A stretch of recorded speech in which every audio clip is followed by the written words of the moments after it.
This is day 3, man. Hold on, I'm trying to set up my dang tablet for the teleprompter.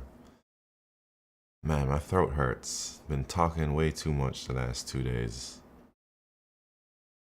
Serious business out here, man.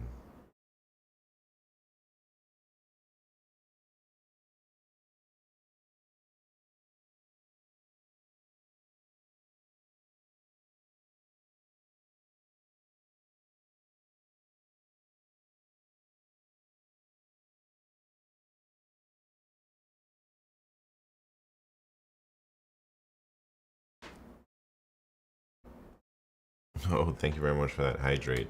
Smiley face. Cheers.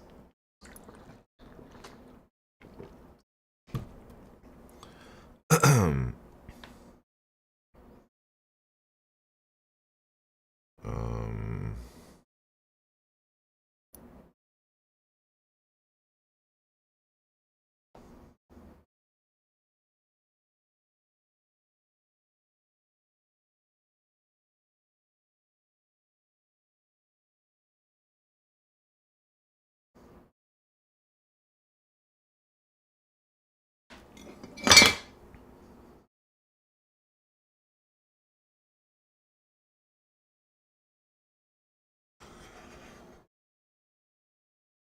Alright, I got my teleprompter thing. Chat's up there. Man, I just woke up like not too long ago. I haven't eaten anything. I don't even have any food here. I gotta get some food.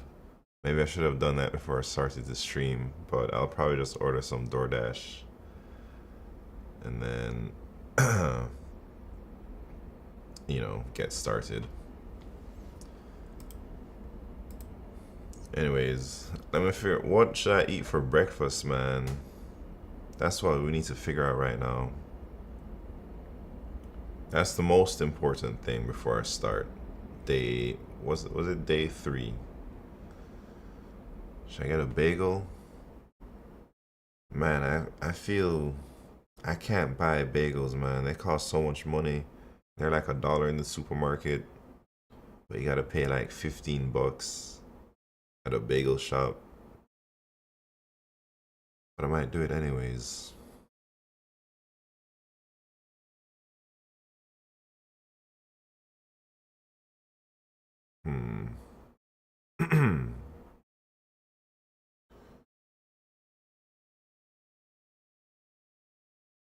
What are we gonna eat, man?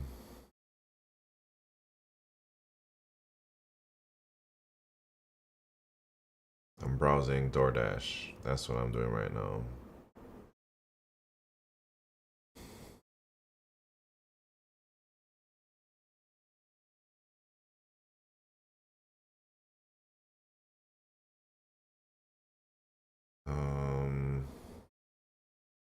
And then, oh, Vincent, what's happened? How you doing? Welcome to day 3, my friend.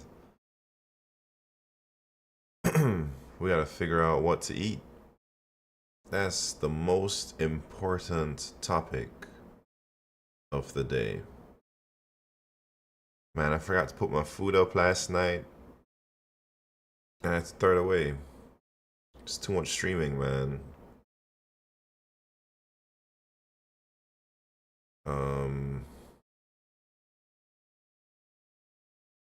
What am I gonna get?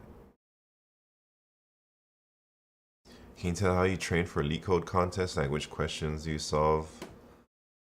Man, I just do random problems usually. So I'd say if you're not familiar with all the major topics like 2-pointer, line sweep, backtracking, all that stuff, DP stuff maybe, sliding window, binary searching on the answer, all those different techniques. Like if you haven't been exposed to the most common ones, I'd say go train those things first. Train them individually. Maybe focus on the ones that you don't know, like whatever, tries or graphs or Dijkstra's, And then once you feel like you have a pretty good understanding of all of those topics, then I'd suggest you start doing random problems, maybe random medium problems. I personally use zero track. Zero track, I'll link you though. So if you don't know what your contest rating is, you got to take contests to figure out your rating. But I guess you can go on zero track. Zero track ranks the problems based on their difficulties. Okay, so you do know. I remember you telling me that now. So you should do problems in between the 1700 to 1800 range. Bush Meta, what's happening? How you doing? Welcome to the party, man. The camera looks professional, not me. I look like a hot mess, man. I just rolled out of bed. Um, Also, Mad Flash 19 back-to-back streams, man. This is the third day of the algorithms binge. It's actually the fourth day. You got laid off? Come on, man. Why are you gonna say something like that? No, I took time off. I took like vacation just for all of y'all to like, so I could stream to y'all and be with y'all, man. He talking about got laid off. Don't you put that on me, Mad Flash 19. Anyways, what's binge day? Binge is like when you just do something continuous for a really long period of time. It's like when I binge on a Netflix show, I'm gonna watch the whole series in like 1 or 2 days. So we're binging on algorithms. We're just gonna go through all the algorithms and see what's up.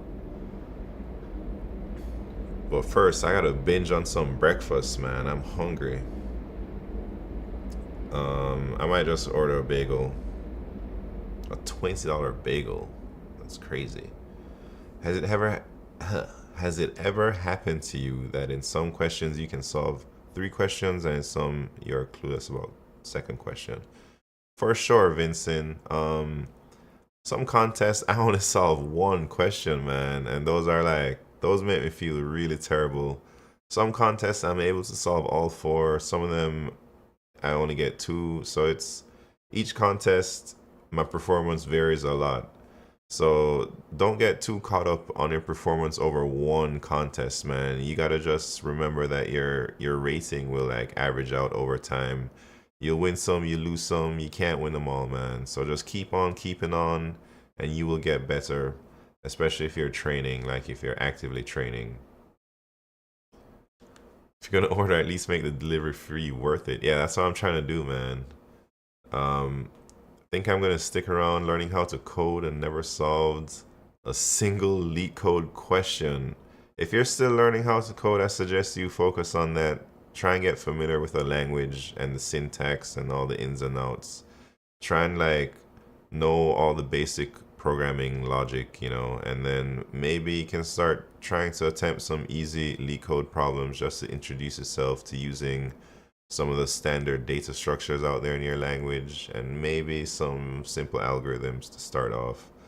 But LeetCode is a long game, man. It takes a long time to actually learn how to LeetCode. I guess programming too, it takes a long time. But algorithms specifically, I've been studying algorithms only for like 5 years and I still feel I'm not that great, man. I've put like 1,500 hours into studying algorithms and I'm still like have a lot of room to grow. Um hold on. Man, should I just order a whole pizza? Can I do that? I could probably do that, right? Um Rate these nuts? What you talking about, man? I started giving, yeah, dang, February this year, and you're 1777. You are on a great path, man. You're like ranking up really fast. I think that's faster than me for sure. So you'll be fine, man. Don't you worry. Just keep on keeping on. Don't stop practicing, and you'll be good. Also, happy Father's Day. To all the fathers out there, I'm texting my people right now on my phone before I go on the algorithms binge. Hector HSC, thank you very much for the 100 bits. Let me put you up on the board, man. Look at that. Hector HSC, so many diamonds. I thank you for all of the support, man.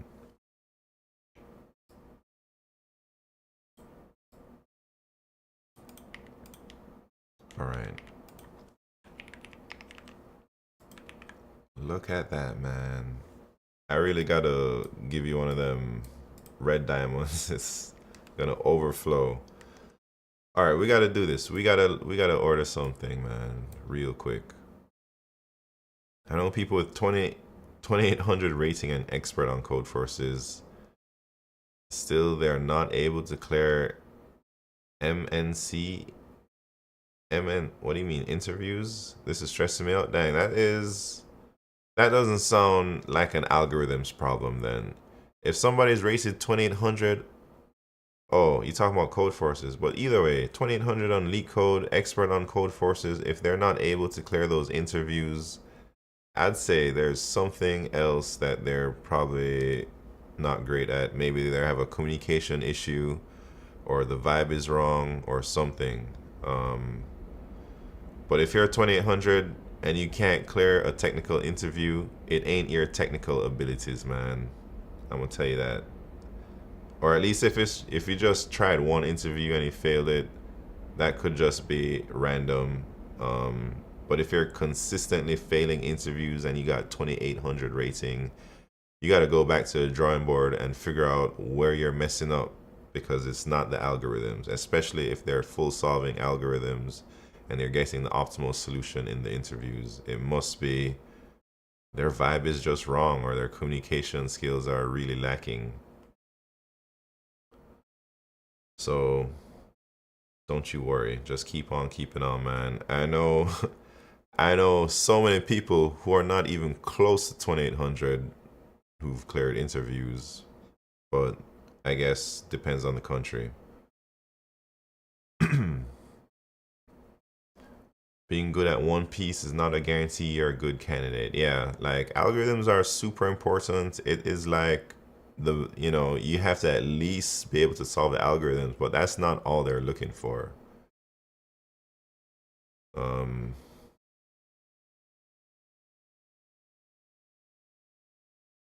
all right. Should I just get chicken and rice again? Should I get Wingstop? Popeyes? Should I hit that Popeyes with the 50% off thing? I might just do the Popeyes, man. Super unhealthy for me. But sometimes you gotta do what you gotta do.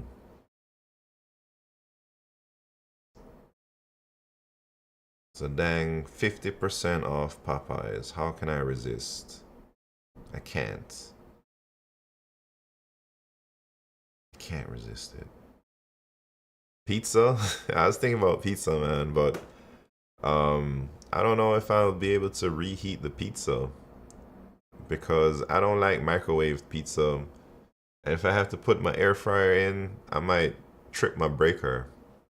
Have you tried Indian food? For sure, man. I've tried Indian food many times. Making me want some. Man, should I get some pizza right now? How's rating calculated?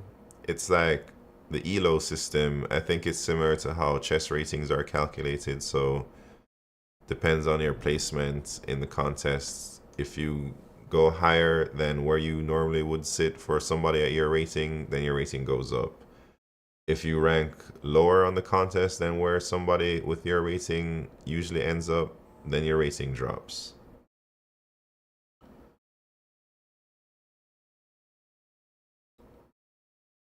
Um, should I get the chicken tender dinner, 5-piece tenders dinner?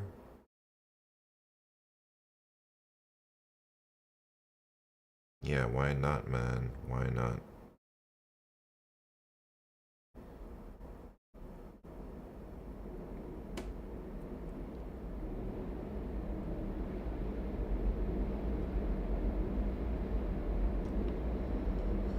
Alright, it's gonna be Popeyes, man.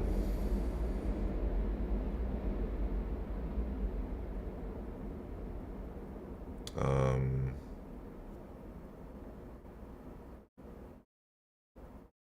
wait.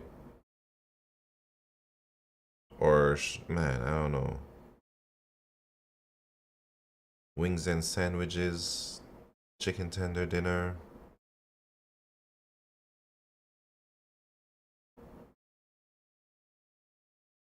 Yeah, I'll just get the 5-piece chicken tenders dinner. Spoopdy. Howdy. What's happening?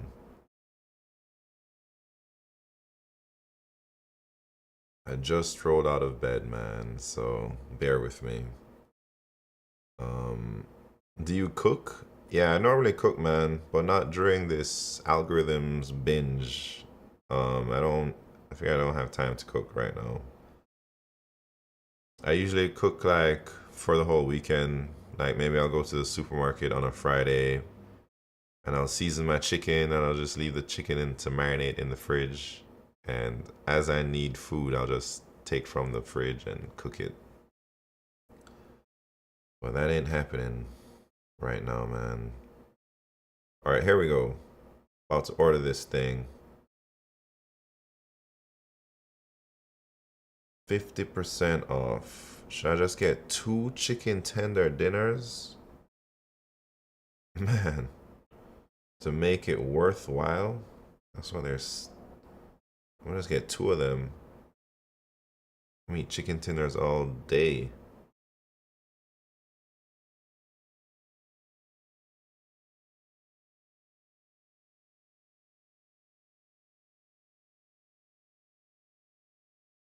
Oh man, I can't get 2 of them.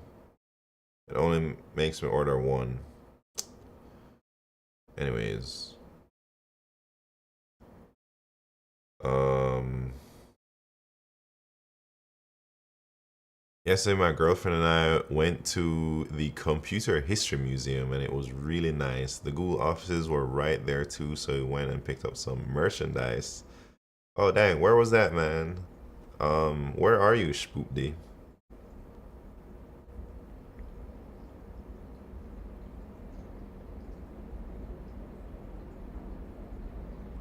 Alright, Popeyes has been ordered, man. I am playing around today. Wait, hasn't been ordered yet. So it's in Mountain View. Oh, snap. I see. So you went to like the main campus. Yeah, I've been in that dang Google store over there. They got like, what do you get? Do you get like shirts or socks? All right, we just ordered Popeyes. It should be here hopefully soon because I'm hungry as hell. All right, y'all want to see?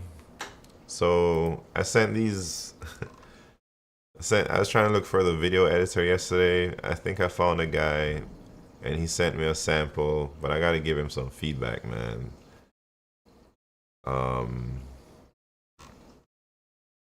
y'all want to see?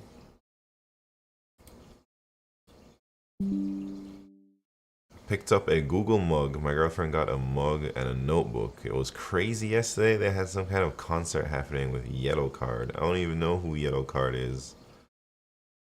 Oh, but that's like that shoreline amphitheater thing going on.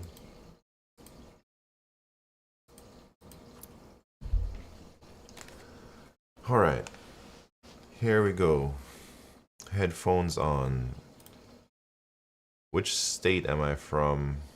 I am in New York right now.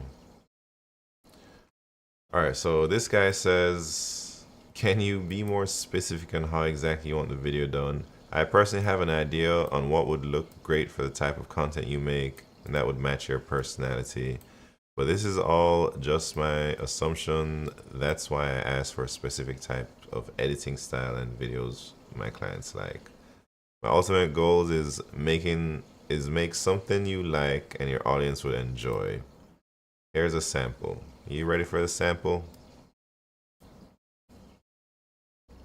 A question I get a lot of times when I'm streaming is why do I use C++ for LeetCode?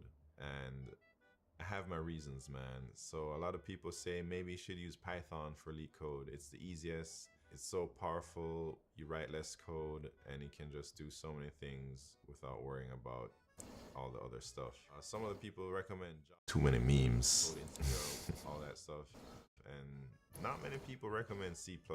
But I made a conscious decision to use C++, even though I've never used any C++ before. This was like a few years ago, back in 2019. So that's a little sample this guy sent me. I gotta give him feedback now. So this whole reason for my algorithms binge is so I can create my YouTube channel and like at least have a few videos to like upload. How exactly does it match your personality? Yeah, I don't think it does. I think this guy probably thinks I love memes and joking around. I am Thomas Elder. Welcome back to the party, man. How you doing? Oh yeah. It's more like Fireship vibe, yeah. Well, he does say the channels I enjoy the most related to programming is Fireship and Pirate Software. I don't think that's my vibe though, so I don't even want that many memes and stuff on there.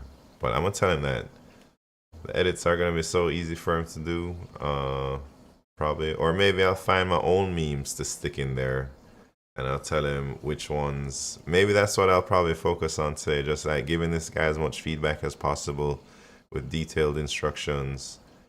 And then, you know, long man. Oh, that might be a good, good thing in there. Anyways, we got to do that at some point today. I don't know when. Maybe after I eat, we can like try and figure out how we want to edit this video. Today I did build my own dynamic array, the GOAT 10. That is very cool. Are you saying you're like doing C++ stuff?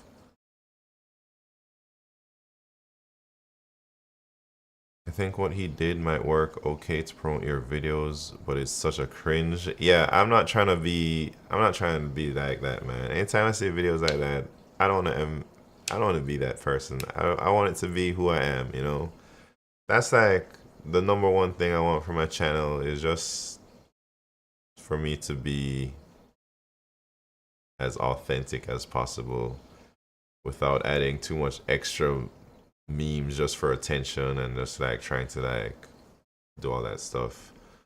And I really want it to be focused on like what I have to say and what I have to teach you with the algorithms more than how funny the memes are or something like that. I do Java. Dang, I don't know anything about Java, but I think implementing your own data structures is a great way to learn how they work under the hood. I actually did a little bit of that when I was training my initial training camp. I want to keep another language for coding interview under the belt. I know basics for Java, but not the collection framework. I've also heard Go is nice. Which one do you recommend? Steven Sagiball, what's happening? Vincent, I'm not familiar with Java or Go that much, but I'd say just because probably less people know Go, maybe Java might be better out of those two. Or I think Python is probably the best if you're just looking for another language, but maybe Python is your main language and you're looking for something to back up the Python. In that case, I'd have to vote for Java, but I think it doesn't really matter, man. Rust, man, I don't know anything about Rust either, except everybody talks about Rust. Everybody on the internet talks about Rust. Nobody in real life talks about Rust, at least not in my life, or not at work, or nobody's talking about that, man. I've started learning Java. I know a bit of JS. Cool. My main language is C++, but no dev projects are in C++. I know mostly do JavaScript. I'd rather bust than rust. Wait, what do you mean bust? I think a lot of people rather bust than rust. Anyways, um, Vincent, have you like, are you against Python for a second language?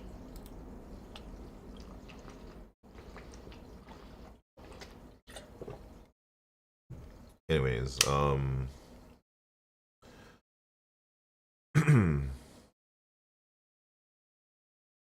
man, I can't wait till these chicken tenders get here. You don't like them snakes? Why not, man? Give me some reasons why you don't like them snakes.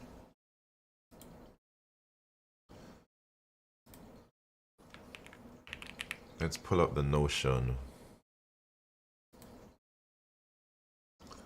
What are we gonna do today?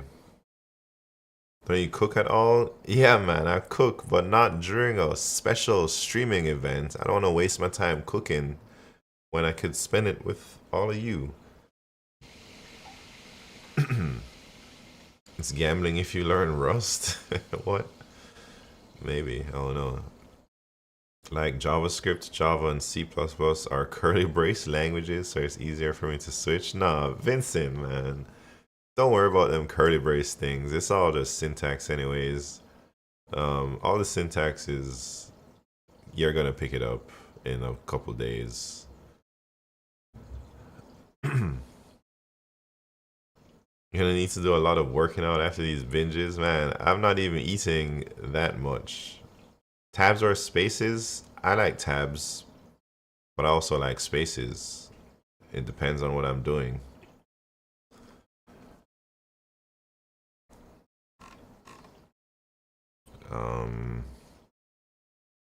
Vim or Emacs? Neither. I use the dang. What's the thing called again? I don't even know what my IDE is called. Well, I know what it is called at work. VS Code. That's what I'm. Yeah. Nah, Cider is the internal one, but it's based on VS Code. I'm a VS Code kind of guy, man. I know a little bit of Vim. I think I can like exit Vim. I know it's like :Q, but that's about it. And then I use Nano for fixing quick scripts or quick things on my server and stuff like that. QA? Nah, I don't even know what all that does. I'm really not a Vim user. I like to use my mouse. I'm not just a keyboard only type of guy. Oh yeah, right quit. Yeah, I know what that means. All right, all right.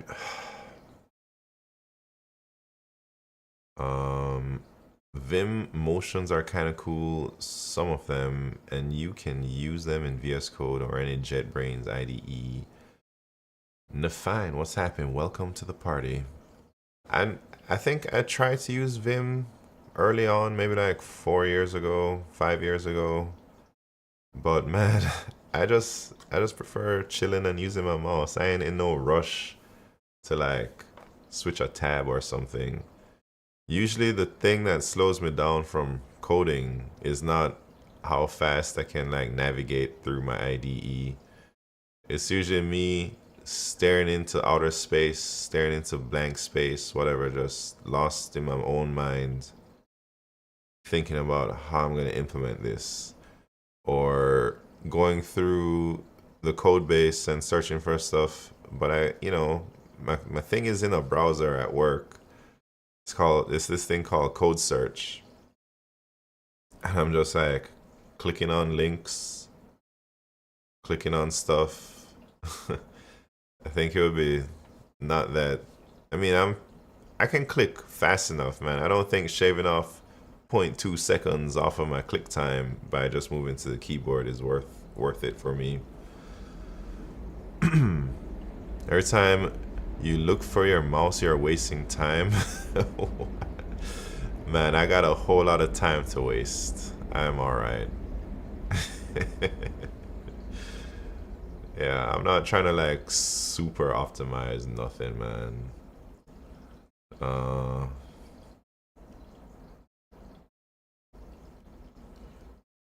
it's hard to deal with Vim people. I don't really know anyone at work who uses Vim or any of that stuff. Everyone just uses Cider, which is our internal thing. Some people go hardcore and like, nah, we're not using the default IDE that all the company uses. I'm gonna spend a week setting up my Vim or something. That's like too much, man. We have John Romeo at home. What you talking about, Bragg Pitt? That's a sick name, by the way. Welcome to the party. Neo Vim or Vim? Neither. Um,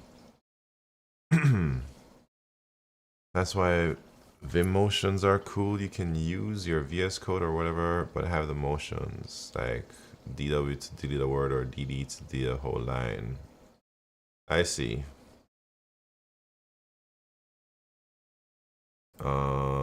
Anyways, why are you doing this series? Are you crazy? I've been called crazy a few times before, so maybe. I like to think I'm a little bit crazy, man. Otherwise, what am I doing, you know? Do the Vim bad video? I'm gonna make a video. Why Vim sucks. And then just I don't wanna get anybody trying to like hate on me too much, man. I'm not like trying to pick a fight with anybody out there. For me, it's not about being fast. It's more about using less keystrokes, less effort to refactor things. But can you do 32 DD Insider? I don't even know what your Vim terminology means, man. Would you walk over your My Journey part? Yeah. This is a good one to talk about. Um, but I don't want to do it right now while my food is being delivered because I might miss my delivery and it's really close by. Delete 32 lines. Yeah, that's all right, I guess. But I can delete 32 lines and just go like that. You know, same time, man. Anyways, I have no doubts that if you know Vim and you're super proficient at Vim, you are looking like a rock star out there. It looks so cool to just see somebody ba da da da da da da, and then like the dang IDE is flying and doing all types of crazy things. It looks like you're a real life hacker, man, or something like that. But does it make you like give you superpowers or anything? I don't really know. I don't think. For me, I'm not trying to put all that time and effort into learning Vim on that level. I rather spend my time chilling because I'm lazy. Um, if you use Vim, you can say you use Vim. Yeah. I'm the delivery driver. I'm spitting in your food as we speak. Oh man, that's not cool. But thanks for the extra seasoning. You can make a bit more money for your employer by being also efficient. Yeah. All right, my food is on the way. It's on the way. Bragg Pit is. Oh man, you gotta complete another order nearby. I should have paid the extra $3 to have it delivered straight to me. Um. Anyways, I didn't know so many people cared so much about Vim. Well, I did. I know it's like Primogen's main thing. Popeyes is super good. It is sometimes okay. Sometimes it's alright. Sometimes it's really good. Sometimes it's like way too salty. Our professor would delete all the text editors in lab exams. So we're forced to use Vim. Dang. I guess that's one way to learn it. Um, Man, that professor is whack. I mean, learning Vim seems useful in some ways. Um, Editing speed is not really a limiting factor for a developer. Yeah, that's how I feel, Demons. Like, I don't even code that much, man. What I'm mainly doing is just like looking at metrics, trying to find what's wrong, looking at monitoring rollouts and stuff, finding anomalies in things are going. Mostly stare at the ceiling. Yeah, I also do that too. I'm like just staring, lost in my own mind. It's cool having Vim skills for SSH connections. Yeah, I mean, I SSH into my server every day, man. But I don't really do development. I'm not coding on my server, man. Well, I actually am. But I do like coding in Nano. People think you just sit in front of a computer all day pumping out lines. It ain't like that, my dudes. Yeah, it ain't like that. Maybe on some teams it's probably like that. Anyways. Oh, bet simp. Mr. Fenwick contest. I saw that question. I was looking at the questions as the contest was going on. And I read Q4 and I was like, man, that looks like something Brett taught me. I didn't want to say it while I was streaming because the contest was still going on. I was like, look at that, man. They're talking about prefix sums and they're talking about updating a value in the thing. I was like, geez, I could just pull up Brett's dang Fenwick tree thing and implement that and get a Q4 solve. But oh snap, YouTube. Somebody from YouTube. Would you walk over here? Yeah, I'm gonna do the my journey part. Man, let me pull up my YouTube chat. My bad.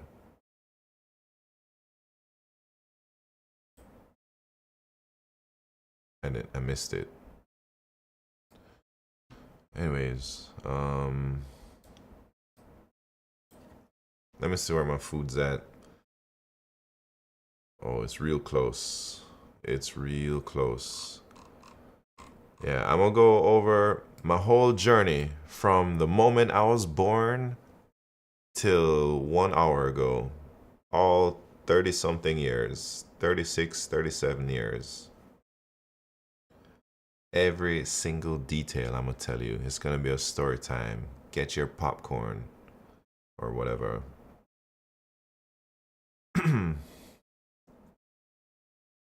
Well, we'll see how long it takes me to tell you my whole journey.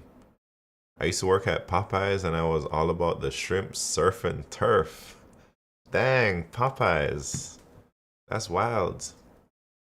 I mean, I used to work, I never really worked in any chain restaurants, but I used to work in some restaurants too, like local ones. Anytime I was like younger and I couldn't find a job, like I'd try and apply to like big chains, Best Buy or wherever, AutoZone, all them places. And nobody would ever hire me. And anytime I got frustrated and I wasn't getting any callbacks, I'll just go to my local Chinese restaurant, walk in there and be like, hey man, I need a job. And they'd be like, oh, come work right now. You work now, right now. I'm like, oh shit, chill out, man. But yeah, I'll work right now. And that's how I've always gotten my jobs. Just walk into a dang Chinese restaurant and then they hire me on the spot, man. They don't even they don't even ask for my resume or none of that shit, man. They're like, you speak English? Come on. Let's go. Chandu 16, what's happening?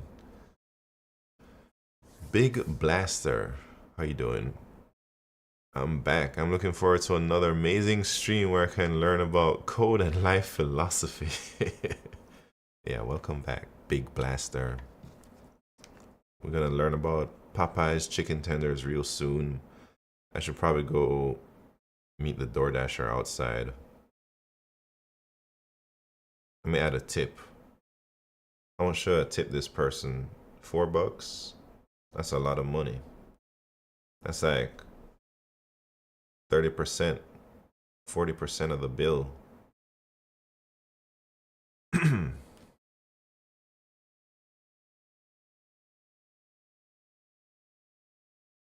Add the $4. What topics are you going to cover today? I really want to do some sliding window. Let me change it to orange. Some line sweep. Maybe a 2-pointer. I don't know. Wait, be right back. Wait, actually not. Let me see. What else? What else? Maybe I'll do some tree BFS, like some easier problems. BFS, DFS on trees or something, like level order traversal, or like chill things, man. I'm not trying to go too hard. I think yesterday we did a lot of challenging things for me, like the backtracking was really challenging to get right. The bitmask DP was a little bit like, I'm happy I practiced it though.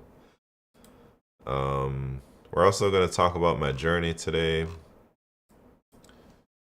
We're also going to try to give this video editor some feedback for what I want. He gave me like a sample. I showed it a little bit earlier.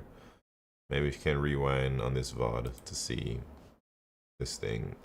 But he gave me a sample video. And what is the hardest type of problem for me? Maybe tries and anything with a segment tree or something like that. Bear it back. I gotta go meet my DoorDasher.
All right, I'm back, man. We got that DoorDash.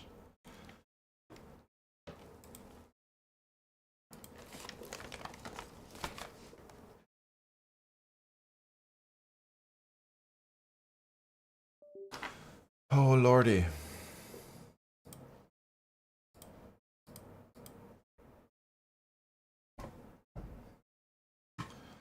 All right.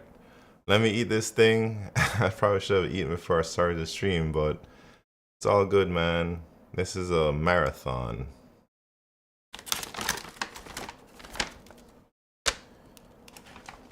You guys want to see what Popeyes looks like? If you're not from America and you've never been to America, you never had Popeyes, anytime you come to America, man, you got to try Popeyes.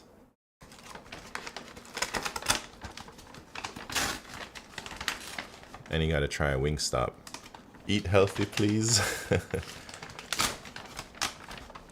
Oh, BCS from YouTube. Hello, just found your channel and made full commitment to learning programming, starting with Python. Also bought a discrete math book to assist in my logic skills. Dang, that's great, man. I don't know anything about discrete math, but all you gotta do is keep on keeping on, man. Don't stop learning and go for it. They don't have Popeyes up here? What are you talking about up here, man? Where's up here? That's crazy.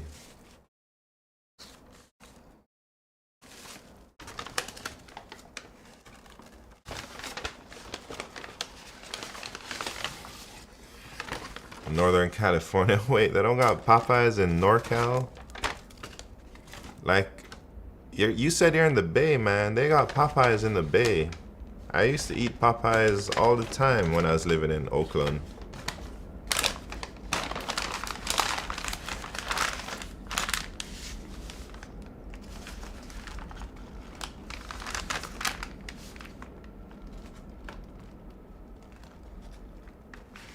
Man.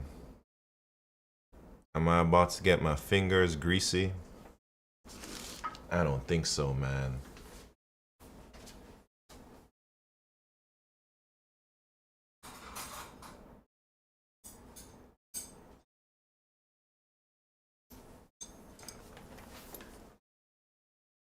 Ain't no way. Anyways. So,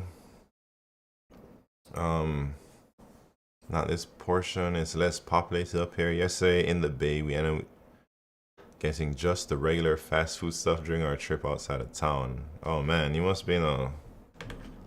Man, I don't know much about NorCal except in the less populated areas. That's where they grow all the weed, man.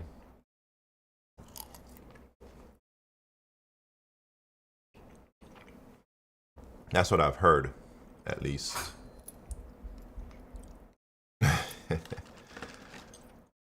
What do they call it? Some triangle or something? The emerald triangle, the green triangle? I don't even know.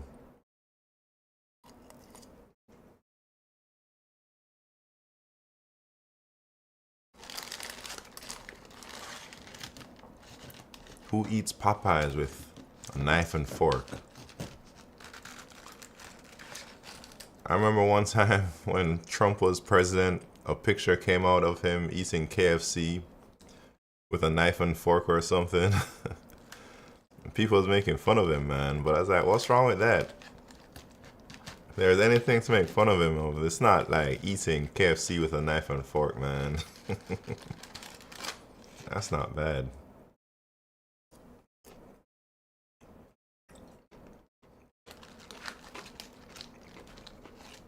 You can get some vegetables too. I mean, I got fries. I don't really eat vegetables.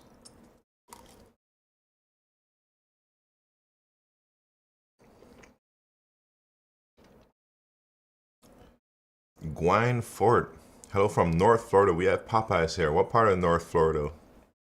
I used to live in North Florida.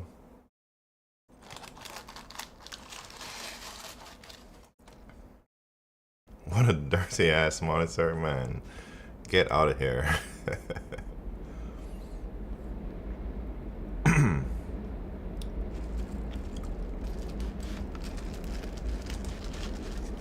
Man, alright, so after I eat this Popeyes, I'm gonna tell you about my whole story.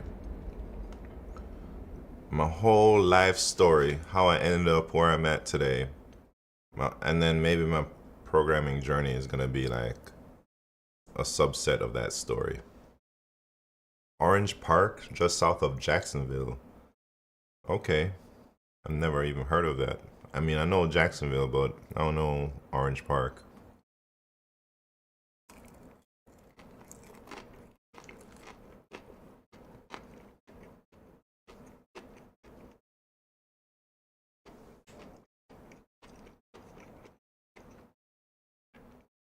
Have you always worked hard?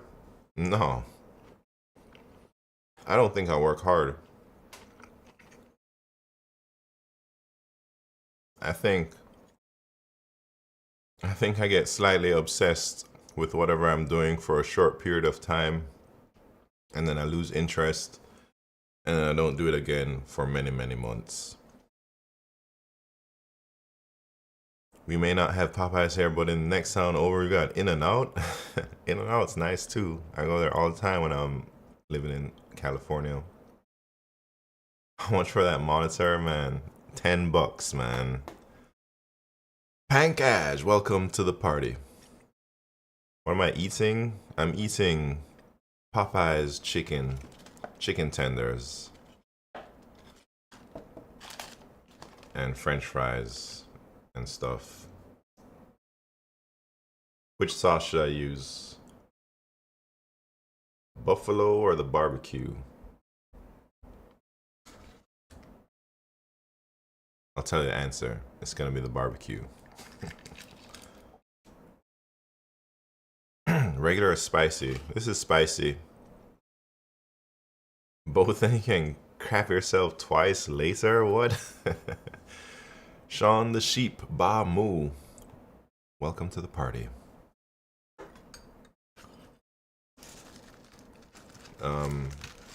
Alright, so I'm gonna try and not take too long to eat this thing. This is my breakfast.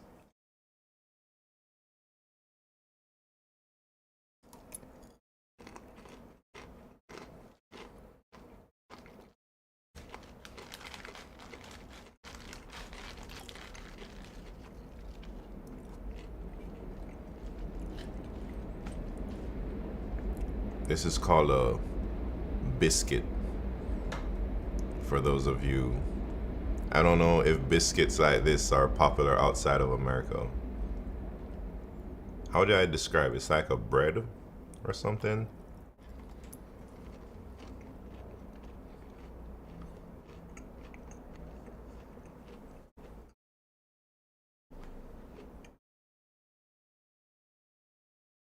Fries as breakfast, man. I don't believe in the whole you gotta eat a certain type of food for certain meals, man. I eat whatever I want, whenever I want, wherever I want, man. I'll eat bacon and eggs for dinner, you know? I'll eat fried chicken for breakfast.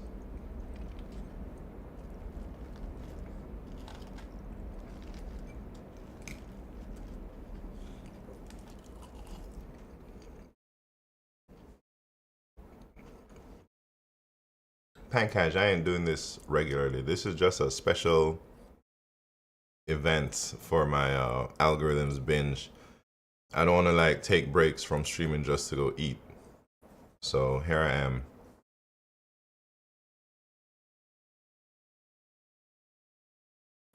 Apparently eggs and potatoes make a breakfast American. What? I need some eggs. This would be a nice breakfast.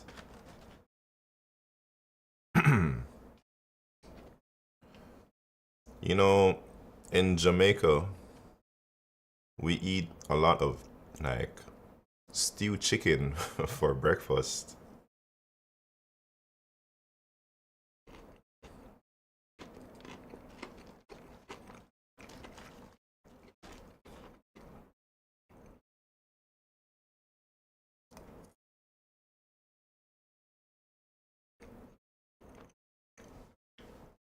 Yeah, this is a blackboard. I'm all about having potatoes in the morning. I don't necessarily care for eggs though. Replaced with bacon. I don't eat bacon anymore, man. Well, I try not to eat bacon as much as I used to. They told me it's bad for my cholesterol. Why does that board seem to be connected to a PC? It's in a dang, it's like, you know, what do you call them? A monitor arm. It's in the monitor arm for my tablet, like my writing tablet, my drawing tablet. Did it tend to eat more vegetables too? Yeah, they did. They did, I see. And I do eat during the week, like regular stuff. I'll usually eat like steel cut oats for breakfast and stuff. And then I try and eat, I only eat vegetables at work, but I'm not gonna go out my way to get vegetables when I'm at home.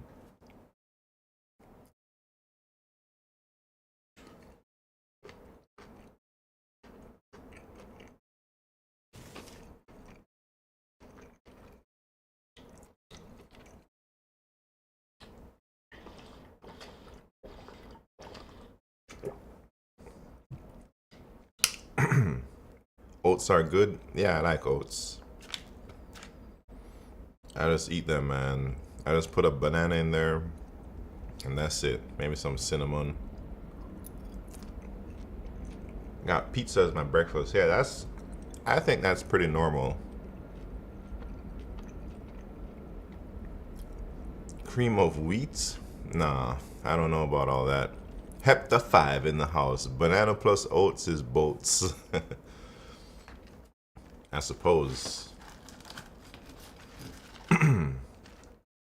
I think everybody has eaten pizza for breakfast. Because maybe in the nighttime you order like 2 large pizzas and then you can't finish it, so you put it in the fridge. And the next day you wake up. What do?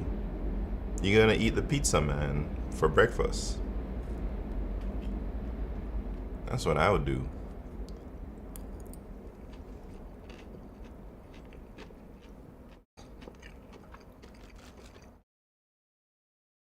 Popeyes is the shit. Smart coder, what's happening, man? Man, y'all are awake early. Well, it's like 9 a.m. You are the man. You are the vato.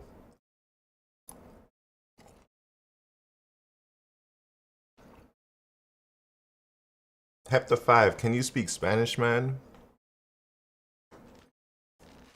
I don't know if you can.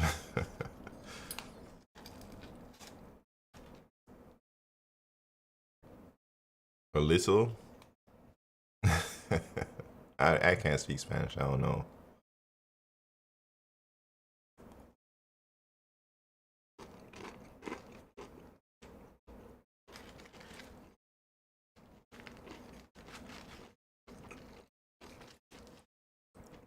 I slept early because snow cone recommends sleeping early as life help.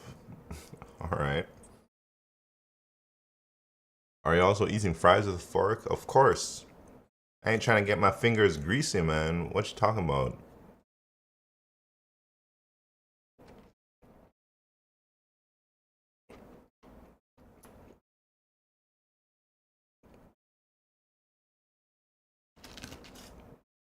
I also eat pizza with a fork.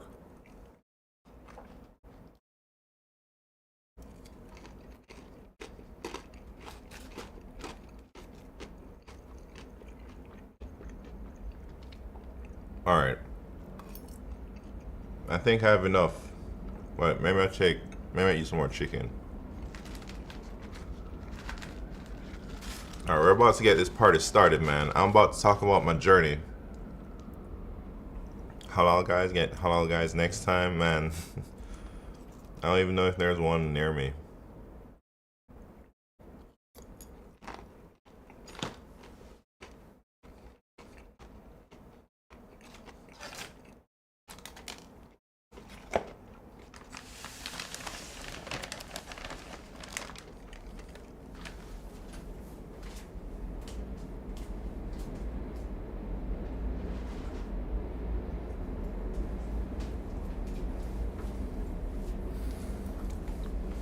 Alright, here we go.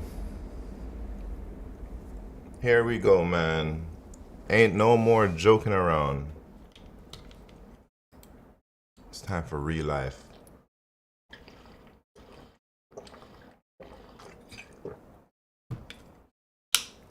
I'm ready. Oh shit. Type racer. You know, a little type racer. And then we're ready. Where's the sound? I don't know. I guess it wasn't on. I don't know what happened with that.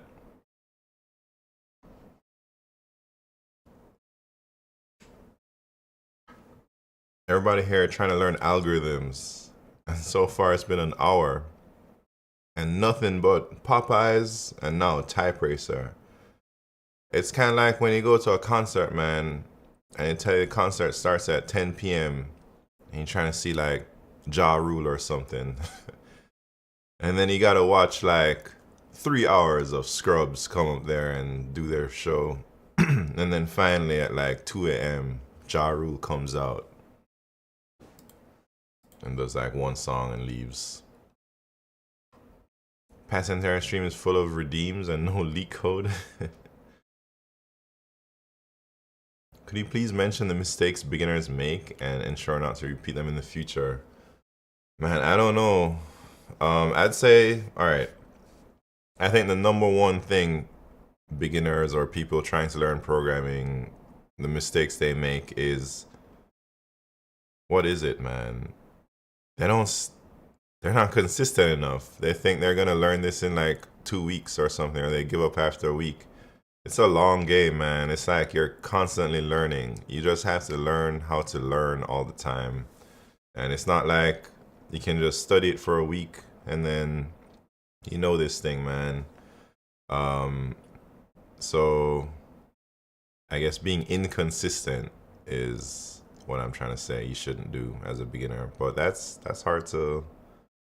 I don't know if you're looking for like beginners use tabs instead of spaces. I don't really have any advice like that. But I think it's just your mindset and how you approach learning is what you need to get right. Anyways, type racer.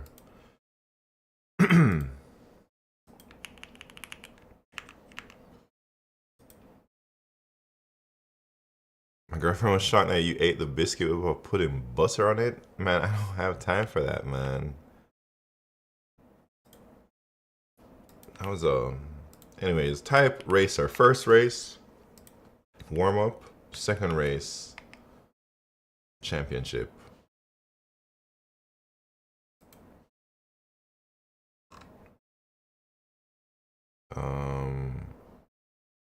Let me send it to YouTube, and then I'll tell you my journey.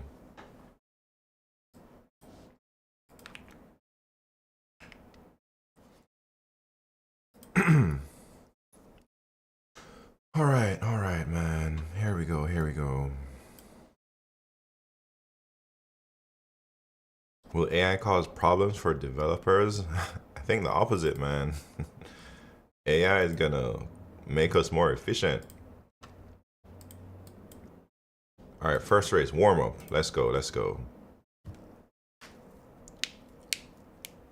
Man, Smart Code, are you logged in? Where are you at?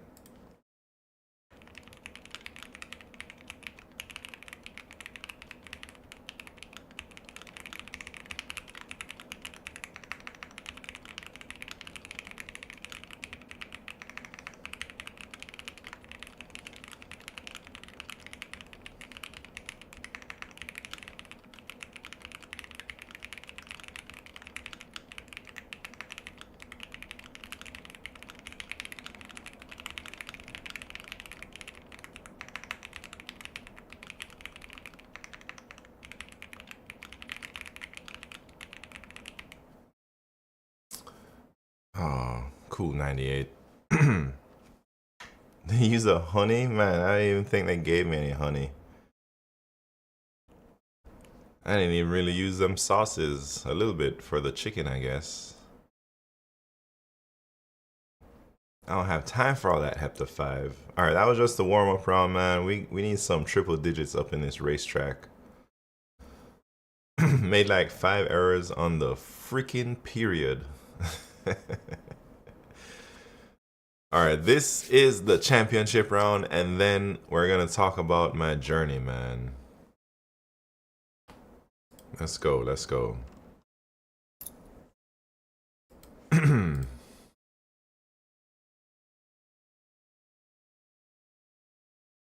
Serious business here.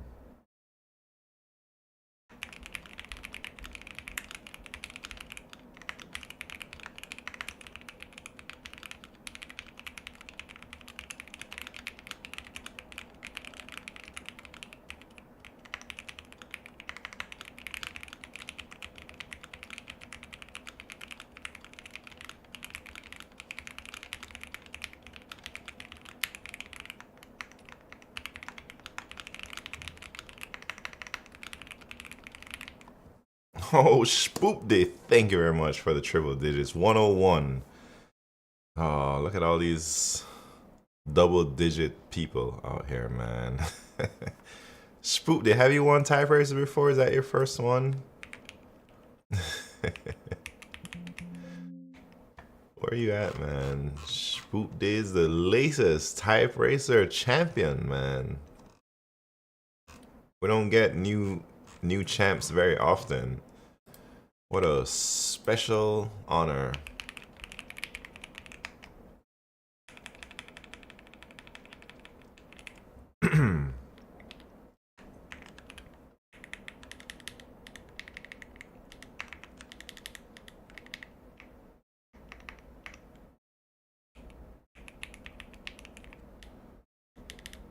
All right, you ready?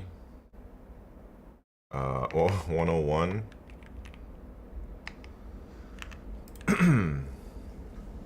Congrats. All right, here we go. I'm about to tell you the full story of everything I've done in my life. I'm a little bit nervous to tell my story, but I'll tell it anyways. I'm gonna try and make this a video eventually. I don't think I'll upload this until sometime in the future, like later on in my YouTube career.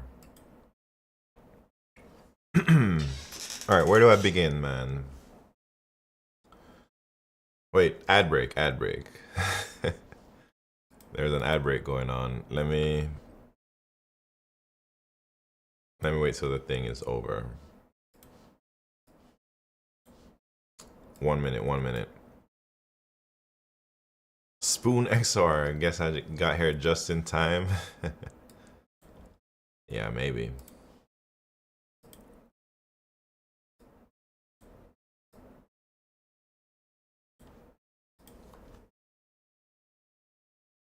All right.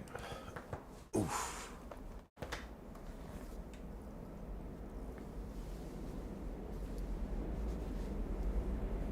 All right, how do I look?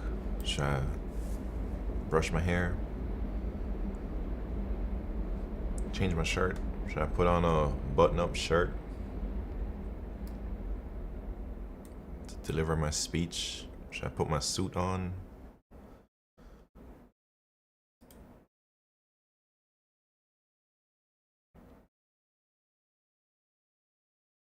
Ubisoft ad?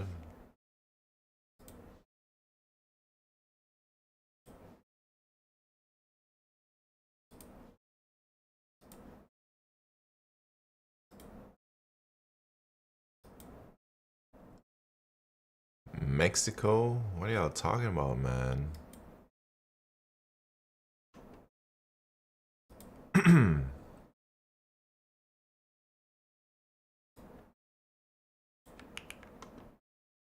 Alright, if y'all get ads and you don't want ads, you can always go to the YouTube. I'm streaming live on both places.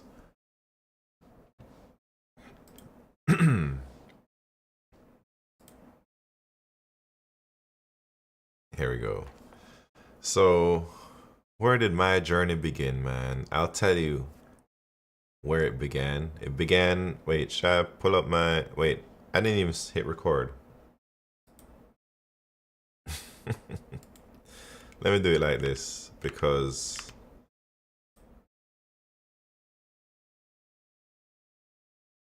no, I'll just tell you.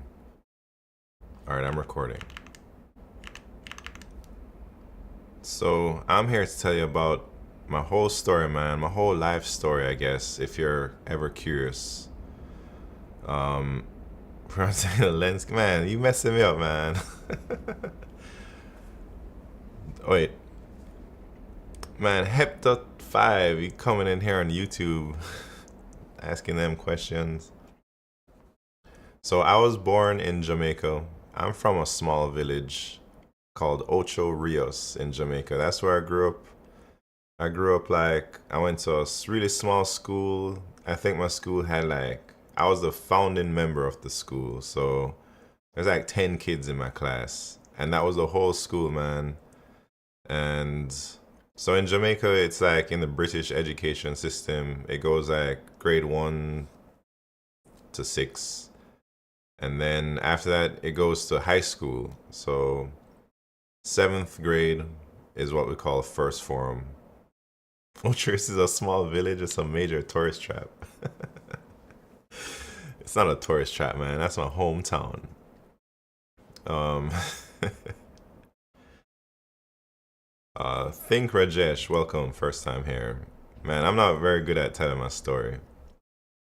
Anyways, I was a really great student in first grade, second grade, third grade. I was like top of the class of my 5 people in the class. And so in Jamaica, you have to take a test to go into high school. And it's kind of like the SATs, but not as cracked out because it's like 10-year-old kids taking it. But so on your test, it's called the Common Entrance Exam, or I think they've changed the name since my days. It's probably called something else now, maybe GSAT, GSAT. I don't remember, but back in my days, it was called the Common Entrance Exam. And it's like you got to take this exam, and depending on how well you do, you get placed into a high school. And you choose 3 high schools: your top choice, your number one choice of high school, your second choice, and your third choice. So in my small village, in my tiny school, I guess I took this exam and I went to a high school in Jamaica.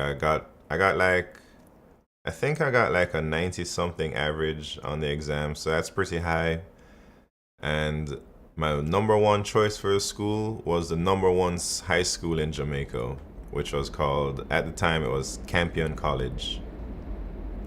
And it's like all the rich Jamaicans and all the smart Jamaicans go to that school. So it's like, it's pretty prestigious in a way. It's historically, that school has produced some of the like best students in the Caribbean. And that's where I went. So like grade 1 through 6, I'm very into school. I'm doing all my stuff. I'm getting great grades and stuff like that. And then I make it into this prestigious high school and I go there. And man, that's when my life starts to go down, man. Like my grades. I was really bad in high school. That's when I started to misbehave. I wasn't doing my work. I felt like I was the village boy coming to the big city. This school was in Kingston. It's like it's the capital of Jamaica. I don't know how many people live there, but I assume like million plus. And my village, Ocho Rios, it probably has like, I don't know, 10,000 people at the time.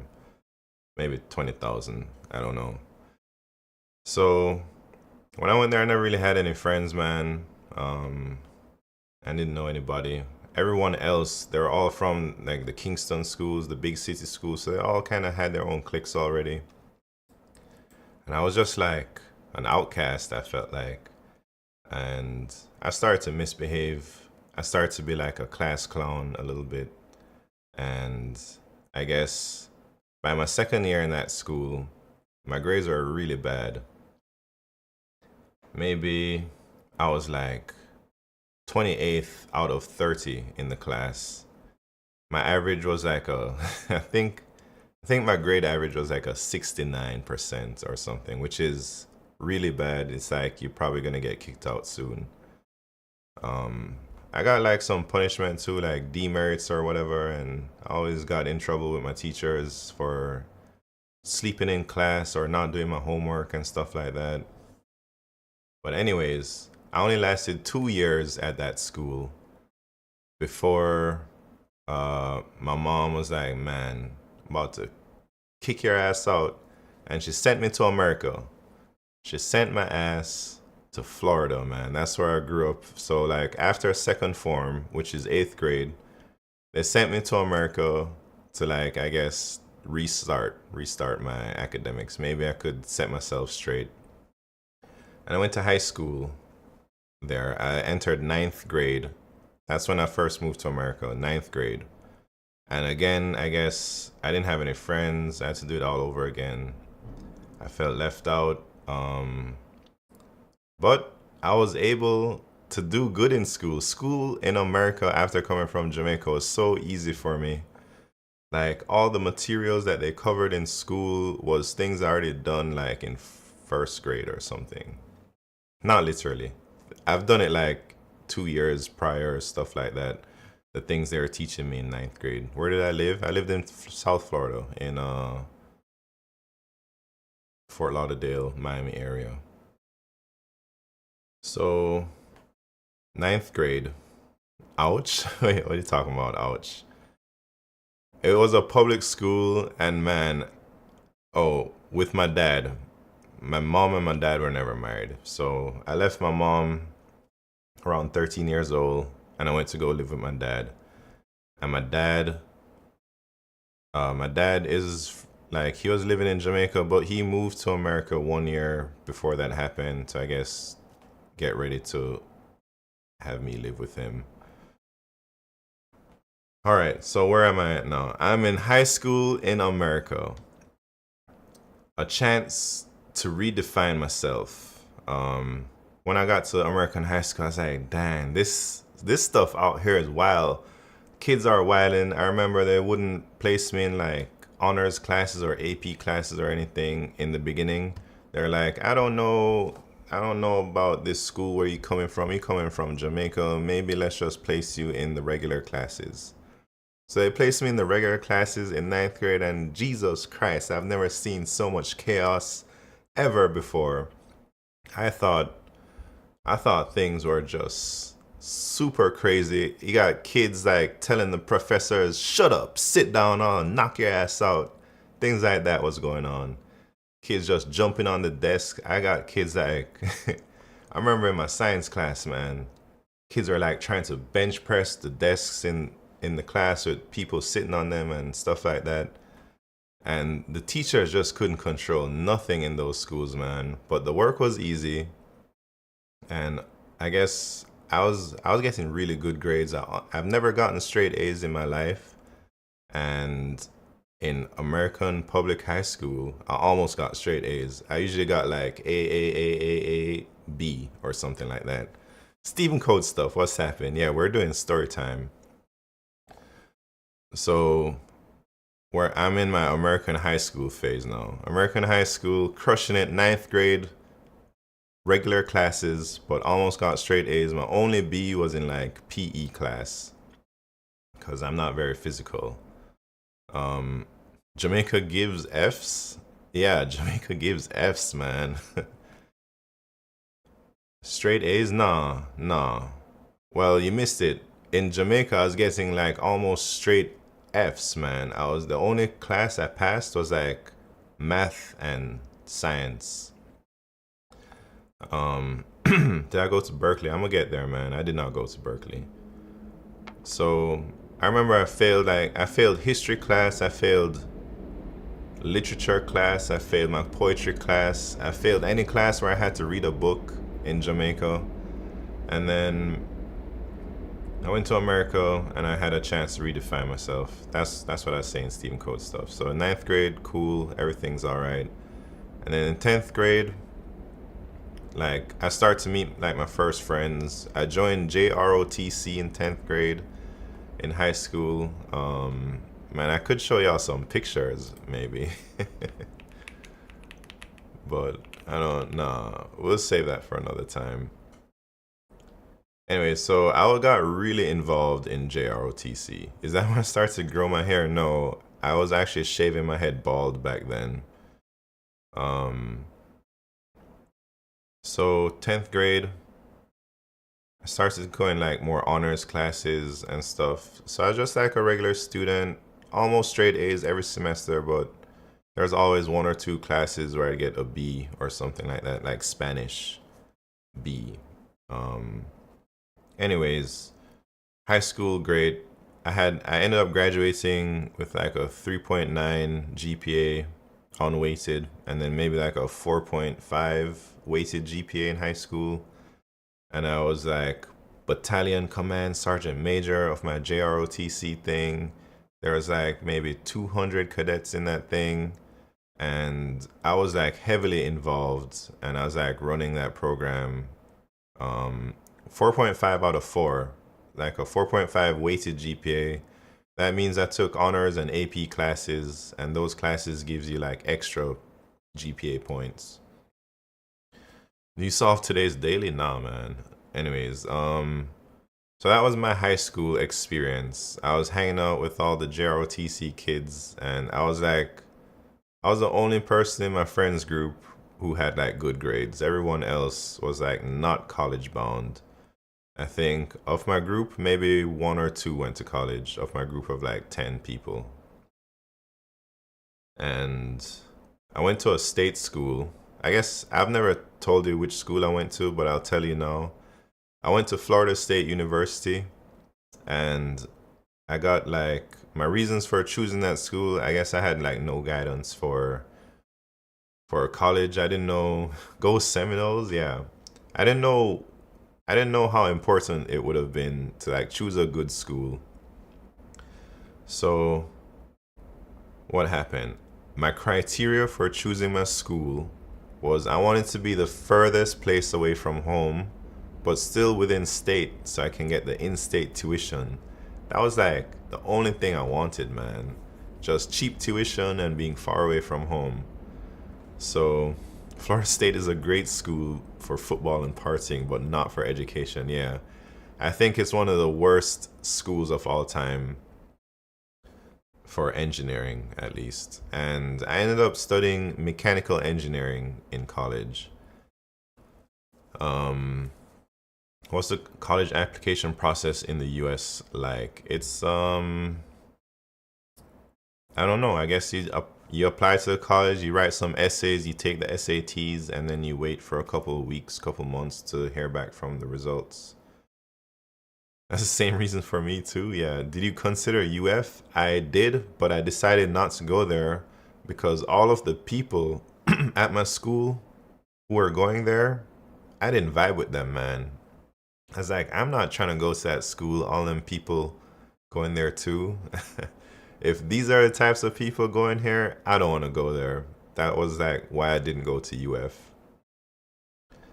Um, so which was a big mistake. I didn't know how much better UF would have been for me engineering wise than going to FSU.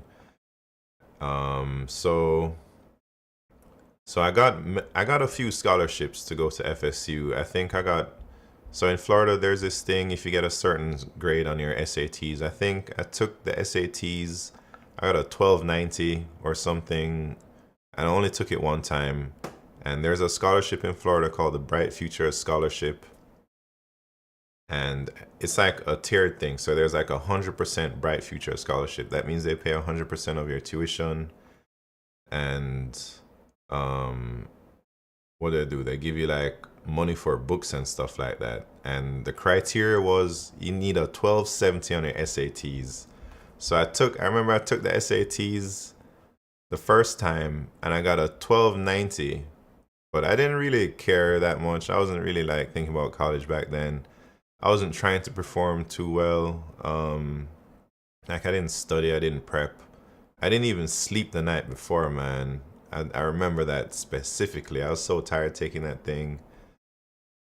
But I got a 1290, and my grades in math, I think I got almost perfect score in math. And my English grade was so bad, man. It was like a 400. I think I only got points for writing my name on the paper or something like that. I really struggled with English, like SAT English, where it'd be like, this word is to that word as that word is to this word. And I was like, man, I don't even know any of those words on the dang test. How am I going to answer that? So I just guess. I just C, C, C, C, C, C, C, C, multiple choice type shit. And so SATs weren't that spectacular or anything, quite average maybe. But it was good enough to get into Florida State, and it was good enough to get myself a 100% Bright Future scholarship.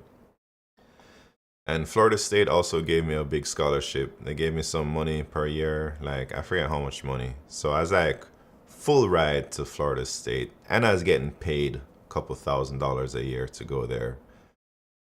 So that was a great start for me in college. So let me recap.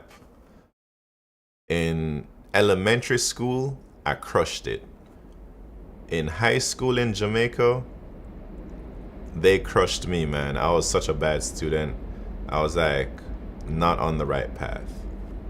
In high school in America, I crushed it. And now I go to college in college, man, I was full ride to this place, and then by my second year, I lost all my scholarships. Everything was lost. I was like not going to school. I wasn't doing my homeworks. I wasn't taking it seriously. I was just straight chilling. And then I decided one semester, I think one summer I just failed like engineering math or something like that. And I failed like some other class. I got two D's and an F maybe in that summer. It's like, man, this college thing ain't working out. And I just kind of withdrew. And I decided, what did I do? I watched this movie, man. I watched Euro Trip. And I was like, I was just flicking through and it just came on and I was watching it. And I was like, man, I told my roommate, I'm going to Europe. And then I just withdrew from my classes and I just bought a ticket to Germany. At the time, I think I was working at a Tire Kingdom. It's like a tire shop. And I quit my damn job. I withdrew from classes, bought my ticket to Europe. I bought a 1 month unlimited Eurorail pass. And I went to Europe for a month. And I had like no money. I think total I spent like $2,000 for the whole trip or something like that, including airfare. I remember my airfare was like $500 round trip. I remember the Eurorail pass was like $700 for the month. So that's like $800 for the month I had to spend in Europe, and I had like no extra money.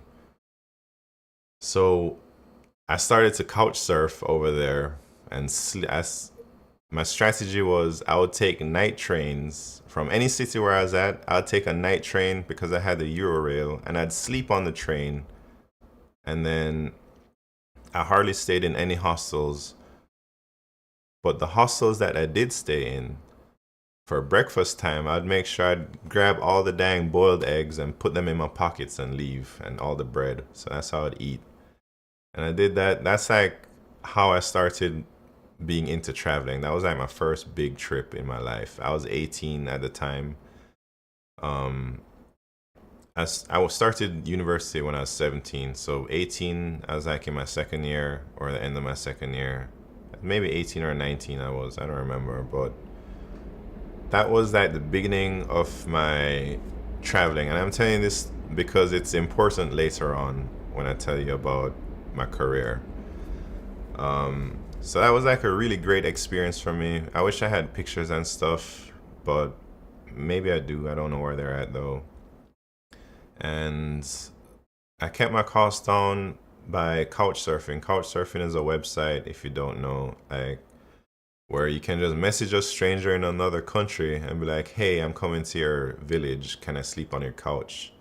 And they'll be like, maybe, or yeah, sure, or nah, I'm not feeling this, you can't stay. So I couch surf. I probably stayed in like 5 different people's houses while in Europe. Some nights I slept on the streets. Wait, what? Yeah, this was really early on in the this year. I think it was 2007.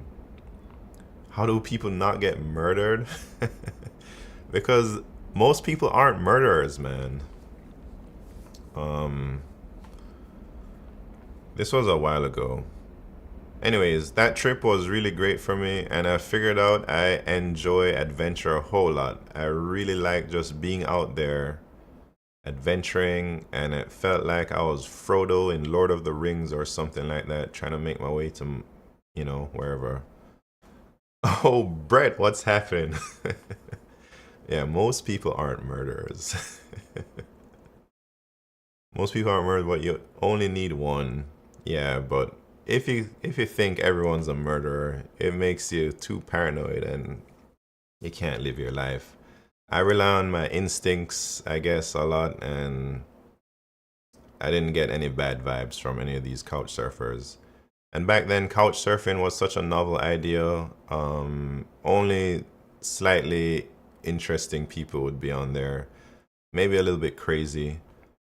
I think nowadays it's lost its touch and it's become kind of like a hookup site.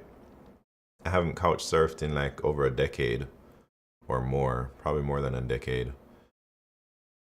But when it first started, man, it was like a wonderful place. Everybody was like a really into adventuring and everyone had like a really great story. So it was a way for like people to exchange their cultures with each other and stuff. Um, so that's what I did.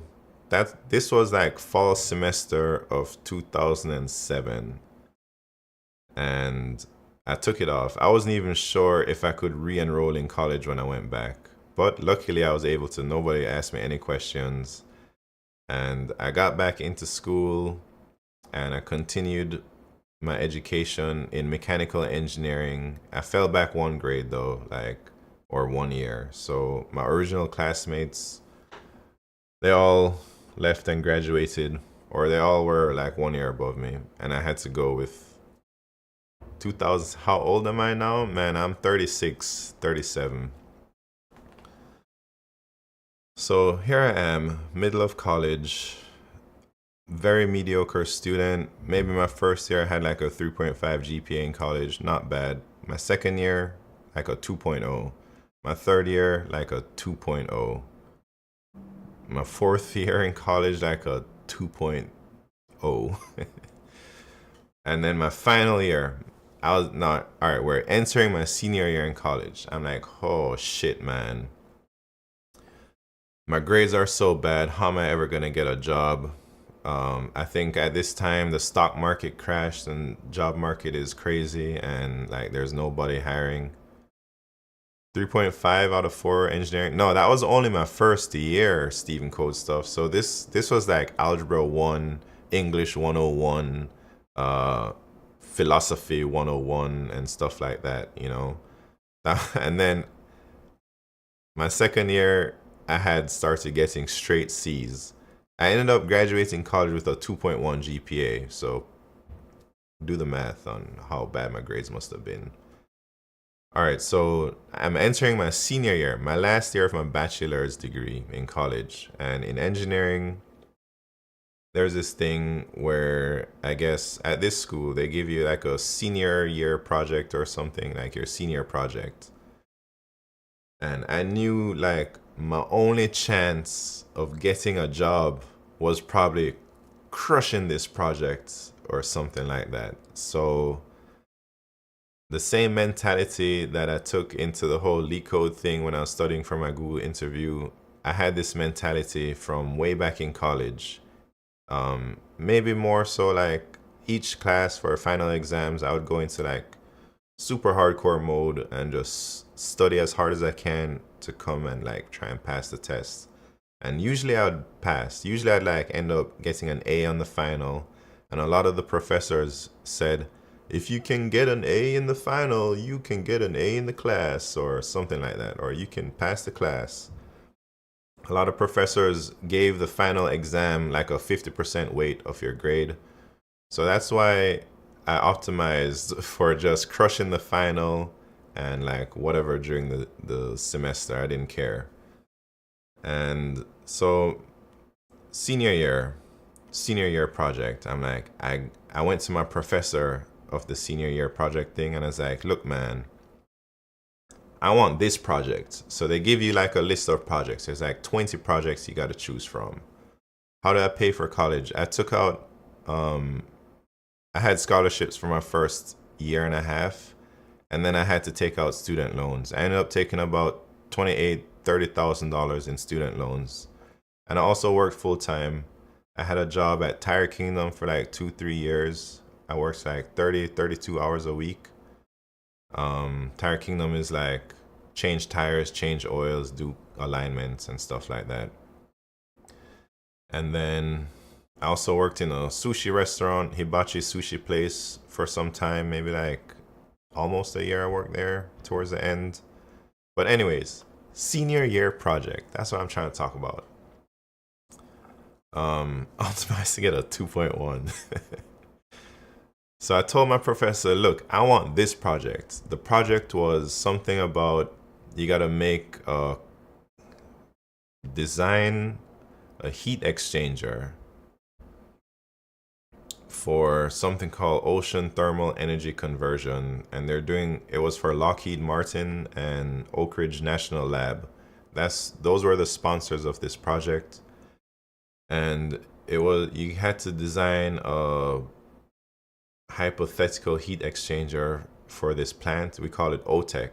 And it's a technology that they're working on where you can take the temperature of the ocean water 1 kilometer deep, which is almost freezing, and then you use that with the temperature of the water at the surface level. You take that temperature difference and you can generate energy. Basically, you evaporate a liquid like liquid ammonium. You can boil it at surface temperature level, and then you can condense it back down with the almost freezing temperature. And then you can have that in a cycle, and then you can generate some crazy amounts of energy. There's actually a few pilot plants. There's one in Hawaii. I think there's one in like somewhere off the shore in India. And they use this method for air conditioning in some places. I think they do it in downtown Toronto from Lake Ontario. And maybe in Sweden or somewhere they have some of this where they just use the ocean water to like provide cooling. So that was my senior year project, and I put my heart and my soul into that project. I spent so much time designing that thing and reading about heat exchangers and Bernoulli's equations and all that heat transfer junk. The dean of my college saw like my progression and stuff, and he's like, man, you guys got it. He looked at the project and he was not impressed. It's like we had to give a halfway presentation. And he called my ass into the office and he's like, basically, why does your project suck? I was like, what do you mean, man? I put all this work into my project. You're going to say it sucks? And I was like, man, forget you. I'm going to just keep doing my thing. So anyways, at the end of the project, my project won, like Oak Ridge National Lab and Lockheed Martin. They selected my project as the winner. I think they gave this same project to a few universities across America. Maybe like 6, 7 universities or something. And they selected the one I did as the winner. So they offered me an internship. And I went back to my dean and I said, haha, look at this. You are wrong. Forget you, you know. I didn't actually say that.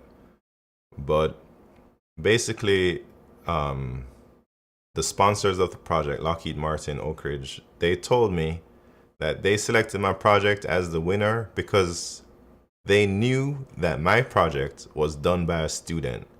They said all the other projects, all the other schools, they could tell. The students didn't do that shit, man. The professors did it. The professors helped the students way too much, and it was clearly done by professors. So maybe I won because my shit sucked. I interned, so the project did suck.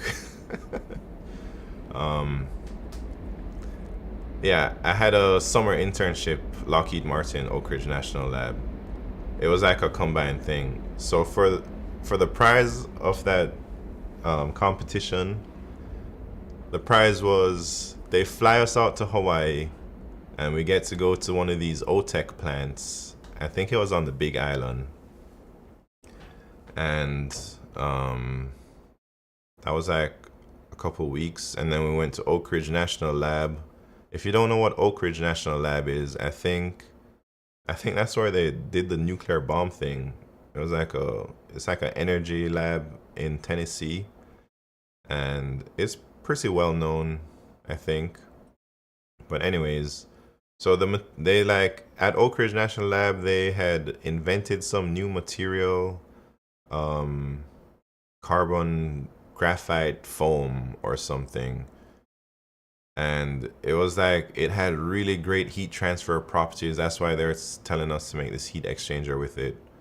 And I have a sample of this foam at home somewhere. I have to go find it, but it's really insane.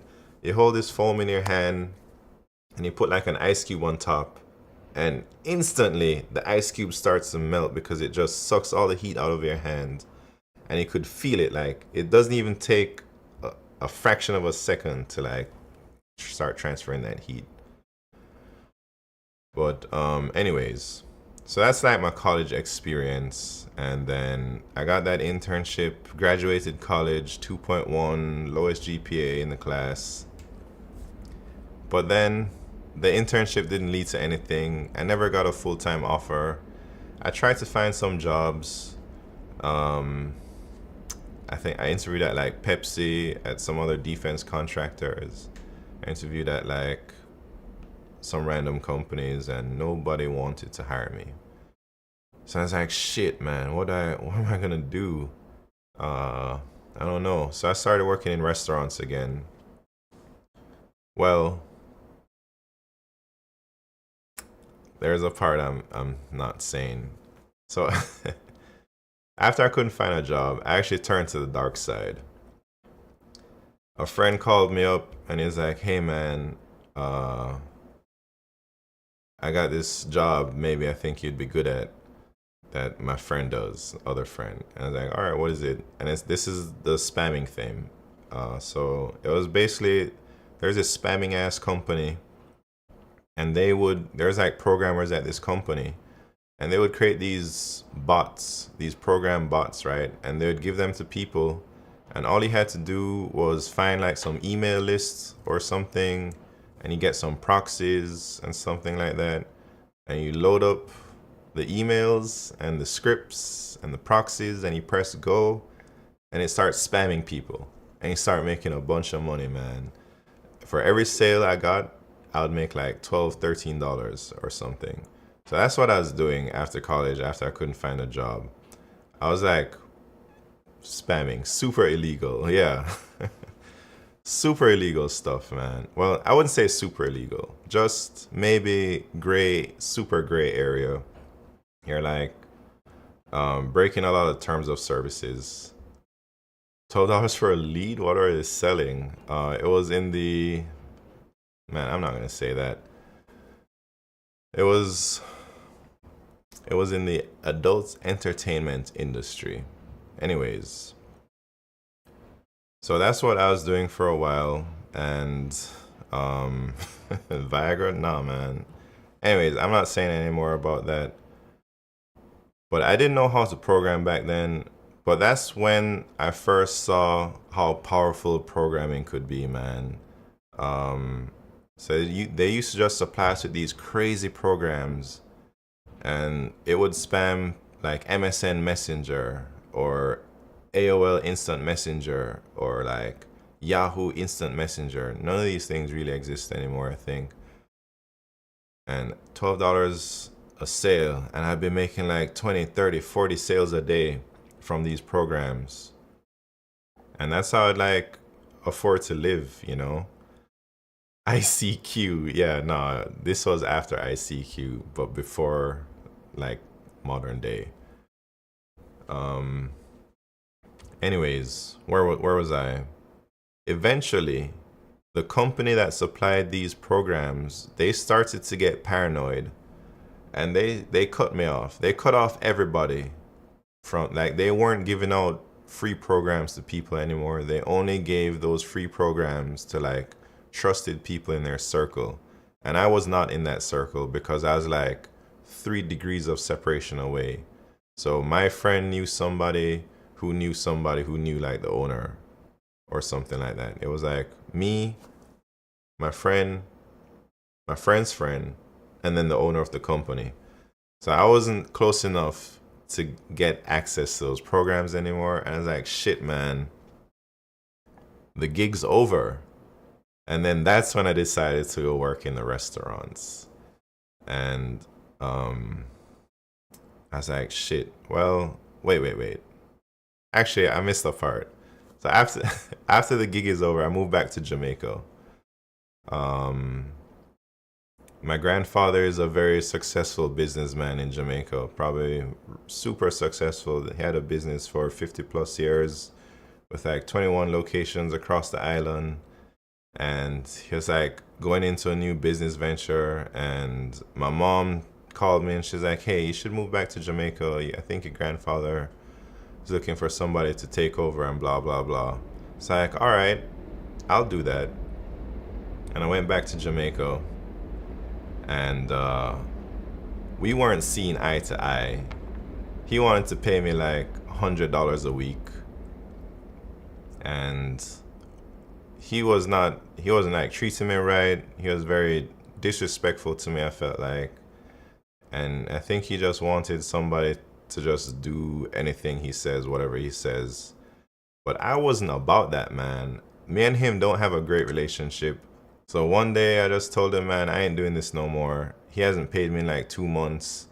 And he's always trying to skimp on the money. And it's not even a lot of money, man. So one day he comes and he gives me like $500 cash. And he's like, here, take this. I'm like, man, you owe me more than this. What are you talking about? Take this. And then that's it. After that, I just left. This was after like 6 months of being there. And then I left Jamaica after my short stint there. And the things didn't work out with my grandfather. And I moved back to Florida. And then that's when I started working in the restaurants again. The year is now 2013. I graduated college maybe like 09, 2010 or something. So now the year is 2013. I'm back in the restaurants. I'm working in a dang hibachi / sushi restaurant. I'll tell you the restaurant. It's called Japan Inn in South Florida. And I worked there for like 8-9 months. And anyways, during that summer, my family had a big reunion. The biggest family reunion that we ever had. My family is really big. There's like hundreds and hundreds of people in my family. It's more like a clan. Like that same grandfather I'm talking about, he has like 9 siblings, and all of his siblings have children, many children. And then somewhere like 60, 70 years ago, one of those siblings moved away to like Holland or something. And there's a big split, and they never talk for 60 years. And then this family reunion was a big one because all of the siblings from all over the world came.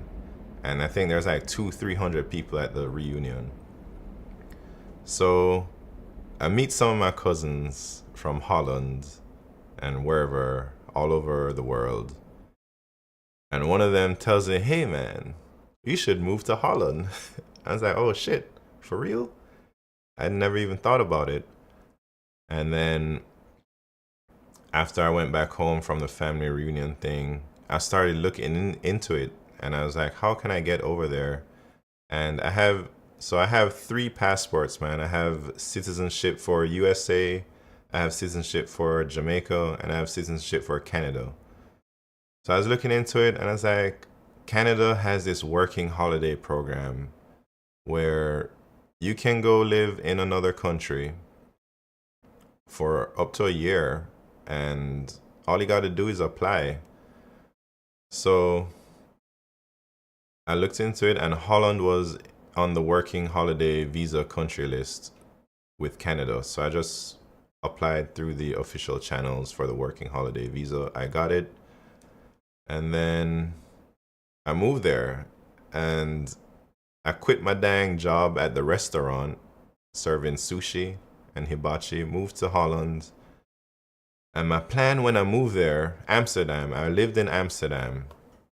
So this is where you guys probably want to hear it now. This is where the actual story starts. This is where my programming career starts, in Holland, in Amsterdam. So I go there and I'm like, I have $3,000, $4,000 to my name. I saved that much from working in the restaurants. And then I was like, man, I gotta figure out what I'm gonna do for money. So I was able to find a room for like 300 euros a month. It was such a tiny room, it was like a twin bed in there. I had a laptop and I had to sit on the floor and I worked on my or I didn't work at the time. I was just chilling on my laptop on like a nightstand. But after about 2 weeks, I was like, all right, it's time to go find a job, man. I gotta make some money. How am I gonna live out here if I don't have no money, man? My money's running out. I got like 4 months before I need to get some income. So I got my resume ready and I went to go do the thing that I always do when I need a job. I went to go find all the dang Chinese restaurants and the Japanese restaurants or whatever, and I go in there and I tell, hey man, I need a job. Here's my resume. Call me up. I'm ready to work right now. So I spent the whole day doing that one day. And then I just went home. I don't know what I was thinking, man. I was just like, I ain't going back to those dang restaurants. I ain't doing that no more, man. And I made up my mind. I was like, you know what I'm gonna do? I'm gonna learn how to make those dang spam bots that company used to give me. That was my main thing. I was like, that was easy money. I was like, man, if I could just make one of those bots, I could be making a lot of money. So for the next 4 weeks, I'd say, I tried to learn programming. And I remember I went on YouTube and I was like, we do international crime? Nah, man, it's not crimes. So I went on YouTube. I remember the first thing I tried to learn, I was like, how to make an HTTP web request in VB.net. That was like the very first thing I Googled. And wait, Julie Chen? Who's that? Wolf of Bot Street? Nah, man. So I watched this tutorial. I remember exactly the tutorial, man. It was a guy, his YouTube channel was called Teach Me Computer. And it was like tutorial number 51, VB.net, HTTP web request. And that's where I started my programming journey. I was just like, just show me how to go to www.wherever.com and give me the response back. And I'll take it from there. So eventually I learned about all these cookies and web requests and regex and stuff like that. And I was able to make my first bot after about 4 weeks of working on it for 16, 17 hours a day. And I was like super hardcore. As the moment I woke up, I started working on it to the moment I went to sleep. And I was just grinding like I've never grinded like that before in my whole life. I was ignoring all of my social circles, but nobody even talked to me anyways because I was in like a foreign country and different time zones. So I was like disconnected anyways. So after the 4 weeks, I make my first bot, and it's like for a website that probably doesn't exist anymore. And I'm very nervous, you know, so I'm getting the bot ready. I'm writing all the things. I got everything going. How old was I at this point? Man, I must have been like 25 or something. This was in 2013, 11 years ago. Yeah, I must have been around 25, 26. So here I am. I'm about to run my bot for the first time. I turn it on, and then within like an hour, I made a couple sales. And I felt so happy, man. And then I went outside to go buy like some chicken or something. And I came back, I made like 10 more sales. And then that week, I made like $2,000. And I was like, oh man, I finally made it in life. That's when I really feel like I made it, man. I called my mom. I was like, Mom, you don't have to worry about me no more. I done figured out my whole life. This is what I'm going to be doing. And that is when I first learned how to program, man. So I did that. I was making bots like that for the next 6 years, 7 years. And international calling. Yeah, man, we had like Skype back then.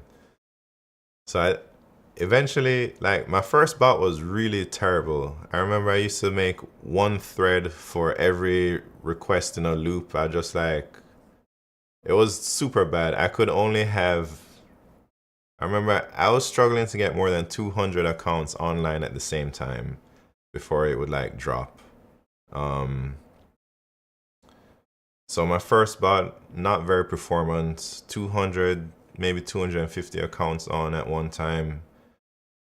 Eventually, the the boss of this company heard about me. Everyone kind of heard about what I was doing. Like, yo, you remember that guy, Midnight Simon? That wasn't my name, by the way. I had a different handle back then. But anyways, they're like, hear about this guy, Midnight Simon, man. I heard he's trying to learn programming. Because I used to be one of the top sellers in the era where they just gave free programmers. So I was on their radar. They're kind of watching what I was doing, seeing how it'd turn out. And that caught their attention. After I showed up on the sales board again, they're like, dang, how's this guy making sales? We didn't give him no programs. It's like, man, I made these programs myself. So now everybody started hitting me up like, hey, man, I heard you're doing this, you're doing that. So I started to work more and more closely with them. Eventually, like, man, how do I tell this?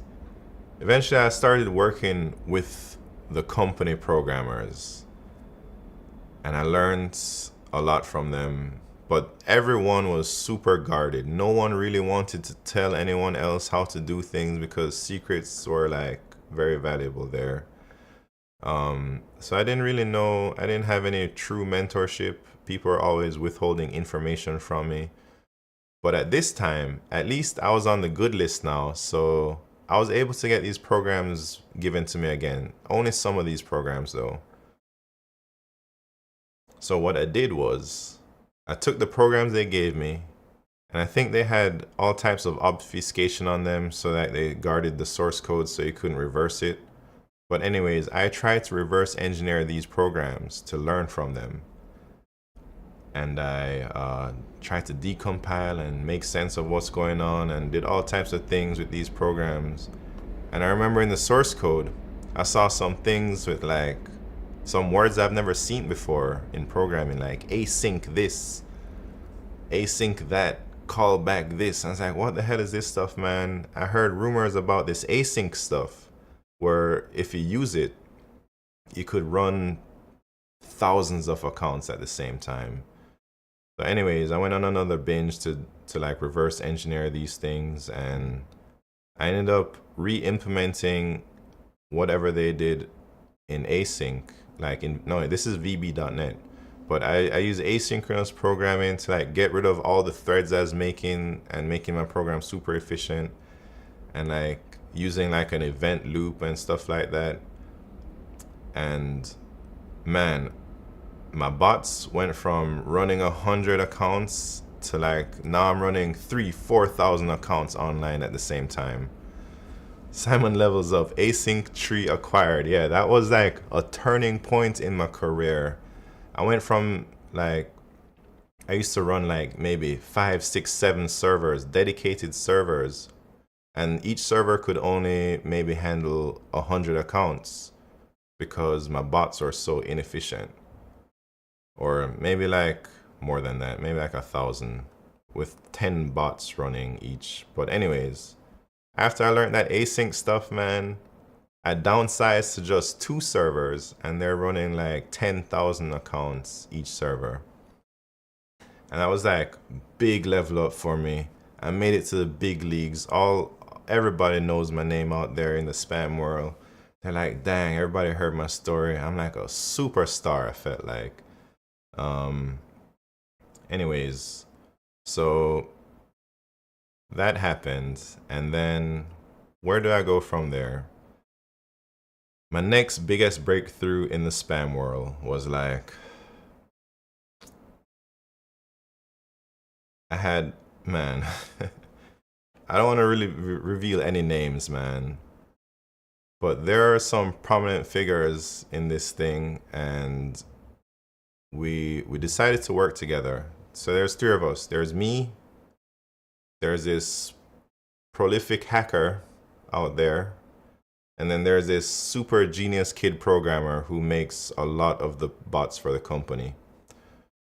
So, and then there's this other guy. So we all rented like a penthouse Airbnb in Miami overlooking the beach. It was like crazy amounts of money, and we all chipped in. And that was like our base for a few weeks. And during this time, we planned to just crush some work, man. And I remember on the second day or something of this binge, this work binge, Skype released their web client for their program. It was like Skype web beta, you know? I was like, man, Skype used to be so guarded back then. Like, everyone tried to reverse engineer Skype's protocol back then, and it was so tough. No one could really do it. It was really, really, really difficult. But once they released that dang web version, man, I went ham on that. I went 24, 36 hours straight trying to like reverse their web app and copy all the requests so that I could like mimic all the things they're sending. And I was able to do it, man. I was able to like figure out all their minified and obfuscated JavaScript they bundle up in their thing and reverse it and make it into, I translated it into VB.NET. And I was able to create this crazy Skype bot. And this Skype bot would be able to run like, I could load up 100,000 accounts in it and just let it ride, man. And it was like my greatest achievement in my whole life, I'd say. So I was running millions of Skypes, and I did that. That carried me for like the next few years in my life, man.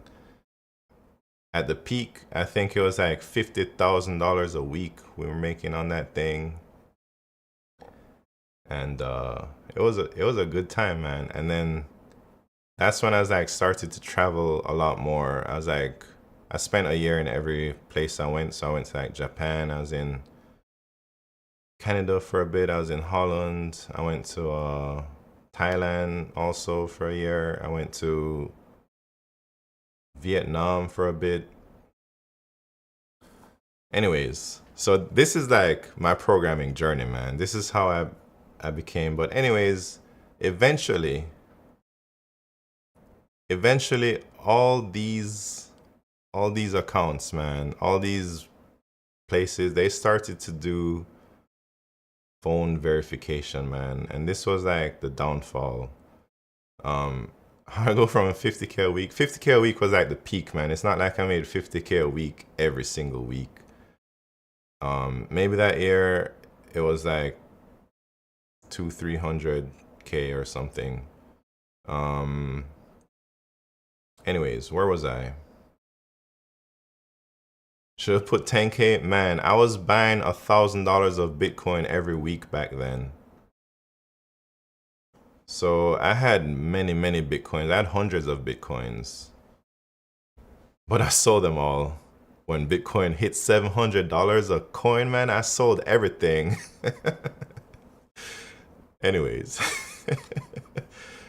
I was like, no way, this shit is going up, man.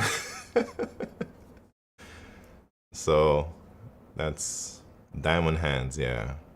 I want to talk about that. So that's how I used to pay for my dedicated servers.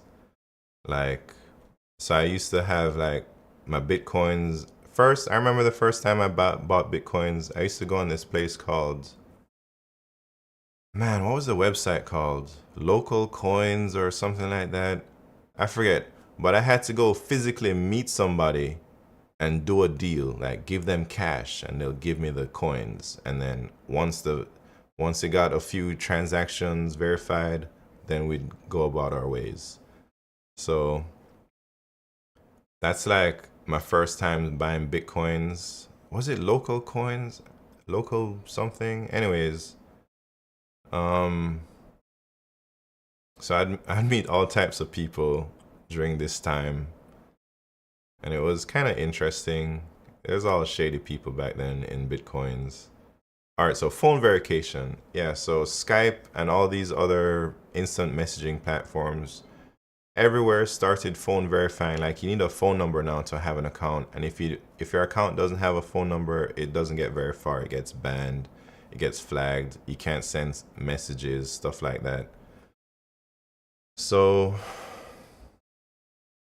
man, that was the downfall, man. Once Skype and all them places started killing all the accounts, it's like, what do I do from here? I tried a few times, so there's like a little bit of hope. We had like people in third world countries with this cheap SIM cards, like get us numbers and stuff like that, but that wasn't very sustainable, and that was easy to like detect the bot accounts from the companies because all the phone numbers were from certain countries. So for a few years, I really tried to get back to that peak of when I reversed that web Skype thing, but I was never able to regain all that traffic and, all the glory. It was gone, man. And I tried many times and I kept failing. And I guess I got kind of depressed and I wasn't doing anything for a long time. I think maybe like 2016, 2017, that's when everything went downhill. So I went from making tons of money to like literally zero. And I just lived off of my savings for like 3 years, 4 years. I lived off of my savings for 4 years, man, until I got the job right before Google. So where am I at now? I'm trying to get back in the spam game. Nothing's working. I can't make it.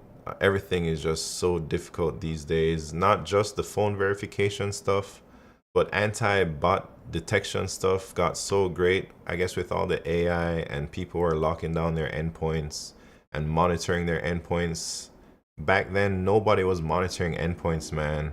I remember I could like just query, say, yahoo.com/online check or something from the same IP, and I could just put it in a while loop with no breaks, and I could just spam that endpoint and check like if someone is online or not. Like, I remember you could see there's like a little icon on like some forums, and you could put like Yahoo Messenger, ICQ, MSN, and it show a little green circle if you're online or not. So I'd like try so many random variables and random strings and usernames to see if I could find that online thing for an online person, and then boom, that's like a high quality target to go spam. But anyways, people started locking down endpoints, man, and things were just really difficult to make a good bot. The juice wasn't worth the squeeze, even though I tried squeezing for so long. Eventually I kind of moved on from that.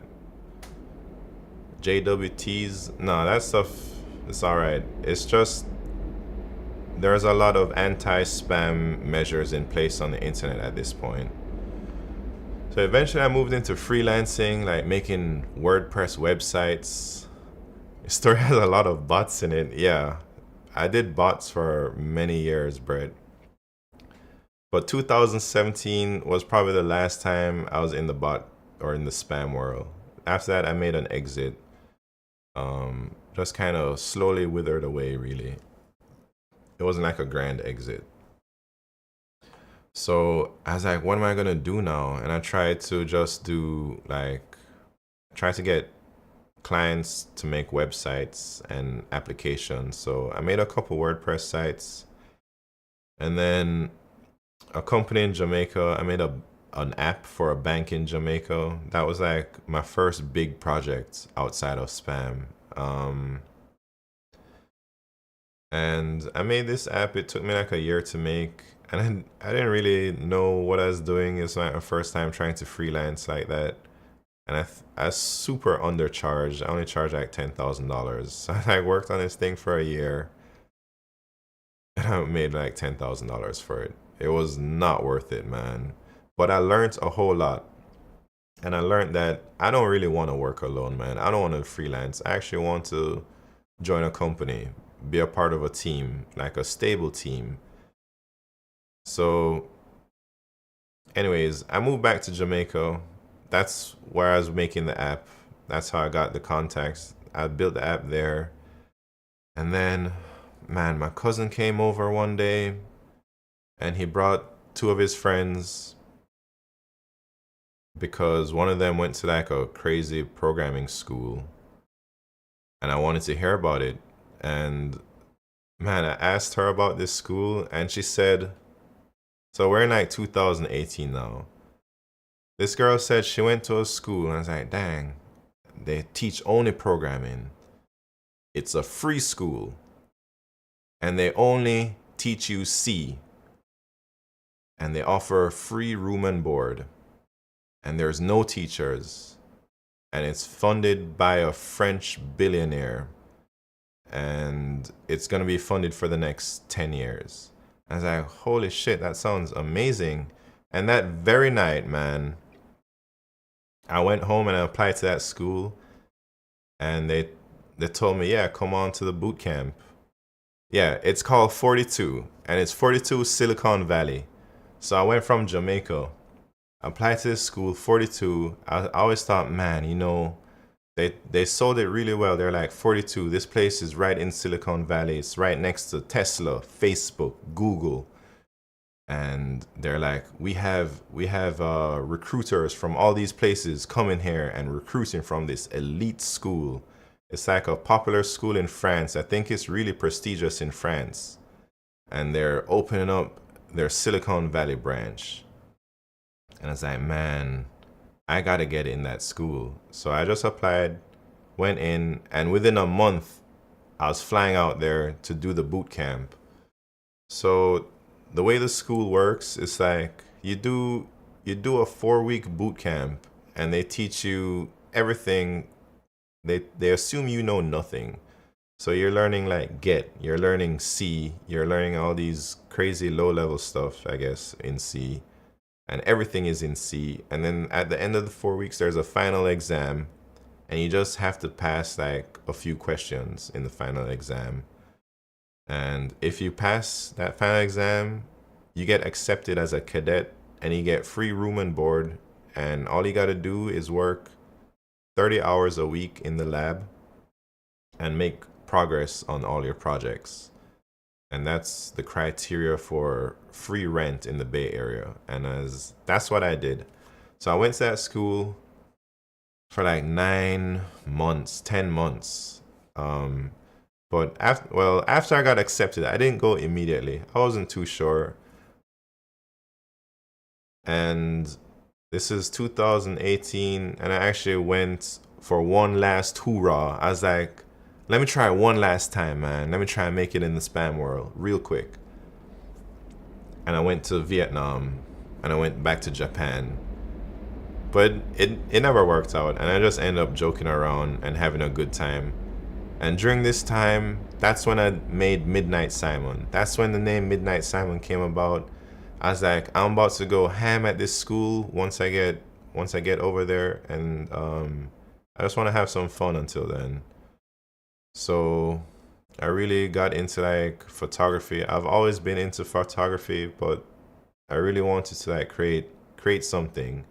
That's when I did like my Midnight Simon series, and you can see it on my Instagram. I was posting like every day, kind of like how I did my LeetCode study. I'll just go out at night every single day taking photographs for like 6-7 hours a night, and I'd edit all day. And then I slowly released them on Instagram, and I was able to like grow my account to like 1,000 followers, and then I just stopped.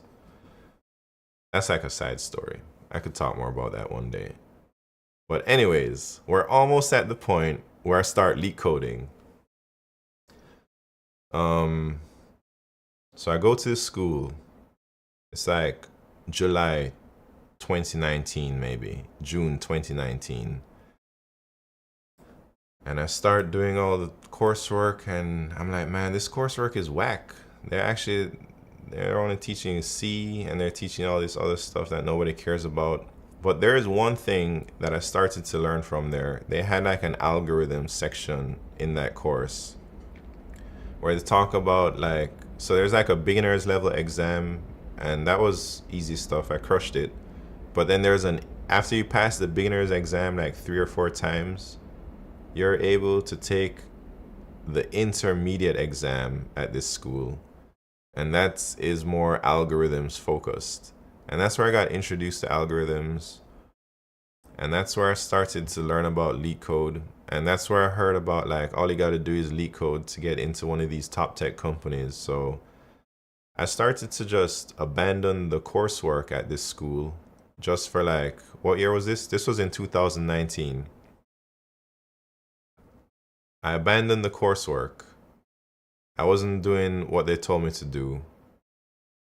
And I was like, you know what? I'm just going to start LeetCoding. But I wasn't very consistent. I was still joking around. I couldn't get myself going. And I tried to recruit some people to study LeetCode with me. So I went around the school looking for ideal candidates. And so I got like 4 people under me. Not under me, but I was able to influence like 4 people to start studying with me. Eventually, they all fizzled out and no one took it seriously, except one person, man. And that person was B. Becker. I don't really want to talk about B. Becker though, because it seems like he doesn't enjoy the spotlight. But that's where me and him met, man. And me and him, I used to talk about, hey man, all you gotta do is 300 LeetCodes. He was so focused on the coursework. He was such a great student. He was like super determined. I really enjoyed his like work ethic, and I really wanted him to succeed because he was like one of the only people at this school who really tried, and it seemed like he was so hungry. So I partnered with him, and man, that's when is this now? 2019. We used to go to In and Out talking about Team Blind and talking about LeetCoding, and we're just scrubs, man. We used to simp so hard for anybody who's working at Google and stuff like that. And eventually we started studying, man. December 2019. If you look at my LeetCode profile, this is when me and B. Becca started to study LeetCode. And I've talked about this before. Right here. On this day, me and him were just going every day for a few days, for a few weeks. But then 2020 came about and COVID hit. And then I think everybody knows the rest of the story from there. I don't know if I want to go into all that. I said it so many times. But like my first training boot camp, 2019 with B. Becco, I think I studied like binary trees. During this time, me and him really figured out how to like traverse a binary tree with level order traversal, or not even level order, it was just like in order traversal with recursion, like DFS. We spent 3 weeks trying to figure that out, man. And so every time like I'm faced with a problem in LeetCode that I don't know how to do, I try to remember back to the times when I never knew how to traverse a binary tree and how I thought that was so difficult and it was so crazy for anybody to even be able to do that. And now it's like, it seems so trivial, man. And that's what I try to remember, like all those times when all the algorithms just didn't make any sense. And now they kind of make some sense. How did a normal day look for you during those days? So at this school, it was like bunk beds and stuff. There was like 4 people to one small ass room. It was really terrible, man. So I would sleep for maybe 6, 7 hours. And as soon as I'd wake up, immediately I'd just get up and leave the room. I'm not trying to be in there with other people. And I'd go straight to the lab and I'd start joking around in the lab. I wasn't, but I guess during my training camps, me and B Becca would meet up, and we'd get a whiteboard and we just study all day for like 8, 9, 10 hours a day. So that was my first LeetCode training camp, and I didn't go very far. That's when I also discovered Larry NY and A Weiss. That first day of studying LeetCode in December, I decided I'm gonna do it in C++. I never done any C++ before, and B Becker never done any Python before in his whole life. He's only done C. So he jumped into Python, I jumped into C++, and we took the contest that same day. And right after the contest, we're talking about it. And then we saw Larry NY post in the contest discussion.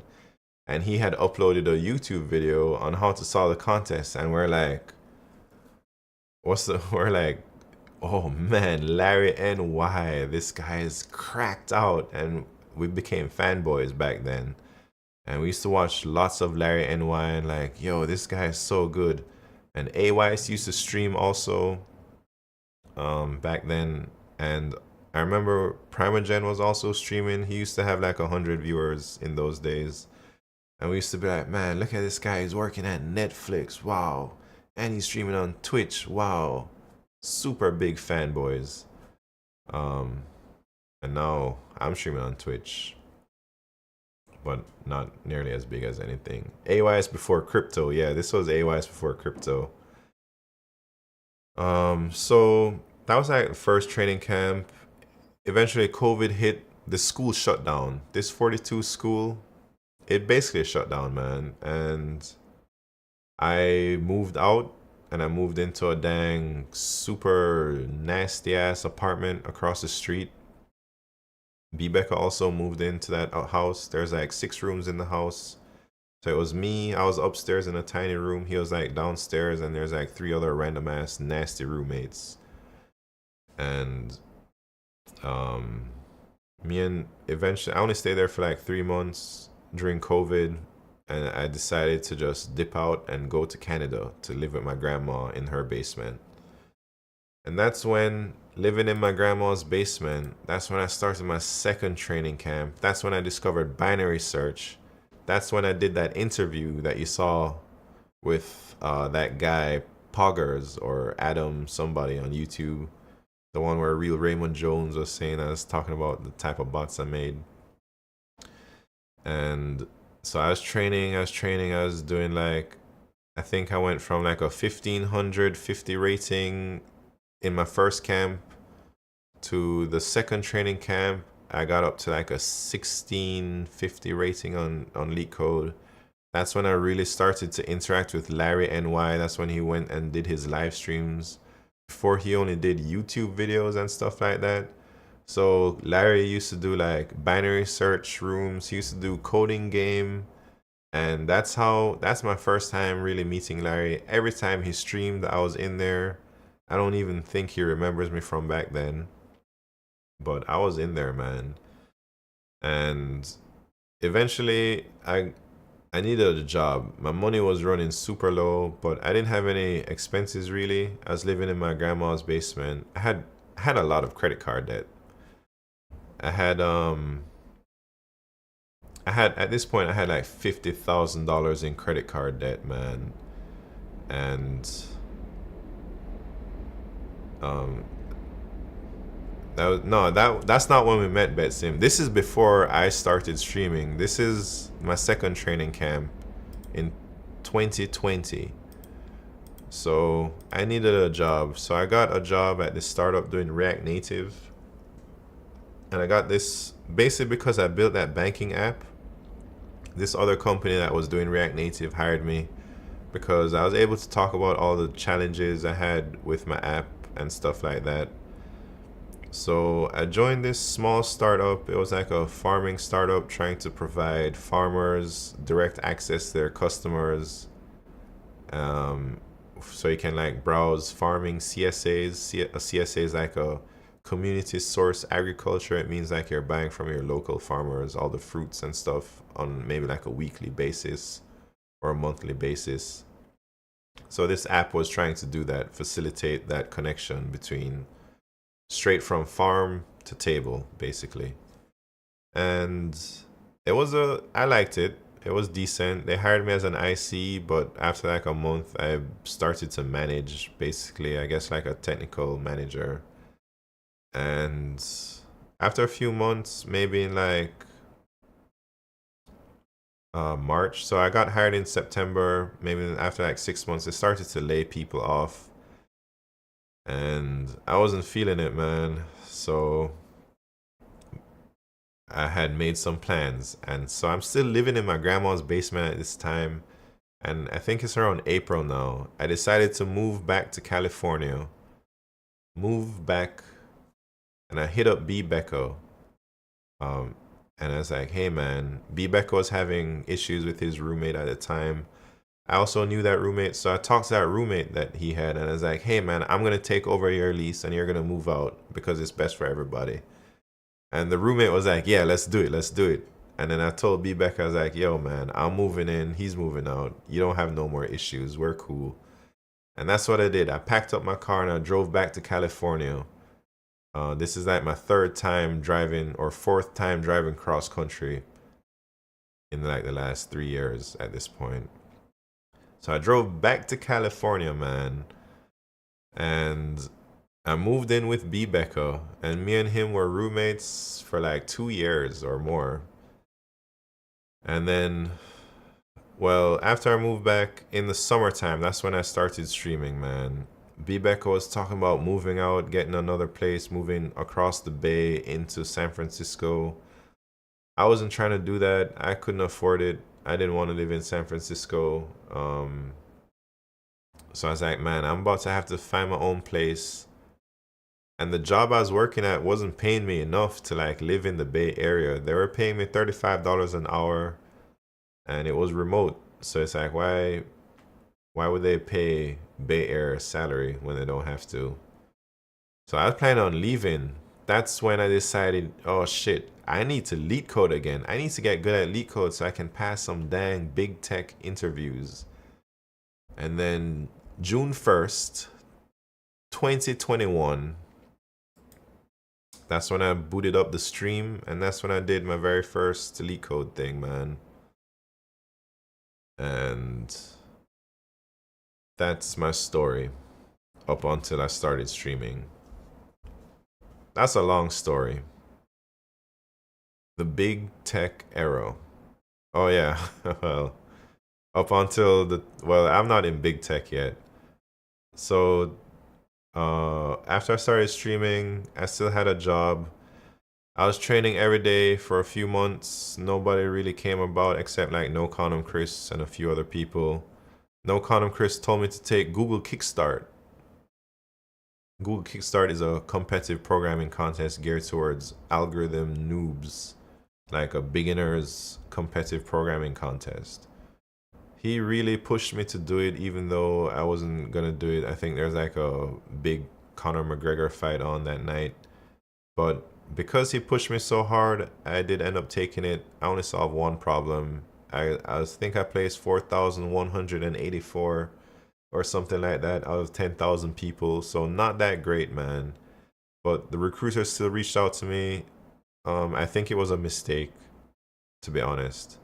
I think the servers were acting up that day at the Google Kickstart. And I think maybe since the servers were acting up, they just assumed that maybe I didn't go any further because the servers were weird. So they just probably overcasted their net this time when they reached out to people. So it was super lucky that I was able to get this interview, man. Because no chance in hell would they reach out to like one of the lowest ranking contestants for an interview.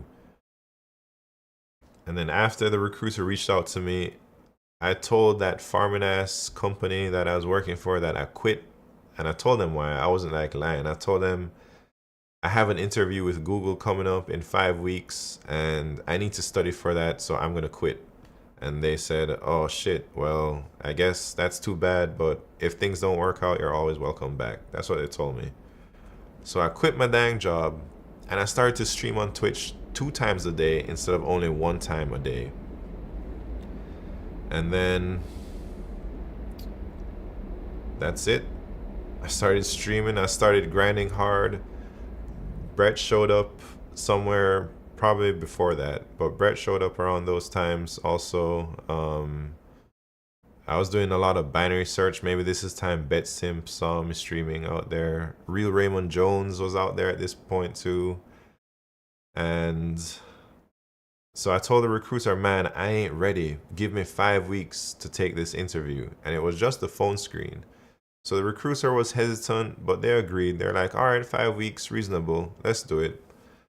I took the phone screen, super nervous. They matched me with somebody, a French guy was my interviewer. And this French guy said they had lived in Jamaica. I was so impressed that this person lived in Jamaica. I thought, wow, Google really puts a lot of effort into trying to find somebody who is compatible with the interviewee. Because on my resume, I had a lot of things about, oh, I built this thing for a company in Jamaica, did this in Jamaica. So my interviewer was like, yeah, I lived in Jamaica for a couple of years, blah, blah, blah. And during that phone screen, I struggled, man. I think I solved the wrong problem and he never really said anything. But right up until the end, I was like, oh, shit. I think I fucked up, man. Oh, my bad. I didn't say that. That's the first time I ever cursed on stream. I said, I think I messed up, man. I solved the wrong problem. And the interviewer told me, if you can fix it now, don't worry. Or he's like, I'll give you a chance to fix it right now. And then I quickly fixed it. And he's like, yeah, I think that would actually fix it. So I wasn't sure how I did. I was really nervous. I thought I failed it because I just didn't solve the right problem, man. And then I came back on stream and I was really down and depressed. But then that's like on a Friday. On the Monday, the recruiter reached out to me and was like, whoa, congrats on doing so well on the phone screen. We'd like to schedule you for the on-site. And then I said, oh shit, it's getting real now. And I asked the recruiter, give me 5 weeks to study. And the recruiter was hesitant again. They're like, oh man, 5 weeks is kind of long, but we can work with it. 5 weeks, okay. So I penciled it in 5 weeks, and that was, I think, like October 29th or something like that. That was my interview date. So from then, I started ramping up my studies. That's when I reached out to Eric Toe to get some dang private lessons. Well, not private, it was like group lessons. I did that like twice a week, I think, or twice a week, one time a week, something like that. But Eric Toe taught me a whole lot, man. He made me learn things that I was very uncomfortable with learning, like backtracking, things like that. Eric Toe, I'd say, contributed a lot to my success in the interview. If it wasn't for a few people played key roles, I'd say Eric Toe, Brett, No Condom Chris, and there's one other person that nobody really knows, and I don't even know them. I don't even know what their Twitch name is, but they messaged me, and it's like, hey, I'm a Google engineer. I watch your stream, and I'd like to give you a mock interview. This was like a week before my final interview, or my on-site. So I got on Discord with this guy. He's like, he turned on his camera, everything. He really simulated what the on-site interview would be like. And he gave me a whole page of notes. He was like, I'm going to take notes like how I would take if I was interviewing a candidate in real life. And he took so many notes on me, and that was so invaluable. And I'm so thankful for that person. I don't even know if they're still around these days. But whoever you are, wherever you are, thank you so much. That mock interview really, really helps me out. And do you still have those notes? I'm sure I could find them somewhere. I'm pretty sure they're somewhere out there. So anyways, took the interview at Google, bombed one round, That dude went on to make Algo expert. Nah. Little Freezy in the house. What's happening? And Chico Lab, how you doing? So he came from no CS to Fang. Yeah. So anyways, I took the on-site interview, really bombed one round, but I crushed the rest of the rounds. And after that, I stopped. I was like, I'm not studying anymore. I guess I could tell you a little bit about my strategy, like how I was planning on breaking into Fang. I was planning by just LeetCoding and streaming, and I had made a list of 100 companies that paid over 200K for like new grads or like mid-level engineers. So I had this list. Every day I looked at this list and it's like, there's 100 dang companies out there that's gonna pay me 200K plus. All I gotta do is pass one of these damn interviews, man. That's how I believed it was gonna work. I just had to get one interview from any of them passed. That's what kept me going, man. And then Google reached out to me first, and I never even applied to any other company. And so my plan was, if I had failed the Google interview, I would scale back on my algorithms training and start crushing system design and go for all the other companies, because Google doesn't really test system design for junior and mid-level, but I think like Amazon and all them other places, they test system design a lot. But I never had to do any of that.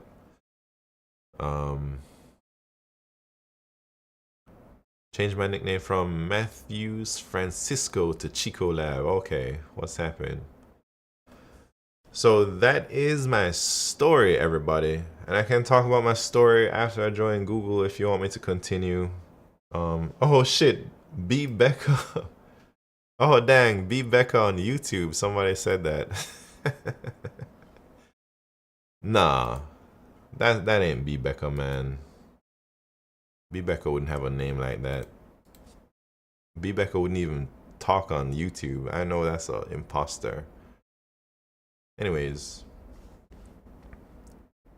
so I guess should I talk about life after Google now? Because there's a lot of things that happen that I've never really talked about.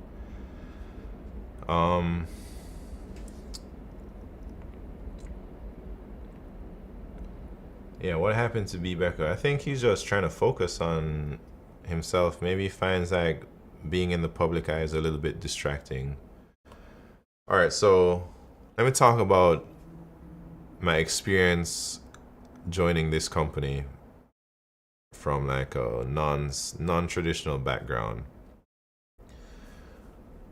So my manager, I think I read my manager wrong during the hiring manager thing, the team match phase. Well, let me tell you about the team match phase, man.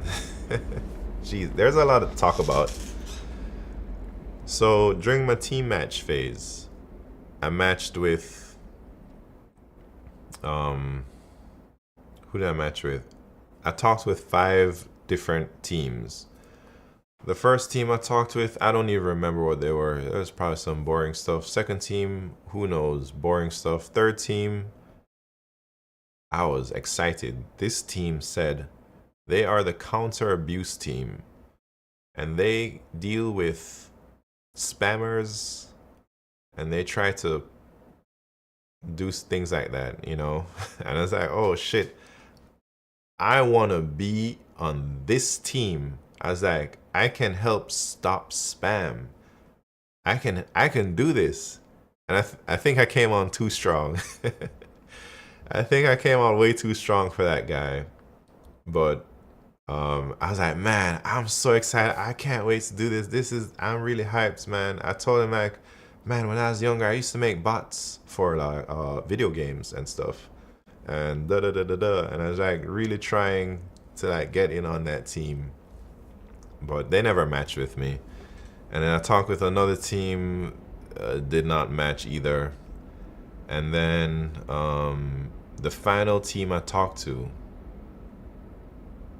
I'd have DM'd him. Nah, I found out that that team is kind of whack after I joined. But anyway, the final team I talked to, this guy came on. He's pretty chill. He's like, "Hey Simon, what's happening? My name is blah blah blah. We work on this. We do this type of stuff. You know, we like to get to the office maybe like 10, 11. I personally leave at 3 p.m. I go play soccer. And yeah, it's a chill team." I was like, "What? Sign me up for this team too. This is the life. I've always dreamed about getting paid 200K and adding 5 pixels padding to a button. And that's all. My work is done, you know? That's what I thought it was gonna be like, man. I was like, oh yeah, this is the life right here. Anyways, after I talked to this guy, I told him, "Hey man, this is it." And I was like, you know, I've not really told any other hiring manager this, but I have a Twitch channel, and you know, I do algorithms and stuff on this channel. And it's like, "Oh wow, that's so cool. Da da da. Do you mind sharing it with me?" I was like, "Yeah, I'll share it with you."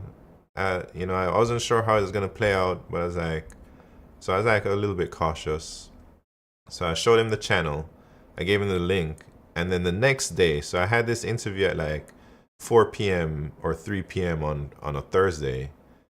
And then the next day at like 8, 9 a.m., the recruiter messaged me. He's like, "This guy really wants you. This team really wants you, man. Are you interested?" I was like, "Yeah, I'm interested." So that's how I got my team match. And later on, I guess I learned that my manager has kids, and their kids also really want to stream on Twitch. And I think he told me that he'd never checked out the channel because he felt it would like be a violation of my privacy. But he did tell his kid to go check out my channel and tell him what he thinks. And his kid was like, "Yeah, that channel is bumping." And maybe that's how he made the decision to hire me. So that's like my team match story. And I can tell you about my ramp up at Google. And so where was I? Ramping up. So when I joined, I was still remote. Someone got hired by some dude's kids. I think so. So when I ramped up, or when I joined, everything was still remote. The office wasn't open. I joined in December. Like, I officially started in December. And it was, man, it was so underwhelming starting at this company, man, during COVID. I had thought, wow, I remember joining the first team meeting. There's like 12 people in this meeting. Everybody's talking. And I'm just there at home, listening to everybody talk. I felt like nobody even said hi, or nobody made a big deal. Everyone kind of just ignored me. And this is like the greatest moment of my life. I thought I was so hyped for joining the company, and everyone is like, whatever, this is just some new guy. No one reached out to me to introduce themselves. And it was like not that great. I think one person on the team set up a one-on-one with me to introduce himself. But I felt like, man, this kind of sucks. And I had a really hard time like ramping up. They kind of just like, "Oh, just go learn stuff." They told me there's no expectations for you in your first year. Just go learn things. Just go do what you want and learn things. And I was so lost. I didn't know what to do, man. So I just took naps all day and chilled, which is not learning. But I didn't have really any guidance. I had an on-team mentor, but he didn't mentor me much, to be honest. But me and him are great friends now, actually. We joke about that, how he was a terrible mentor.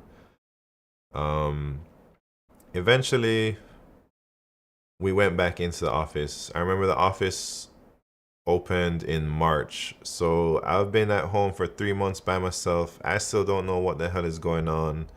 I've never written a unit test in my whole life, man. And these people are telling me, go do this, go do some mock testing, or go mock this in the test, or how about these integration tests? It's like, what the hell is an integration test, man? Nobody's like trying to explain things to me. And it felt so awkward to like reach out to these people and be like, hey, I have no idea what I'm doing. Can you help me? And I did that with one person, and he helped me a lot. And then he left the team. And so some other things happened in my personal life, and I had to take like leave. And I got hit with a talk with my manager. My manager was like, "You're not performing." And they put me on something called support check-in. This is like September. I got hit with the support check-in, man. That means that's like pre-pip. I was about to get my ass pipped. I was like, what the hell, man? I haven't even been here a year. They told me they don't expect anything from me for the first year. And they're talking about pip in September? Like, come on, man. They lied to me, man. That's how I felt. And then I was like, all right, say no more. And that's when I started doing the co-working streams. I would turn on my stream just like how I did the LeetCode thing, but I'd hide my screen and I'd just work in the zone on like work stuff. I'd read documents, read documentation all day, read the code base, try and follow the code base, read all these people's comments all over the place in the all over Google, you know? So I really gained a lot of knowledge during this time, and I was able to like redeem myself. I also reached out, like during this time when I got support check-in, I had gone on a trip to Switzerland, to Zurich, and it was like a big team trip, and there's this other manager there. Actually, it wasn't a manager at the time. There's a tech lead over there, and this tech lead, I thought, okay, I kind of like this tech lead. Easy to talk to. I think I relate to them a little bit more. They're like one of the only tech leads who talks normal. They talked with like slangs and stuff, and in chat they'd be like LOL and gonna and this, and you know, not like perfect punctuation and joking around and stuff. So I felt comfortable talking to them. And I asked this tech lead for mentorship. I was like, hey, my ass is about to get pipped. Can I meet with you weekly? And can I just ask you all the things that I need help with every week? And she was like, yeah, for sure. So I started meeting with her every week, and she gave me a lot of support, and I was crushing it. Like, I was doing all the work. I think she was super happy with the progress I was making. And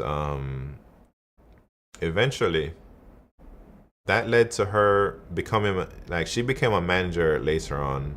And once she became a manager, she reached out to me and she asked me, hey, do you want to come to New York? And I was like, maybe. Give me a couple weeks to think about it. And then I was like, for sure, I want to come to New York. I want to go on your team, man. I'll leave California behind. I don't really care about California. And that was like my first team switch. So I switched from maybe, how long was it? Well, I switched in October.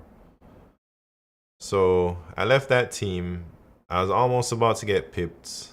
And I started the process for the team transfer. I talked to my old manager about it. He was like, all right, cool, whatever. And I got approved by my director to move to New York. And I moved to New York in October of last year. So just 8 months ago, I'd say. And then after just being on that team for like 6 months, I was able to get promoted. So I went from almost getting fired and pipped as an L3 on my old team to getting promoted within 6 months on my new team. So I think that's how big a difference like the right team makes for like your career progression. Um, and that's where we're at. And now we're here trying to do the streamathon thing. My girlfriend's moving in. It's my first time like having like a permanent living situation with someone else who's like a life partner, you know, and this is like my bachelor. Somebody said it yesterday or something. This is like my bachelor's party, man. This whole streamathon thing. And that's all I gotta say. That is like my whole story, man. From the moment I was born, kinda, to like right now, today. Um, you meet your girlfriend in New York? No, I met my girlfriend in college when I was working at one of them damn Chinese ass Japanese restaurants. Good, sir. Thank you. Thank you. Is she's gonna stream LeetCode? No, she's not gonna stream LeetCode. But when she moves in, she's gonna start streaming something. Um, she's gonna stream. She's like a seamstress, so she's gonna be streaming like craft makers and crafters or something. Chinese ass Japanese restaurants. She's been nah. We haven't been together the whole time, but we've kept in touch. You know. Amit from YouTube, what's happened? I heard the entire story, and I'm not lying. I said that's the craziest story that I've ever heard. It's not super crazy, I think. What advice would you give to yourself when you started knowing what you know now? Wait, what? What advice would you give to yourself? Wait, which one of myselfs though? There's a lot of periods in my life. Um, how many square feet is my place? Maybe like 650, 700. Said I missed half your story. Don't you worry, AKSR. You can always watch the VOD if you're that curious. Man, how long have I been talking about that story, man? It feels like forever. Um, so I've never really revealed everything. That's mostly it.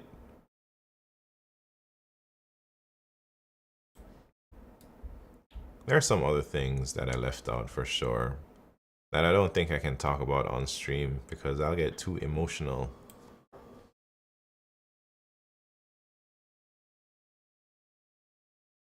The starting one on the 4 people room. Oh, when I was in that boot camp place, what advice would I give to myself? I say, man, take your leak coding studies seriously, man. I struggled with consistency from back then, and I think I'd have like started streaming on LeetCode a lot earlier, streaming Twitch on LeetCode a lot earlier. I think that was the moment my life really changed for the better. It's when I turned on the stream and I put myself out there to the whole world. And I was able to connect with all these people I used to look up to. And I still look up to them. Like Larry NY was like an algorithms god in my opinion. A Wise, he was like untouchable. He was the super like digital renegade, did it his way, just did everything his way, and it's like, wow, this guy is insane. And streaming allowed me to like connect with them when I would never have the opportunity to ever talk to somebody like that in my real life. You inspired me to do LeetCode last stream. I'm actually gonna do it right now. Do you have any tips like how to structure the studying? Demon, thank you very much for that Prime subscription. How to structure the studying? I just went through one of those lists, man, and I hit every single topic. Every single topic I drilled into it until I felt like I could do problems relatively straightforward, you know? Who? Billy White? What you talking about, TV Josh? Oh, let me put the sub thing. Sounds like your first team match was a bit of a miss. If you could go back in time and do that over again, would you have tried to pick a different team? Sounds like things end up working out in the end though. No, I don't think I'd pick a different team because that tech lead that took me under her wing, she was a part of that team.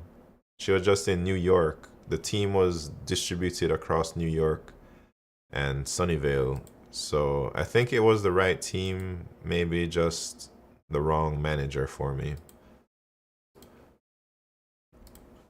Not just the manager. It's not about the manager. I think it's like the whole team. The way the team was structured, it wasn't set up for handling juniors. So right when I joined, the team lost 2 senior engineers. I think 2 L5s just left within my first 2-3 months. And then the tech lead in Sunnyvale is part-time. He only works like 4 days a week. So it was hard to get like one-on-one time with a more senior engineer who could like mentor me in person. And I think that was my biggest struggles with the team. Who do you say after Larry NY? A Weiss. A Weiss. Oh wait, I put that in YouTube instead of Twitch. Wait, Demon, let me put your thing up real quick though.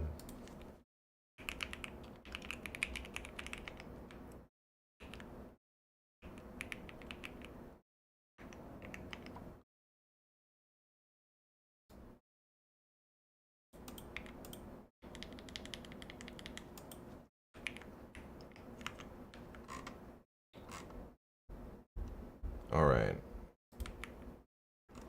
Oh, look right there. Thank you very much. AYS doesn't have anything on YouTube anymore.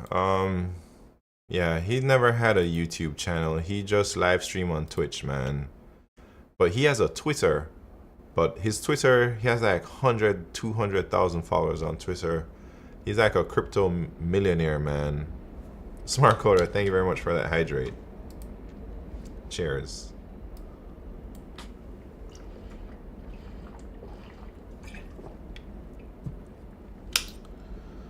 Whew, that was a long ass story, man. I'm hungry now.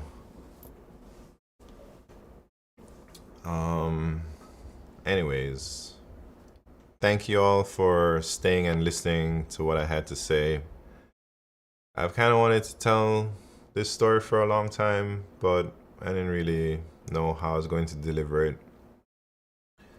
There's a few other things I wanted to share, but like I don't know how I don't think I want to share it, but I don't think I can share it, man.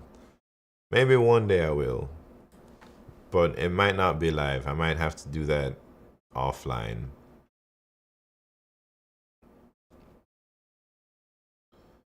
Every time I tune in, you're eating or about to start eating. Nah, that's not true. I just got here and he's already looking for food. No, man.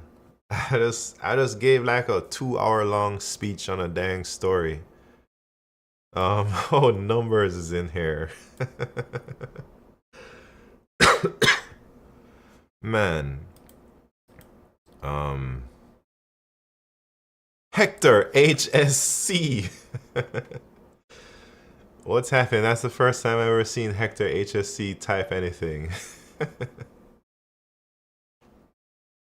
This is the third time in 2 days I've tuned in and you're about to eat. Well, I just ate, but I ate a little bit. You talk about your time in Jamaica? I did, actually. I talked about my whole life, Skip Pharaoh. I talked about the moment I went to like elementary school or primary school, to the moment I went to high school in Jamaica, to failing high school, to moving to America, to crushing high school in America, to failing college and eventually passing college, to my times in the restaurants and all that stuff, everything.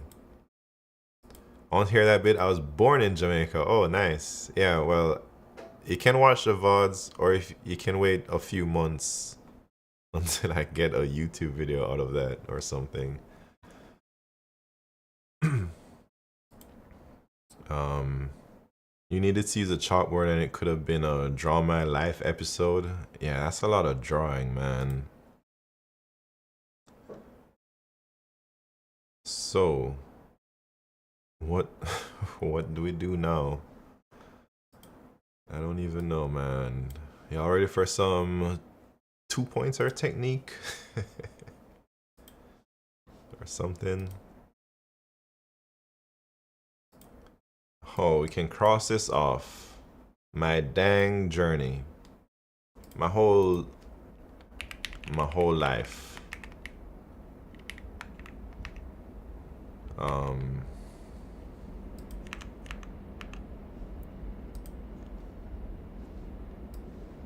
well, that's it. Should I just end stream now? No, we gotta hit 12 hours again. Yesterday my internet cut out and I didn't quite make it to 12 hours.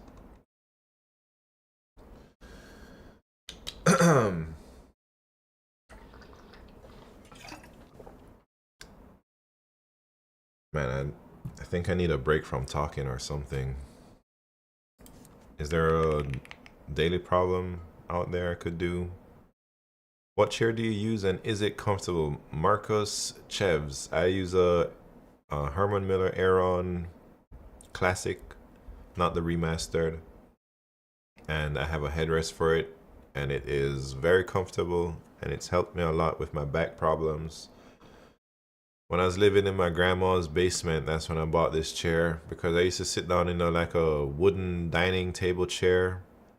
And after like a month of that chair, I already started to have back pains and stuff. And I do all these crazy things to try and alleviate my back pain. And eventually I just like, man, I'm just gonna buy this expensive ass chair. So I went to like a used chair dealership and I was going in for a different chair. I was going in for the Steelcase Leap version 2. I was like, yeah, this chair is sick. Duh duh duh duh. I'm gonna take this one. And then the guy there was like, hold up.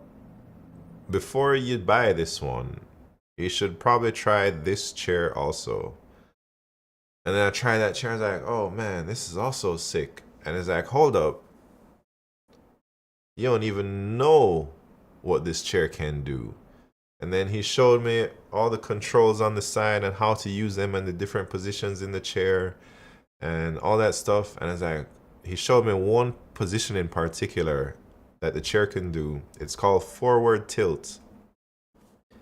And that is my favorite thing to do in this chair. It's like, it kind of forces you to sit upright and it gives your back a lot of support.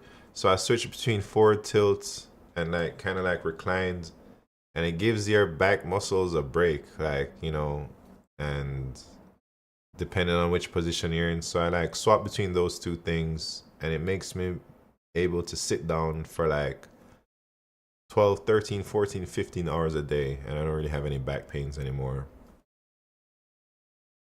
And then the Steelcase Leap version 2 does not have forward tilt, so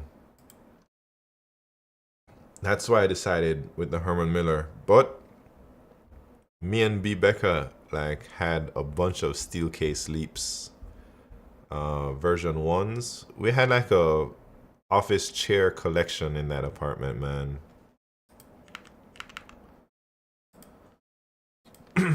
Herman Miller Aeron Classic.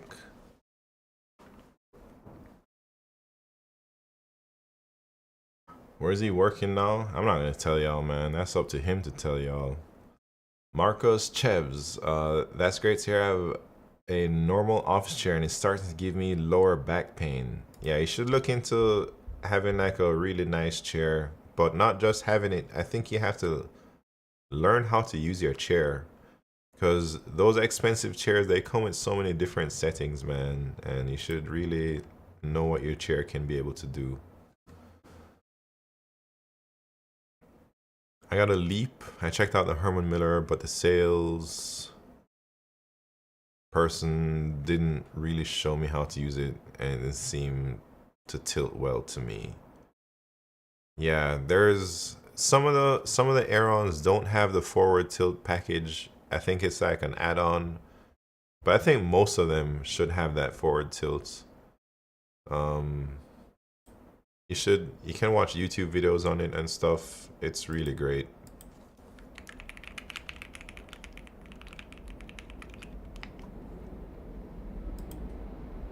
Maybe there's like an image to show you.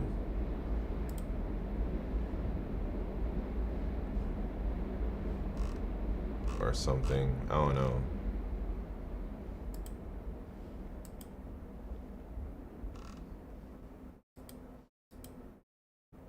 But it really puts you upright, man.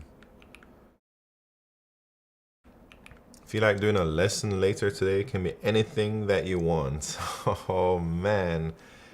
BetSimp, it's gonna be digit DP because my ass forgot everything it taught me about digit DP. And I need to know it, man. I feel like what the hell is digit DP? It's a DP technique that's very powerful for some hard problems.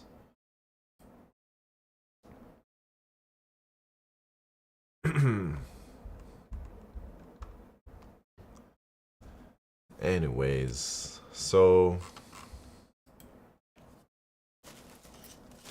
now I don't really know what to do right now. I guess we can do the daily problem. Oh, Jesus, another hard problem. All right, let me read it. Maybe I can solve it, maybe I can't. Because it's a low number. Patching array. Given a sorted integer array nums and an integer n, add patch elements to the array such that any number in the range 1 to n inclusive can be formed by the sum of some elements in the array. Return the number of patches required.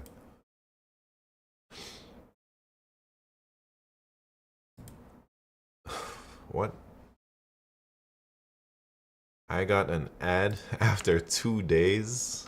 Oh man.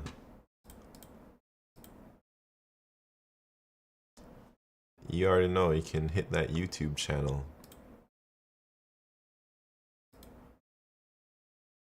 You already know you can hit that YouTube. I'm gonna link it right here. Twitch ads have been going hard. Well, I got 2 places you can watch this live stream. Alright, so let's see what this question is all about, man.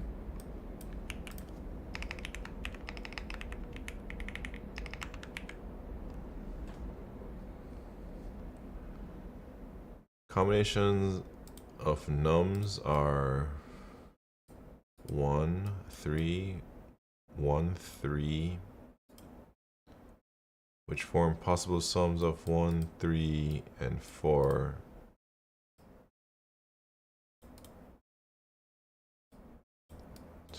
I don't really know what they're talking about.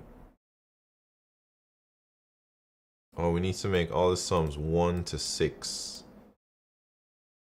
So right now we can only hit 1, 3, and 4. But we need to be able to hit 1, 2, 3, 4, 5, 6. So we patch 2 to it. And 2 is the missing number. Oh, this is like a math problem though. I don't know math. Feels like I need to know some rules about math.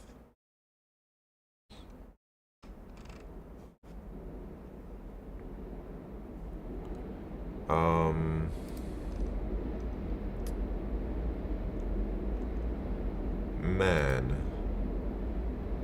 I can't even think. Been talking too much.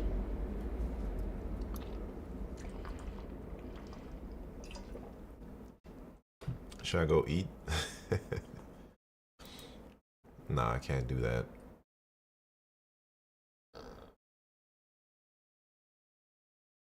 I don't think I can do this problem. Mm.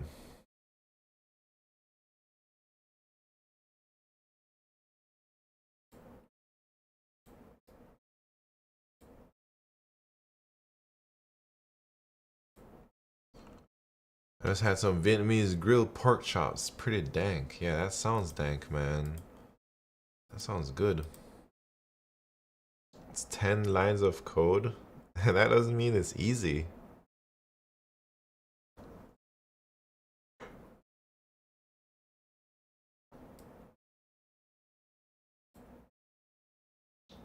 Two and four.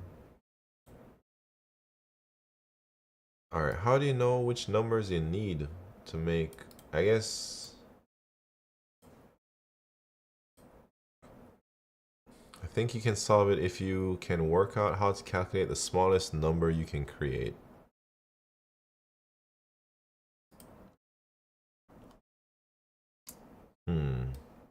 Let's look at this one. Smallest number we can create is 1. And then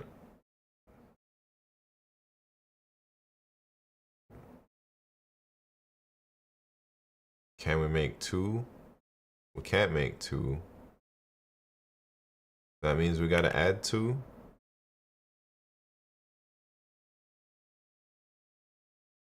Then 3.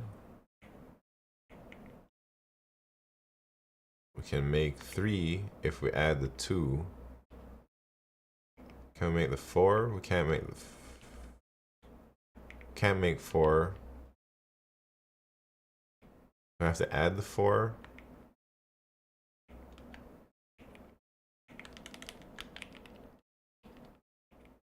Five is already in there. 6. Can we make 6?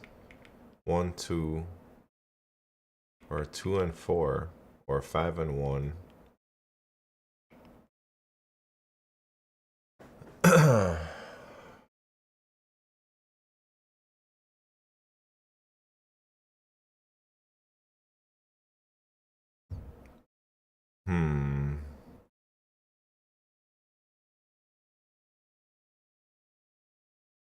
So it's n, I guess, all right, let me think.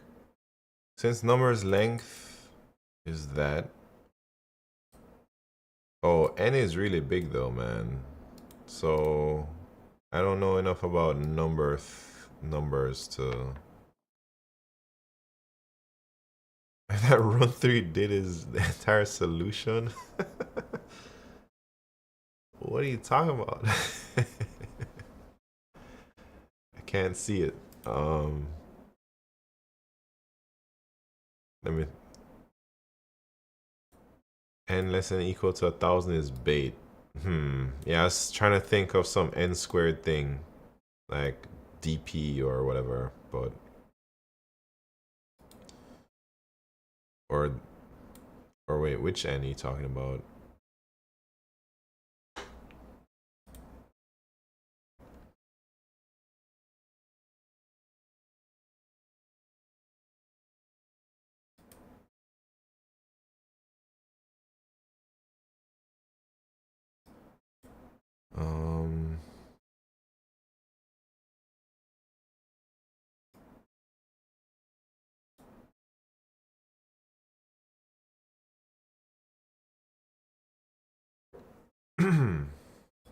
I don't know how to implement this then. So I'm like, we can create the 1. We can't create 2. We gotta put it in. 3, if we put in the 2, how do I know that we can make this 3?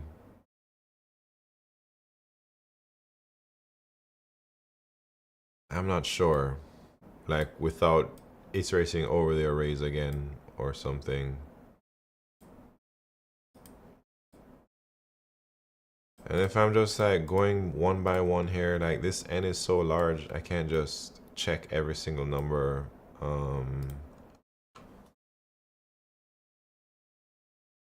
Say you can make the numbers from 1 to x, and you can't make the number x plus 1, so you have to put it in.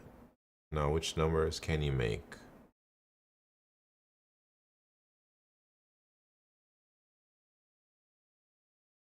It's a good question, man. Alright, we can make, let's see, we can make 1 to 2 here, but we can't make 3, so we put in the 3.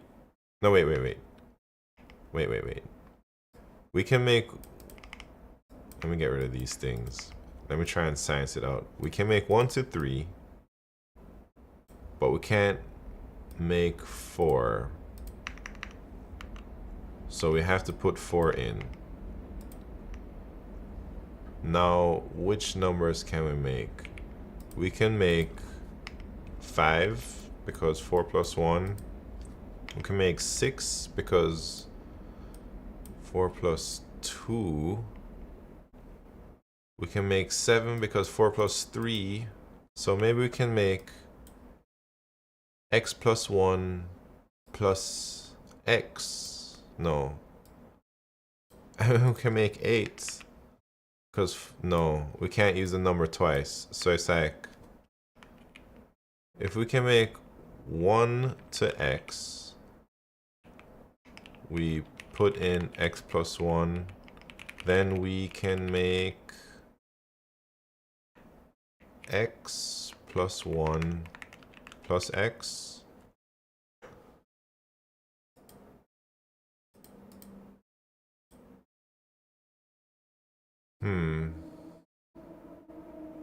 Interesting.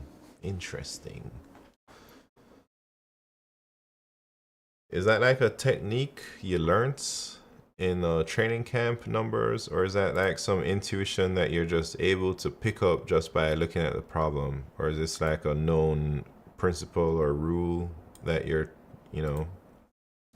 isn't a technique, just an observation? Wow, that's some good observation skills, man. It's basically only applicable to this problem. Wow.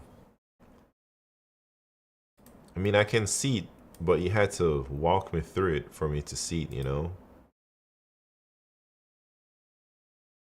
right, now how can I use that information to solve this problem?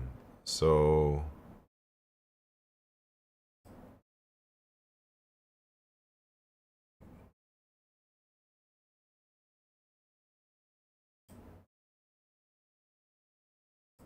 we can do 1. So here, the smallest number we can make is 1. Then we do the x plus 1 thing. I still don't really know what to do because there's like a 5 there.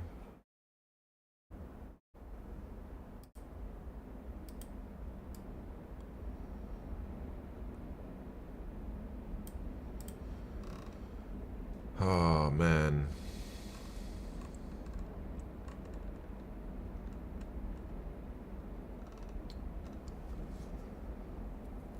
I'm gonna have to dig deep for this one.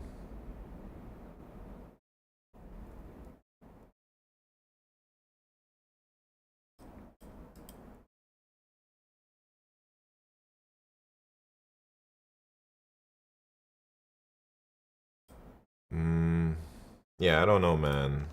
I don't know. If you like to give up, I'm not gonna lie.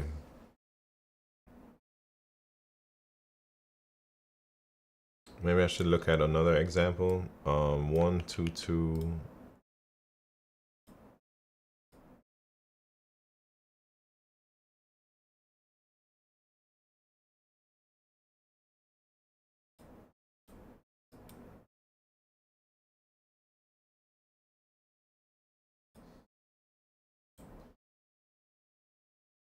One, 3.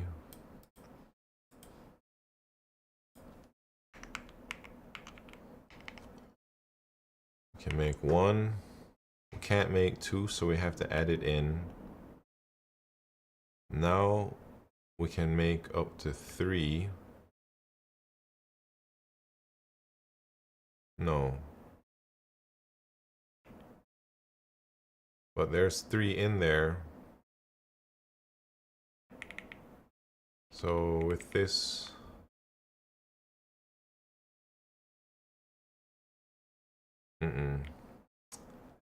I give up, man. I give up. I think I need to just look at somebody's thing. Merge intervals.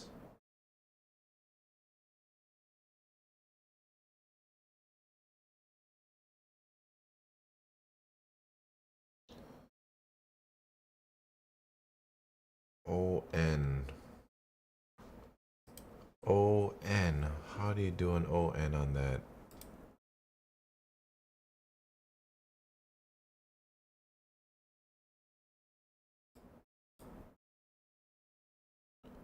Try again. Well, now I have a little clue because ON.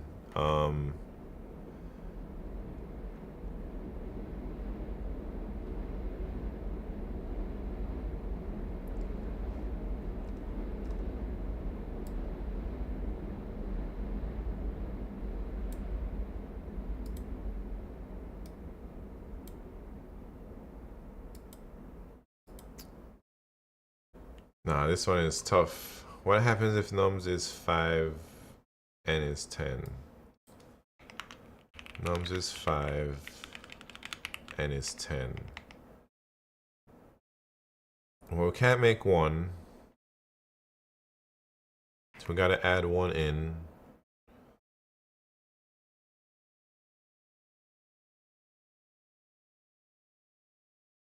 Can't make 2, so we gotta add 2 in.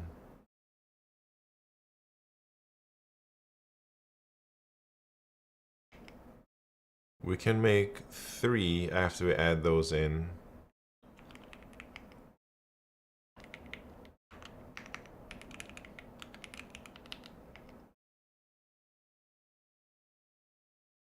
We can make... We can't make 4. We gotta add that in.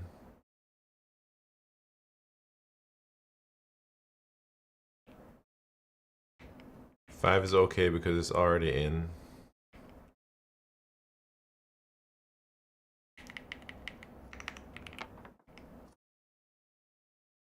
So with this 5, we can make 6. We can make 7. Oh, we can make 8 because we can just use 5, 2, and 1. We can make 9.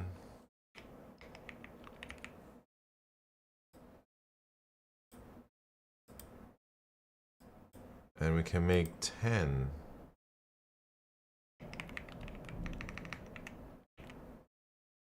So we really only have to add 1, 2, and 4.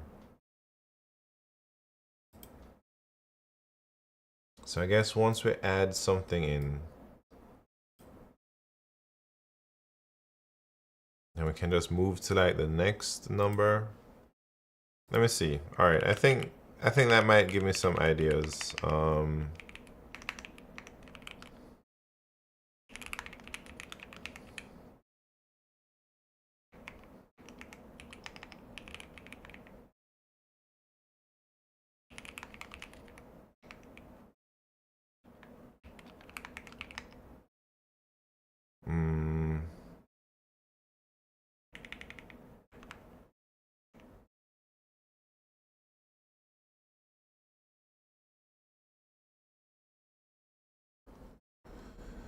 Do I have to make a set maybe?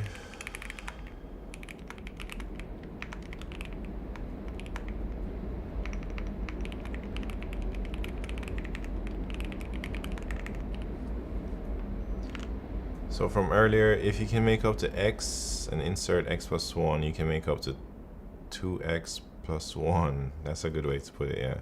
Here we insert 1 and 2 and we can make up to 3. We insert 4, can make up to 7.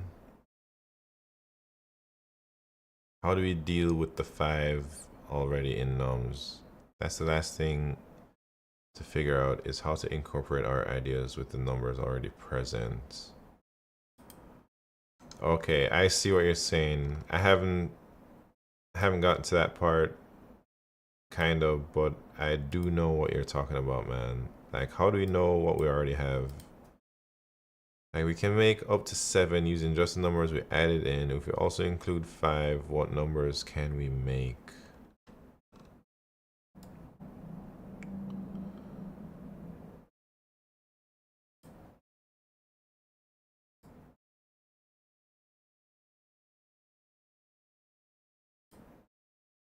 That's a great question.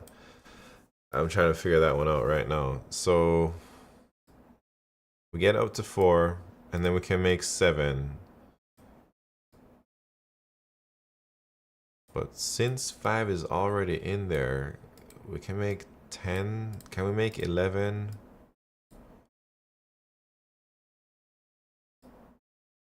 Yes, we can make 11. Can we make 12? Yeah, we can make 12. Can we make 13? No. So 7 plus 5 is 12.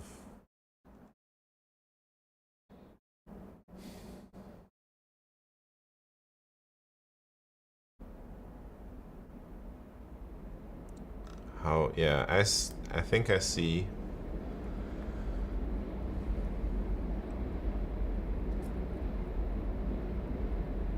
Yeah, because if we can make 1 to 7 with those numbers, then with that 5 we can make up to 12. But what if it wasn't 5? What if it was like 8?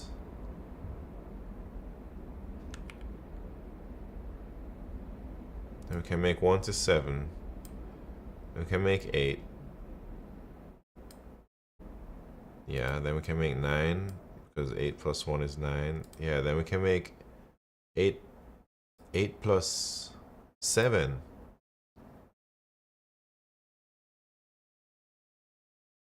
Alright, what if it's 9? Then we can't make 8. So we gotta put the 8 in. And then if we can make 1 to 8 and we add a 9, then we can make 9 plus 1 through 8 to 17.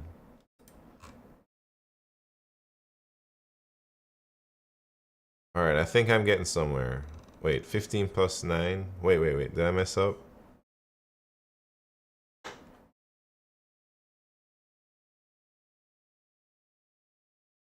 One, two.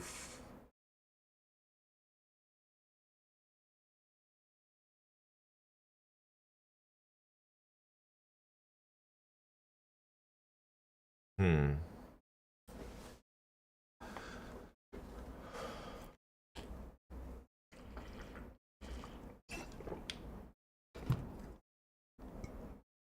Alright. But I still not too sure how to make.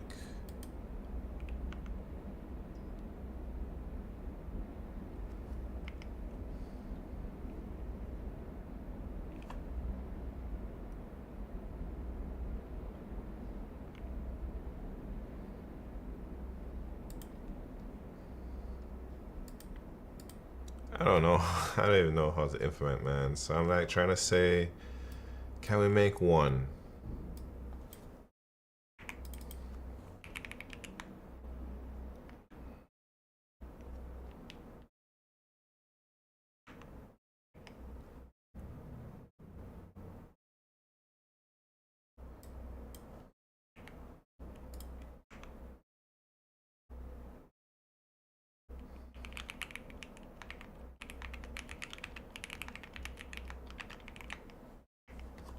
We can make 0, but we need to make 1. How do we know?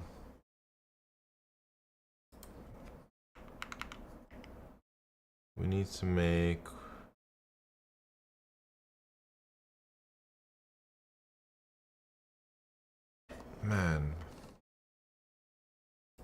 It's like we gotta add the 1 in, and then we can just make 1, but then we need to make 2.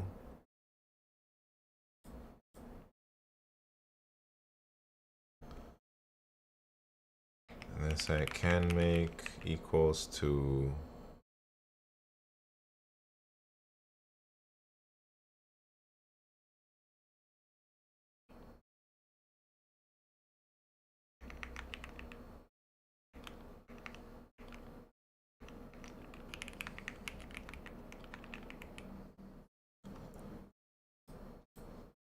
and we add the 1 in if we need to.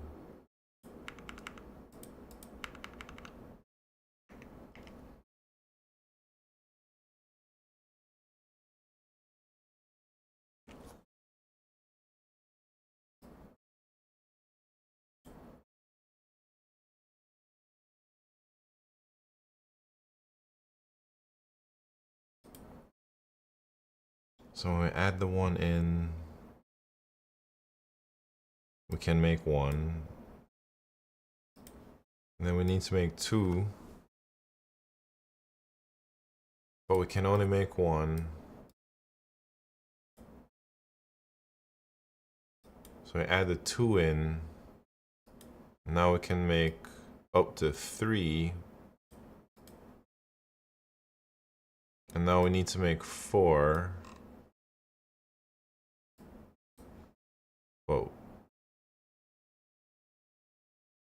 But we can't make 4, so we have to add in the 4. And then the 5. How do I deal with that? 5 when we get there.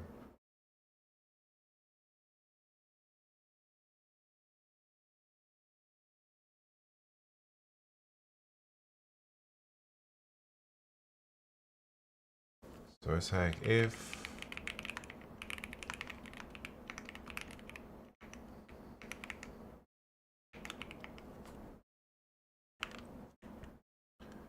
nums equal 1 here, you would need to add the 1. So determining whether we need to add a number depends on both can make and nums.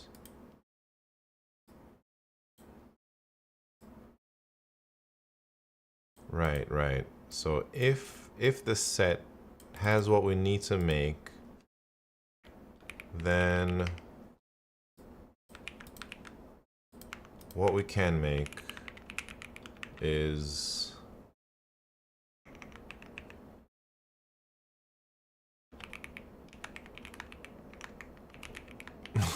is that something like that?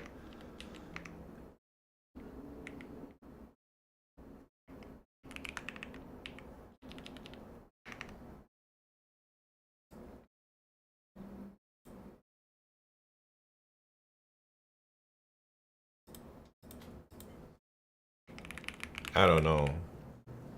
I don't know if this is close. Let me see if it at least sees what it gives me.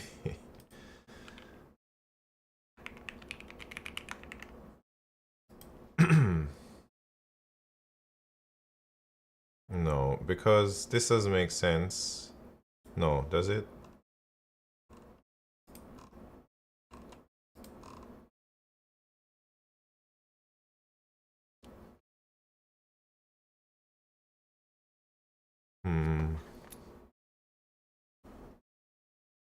This doesn't quite work as per our previous example. If can make is 7 and nums is 5, we don't need to take 8. Wait, let me think about everything here.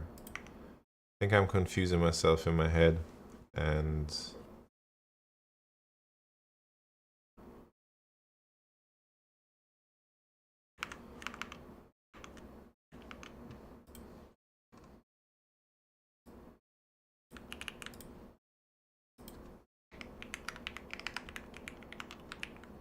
oh shit.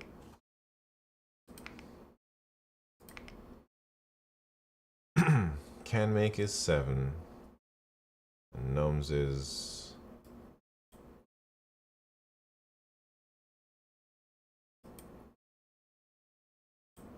so we add 1, we add 2, we add 4. So we can make up to 7. Oh, I see.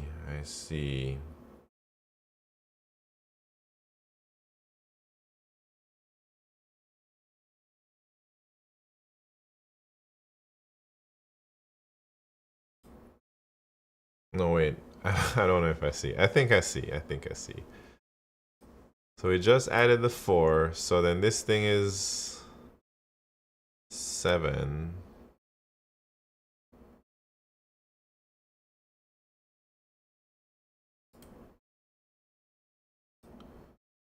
And then we need to make 8. And then we're adding it here, but we don't need to because we already have the 5. So how do we know? Do we have to do some type of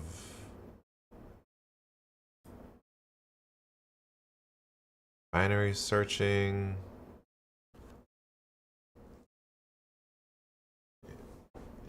All right, this is where my P brain breaks down, man.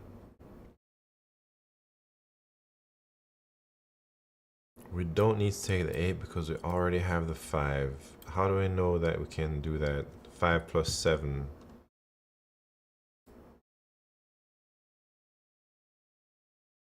Do we have to have like a pointer? Maybe we can sort the nums. And so we know like what's already in there.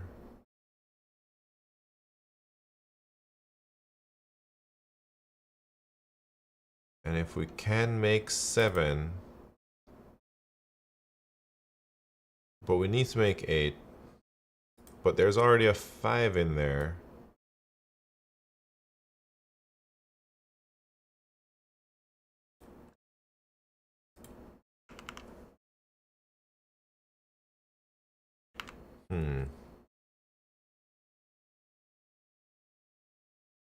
Main idea is to add elements of nums one by one when adding in a number x. There are 2 cases of x less than equal can make +1 and x greater than. Yes, I think that's where my mind is going. I don't think I need this set. I think. Wait. Maybe I need like.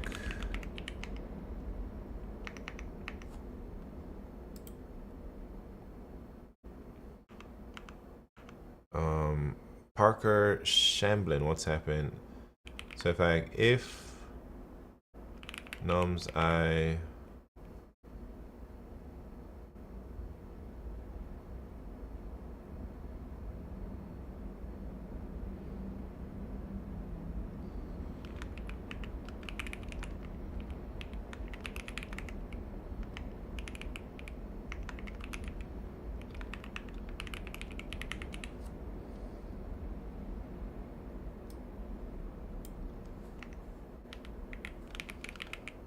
and you send there is one where it's greater than can make, then I don't know what to do in that case.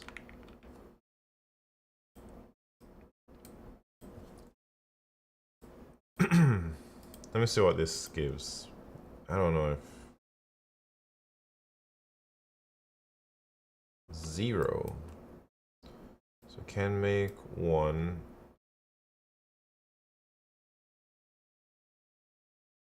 I think I made 0. Oh wait, 1 is there already. We can make 1.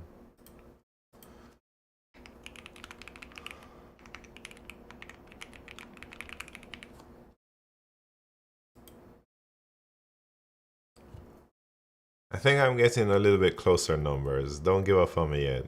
Don't give up on me yet. Oh, increment I. Yes, increment I.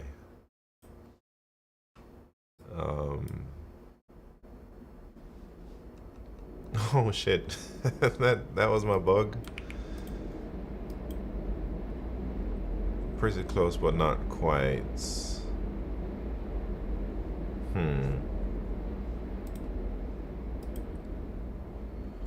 All right.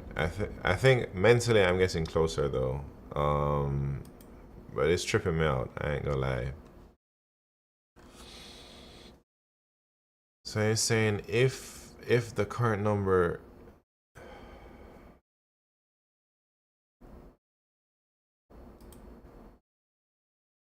Wait, just one minor fix. Let me see what that bug was. Oh wait. Um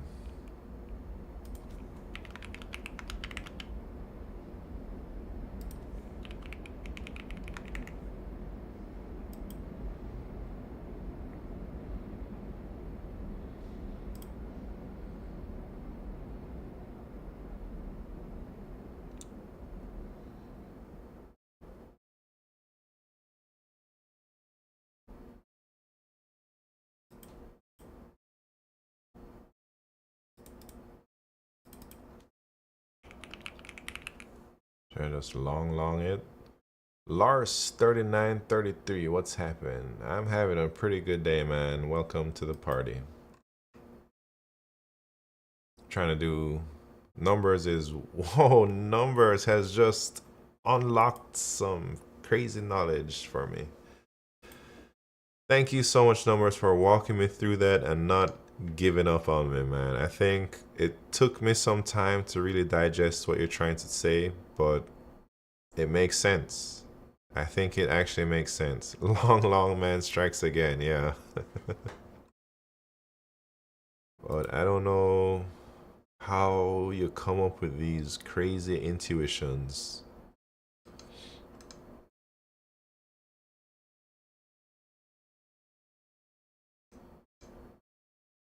Hmm.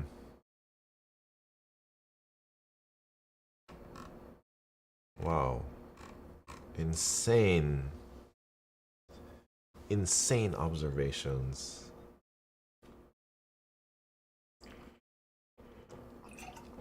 Alright, is it food time?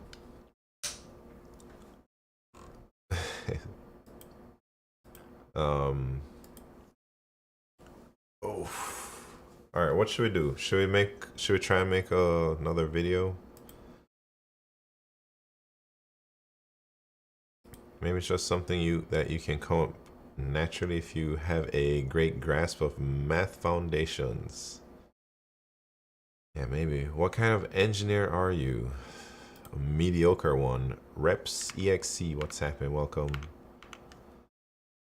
But I studied mechanical engineering and now I try to be a software engineer.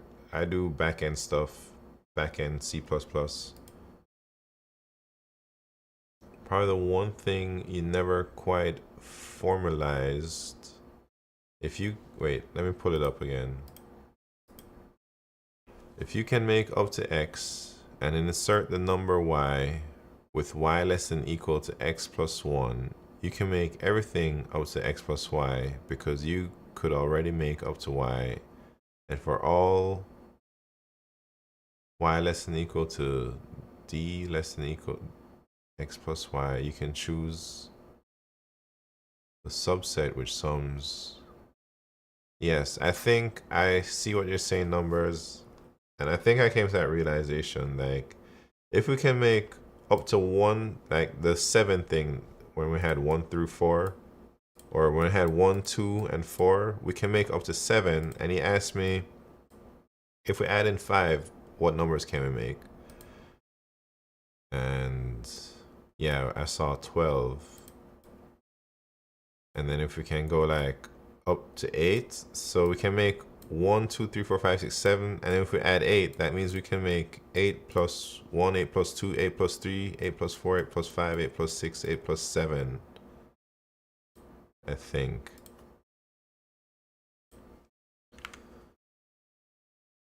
Any more first try bets today? Yeah, maybe at some point. I feel like I've solved this problem on binary search. Yeah, maybe. Smallest unreachable. Oh man, you guys remember all the problems. I asked because I'm wondering if I need to be good at LeetCoding to land a front end role. Reps EXE, I think for some companies you might have to be good at LeetCoding even for front end, but you also have to be good at front end specific things. I think LeetCode is a little bit less important for front end roles, but still required if you're trying to make it into big tech. because like I know at Google, even though front end, I think front end has slightly different interview loop, but I'm not 100% sure. I think they have like one round that's specific to front end, and the rest are like algorithms maybe. But I don't know. I haven't interviewed in like 3 years.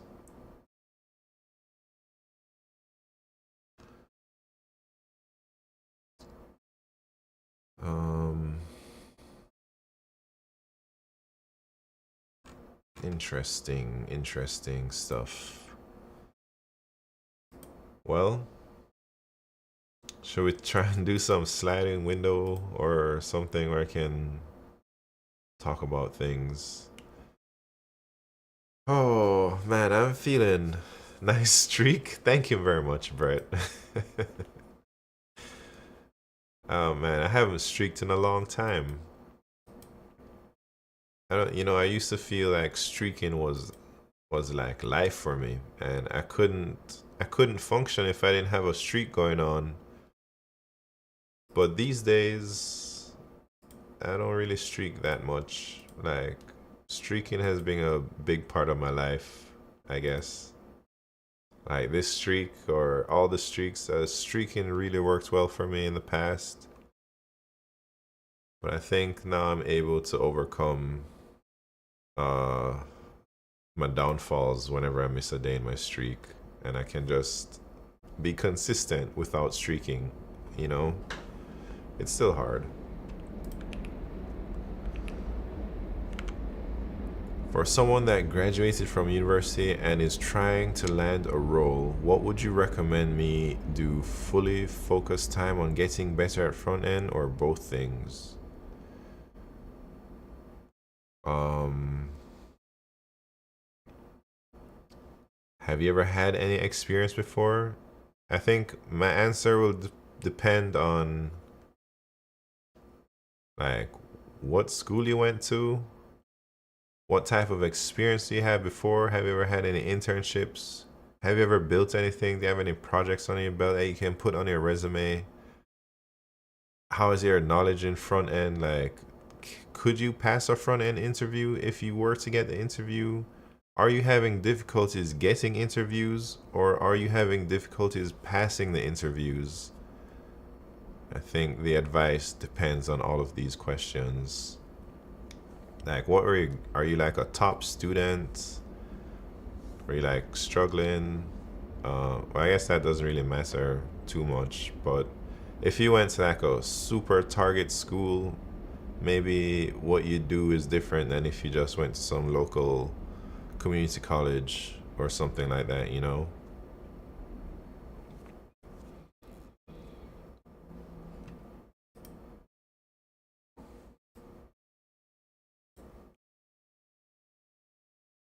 Um,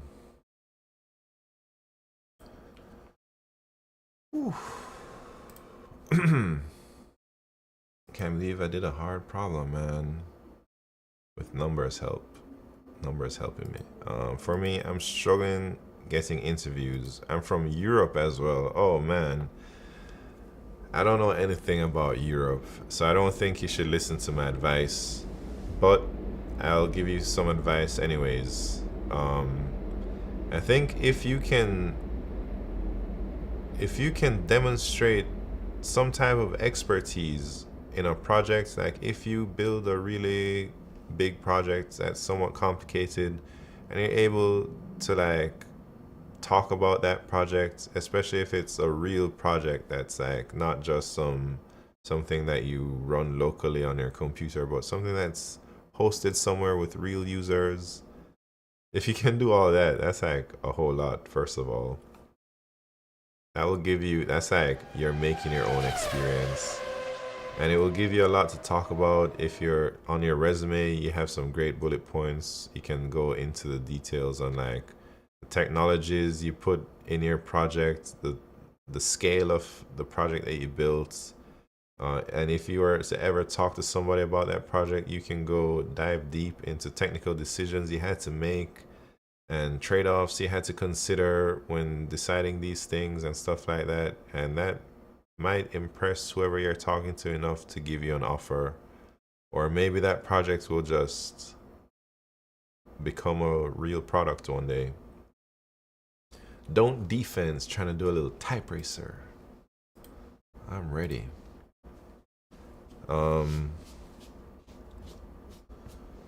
So I think, man, if you're not getting any interviews, I don't know if they do LeetCode in Europe like that, but maybe building something that you can show off might be useful for you.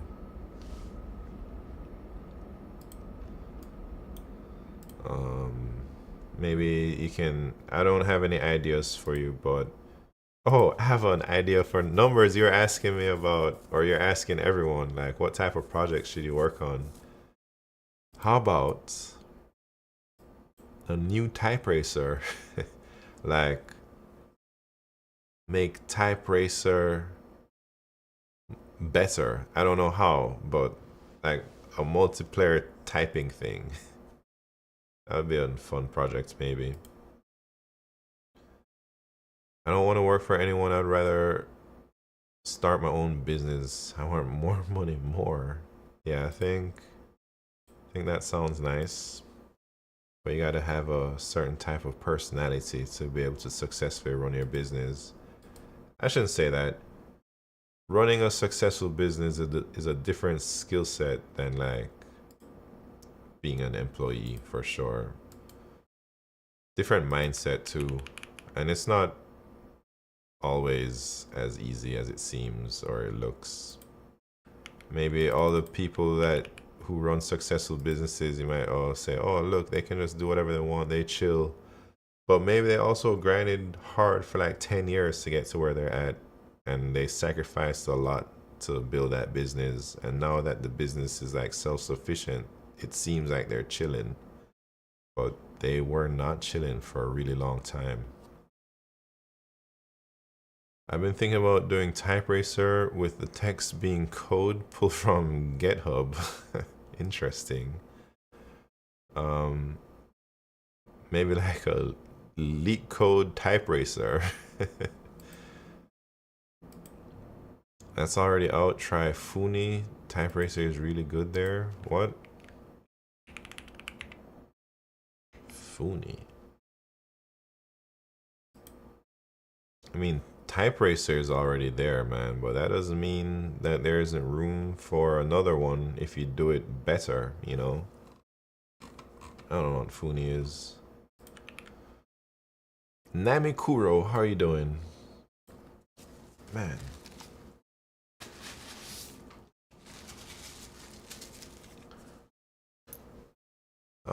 Alright, type racer. Man, I am hungry though. After this race, maybe I gotta eat again.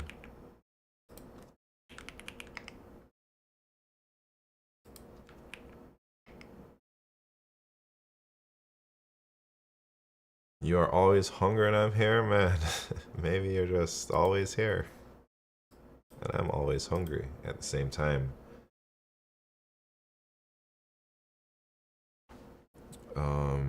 Type Royal. It's a site built by another developer on Twitch. Acorn. Oh, nice. Alright. First race is the warm-up. Wait, did I link? Did I link it everywhere? Did I link the Twitch? Yeah. And then let me set it in the Discord. And then, alright, let's race. First race, warm-up. Second race, championship round. Let's go. I'm trying to get triple digits.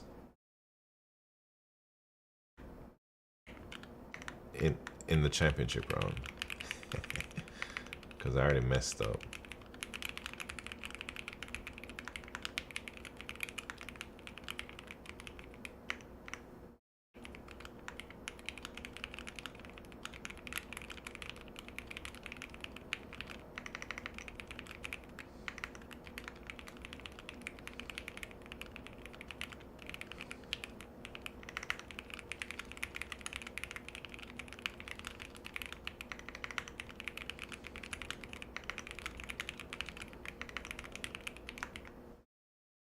Garbage, yeah, me too, man. But you still won.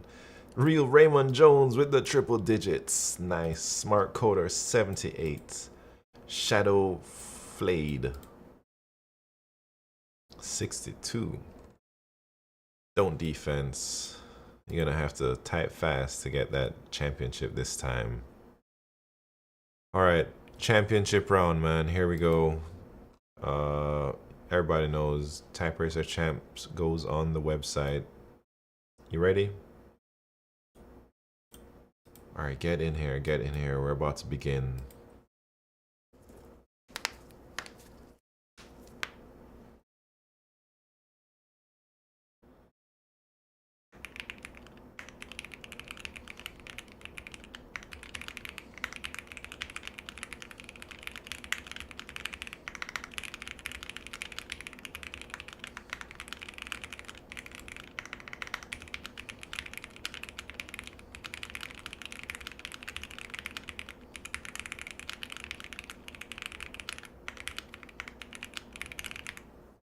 Man, I did not hit the triple digits. Real Raymond Jones, triple digits.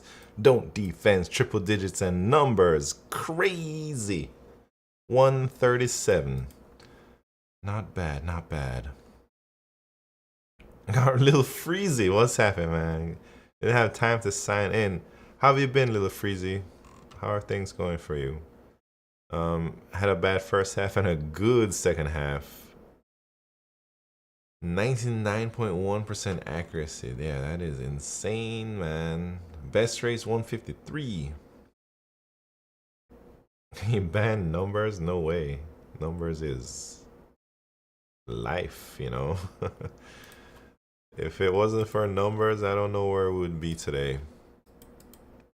He's given us so many tips.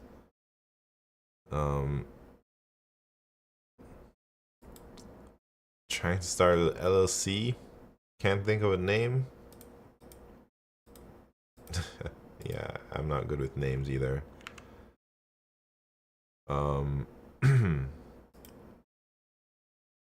Let's wait. 137. 137.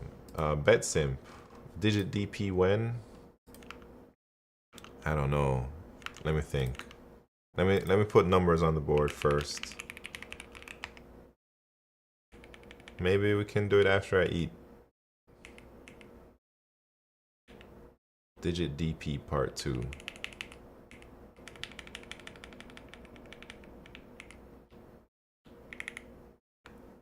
Man, spooked up here.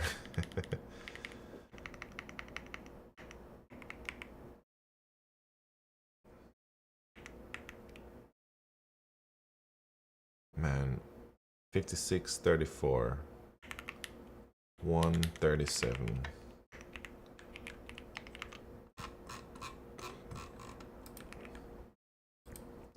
Nice. All right. Alright, so BetSimp, what time are you thinking? Maybe like, how about 30 minutes or so? 30, 45 minutes. I'm gonna go eat some Popeyes again.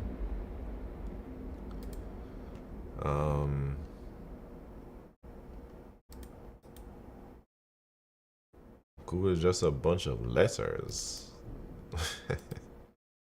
Or Yahoo.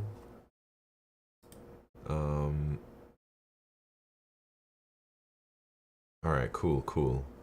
I might actually try to make an educational video like today. Oh man, numbers, that would be great. I think you have so much knowledge and you're clearly into the content creation thing a little bit, which not many people are who are at your level, you know. So I think a lot of people would like to hear what you have to say. Maybe even, yeah, I don't want to tell you what to make, but I just want to encourage you. Not really serious into it, it's just for fun. Yeah, but you are taking the initiative to actually put yourself out there and make these videos, and not many of the top people are, you know. There's a few, but there's not a whole lot.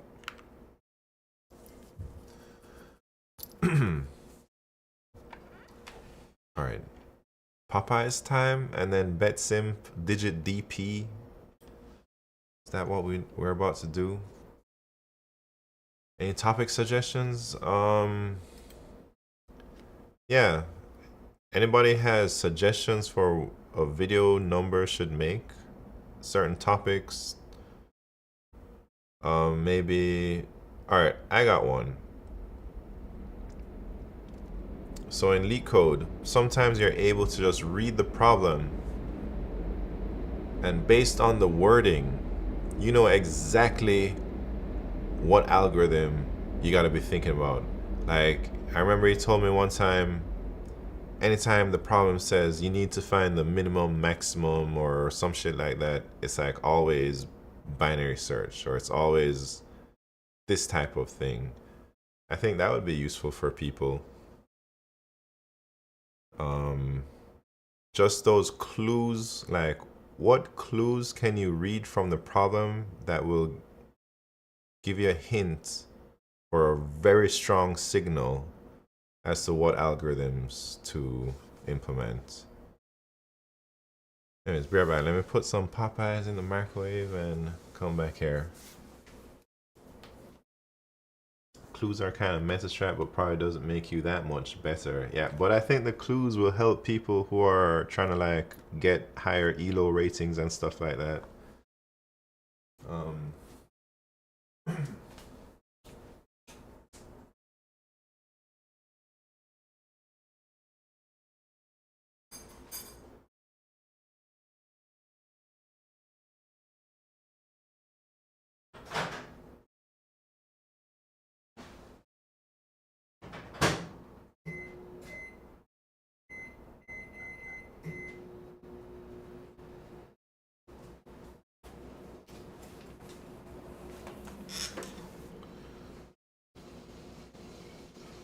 all right. Flowchart.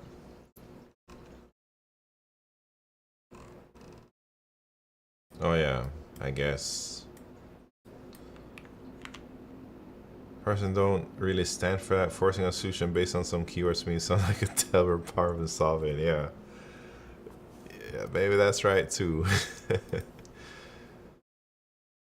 I guess it's like looking for clues because you don't have problem solving abilities.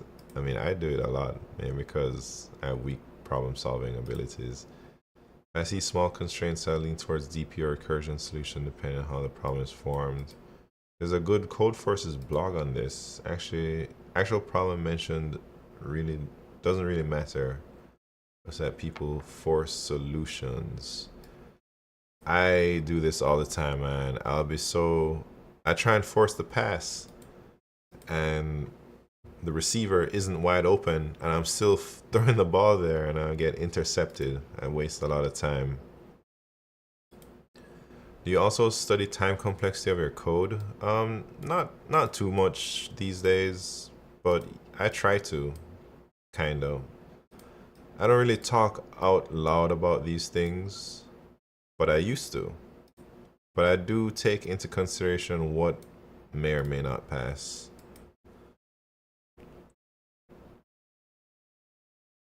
Forcing and rubber bands.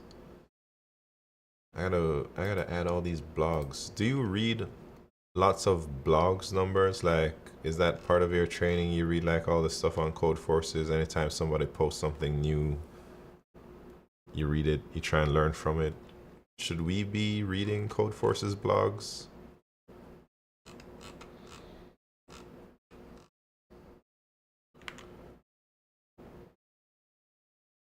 Don't really train, but sometimes I read blogs out of sheer boredom. Man, maybe I gotta be more bored. do you do you play video games numbers? Um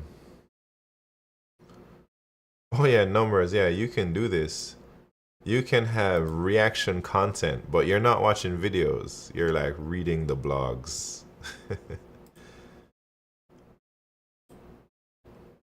I only study code on GitHub most of the time.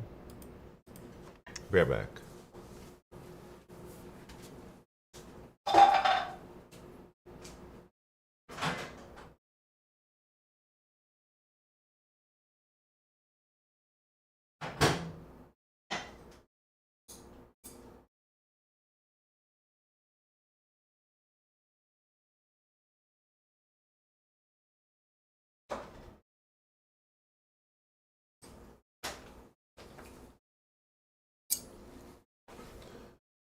Alright, you know what time it is, everybody. It's dang food time again. People telling me every time they come to the stream I'm about to eat. That ain't true, man. It's not true. I've never eaten on stream until like recently. Only because I'm doing these marathon things. Alright, where are we going? Where are we going?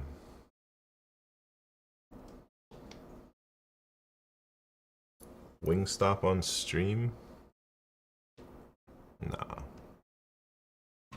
Ain't no Wingstop out here. I mean, we did that on Friday, Little Freezy.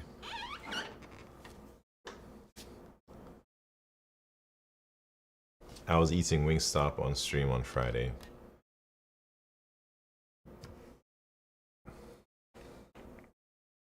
Primogen and Theo do blog reading.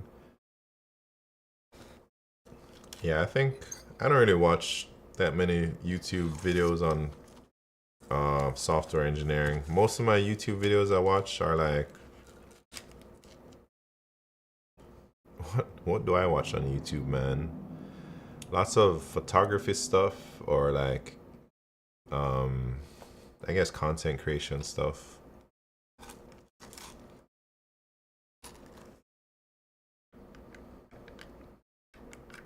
Anyways, after this, after this we're gonna be doing digit DP with BetSimp. I'm gonna try and learn that.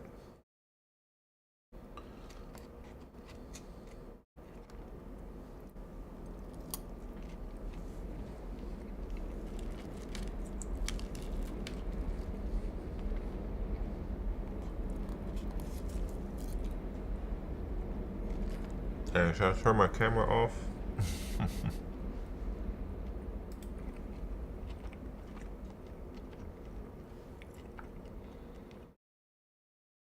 Unhealthy food. That's right, man. What can he do? I'm too cheap to buy healthy food. Popeyes was 50% off, man. I like watching C++ stuff on YouTube and then trying to change it up and expand it and get inevitable linking errors. Man, I don't know. I've never really built anything with C++ outside of work.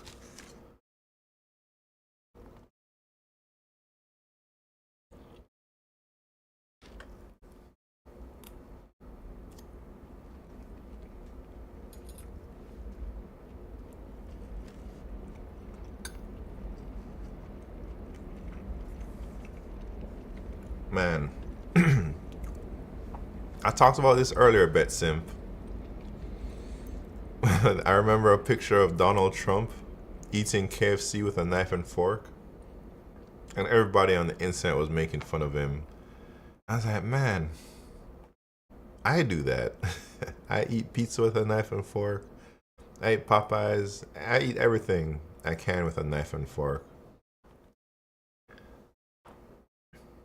I ain't trying to have greasy ass fingers, man. The only thing I don't eat with a knife and fork is Wingstop.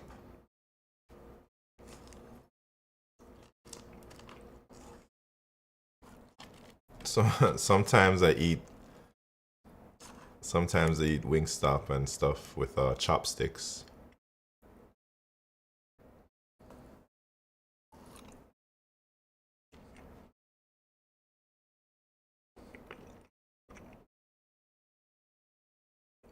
You know the napkin trick? What you talking about? Napkin trick? I got utensils, man. Stops the crumbs from getting on your fingers and also any potential oil leak from the cheese.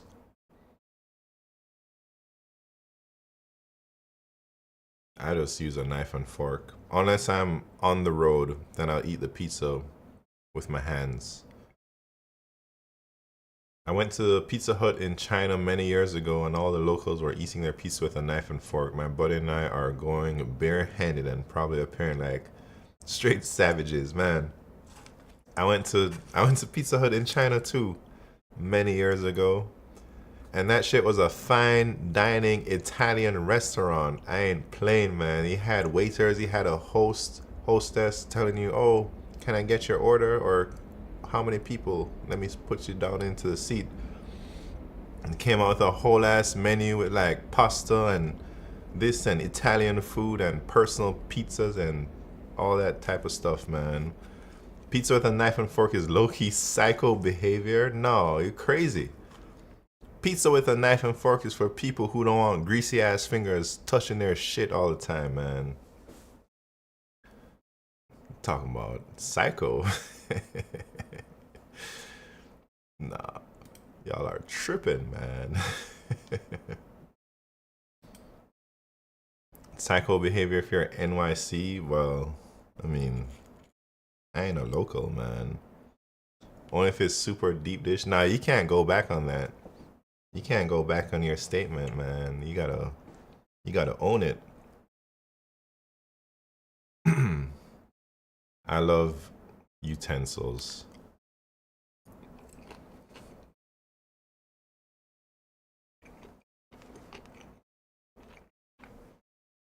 Bare hand, a deep dish, dang.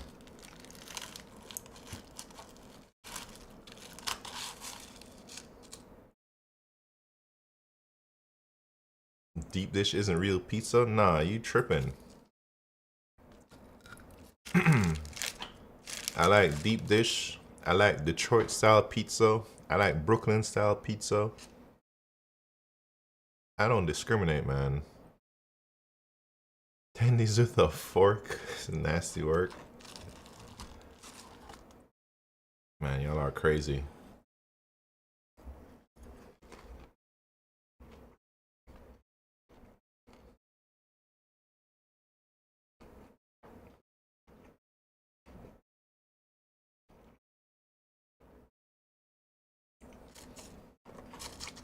Embrace the grease? No, man. Icy Black Deep, do you eat pizza with a knife and fork?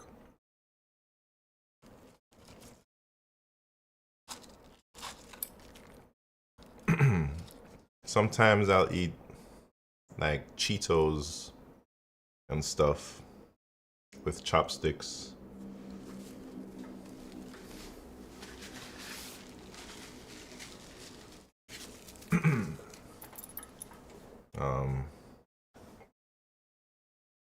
Never had deep dish, but it looks terrible. No, Numbers, you gotta try it. Have you ever been to America, Numbers?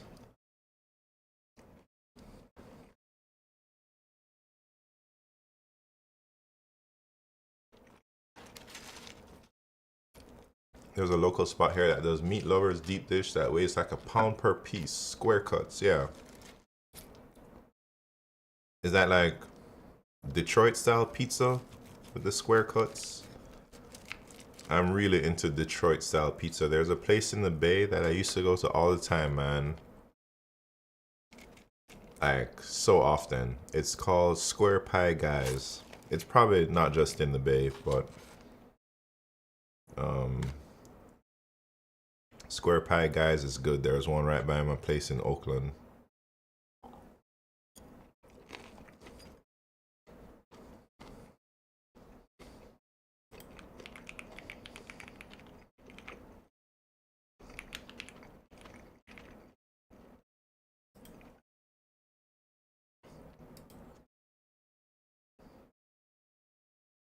Man, look at that pizza.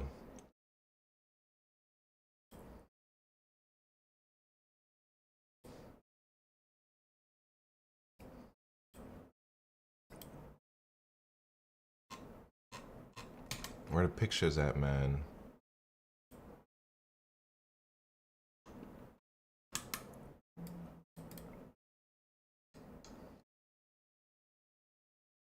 You also eat hamburgers with a fork? What about fried chicken? Where does the madness end? Sometimes I'll do a hamburger with a knife and fork. Depends where I'm at. Fried chicken. Yeah, if I'm at my computer, I'm eating fried chicken with a knife and fork. If I'm at a restaurant, also, you know. Y'all are savages.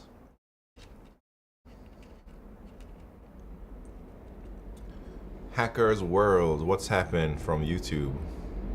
Yeah, welcome, welcome.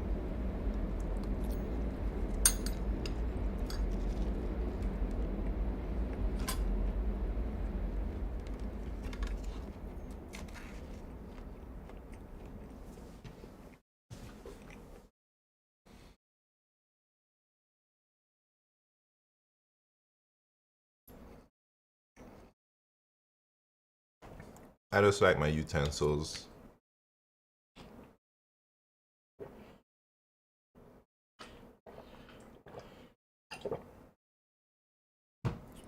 The only food that's typically eaten by hand that bothers me are ribs. What? Ribs. BBA? BBQ ribs. Yeah, I'll eat ribs with my hands. But if I'm at my computer, I'm eating them with a knife and fork.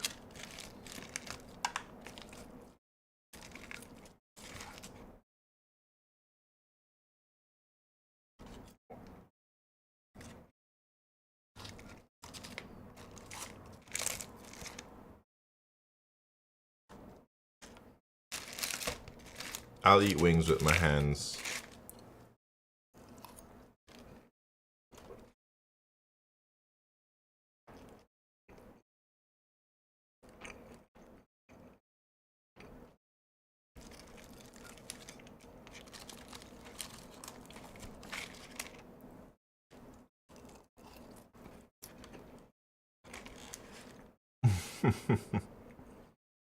Using poison, yeah, I know.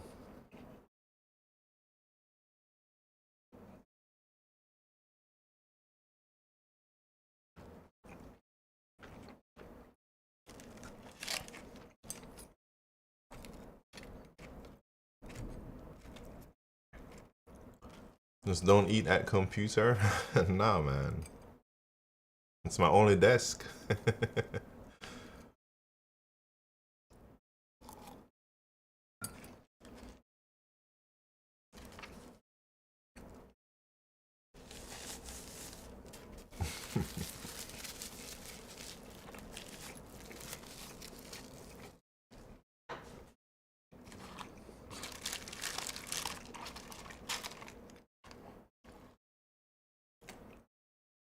Alright, that wasn't very filling, but we're done.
Alright.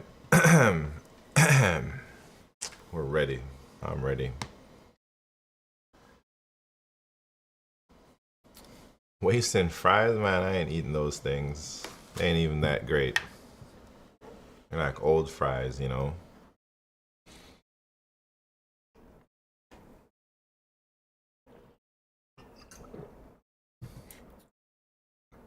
Alright, so Let me see who's out here. Something I also want to do today is trying to work with my video editor. Refund the old fries? No, I'm not doing that.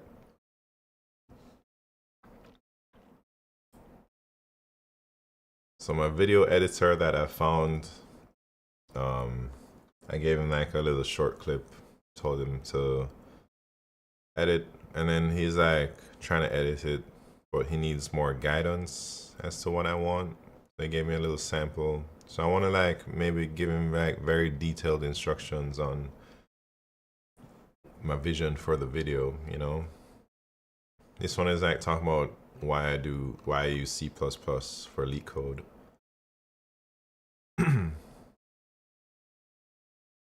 Fireship is gas. Yeah, well that ain't my style, man.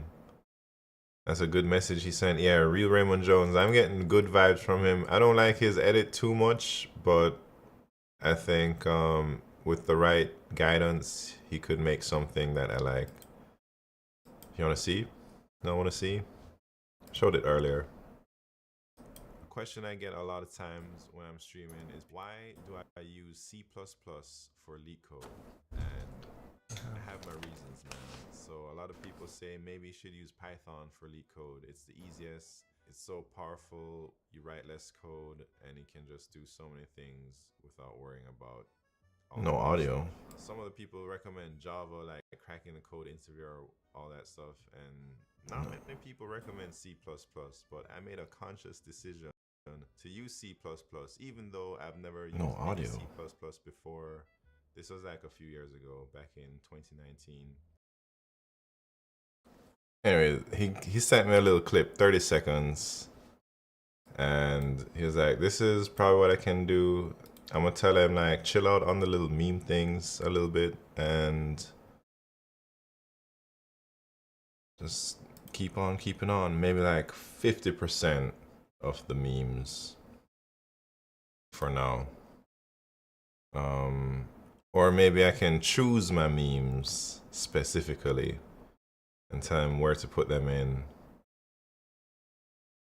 And he's asking background music. Do I want any? Probably not, right? Memes, Simon? No way, man. I can't enjoy memes too.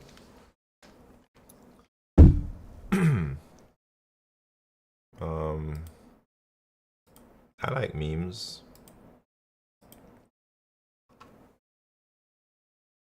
Oh. I enjoy memes with a knife and fork. Oh, you know me too well now. You have not added your YouTube link on Twitch? Oh, snaps.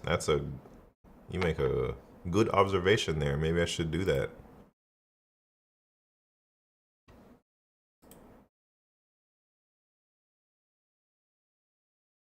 All right, let me try and think about doing that. I also want to spend some time updating my profile pictures and all my stuff, you know. I see a YouTube link. Oh, wait, it is there? Okay.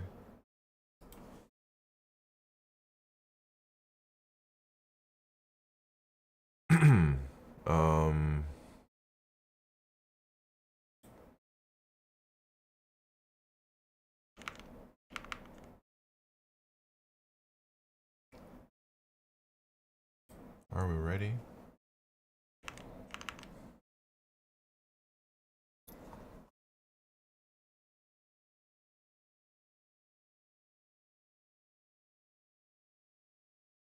Man.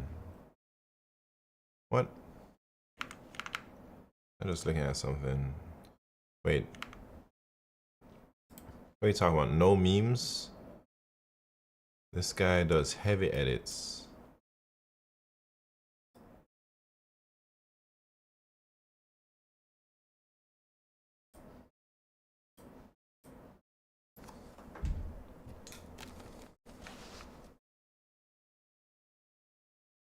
In a single line of code.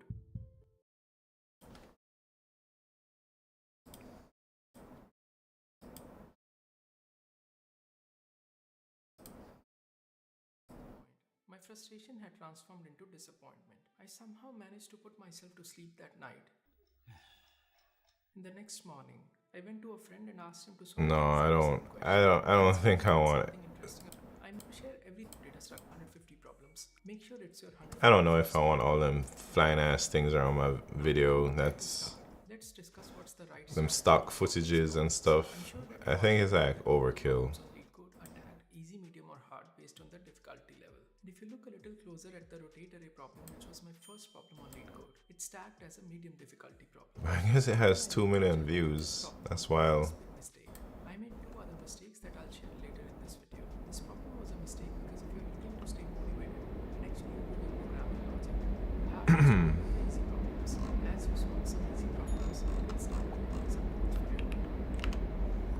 Zero editing in his videos. They still do very well.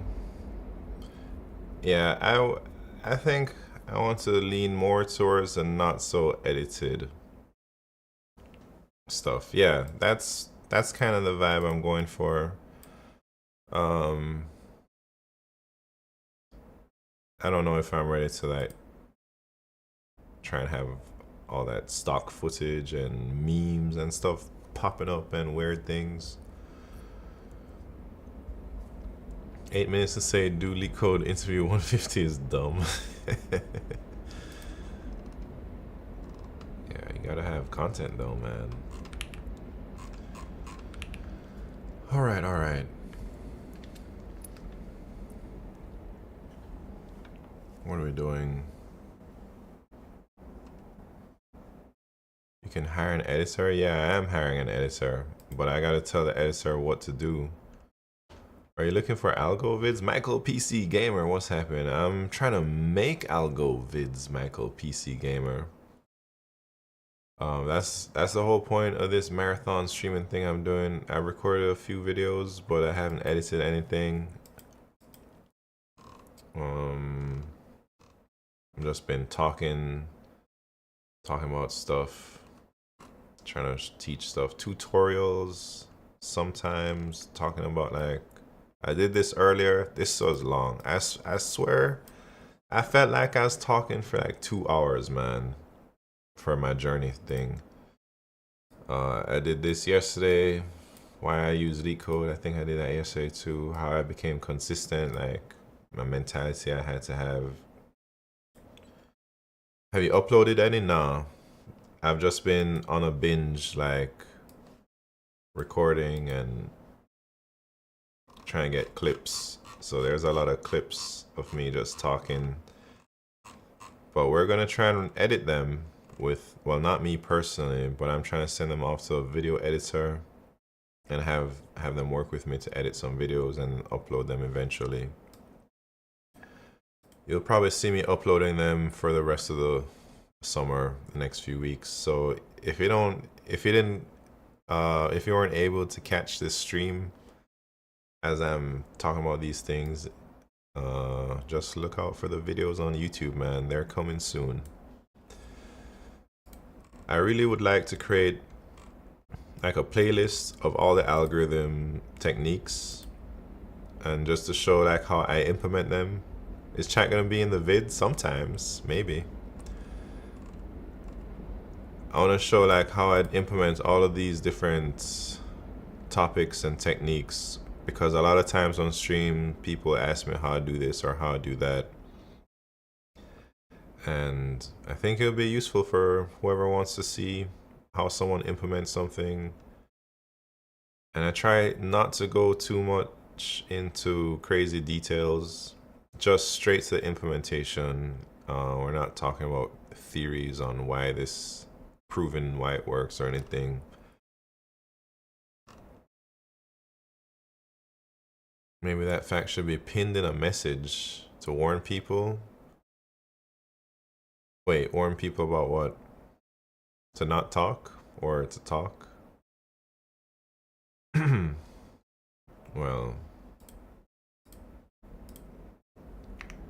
the whole stream isn't going to be a YouTube video. I'm still waiting for the setup video. Their message might end up in a YouTube video. Yeah, I don't know. It's already on a YouTube video just by because I'm streaming on YouTube at the same time and the VODs are there, so the chat comes on the screen. Is that something people care about? Not having their messages on things? I guess if you're saying like suspicious things, you know, comes with the territory. Yeah, that's how I feel, but all right, I'll make sure to not have your name on the videos if you're there.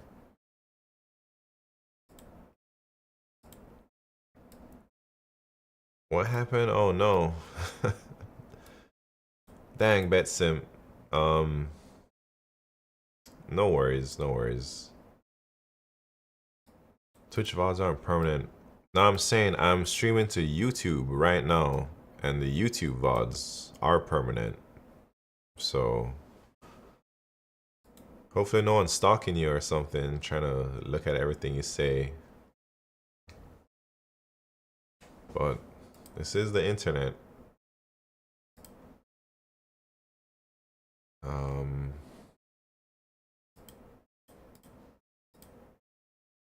Anyways.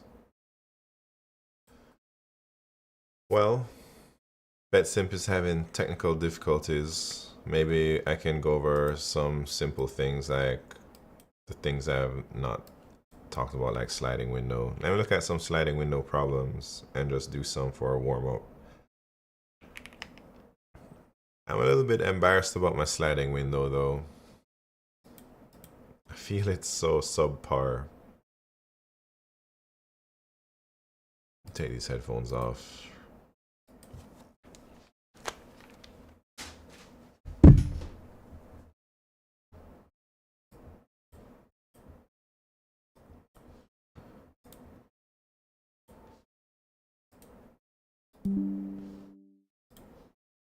All right, sliding window.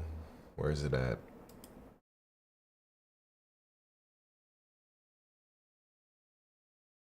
Man, I'm kind of hungry. What the hell? What should I order, man? That Popeyes wasn't enough. Jeez. I gotta order something at some point. Eat some real food. What should I eat, man? What is real food? Tacos? I could get sushi again.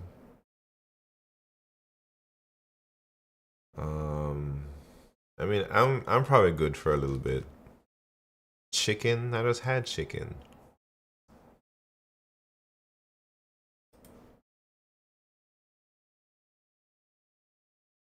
You guys that work on Google, does Google have Google? Do you have a Google account with special abilities? Nah, definitely not. You have El Pollo Loco? Nah, I've never seen that. I think I've seen it out in California, but not here.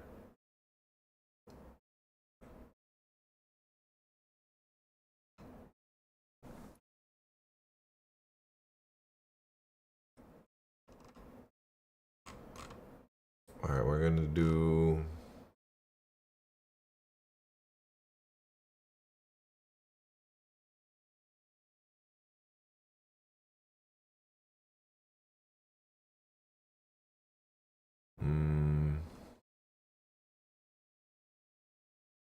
Where's that problem? It's like fruits in a basket or something. Maybe that was a binary search problem, but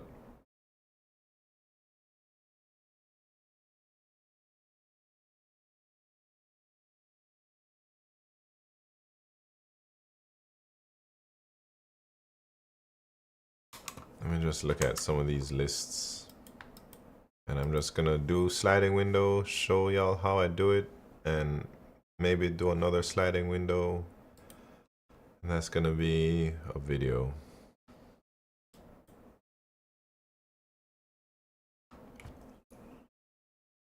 Oh.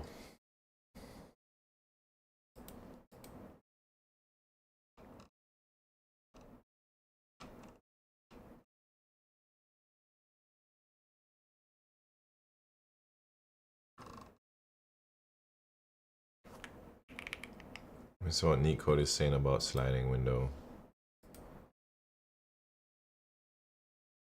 Oh, this is the one.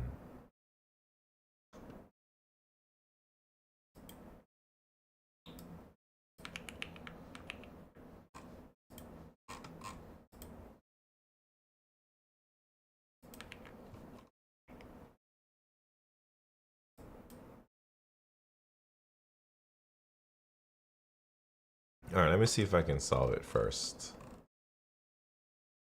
Given a string S, find the length of the longest substring without repeating characters. Let me just get my bearings. I'm pretty sure we can do this.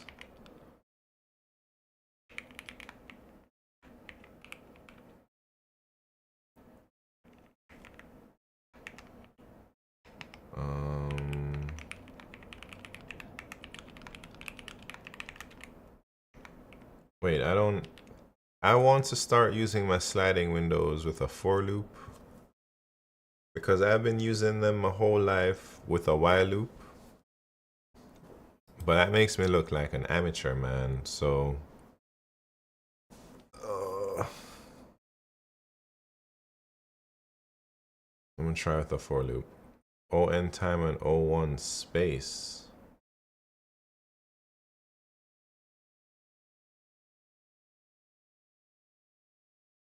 I mean, technically, this this frequency thing, or even a set, would be O1 space, right? Because there's only 26, or oh, I guess it's not just, it has symbols and stuff too.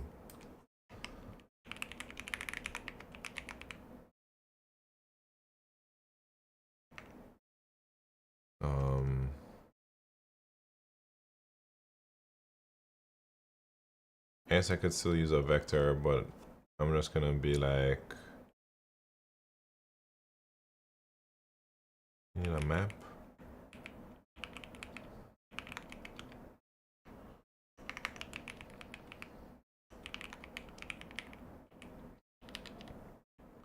I had to write this in my CS degree exam with a Turing machine, if I remember correctly, but the alphabet was limited to just A, B. Oh, nice. This is my first time trying this problem with a for loop. So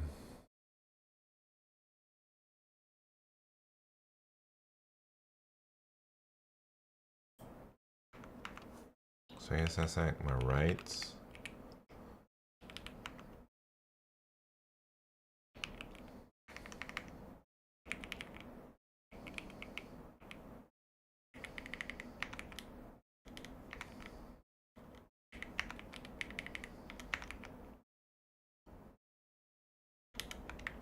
Want to increase the frequency.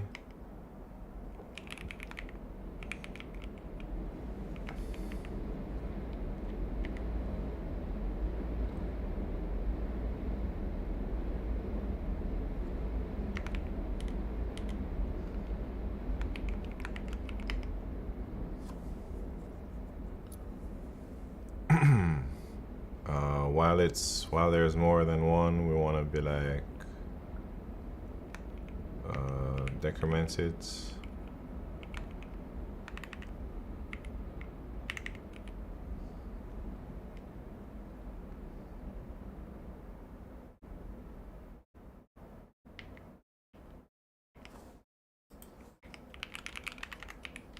For loop sliding window.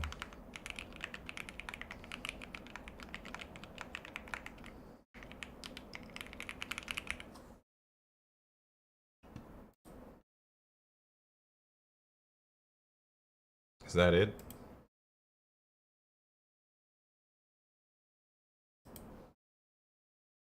I'm trying to train for loops, man. I don't like all that stuff in the same thing.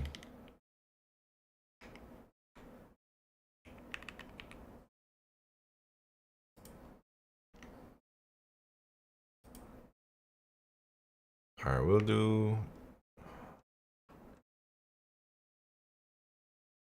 Oh, Bet Simp, ready to go. Are you ready for the digit DP?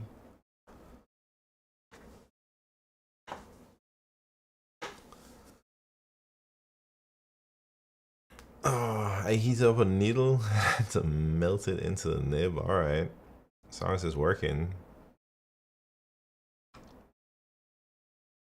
Man, we're running up on 5 hours. All right, after digit DP, maybe I'll do the other stuff here.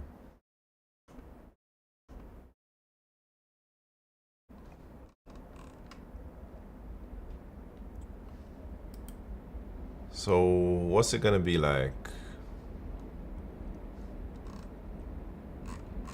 You got some problems in mind? I remember you made me do some problems. Maybe this one. Oh wait, no. Oh no, you broke it. It's all good, man. I'll be on tomorrow also. Yeah, I guess I could have just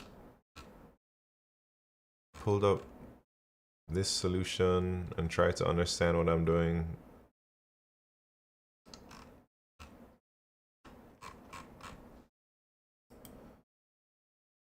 Anyways, I'm gonna do the sliding window stuff, BetSimp.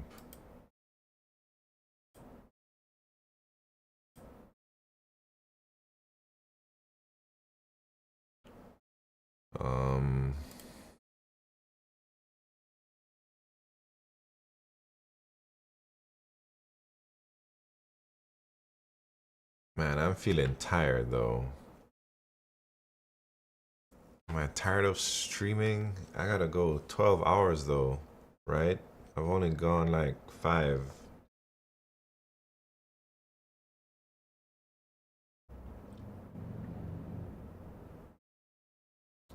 I feel like take a nap or just chill. Maybe it's a Sunday chill day. We can't be chilling, man.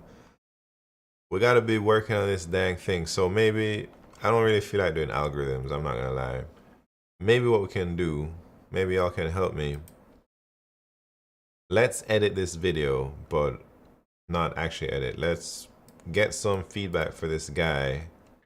I'm gonna tell him, all right. Oh, I don't know.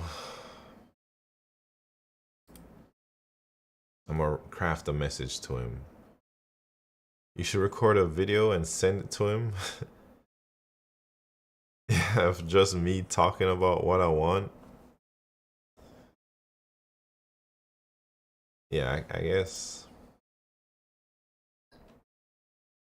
All right, I can record a video and send it to him.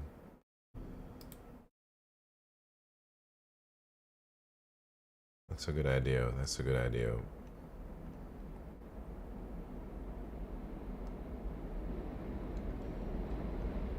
All right, how many memes and stuff? Type something like a script? No way, man. Oh. All right, here we go. Here we go.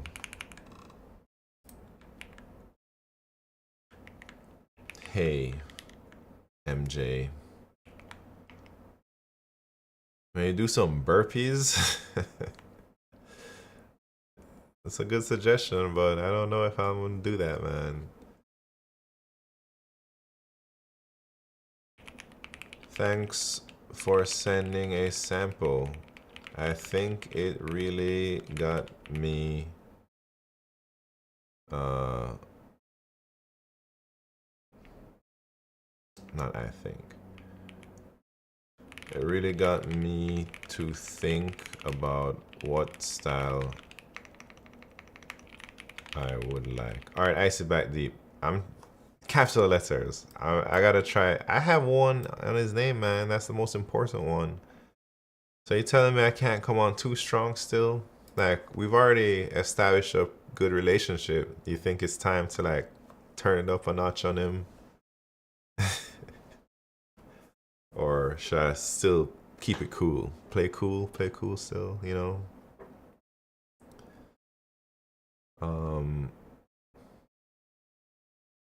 I don't really know what I want here. By keeping all the other words lowercase, it makes his name even more important relatively. Yeah. He uses ChatGPT. Nah, this guy is legit. This guy is the real deal, man. Okay, he's a level 2.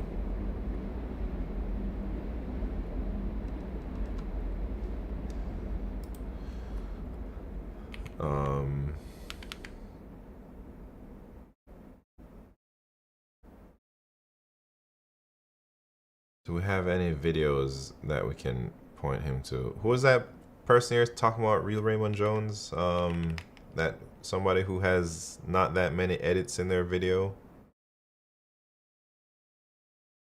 Man, I've been watching. I play pool like 3-4 times a week at work. I think I've gotten a lot better since I moved to New York. Alex, somebody.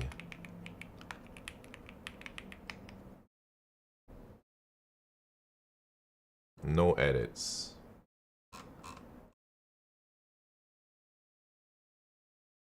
Yes.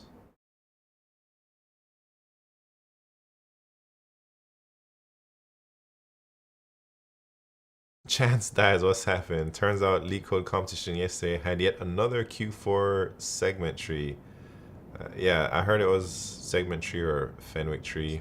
Why so many of you are leaving massive amounts of money on the table right now and not using your single largest competitive advantage. And these lessons have come. Man, I need a different angle. I only got one angle. This guy got multiple angles. Exited 9 businesses. My last one said unscalable. Not that physics disproves the ability to scale onboarding or scale handwritten Oh, I can get more angles, you man, but that's impossible, that maybe later on. We can't world, come out the gate not blazing guns. We gotta like show physics. some progression, right? That's what it is. It's not unscalable. You are unskilled enough to scale it. I remember when I was in weight loss. You're going to learn the hooks in the messaging that matter. Where's he looking at? You're going to learn how to alter your product. Is he looking like right below the camera? Convert at a higher percentage. He needs a teleprompter like me. Nah, it looks like it's like Hey, if I were to eliminate all of the things that I he refuses to look at the camera. Yeah. What would it be? And they'll tell you. And if you ask he has no. Yeah, it looks like his notes are not quite at the camera though. Value for the core deliverables you have. Now you can also ask the second, the inverted version of that. Most important thing to me is the sections in the scrubber bar and the timestamps in the description. Oh man, I gotta. Yeah, I guess when I actually upload videos, I should do that for sure. You continue to cut. He doesn't do them. Now you're making money. Do you want to incur? So a venture-backed company incurs financial. I would have a handwritten envelope that I'd handwrite the name on it. I'd have a stamp that I would lick and put on it.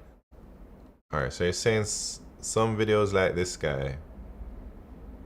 Yeah, I think I like the not super edited type. Rory Allen from YouTube, what's happening, man? Where is that accent from? That accent is from Jamaica. Stop being broke, man. Come on, Icy Bite Deep. Everybody knows that. I know what style of videos will make you go viral every day, regardless of content. What the hell is this, man?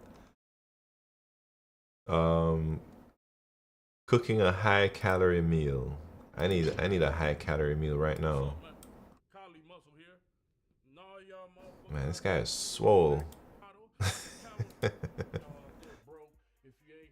Oh, this guy is too swole, man.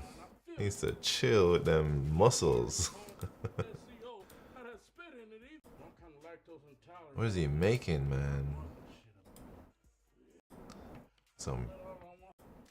That's some good food. Anyways. Alright. Jail food. What part of Jamaica am I from? I'm from Ocho Rios.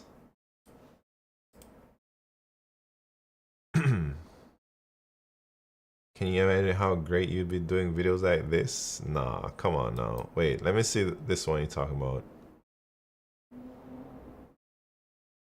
Hey friends, welcome back to the channel. If you're new here, my name is Ali. I'm a doctor based in the UK. Man, it's a long video. About a topic very close to the computer these days. If you can increase the speed at which you interact with a computer, if you can get the computer to respond to Man, you think I could beat this guy in Type Racer? you thinking that thing as possible, then you just like so much more productive. Shit, maybe. Things like typing essays and I'll challenge him. You think he could beat Pixel Pusher? Nah, Pixel Pusher will whoop him. He films his own B-roll. Yeah, I'd like to get to that point one day, but I'm not there yet. Maybe in a couple months or like a year. I think I need like more. I just need to give it some time to get comfortable with YouTube. All right.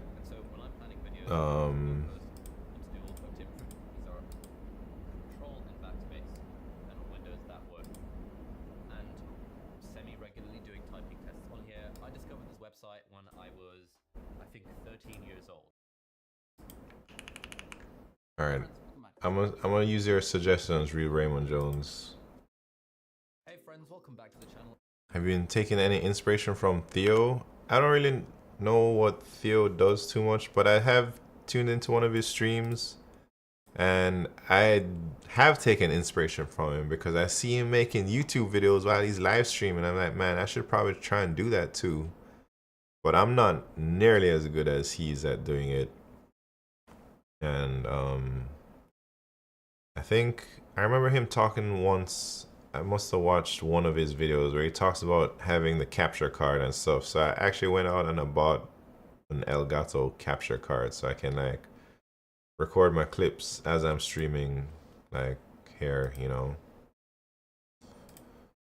So yeah, I have taken some inspiration from Theo, but I don't really watch his channel.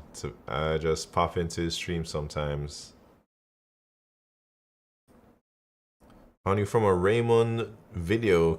Oh, Real Raymond Jones, look at this. You got Rory Allen in the YouTube chat. He's here because of your videos, Real Raymond Jones. Look at that. Anyways, Rory Allen. I'm also streaming on Twitch at the same time, and that's where most of my community is right now. I'm pretty new to YouTube, so on YouTube it looks kind of empty, but on Twitch sometimes it's bumping.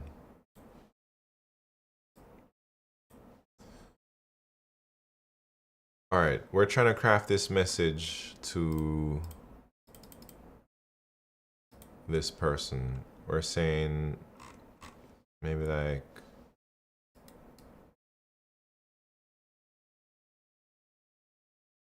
but he has like nothing. This guy has zero edits except just the maybe the parts where he doesn't speak clearly or something. I just noticed that in all of those videos the narrator uses a lot more just what kind of word is that? Maybe that matters more than YouTube angle. I mean, like talking with my hands a lot. Follow you. There are two different names though. Oh, I see what you're saying, Roy Allen. Yeah. A life engineered. All right, let's check that one out.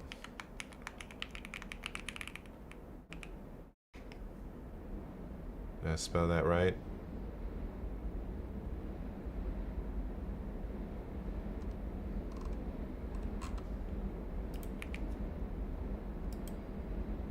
That's a good channel.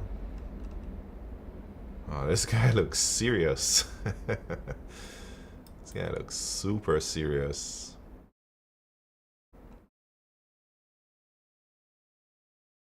Do I gotta do that? Do I gotta buy some money and put it all over my body or my thumbnail? Just like cover my private parts. No, you Photoshop that? No. ever sat me down and went over exactly how much money they made and talked through how they were thinking about it. Advice in 2022. All right, so he has a and how little I bit earned of them zooming towards me. on going. This is you, and seeing my income details is not helpful. Please navigate away. Are you creating things, expressing yourself? Not defined by my job or how much I make, and neither are you. Having more money means you Man, he doing speaks better a after lot watching more this clear video. than I do, Let me know though. in the comment section below. Change fundamentally. When things change, they change really fast. Of my wife's.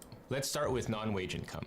We made $355,139 in 2021 in this cap, and $289.48 in 2021 on 101,900 views. In 2022, as of today, income is $8,542.89 on 1,983,413 views, which represents a nearly 30 times growth in revenue and 20 times growth in views. These Super are high top-line revenue production. numbers. I still haven't made a profit on Yeah, YouTube if you we'll get factor there how much one I've day, spent man. by a long shot.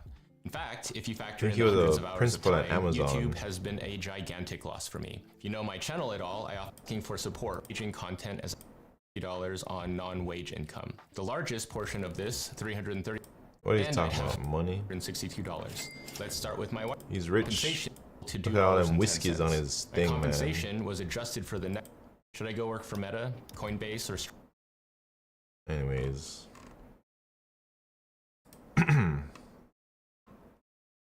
Alright, I'm gonna send him. Alright, thank you so much, Real Raymond Jones, for all the help you've been giving me, man. Alright, let's type this message out for this person. Hey MJ. You think I should record this as a video too and a message? Oh shit. I sent the message. Take it back. Take it back, man. Press enter too quick. Anyways, none of those guys are doing technical content though. I'd like to not have tons of memes in the videos, but maybe like 3 or 4, or like 1 per minute.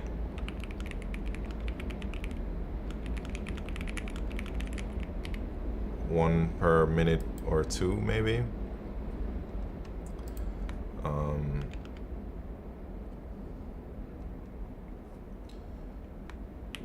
I went looking around some channels that I would like to emulate.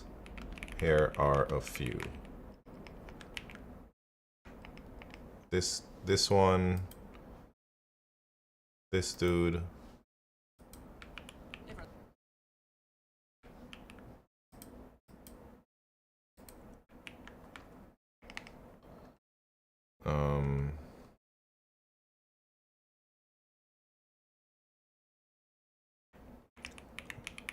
These channels have, I don't know what to say, man. Should I just say that? I know I only sent you 1 clip, but I am willing to record anything that you think would enhance the video. Record any B-rolls.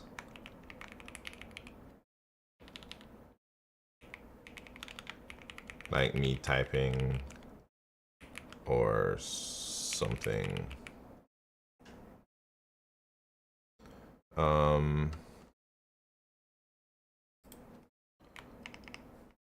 Man, what kind of, why is this thing, it's the worst message box ever.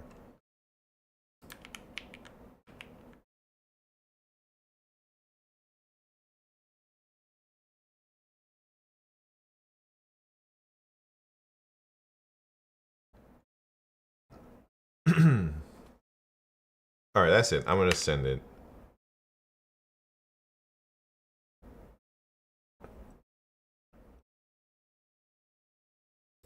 Only visible to me. Oh. All right. Be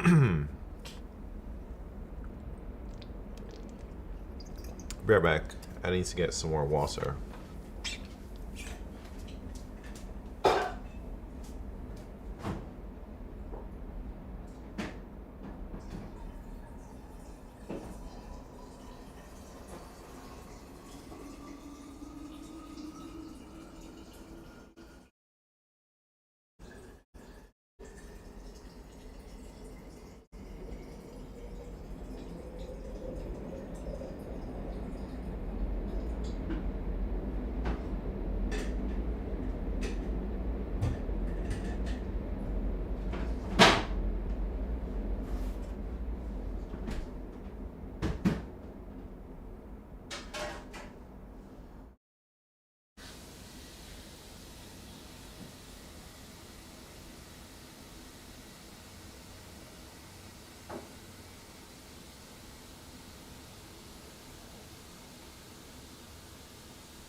All right, here we go. Water filling ASMR. Maybe I was peeing, man. You never know.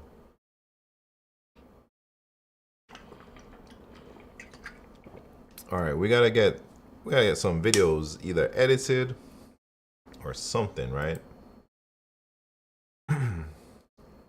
You're gonna do a day in the life of a Fang engineer video? Man, this is a day in the life. You just seen the day in the life for the last 2-3 days. Except instead of ordering DoorDash, I'd probably go cook some chicken, you know? I'm just chilling. Y'all been spending like the last 3 days with me. Should I like record myself going onto the subway, going to work, playing pool in the office? What else did I do? Sneaking out early when my manager isn't there. No, I don't do that.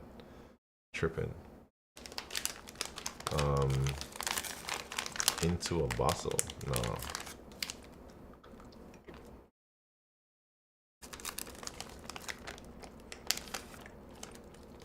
Gonna have the B-roll shots of some avocado toast.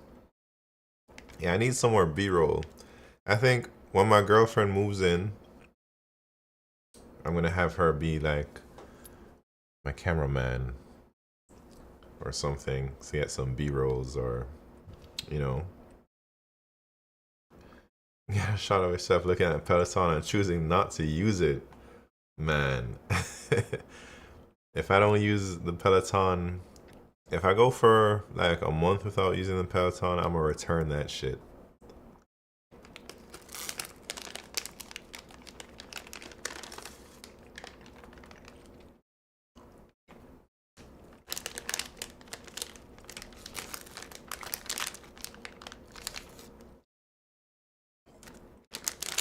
All right.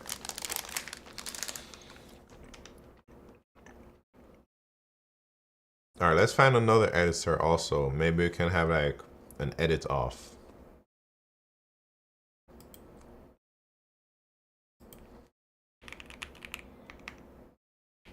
And I'd really like if I can get a rush delivery, so we can get one by the time the marathon ends tomorrow night.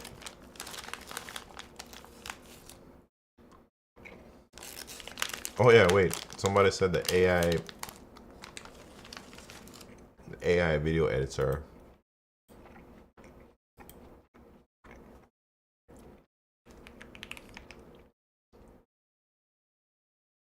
Should I try the AI video editor?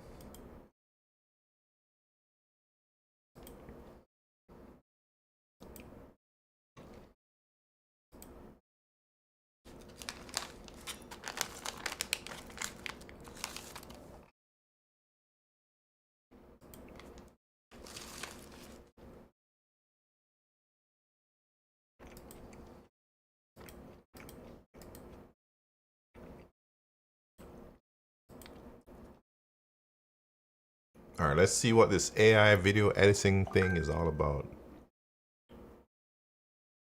What was that noise? The hell is this? Generate a video.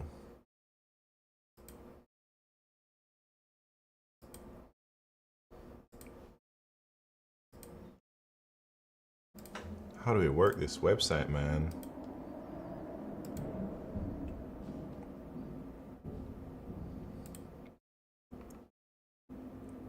Clone your voice? Oh no.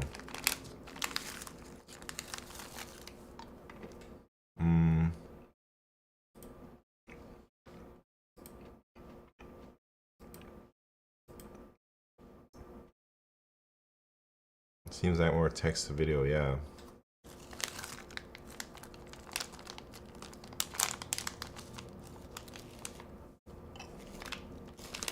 Yeah, this ain't it.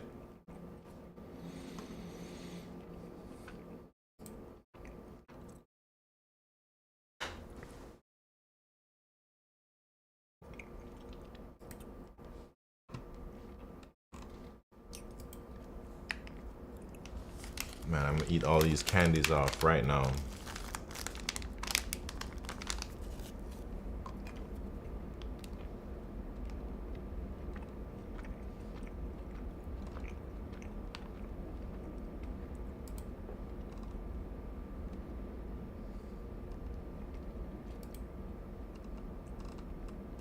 What's a good video editing country?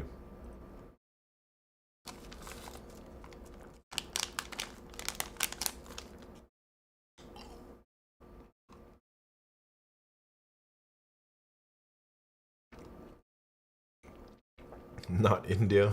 What? Germany? Scams you? Dang. Where have you not been scammed from?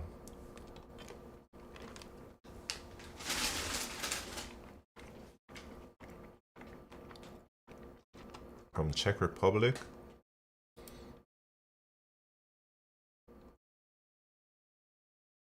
Okay. Maybe I can hit some Croatia too.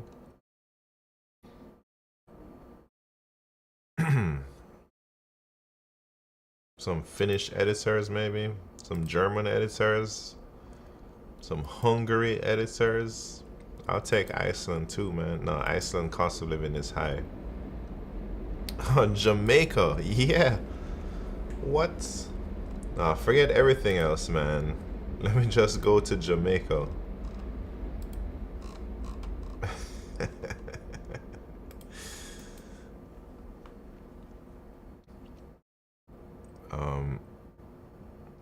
I know a guy who's good at photography from Denmark.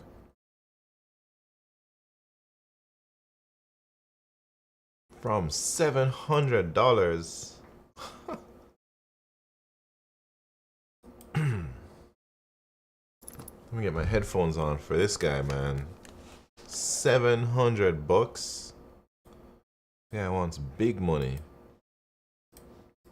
Hey Fivers, it's Jogo24 here, your expert video editor. So, you've shot your first online course, and you're ready to present it to the world. Yeah. But you needed editing. Yeah. Not to worry, my professional team and myself are here to help. Yeah.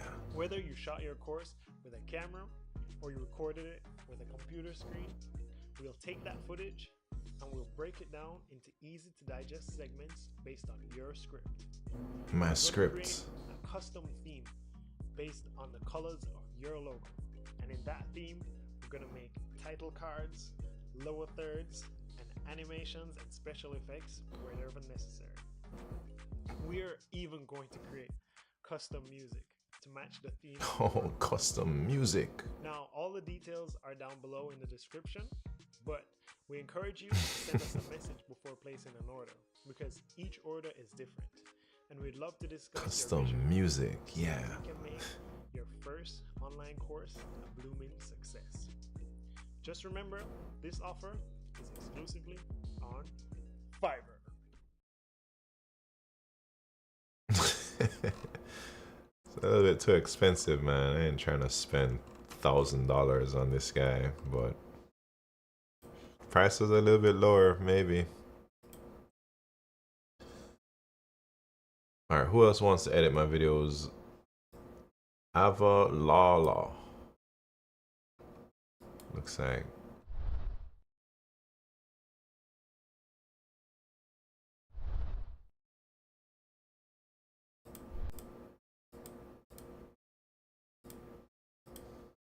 Hey, beautiful people. I am Robert H. Johnson Jr., and I am super excited to share something that I believe is safe, seen, value, given purpose, leveraged, and facilitated through your God-given talent. But That's $700 for 30 minutes.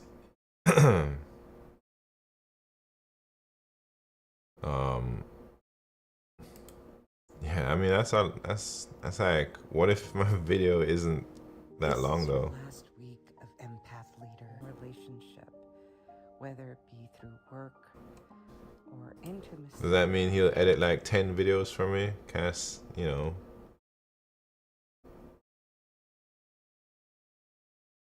Oh, professional anime edits.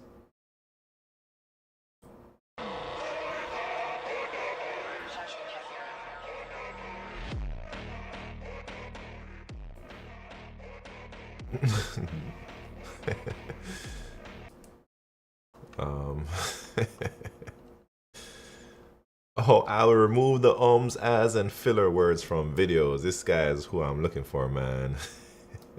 When we get on video, we tend to say a lot of weird stuff because we are, like, not public speakers for the most part. So we have a nervous reflex where we stutter and stammer and we say just some like really like just strange things. So Yeah. I like to remove these filler words because at the end of the day we kind of Yeah, wanna you sound know. like we know what we're speaking about. When we get on video, we tend to say a lot of weird stuff because we are not public speakers for the most part. So we have a nervous reflex where we stutter and stammer and we say strange things. So I like to remove these filler words because at the end of the day, we want to sound like we know what we're speaking about.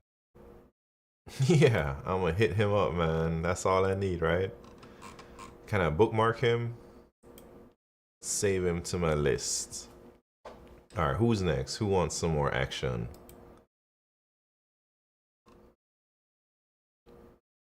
I'll create short video clips from your long videos.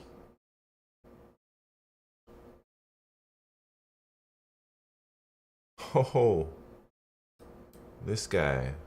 Look how I'm 5 stars.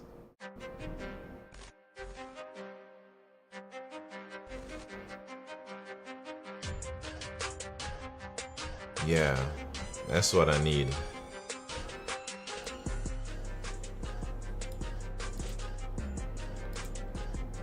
Should I make a music video talking about algorithms?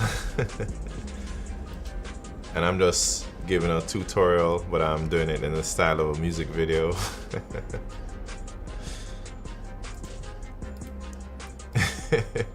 Doing dances like that, talking about line sweep. Like, come on guys, you know why I use C++, algorithms. If using XY for RC, you whack, son. Oh, can I show that on my stream? What's that?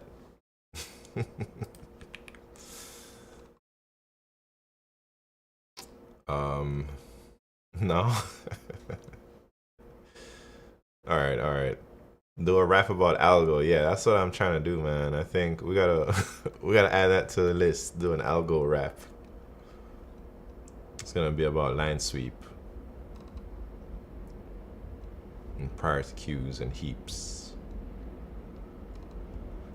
or something. Anyways, what are we doing, man? We're joking around. Little Freezer, what do you come back to? We're looking for a video editor, man.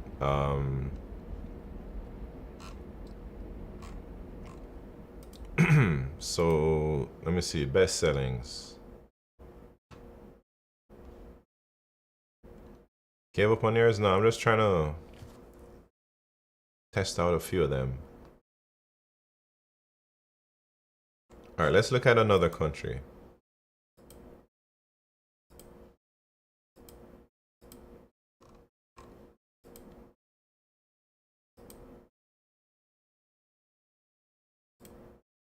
Somebody said Czech Republic.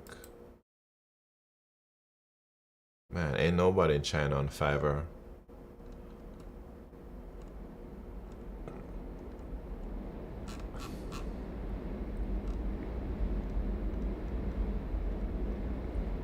Moldova. Sounds like a low cost of living. Maybe some Dutch. Some Poland for sure. Alright, that's enough, that's enough.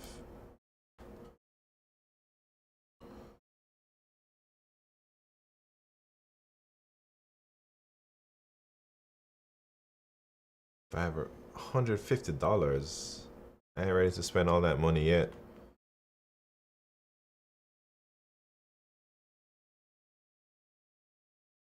Alright, this guy. Max. Hi there, I'm Max, and welcome to my creative space. For over 2 years now, I've been turning raw footage into captivating stories. From the heart of the Netherlands to the screen in front of you, I bring a blend of creativity and precision to the editing table. Beyond the timeline and transitions, I'm an entrepreneur with ventures into e-commerce and media, which means I edit with an eye for market trends and audience engagement.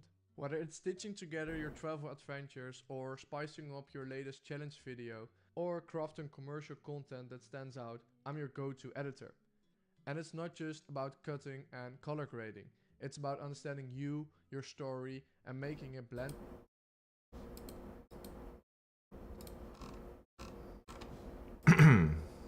Man, $15. How is he making a living? Charging $10 living in the Netherlands, man. Something ain't right. Is he just outsourcing it to someone else, you know? I don't trust this guy. He don't even have no projects.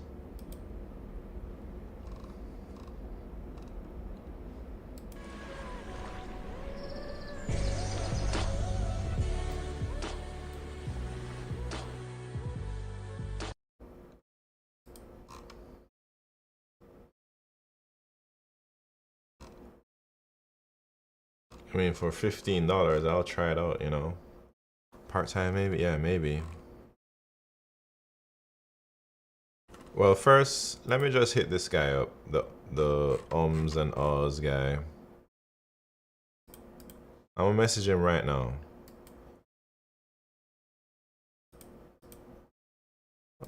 Wait. Let me just get my old message that I'm copy and paste.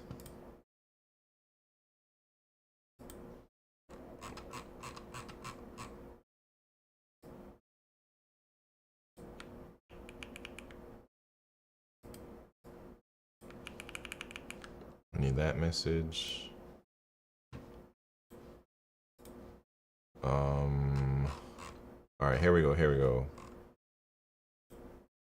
This is all content, man. Maybe I'll also make a YouTube video about making a YouTube video. Like my first YouTube, like trying to find a editor and all that stuff. Oh shit, that's the wrong guy.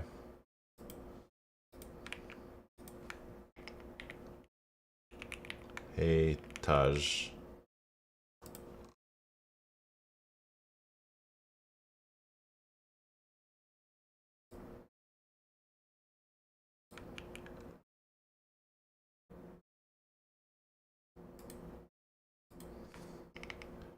Here is a clip of me talking about some stuff.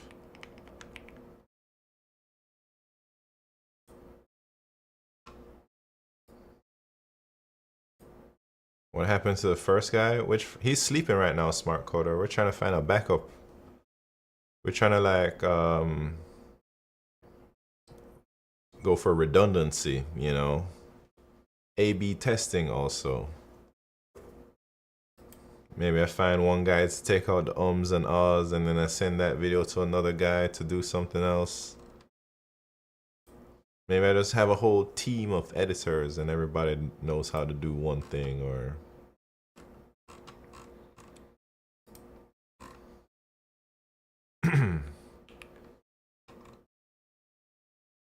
get that manager experience. Oh, you know it, man. And then maybe I hit this guy up when I get some money, man. $1,000 though. That's a lot of they're charging a lot of money there.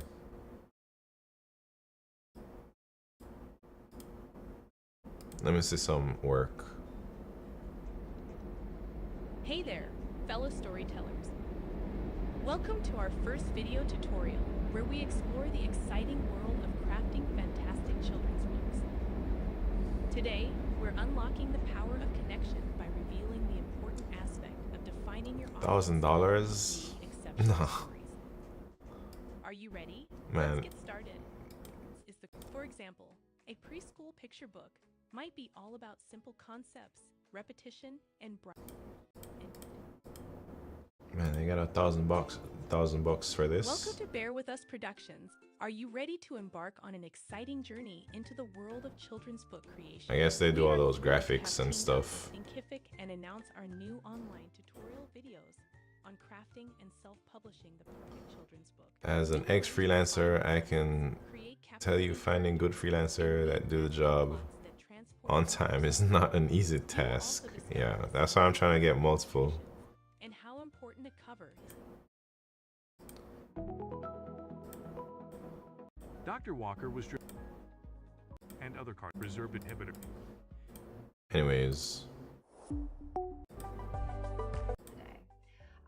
Typically, you have a structured environment. Crew really challenging. Alright, this one ain't it. This one ain't it.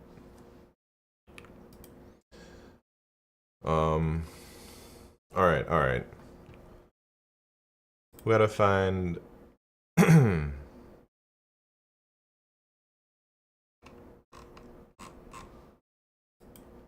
Man, where was the search? The search page. I closed it.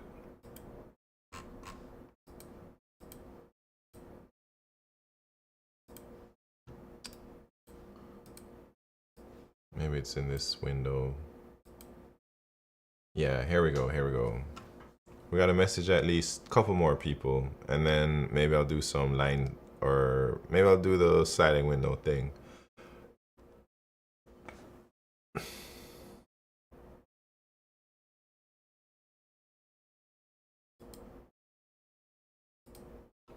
Hello everyone, I'm Chris and I'm a video editor. I mostly do videos for YouTube, but for you I can make some vlogs, commercials, ads, documentaries, you name it. What I can do for your videos, well, whatever you want. I can make some corrections, add subtitles to your video, add some music and sound effects, some VFX. Well, maybe you can make some green screen. Make some color grading corrections for your video to look like film, whatever mood you want, and I can add some music for your videos. If that sounds good to you, sounds good to me. I'm messaging right now, man. Let me see. Как действовать, если на вас напали с оружием? Стоит ли вообще заниматься боевыми искусствами? Стоит ли носить с собой какой-то вид оружия? Как избежать встречи с потенциально опасным летальным оружием? Есть ли смысл заниматься боевыми искусствами, если против... I don't know what he's saying, man. Konnichiwa, Senpai desu. When we talk about drawing the human body, it's all about breaking down the body into sections on their waist and leg. Oh, what? Can I show that? Alright. 25 bucks. Man, this is hard work. This is like harder than grinding LeetCode for me. Jesus.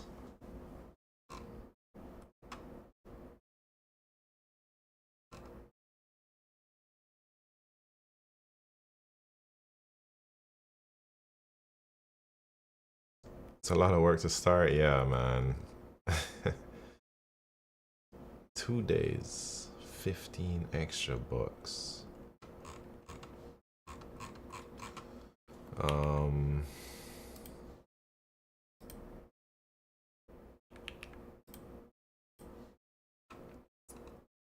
How do you decide on which one to choose?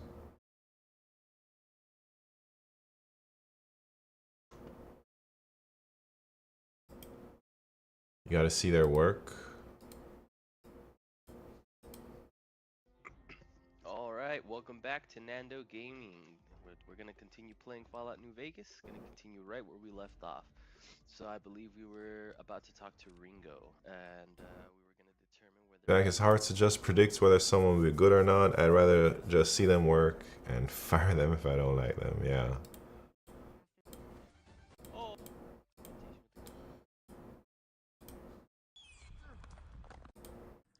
This guy is just video game stuff. Non-stop video gaming.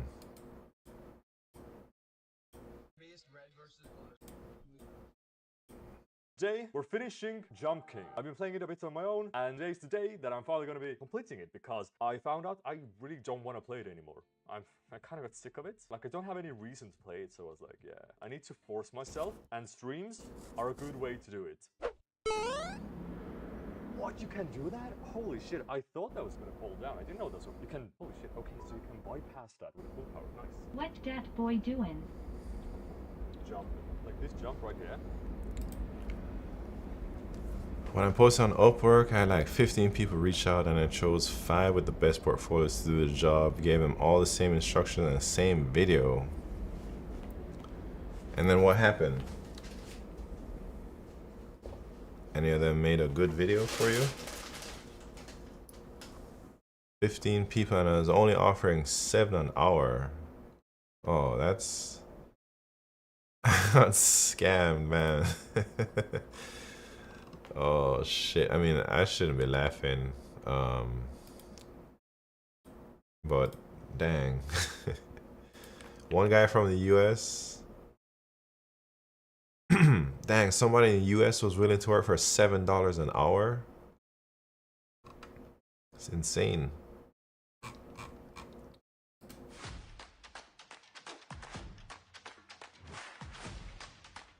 Oh, Americas. I see. Like this side of the world.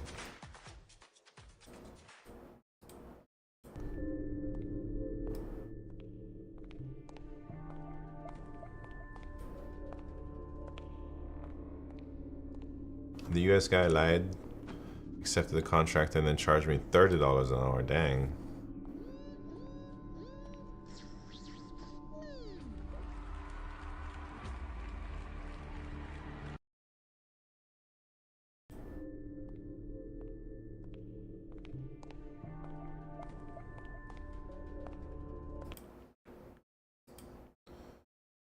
Find someone near a time zone and narrate.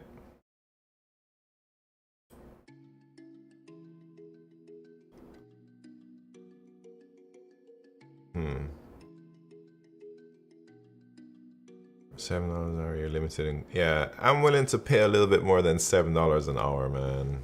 I think at $7 an hour, it's like, yeah, you're gonna have to deal with a lot of bullshit. But maybe it's just at every price point.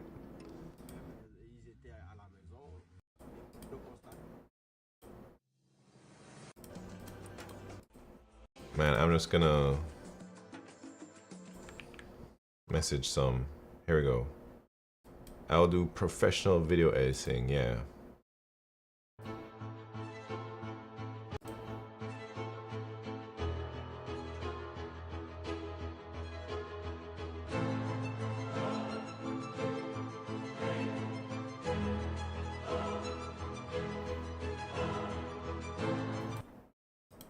Man, 90 bucks. This guy knows what's up, man.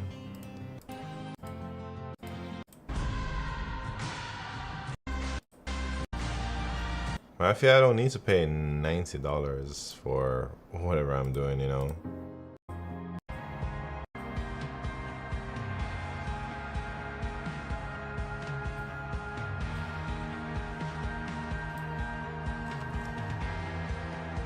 Oh, up to 60 minutes.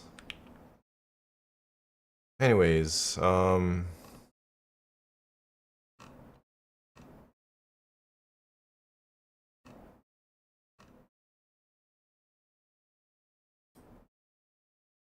$100. Up to 1 minute. Jesus Christ. $200.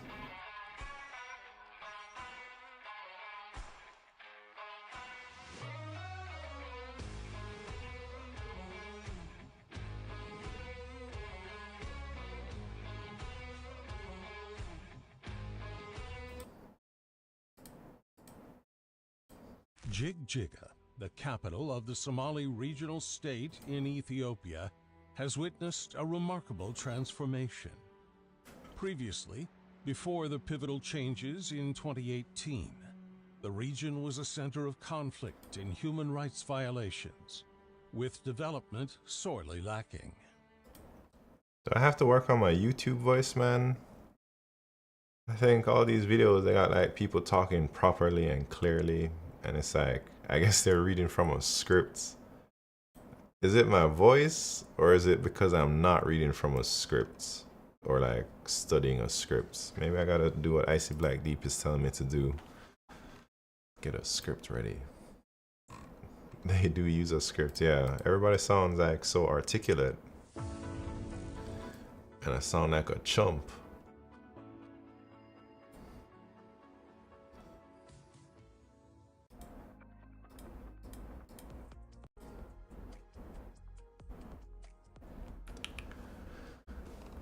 Alright.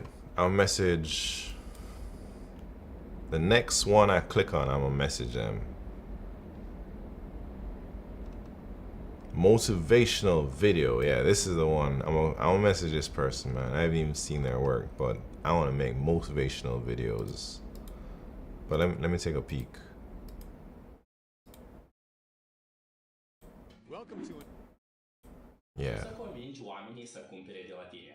În acest videoclip o să-ți explic cum să-ți articulezi mesajul și să-ți prezinți oferta în așa fel încât să atragi mai mulți clienți către serviciile sau produsele pe care le oferi. Dacă nu mă cunoști, numele meu este Adi Scripnic și în ultimii 3 ani am ajutat zeci de antreprenori. I don't know about this guy. Since 2010, a wholly anonymous band from Sweden has been making waves as if it were... Anyways, I gotta take a little break, man. I'll be right back in like 5 minutes. I gotta use the bathroom. And then when I get back, forget all this video editing stuff. I think I'm just gonna record sliding window. Yeah, be right back.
All right, here we go. Here we go. All right, ready to get back into like algorithms or something like that, man. Tired of this dang video editing. Anybody message me yet?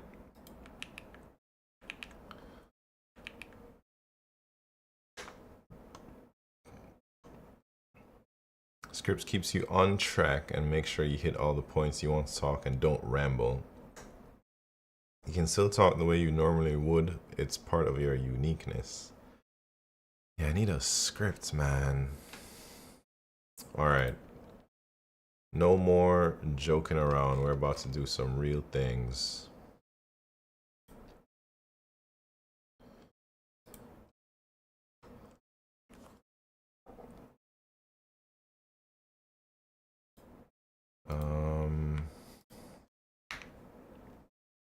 Sliding window.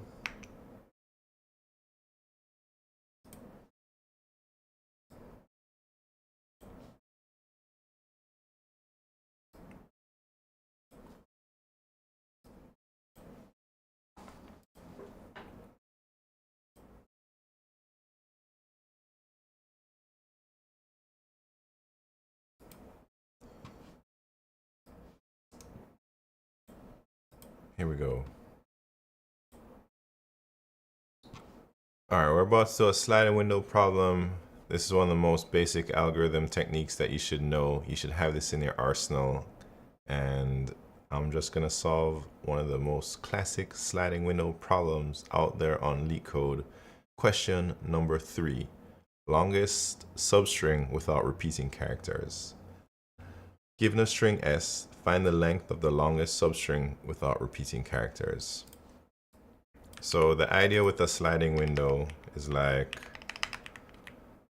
you want to, well, this is not just a regular sliding window. This is like a variable length sliding window where the size of the window can be changed as you're growing it or something. So let me try to demonstrate what we're going to be doing here. Basically, we want the longest substring that doesn't have any duplicate characters. So if we keep a count of all the characters in our window, we can know when there's a duplicate. So how do you do that? With like a frequency map. Let's say in C++ it's an unordered map. I call it frequency map. And let's say it's like I'm gonna put some indices up here.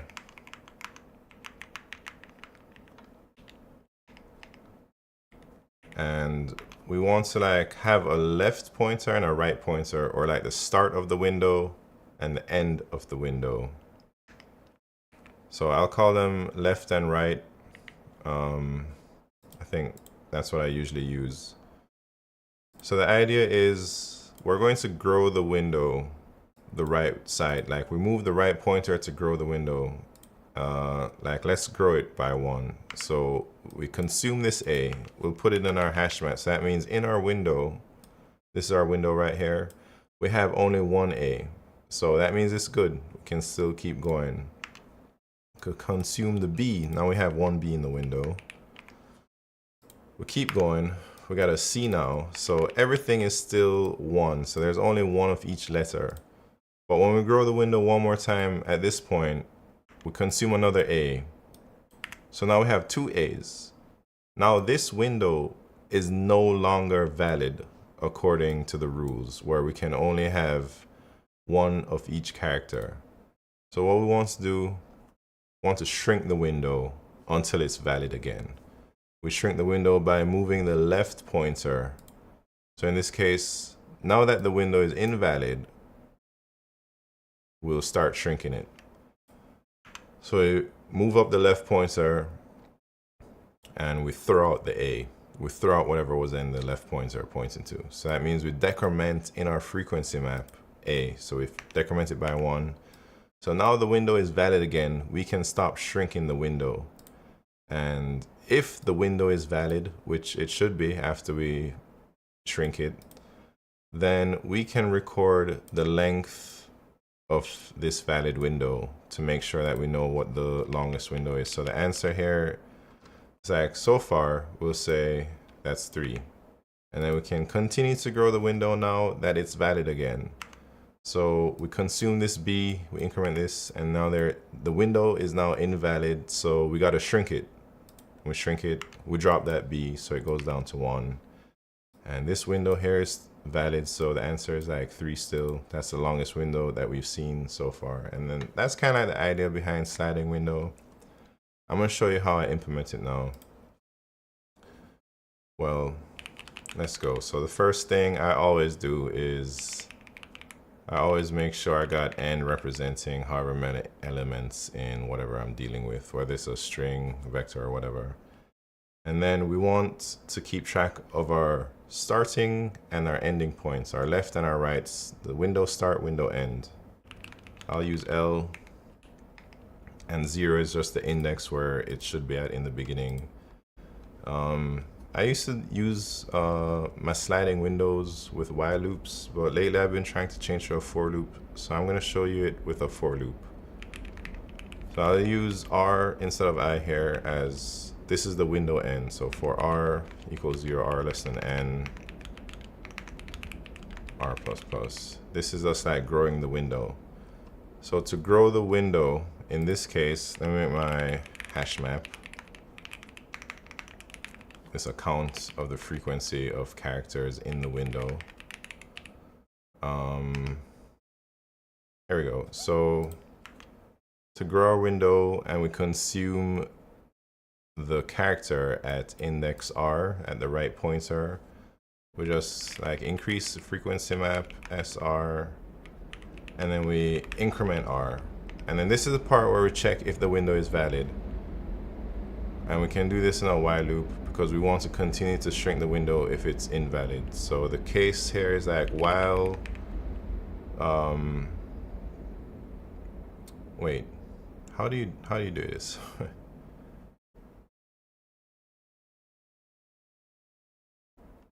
I messed up, man. How do you shrink the window? Hold on.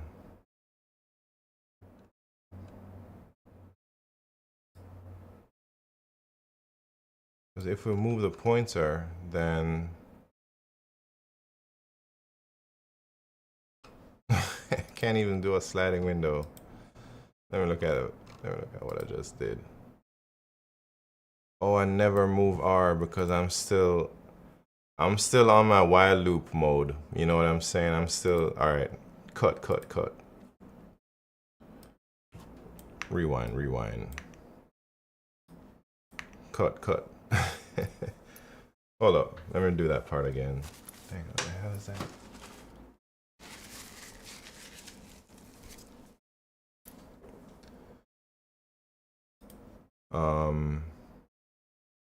Wait, let me just start over the implementation part. All right, so I'm gonna show you how I implement my sliding window. First thing I like to do is I like to have a variable that tells me the size of the thing I'm dealing with, and then let's make our frequency map. We're counting the frequency of the characters in the window right now, so I'll call this freq map. And what else do we need? We need a pointer that represents the start of our window. I'll use that as L, and that's just the index where the window starts. And then we need a pointer for the end of the window, but we'll make that in the while loop. So the first thing, to like consume the right pointer, the character at the right pointer, we're just going to increment in the frequency map like that, increment it. And then this is the part where we check if the window is valid. We'll do this in a while loop so that we can keep shrinking the window. As long as the window is invalid, we should continue to shrink it. Like while the character count at the right pointer is greater than 1, that means it's an invalid window. Like if the most recent character that we added in the window, if it makes the window invalid, we need to start shrinking it until it's valid again, basically. So we're gonna take the left and we're gonna drop whatever is on the left pointer. And we drop it, meaning like, we'll just decrement it in the frequency map. And then we'll increment our left pointer. And then here, it's like, they want to know, should I be showing that? They want to know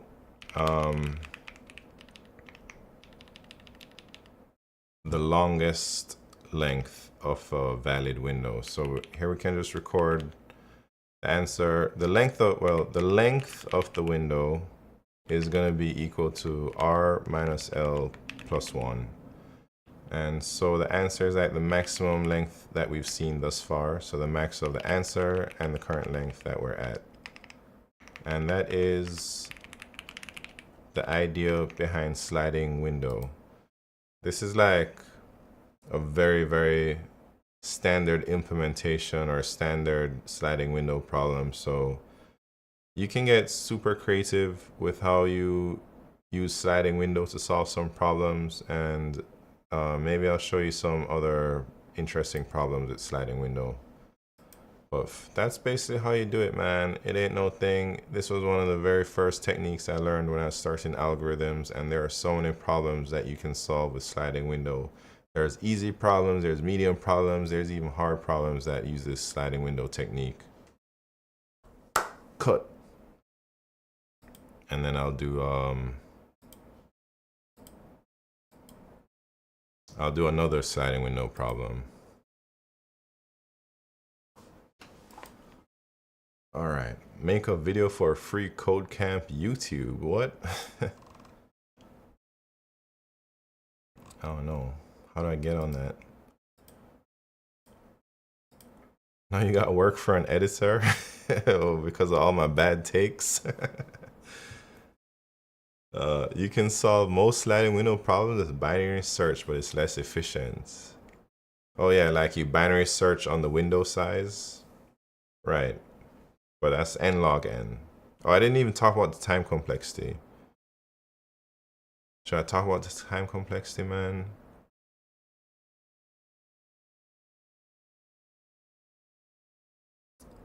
Man, who cares about time complexity? Yeah? That's why you need a script. Food for thought. I hate vids where they don't discuss it. Alright, let me do another take. Well, not a take. I'll just add on to it, right? Alright, let's start recording again. Here we go. Ready, set. Wait.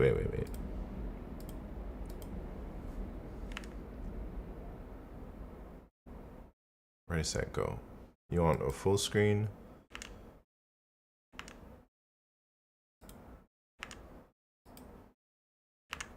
Alright, so the time complexity for this sliding window algorithm is going to be O of n. So we're looping through all the elements in the string, all the characters in the string, like at most 2 times, I suppose. So we go through once with the right pointer and potentially another time with the left pointer. So that means it's O of n. And for space complexity on this problem, since the characters, I mean, we do have a frequency map of all the characters that we've seen, but the characters, the number of unique characters is constant. So the space, you might say it's O1, it's constant space, but it's a little bit weird. I don't think it grows too much, right? Is that right? Is it O1 space? I don't even know, man. I'd say it's O1 space because we're not creating, as the string length grows, we don't necessarily need too much more space. Technically, it's O of 26 now, but all right. Editor is going to have some work, so the characters consist of English letters. I assume that means upper and lowercase, digits and symbols and spaces. So let's assume that there's like 150 characters or something like that. 127 ASCII characters. So the space complexity of this would be O of 127, but 127 is a constant. So when we say constant space, we usually type out that as like O of 1. And that is the space complexity and time complexity of this particular problem. Oh, cut.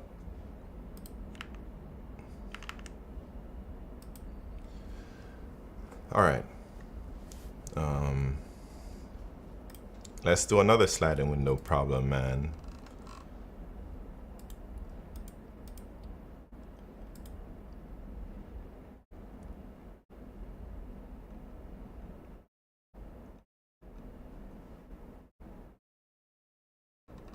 There's one with like ones and zeros or something.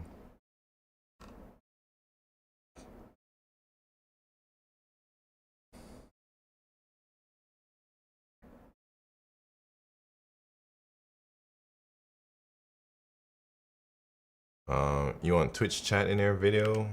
Man, it doesn't matter. I have clean camera footage, so like this. So it doesn't really matter if people be typing on the thing. I can always put the video over it if I need to. That's more work for the editor, man. So I have both my screen recording as you're seeing it on Twitch, and then I have like a clean screen. Yeah, the clean screen, I can just crop it from like my thing right here, you know, and like zoom it in or whatever. I think we can work on that. All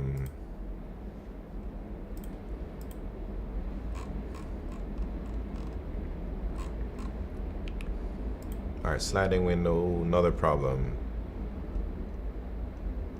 Where is it, man? Fruits into a basket.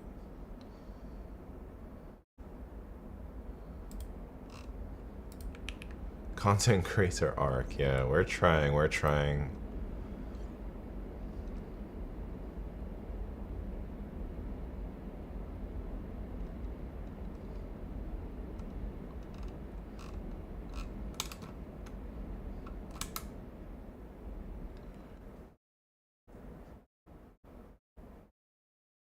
Probably can't zoom in without cropping something funny, but you could replace Twitch face with a clean face. Yeah, that was my plan, just to put the clean face over the Twitch face if I need to.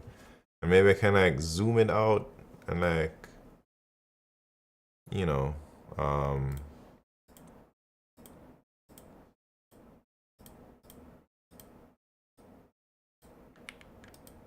wait, let me try and show you live. No. No.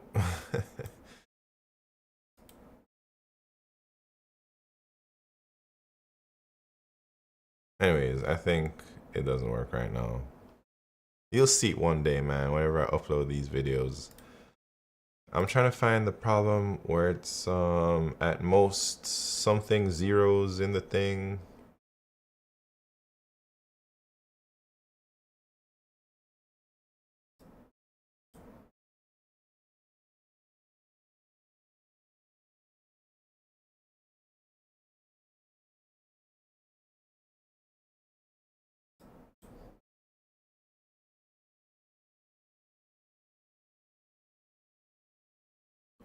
Turn the length of the longest substring of S such that the frequency of each character in this substring is greater than or equal to K.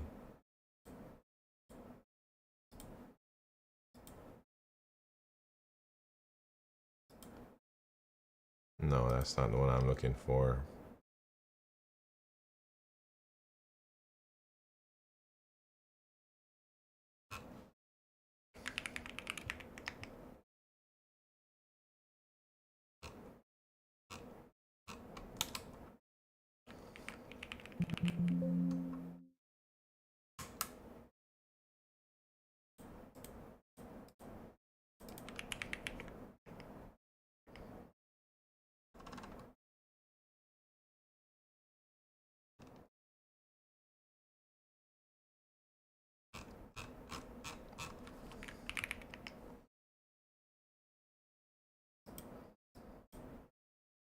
Where's the sliding window problems, man?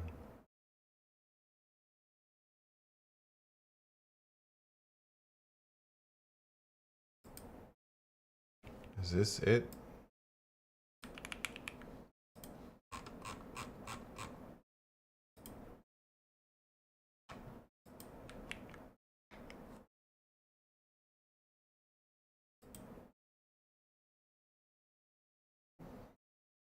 Given a string S and an integer K, you can choose any character of the string and change it to any other uppercase English character. You can perform this operation at most K times. Return the length of the longest substring containing the same letter you can after performing the above operations.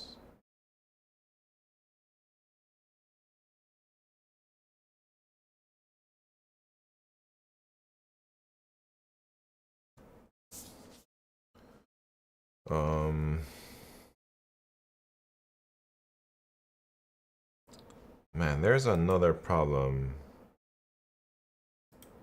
I don't know where it's at. It must be maximum consecutive ones.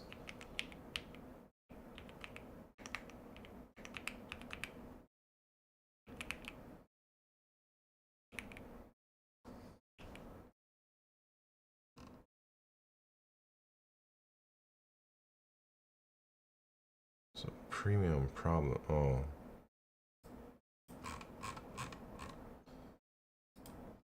Sliding window.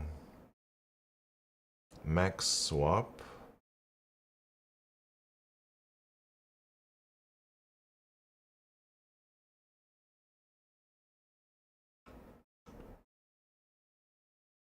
Max swap.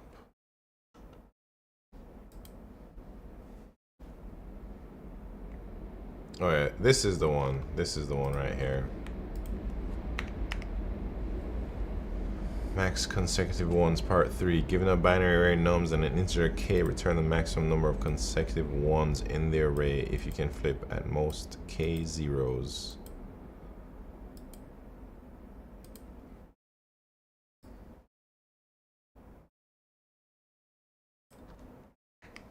Alright, let's talk about this one real quick, man.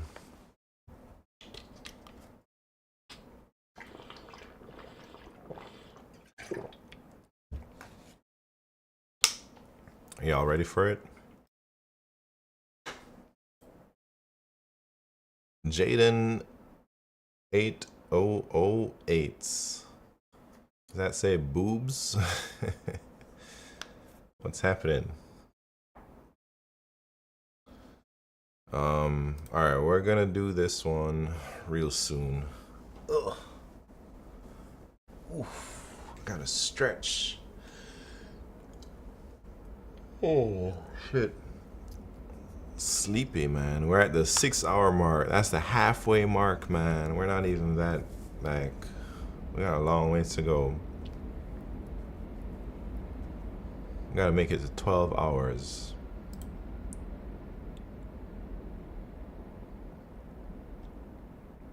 If 8008 plus VE. Wait, what does that mean, man? Plus VE, what does that? I don't know. Try solving it with binary search and prefix sums afterwards. And I don't know about that. But I could. Positive. Oh. I see. I see. You can see a relationship between sliding window problems and binary search. Huh. Alright, here we go. I'm about to record this thing.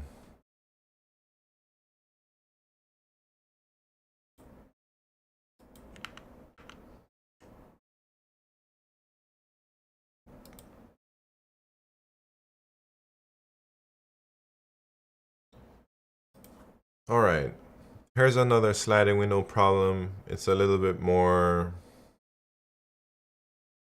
What's the word I'm looking for? Cut.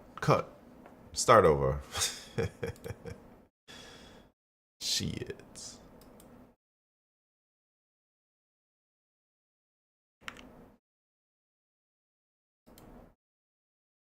All right, let's look at another sliding window problem.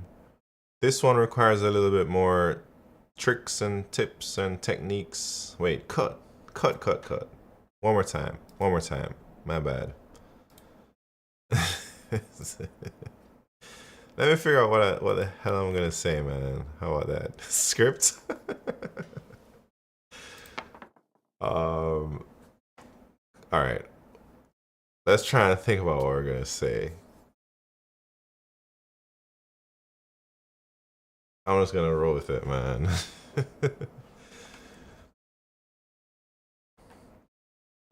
Alright, serious time. No joking around.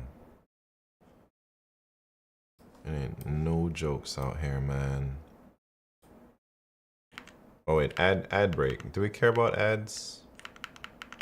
Shall I wait till the ad break is over? Have ChatGPT create script for you? Man. Maybe one day.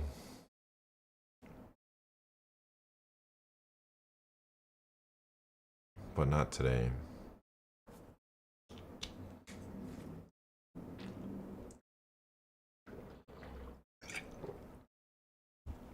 Making a script is so much work. Like,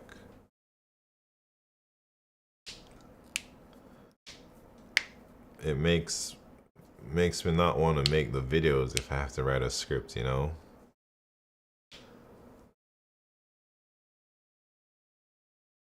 Alright, we're just waiting until the ad break ends, and then I'll do this problem.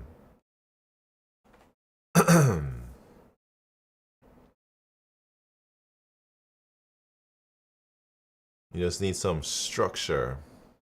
Yeah. I need a lot of structure, man. My life is chaotic. I thrive in chaos sometimes.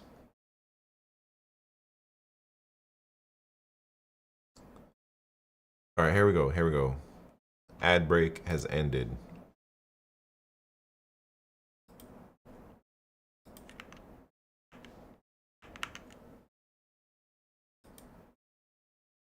Alright, here's another sliding window problem. This problem is a little bit more tricky than the one we just did, but it's still sliding window. I'm going to show you how I like to solve this one, but let me show you how. Let me explain what we're going to be doing first. So here is an example that they give us. Well, let me read the question first. Max consecutive ones, part 3. Given a binary array nums and an integer k, return the maximum number of consecutive ones in the array if you can flip at most k zeros. So it's still a sliding window we're going to be using to solve this one. And let's go through the example and I'll show you what the technique is going to look like. So we still need a left pointer here. Let me put some indices above each element. We still need a left and right pointer, and they give us a number k, which is like the maximum number of zeros that we can flip. Yeah, so it says we can flip at most k zeros, and in this case they say we can flip 2 zeros at most. So we're going to be keeping track of like how many zeros that we've seen in our window. And then we're also keeping track of our left pointer right now it's at 0, and our right pointer right now that is also at 0. So as we grow our window, we want to consume the element at the right pointer. So we consume it and we just move on to the next index. So what do we do when we consume it? In this case, I think all we got to do is, if that element was a 0, we should increase our 0 count. So this was not a 0, so the 0 is just going to stay 0. And so we can still keep growing it because this window is still valid. It's not an invalid window. We don't have to shrink it. So let's keep growing it. This window is still valid. We have not gone over the amount of zeros that we can flip. We haven't even seen a 0 yet. And let's keep growing. So now, right now we got 3 ones in a row. Maybe I should also say we can keep track of the maximum answer we've seen. I'm gonna get rid of these because we can see L and R right here. So right now the maximum length we've seen thus far is 3, and we're about to hit our first 0. So let's increment the number of zeros we've seen. We'll pretend that we just flipped it. So we flipped 1 0, and the answer, the length is 4 so far. The longest thing that we've seen is 4. Let's go ahead, we'll go to the next one. Now we're seeing 2 zeros. We flipped 2 zeros now. That's the most amount of zeros that we're allowed to flip. So when we grow the window one more time, well, let's update the answer. It's 5. When we grow the window one more time, we've seen 3 zeros. So we've flipped 3 zeros in our window, and that is over the maximum number that we should be able to flip. So now we need to start shrinking our window. So to shrink the window, we just increase the left pointer or remove the left pointer along. And since the element at the left pointer isn't a 0, we don't need to do anything, but the window is still invalid. So we need to continue to shrink it and continue to shrink it. So right now it's still invalid because this is our window. We got 3 zeros in a row. So incrementing one more, that element was a 0, so we can decrement our zeros. Now our window is valid again, so we can begin to grow it. And we take in this 1, and this is, we're at 3. The window size is 4. Window size is 5. The window size is 6, and this is better than the answer that we've seen thus far. So this is 6. And we grow it one more time. Zeros. Now our window is invalid because we have 3 zeros. So we got to keep shrinking it. We shrink it. Window is valid again. And the best thing we've seen is 6. So I'm going to show you how I implement that. This is the length of the array. This is the number of zeros that we got. They already give us k. This is our left pointer. And we also need to keep track of the best answer that we've seen thus far. So here we go. This is our right pointer. So let's consume the right pointer here. It's going to be like, if nums r is equal to a 0, let's increment our zeros. And then the next part we got to do is, let me put some comments on this. Let me put some comments. This part is consume the right pointer. The next step is like shrink, or if the window, we'll just say shrink the window if needed. So now we have to check if the window is valid and shrink it if we need to. So we can do that by saying, if we flip too many zeros, we got to shrink it. So while the 0 count is greater than k, we got to move that left pointer up and shrink it. So if nums L is equal to a 0, then we can decrement our zeros and we can move our left pointer up. So this part is shrinking the window, and then finally we can record the maximum answer that we've seen, because since this will run while the window is invalid, once we get here, the window must be valid.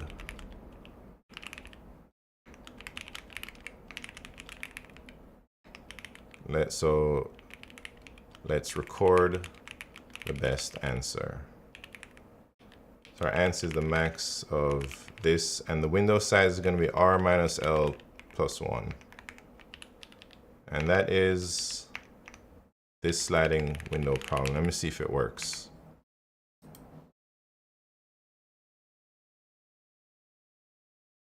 Oh yeah, you already know. That's how we do it out here. Cut.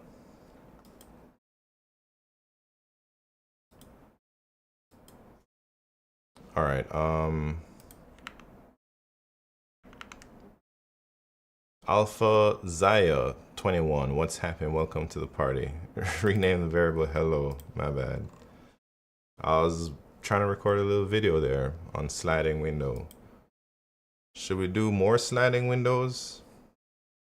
Or is like 2 sliding window problems enough to kind of demonstrate the technique?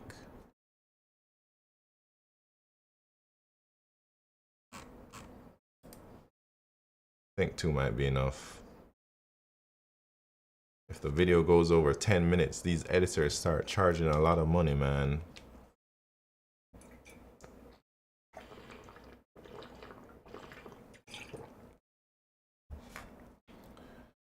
If I had to write a script, we'd still be writing that script. Alright, what's next?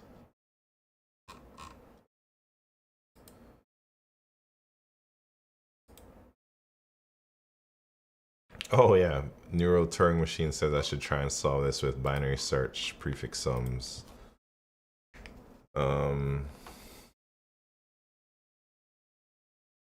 Yeah, I can do that. I can do that. But I can do it, but do I want to do it? I don't want to do it, man.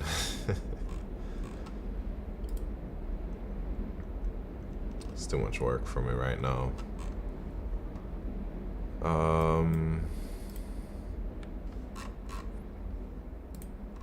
Let me check some more sliding window problems.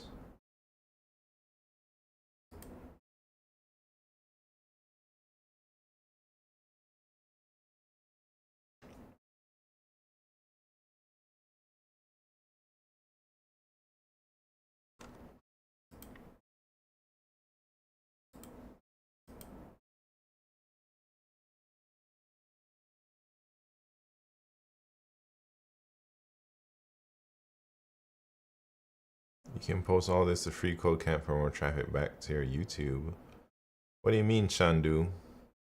What do you mean post it on to FreeCode Camp? FreeCode Camp just lets anybody upload videos to their stuff?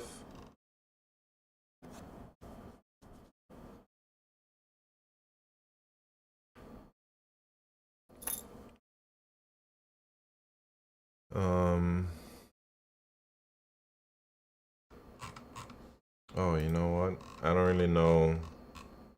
You know what's missing from this thing? Monotonic. But I don't know if I'm gonna make a video on all that, man.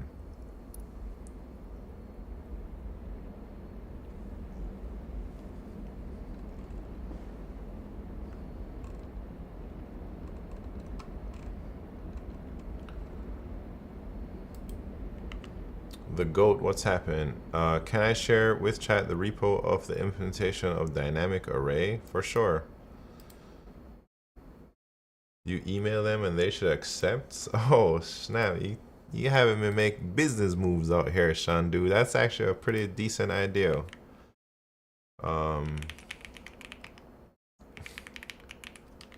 Think who runs that? I'm gonna say, yo, put me on there, coach.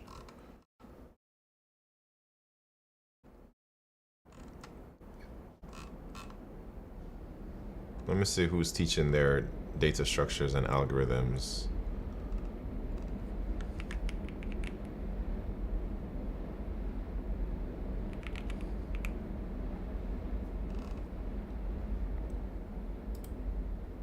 Well, they do JavaScript data structures and algorithms, man.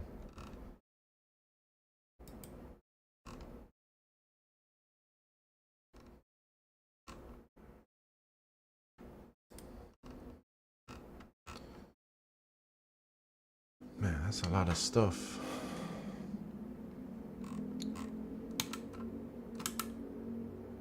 It's the FreeCodeCamp YouTube, not the FreeCodeCamp website.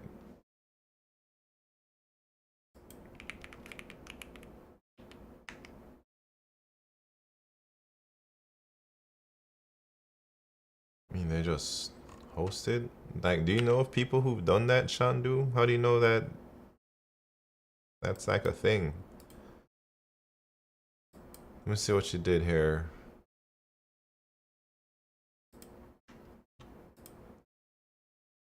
Java. Nobody knows nothing about Java out here, man. At least not me. Oh, dang. Let's see. Let's see. Dynamic array.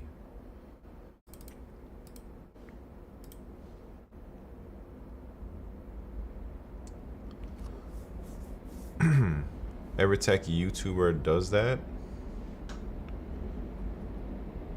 Huh. Oh, yeah? So every tech YouTuber is on Free Code Camp?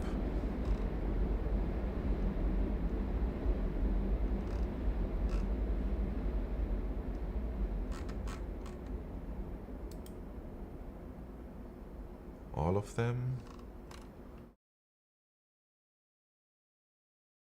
Primogen's on there? I don't know who all them other people are.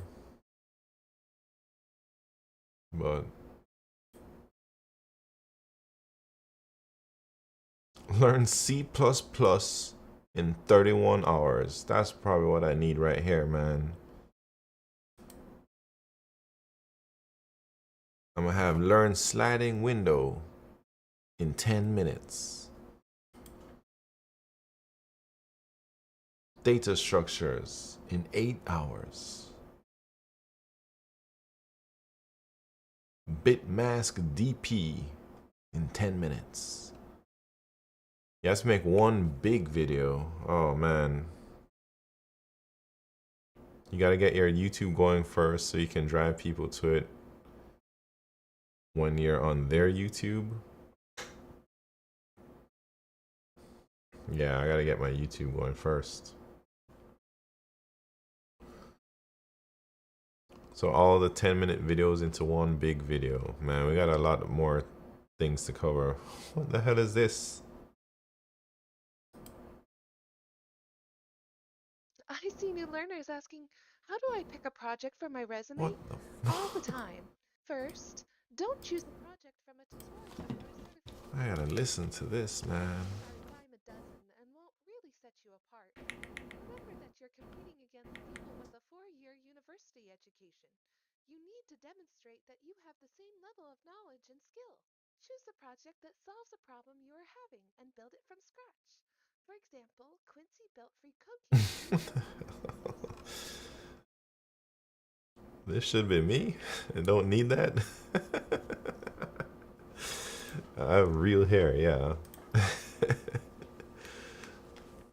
What the hell? This world's getting crazy, man.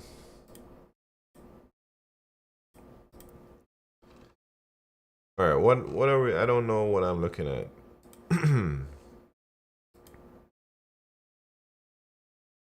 Gotta build a string of your array.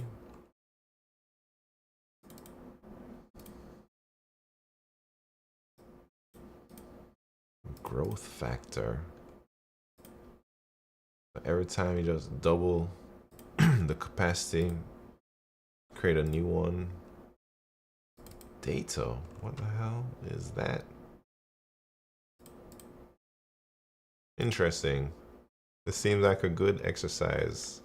The GOAT. I don't understand any Java, but I get the gist of what's going on.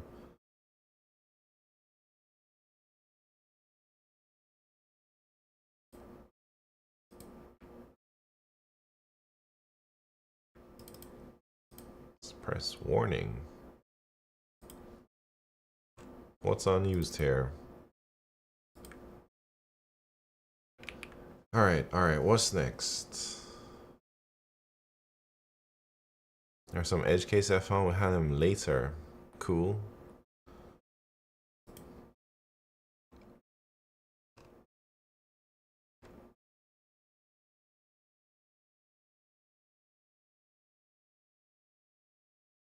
I've done a similar project with arrays, AVL trees, hash map, etc. It was fun. Nice, nice.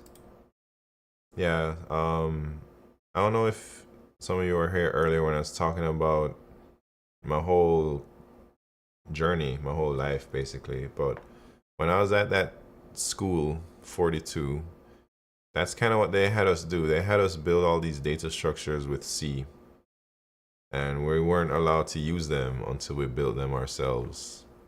I never really did any of the work though.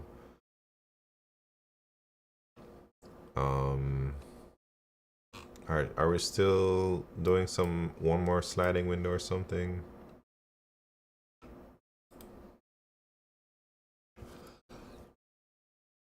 Oh.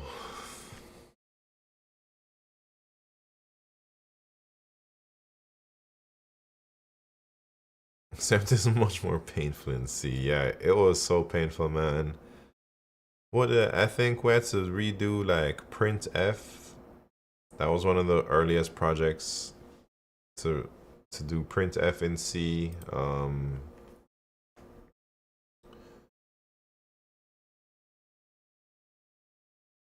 I don't even remember what the projects were. I think the last project I did there was MD5 hash in C. And I don't even think I finished that. I was like, man, I have a bug in my code. I ain't even trying to find out where it is. Where are they teaching that with C?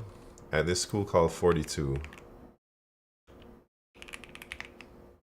I talked about it earlier in the stream, maybe at like the 1 hour, 2 hour mark. So they had a school in Fremont, in Silicon Valley, in California, the Bay Area. But now it's not there anymore. They shut that shit down because it was whack. It wasn't whack. It was good. It enabled me to live in the Bay, and it exposed me to algorithms. But man, they have a lot of things out there.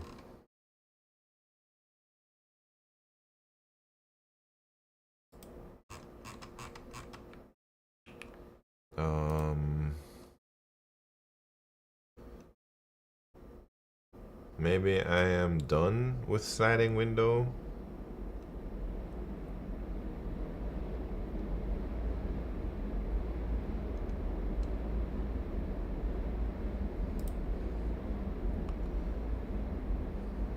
Oh, that's too long to read, man.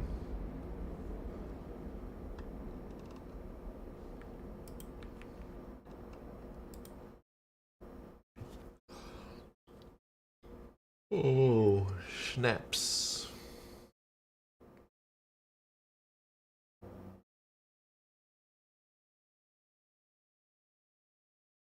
Alright, let's do a different topic. Maybe I'll do like trees. Where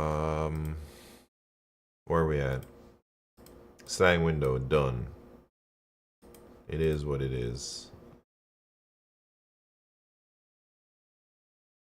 Should I get some B-roll of me sliding some windows? Opening some sliding windows, or that'd be good. I don't have any sliding windows in my house. Maybe I do.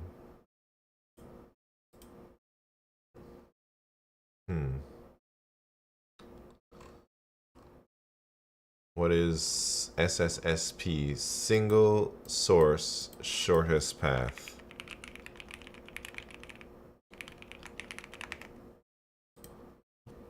So I did a Dijkstra's, I think, a couple days ago. Explained how to implement Dijkstra's algorithm, or how I implement Dijkstra's. We did these things. Yeah, all the things that are crossed out. What topics are left? JCast19, we got a lot actually. I just did a sliding window. Maybe I was thinking to hit up some trees, do some DFS or BFS, maybe like level order traversal on a binary tree. Maybe this one I do some typical tree problems that require you with DFS on a tree, you know. But will the Binge Part 2 be uploaded to YouTube? I mean, everything is up there on YouTube right now. Everything is up there, man. So if you want to go watch them 12-hour videos, all the information is there somewhere. But I'm going to chop those videos up and edit them and make them their own standalone things, like a 10-minute video on top sort, 10-minute video on sliding window, 10-minute video on backtracking, 10-minute video on Dijkstra's, take it or leave it, LIS, bitmass DP. Well, man, I'm gonna tell the editor what to do. I might edit one of them, man. I might edit them just to see if I can do any better, which maybe I can. I can edit, man. I'm just not feeling it. It's like tedious for me, you know. I'd rather just pay somebody to do that, man, and spend my time doing anything else. Maybe cooking food or, you know, ordering DoorDash. Actually, I'm getting hungry again. Should I just get some sushi?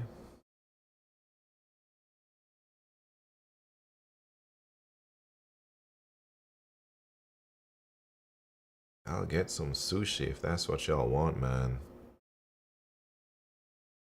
But let me focus on. All right, let's do level order traversal. Right?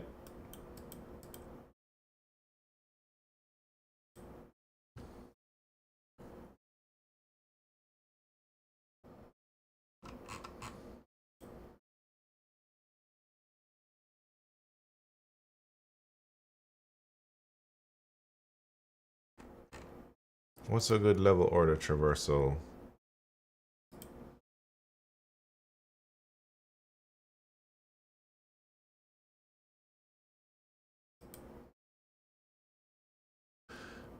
Oh, look at that. Level order traversal.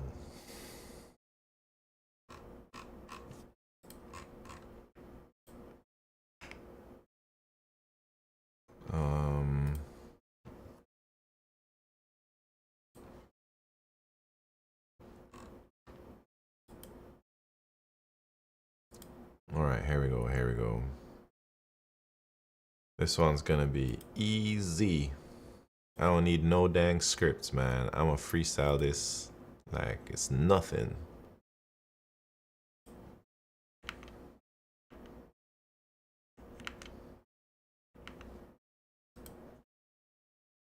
Are y'all ready? All right.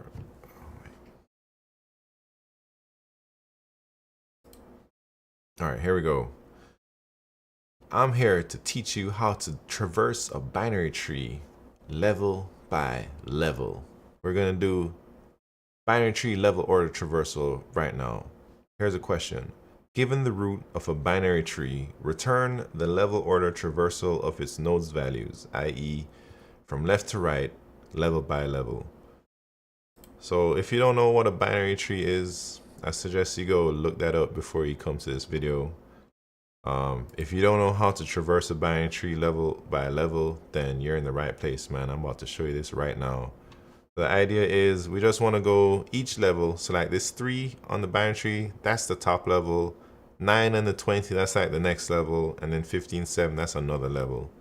So we just want to go level by level. And they want the answer in a 2D vector. So each level is in a vector and it's like stacked up. So I'm gonna just solve it. Here we go. In this problem, for like level order traversal, you're gonna be using a queue. I mean, you can probably do it DFS. Blah, blah, blah. Let me start that over. In my level order traversal, I like to use a queue to do things. So I'm gonna just have a queue of 3 nodes that we're gonna be using, and let me create the answer. So the vector int, that's the answer that we'll be pushing each level to. And the first thing we gotta do is like we just add the root node to our queue, and then we'll go from there. So if the root isn't null, let's add it to the queue. And now we just process that queue. So while there's something in our queue, we're gonna pop off the top node of the queue. So the node is queue.front, and we're gonna queue.pop it. And then here is,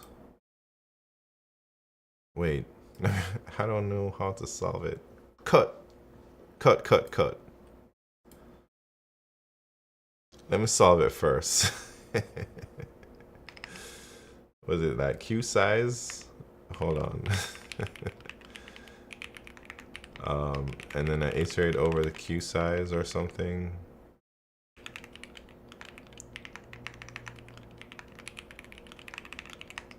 And then I want to put this stuff in here. And then it's like, I check left.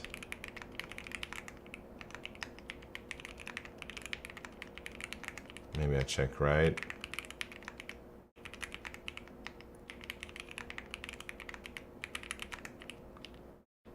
And then I gotta actually push these nodes as we get them. And then at the end, I push that level.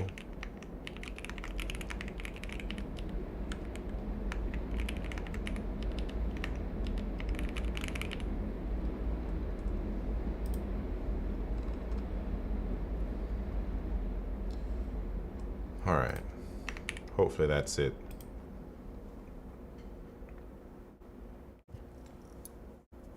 Oh man. Come on. Oh wait. Do they want ints? Yeah, so we gotta push the value. Alright, good thing I did this practice run because there's a lot of typos. Oh man.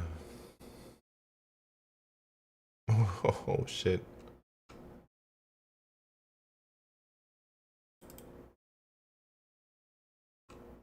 What?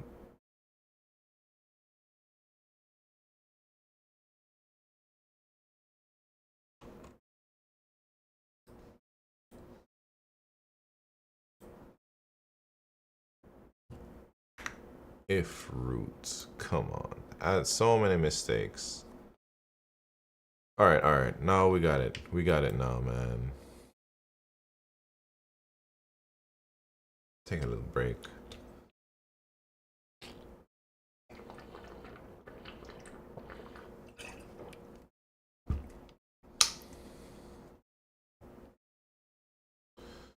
Just stretch. Oh. Ugh.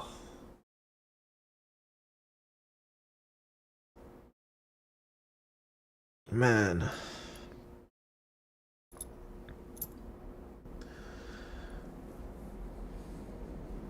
You're solving a more complicated problem. What do you mean? You're solving a more complicated problem, man. I just got the AC.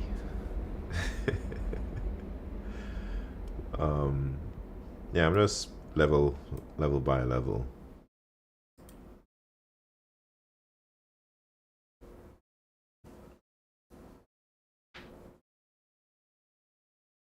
Whew.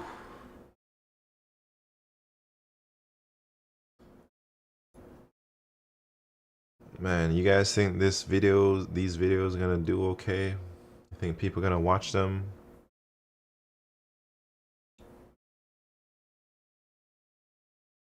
Feel like my YouTube lives ain't bumping.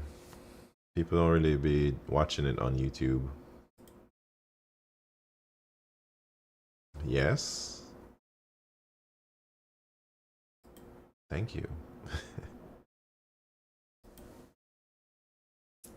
We'll see what the end product looks like. Maybe my channel might just end up being a dead channel. People don't watch any streams on YouTube. Man, they watch Dr. Disrespect. Or whoever else. Try some chocolates, man. Is it time?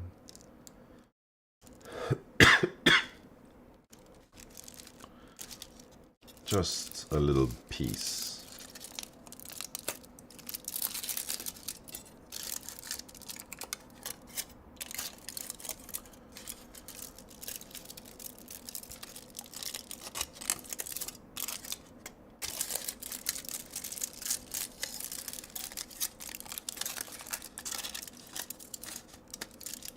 Just a little 2 pieces.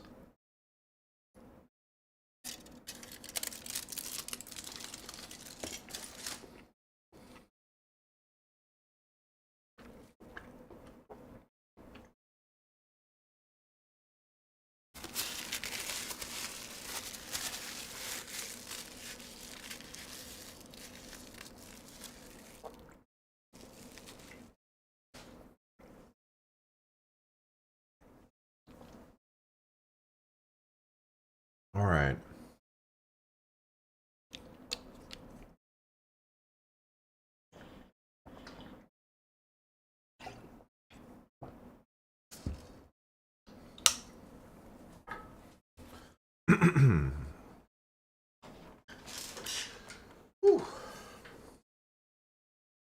What's for dinner, Icy Black Deep? Whatever you say, I'm gonna get in a bit.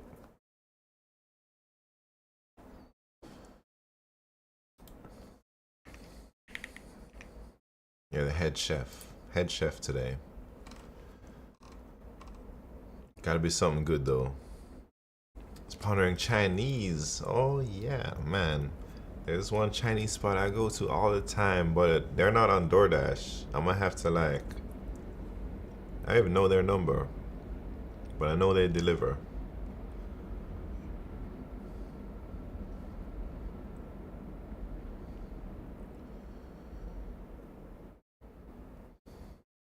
Or I could get like from a Chinese spot that delivers.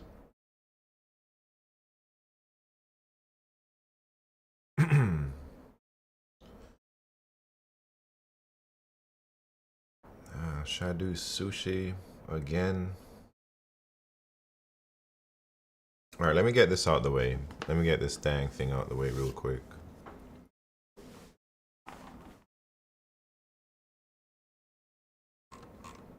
Alright.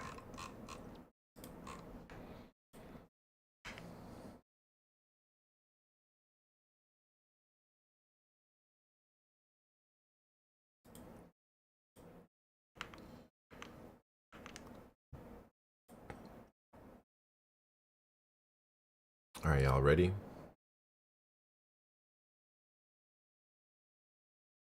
Bulgogi?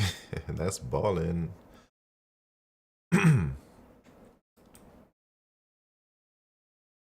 Alright, here we go.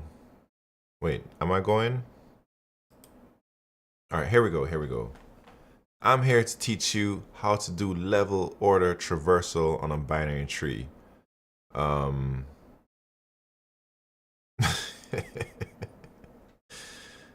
Dude, why do I keep laughing for no reason, man?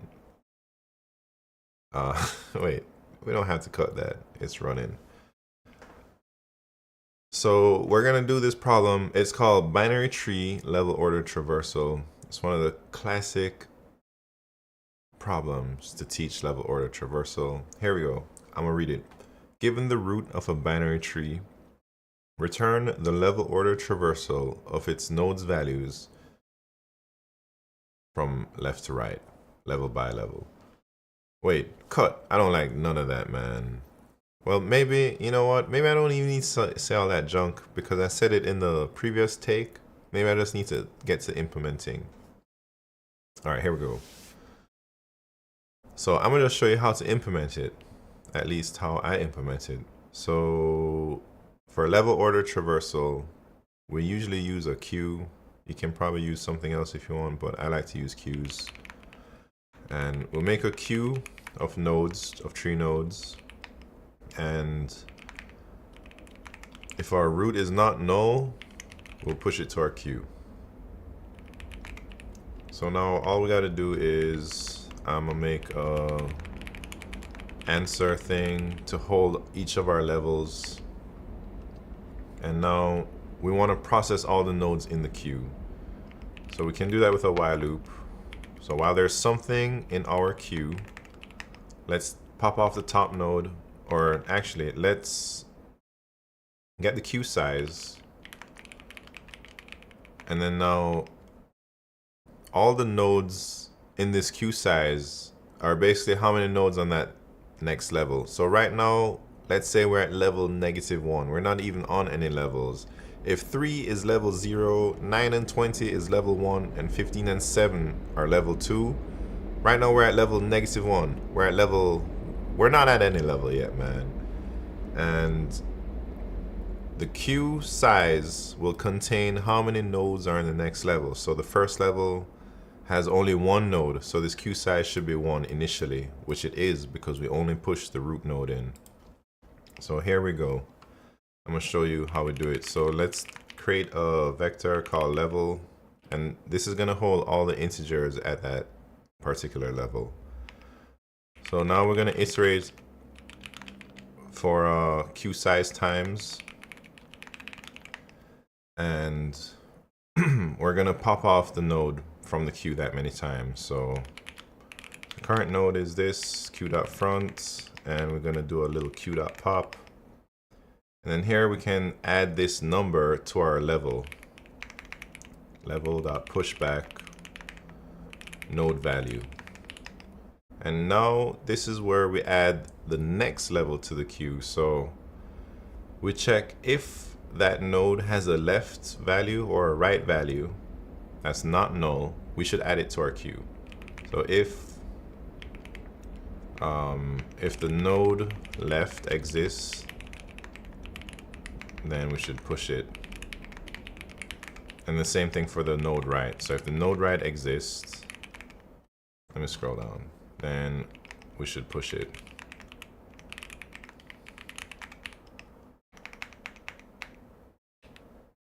And then, so that's, this for loop is gonna go through that whole level, that next level.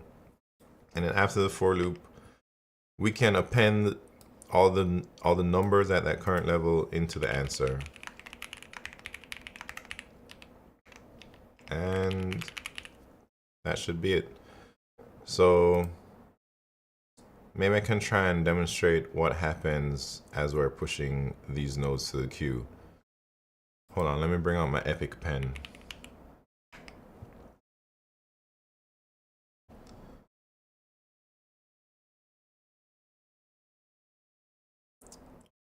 Give me a second. All right, here we are.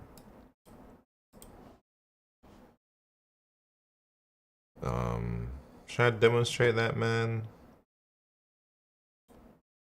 All right, so this is our queue.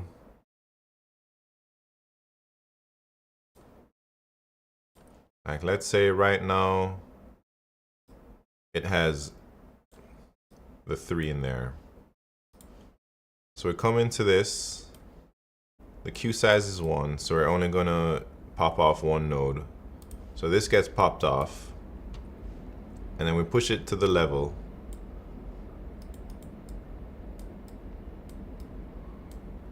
That's a 3, by the way. And then we check, does the left node exist? It does. So we add that to the queue. And then we check, does the right node exist? It does. So we also add that to the queue. And then we push that current level into our answer. And then we come back around. Now our queue size is 2. And we got those 2 nodes. And then the first one that we put, we went from left to right. So 9 will be the first one, and so on and so forth. And that's kind of how it works. Anyways, cut.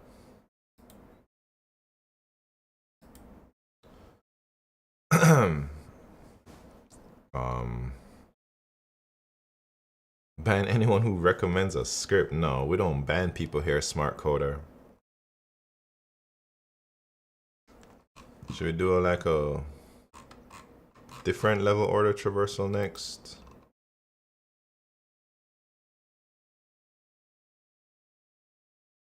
Level order traversal 2.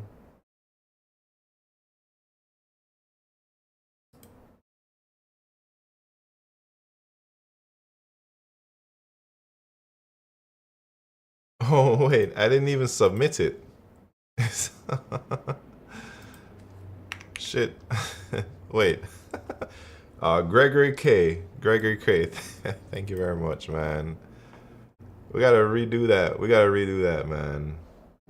Hold on. Let me get me submitting. Or do we have to do it again, man? Do we have to do another take? We gotta do another take, man. Alright, I'll do one more take. Thank you very much, Gregory K. You rock. Here we go. One more time. Gotta add submit to the script, yeah.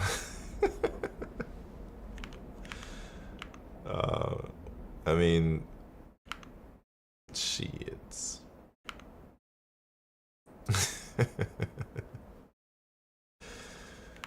Oh, man. What a joke I am. Y'all ready? What am I doing?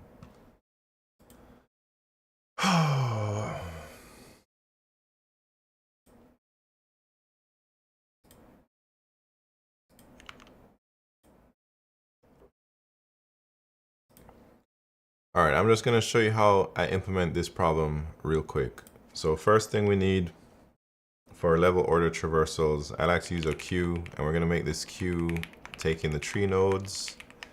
And if the root exists, we should push it to our queue. So now let me make the answer 2D vector answer. That's what we'll be returning at the end of the problem. So the way the level order traversal works is we just push the root to the queue, and then we just process the queue, and the queue will kind of just take care of everything naturally. So while there's something in our queue, first we want to make sure we know what the queue size is, and then we pop off that many elements. We want to empty the queue. So if there's one element in the queue, we want to iterate one time. If there's 4 elements in the queue, we iterate 4 times, and then we add all of those nodes' children into the queue also. And since the queue is first in, wait, what is the queue? First in, first out, or something like that. So whatever goes into the queue first, it comes out first, right? Anyways, so we iterate over the queue size. And now we're gonna pop off that top node. I'll call it node. We pop it. And then actually we wanna make sure that we have the numbers at this level. So after we pop off that node, we can add that node's value to the level.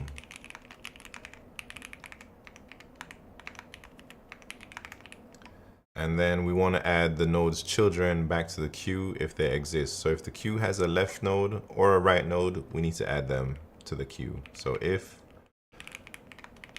the left node exists, let's push it to the queue. And then if the right node exists, let's also add that to the queue. And then after this for loop, after we exhaust the queue in the for loop, we just append that level to the answer. And now the queue should contain all of the children of the nodes on that level, and it will run for every level that exists in the queue. And that should be the answer. That should be it. Let me submit to see if it works.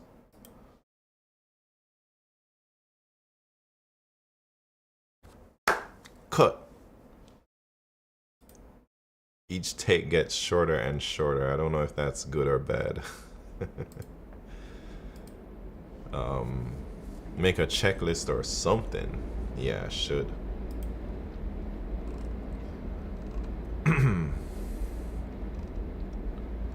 Alright, let's check out level order traversal part 2.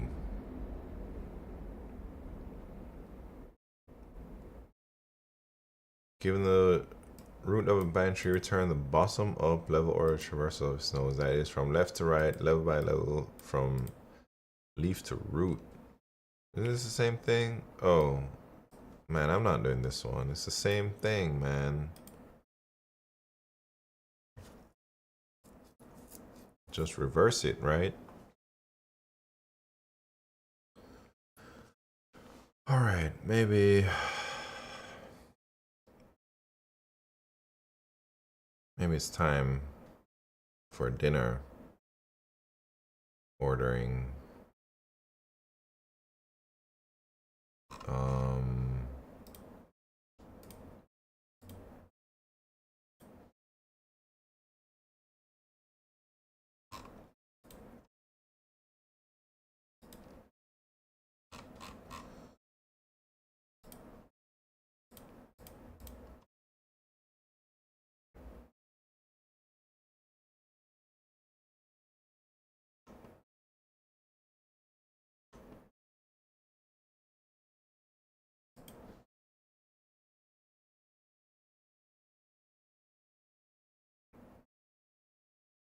Minimum number of operations to sort a binary tree by level.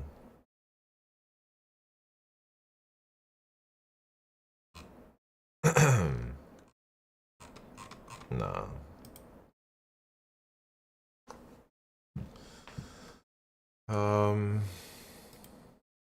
Should check one of them lists.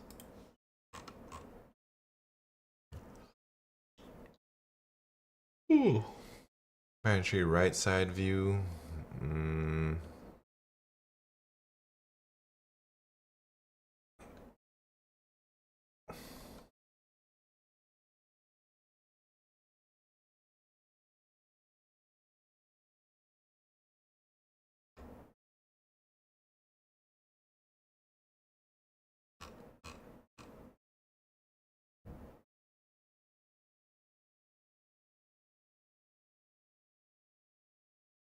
I don't know what to do.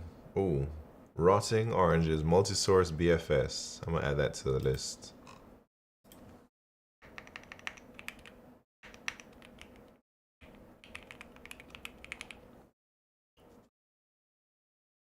We need to figure out how to make the observation thingy that number guy does. Yeah, we only gotta be a genius to do that, man.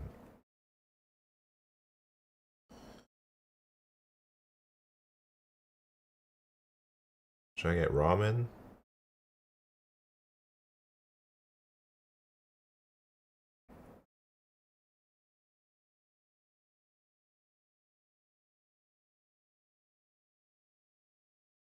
I think ad hoc problem helps us practice that.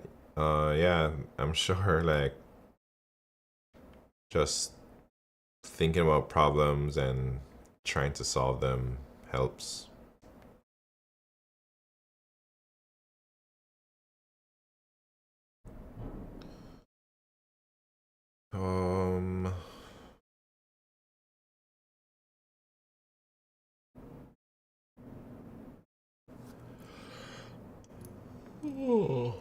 Tired, man. Got 7 hours. We got a 7-hour stream going on. We got 5 more hours.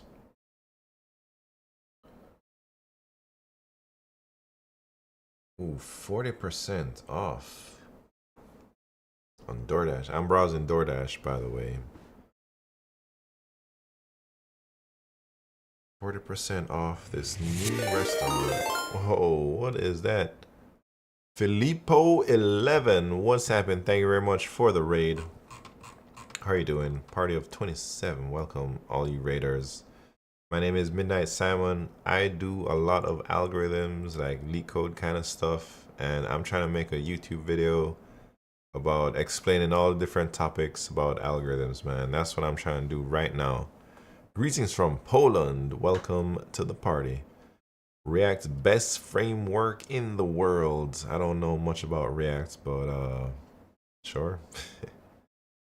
So, what are y'all doing? Are y'all front-end devs? Y'all doing React over there, or what? Are you interested in algorithms? Because if you are, you're in the right spot, man. I'm gonna tell you that. That's all I do.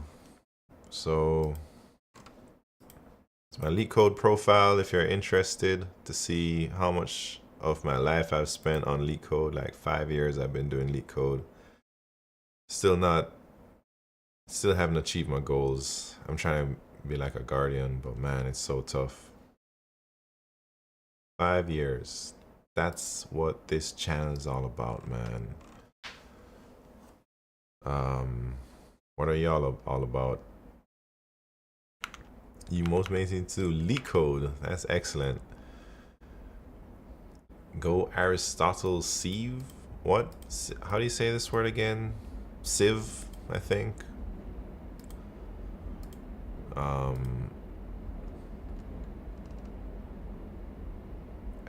What's his name? Eratosthenes.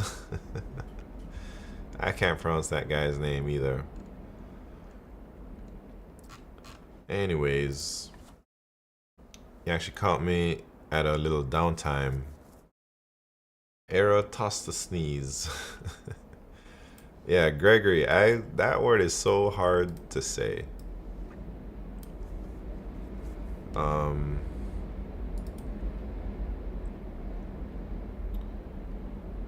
Y'all caught me when I'm trying to order some DoorDash right now. And I'm not sure what to get.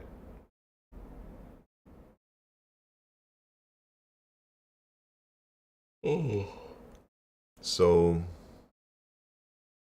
anyways, I'll order that in a bit. Should I do another level order? We gotta find a good level order to do. I'm gonna check out LeetCode's list.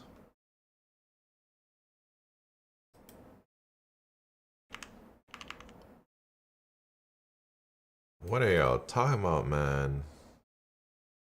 Something about DoorDash. Is that Polish DoorDash? I don't know what that is.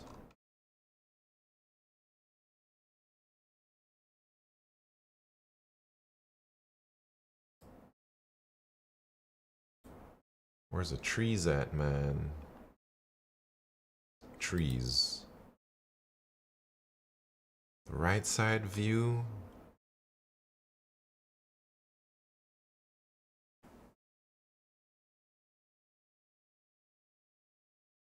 Good nodes.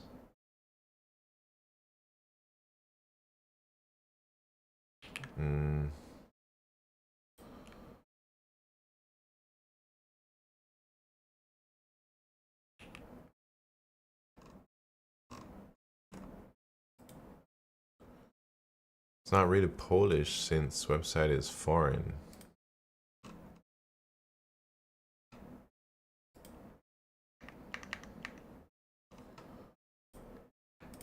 Alright, should I try this one here? Clearly I did this with DFS, but we're about to do it with BFS. Alright, stick around if you want to see me try and explain this dang problem right here. Let me get ready for it.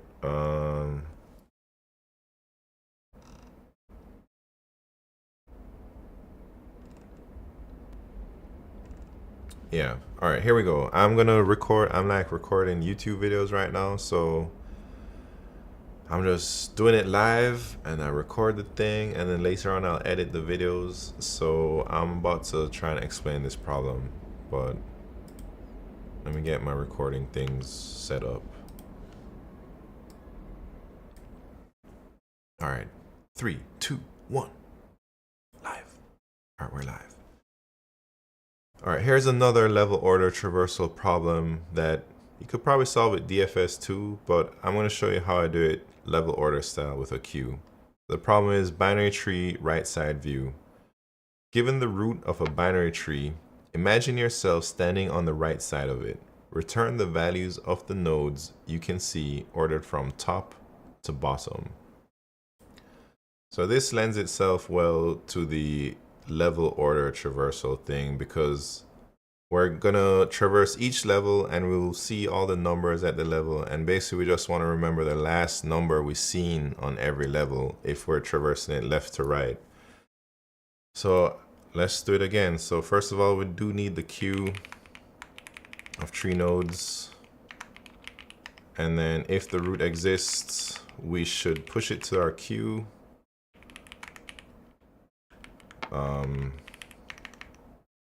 Root.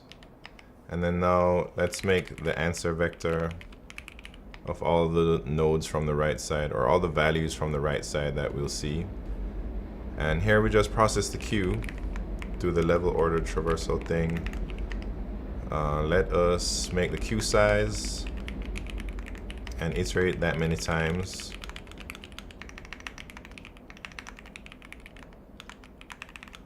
We take the top node in the queue, which is, I'll call it node, and then we pop it. And then now we just need to remember the last number that we've seen. So I'll just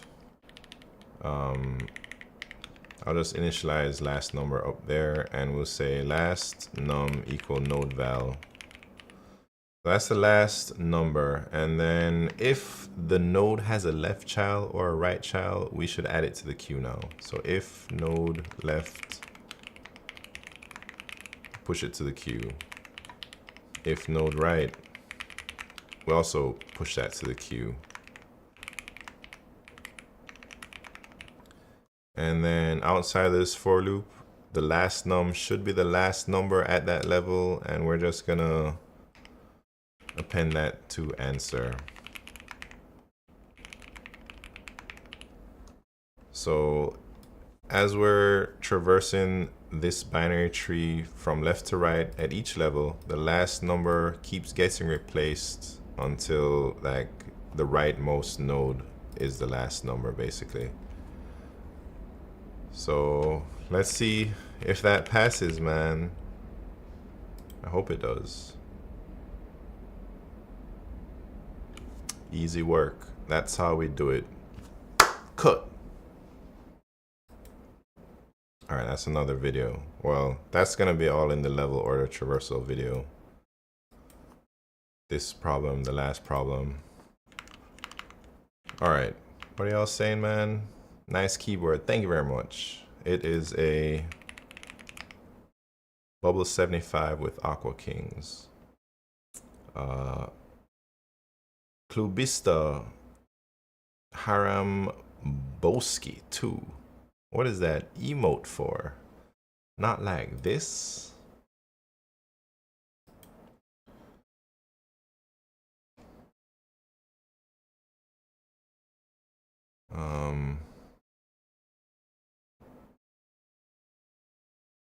All right, I think the previous problem we just did and this problem we just did, that's probably a good intro to that level order traversal.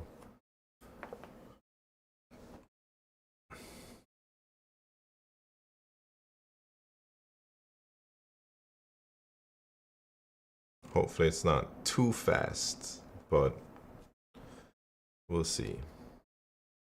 All right, should I go back to door dashing?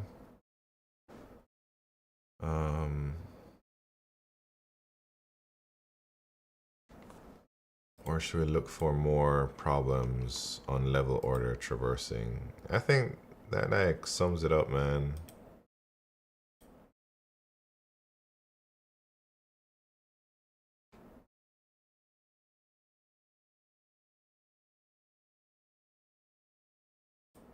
Maybe I can just talk about how here are some other problems to practice.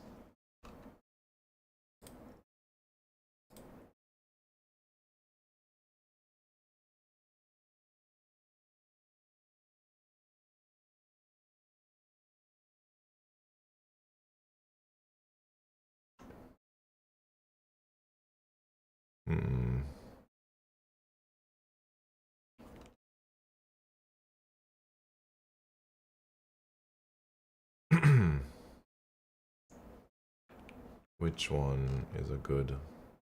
I don't know. That's good enough for level order.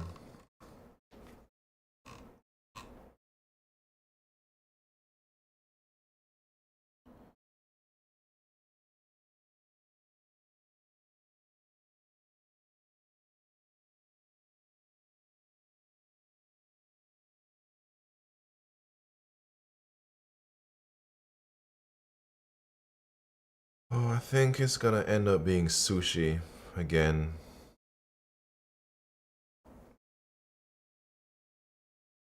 Alright, I'm gonna do it. Sushi time, man.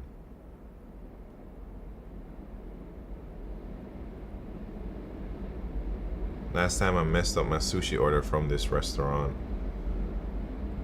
So I didn't get what I actually wanted, you know?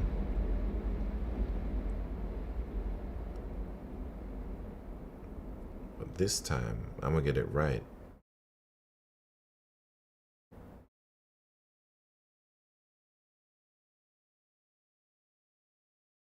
Nylon Eraz, what's that? Sushi time, you already know. We're ordering it. So I'm trying to do 12 hours of streaming. That means I got 5 hours left. That means I gotta eat something real soon. Like right now.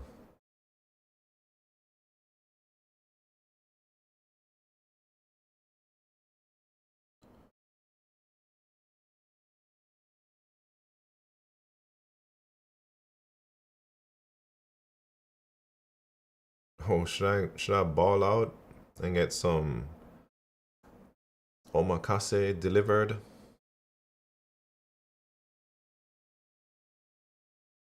Oh, that looks too fancy.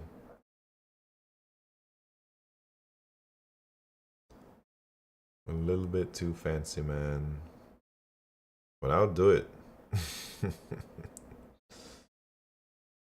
I'll do it if you don't want me to.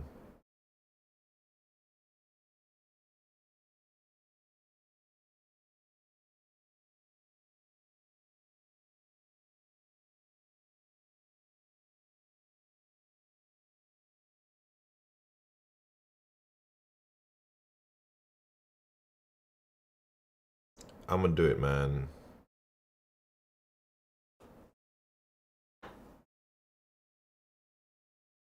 We're doing it. Y'all see that? Am I doxing myself? Let me double check.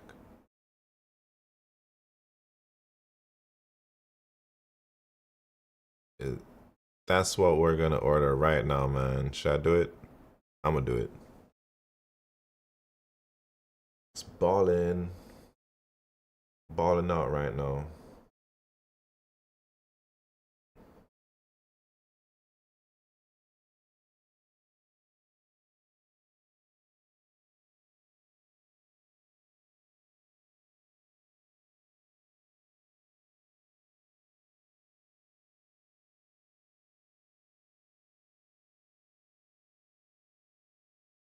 Oh man, that comes with uni. I don't know if I can eat uni.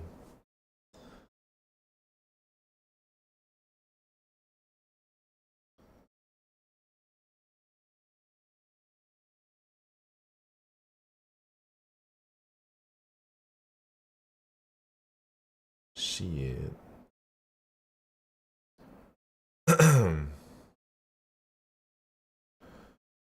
Alright.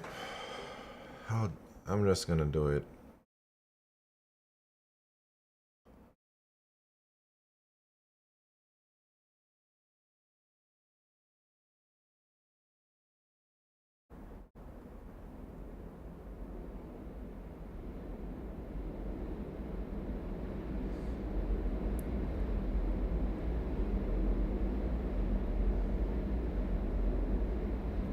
I think I need more food than that though.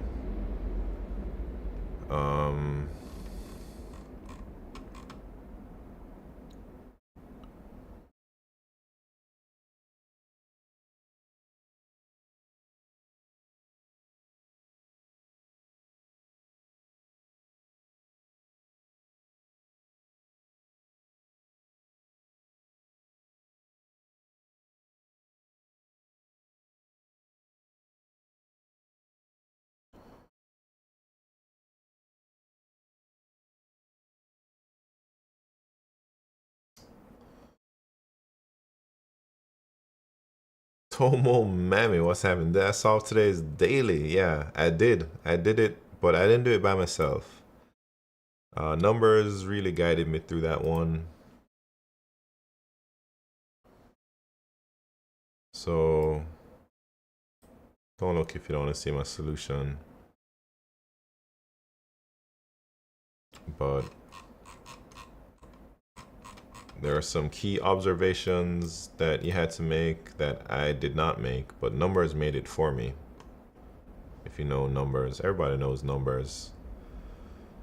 Must I feel bad if I couldn't solve a LeetCode problem and check the solution? Nah.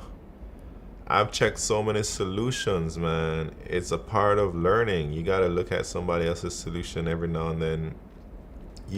You're not supposed to solve all these LeetCode problems without like studying, you know? Because all of these algorithms that we're trying to implement, it took some genius professor like years of their life to come up with these dang algorithms, and you're out here, you're gonna say that you're just gonna want to never look at somebody's solution and just implement everything off the top of your head like it's your own original idea. That's some hardcore stuff, man, and that's unlikely to happen. So don't feel bad for looking at solutions. You're just trying to learn, man. You're not trying to invent algorithms from scratch. You know what I'm saying? Anyways,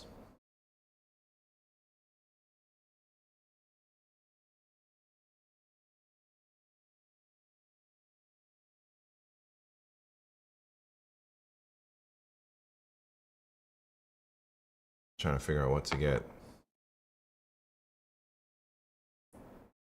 Nylon Nears, thank you very much for the follow. Thanks for the answer. Yeah, anytime, man. Sorry if I'm like on my phone. I'm trying to sort my dinner out. Zero English Comprehension, thank you very much for the follow.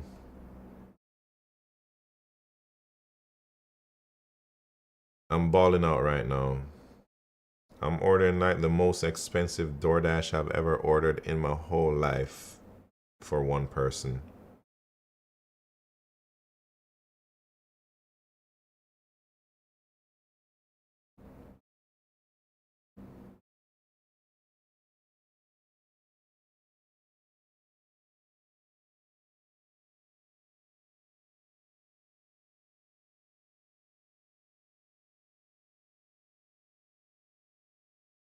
All right.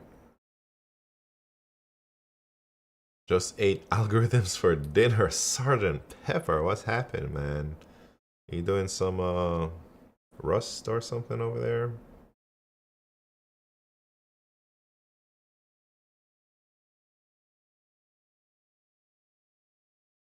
Is 63 bucks on DoorDash for like one meal too much? I think it is. Under normal circumstances. But I feel I've put in a lot of work in the last 3 days on this dang content creation journey. And I should give myself a little treat, man. Right? For sure. Did something yesterday, I tried to do a LeetCode problem and I suck, man. I know the feeling, Sergeant Pepper. Don't you worry.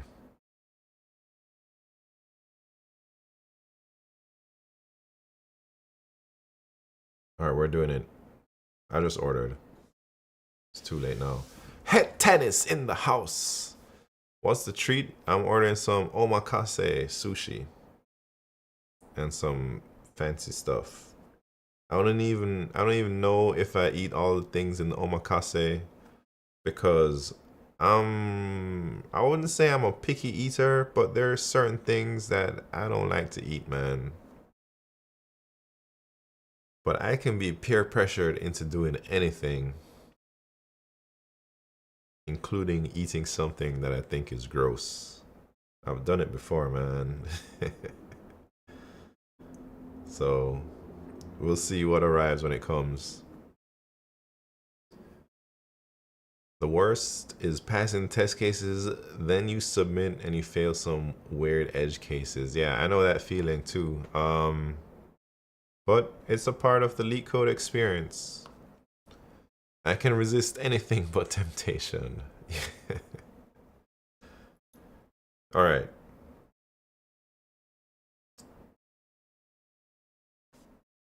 The food is confirmed and they're prepping my order. So, in the meantime, what are we gonna do?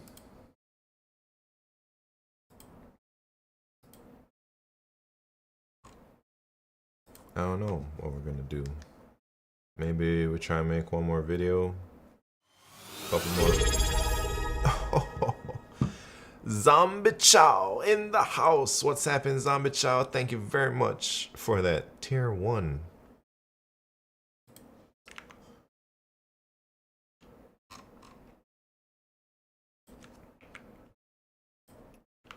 Just helping pay for some sushi? Oh, geez, you didn't... I wasn't fishing for stuff like that, man, but thank you so much. Thank you, thank you. I really appreciate that. I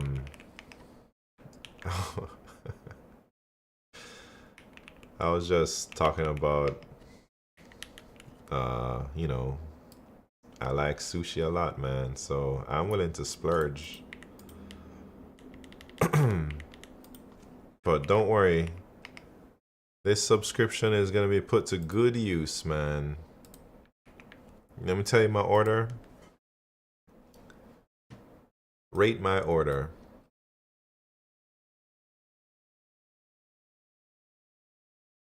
I got, well, I can show you also. No. Careful not to get doxxed? Yeah. Here's my order. 1 omakase nigiri sushi with a fatty toro roll and a soup, a miso soup. And then 1 fatty chutoro nigiri. And then 1 sashimi appetizer. 63 bucks. Fatty toro is definitely a splurge, yeah. Yeah, normally I'd be like more cheap, but you already know. We did a lot of work today, yesterday, Friday, and on Thursday. 8 out of 10. Yeah, I guess it could be better. 8 out of 10. Pseudo, please. Are you into sushi, man? Do you have a favorite fish? I don't understand a thing. Man, I can show you. So, Otoro. Otoro is like the fatty tuna. It's like the tuna belly. The most fattiest part with the most intense flavors. And also the softest, most buttery texture. It melts in your mouth type of thing. And it's just packed with flavor, man. Intense, absolutely insane amounts of flavors in it. And that's like the Otoro part. And then there's the Chutoro, which is the medium fatty stuff. So it's not as intense as the Otoro, but it's not as boring as the regular ass tuna, you know? So I got a little bit of Otoro, I got a little bit of Chutoro, and then I don't even remember what else I got. 9 out of 10 and 10 out of 10 is only possible in Japan. I agree, man. Jay Sayubi, thank you very much for that subscription, man. Man, I need to go. Next summer, I'm planning on going to Japan. But we'll see.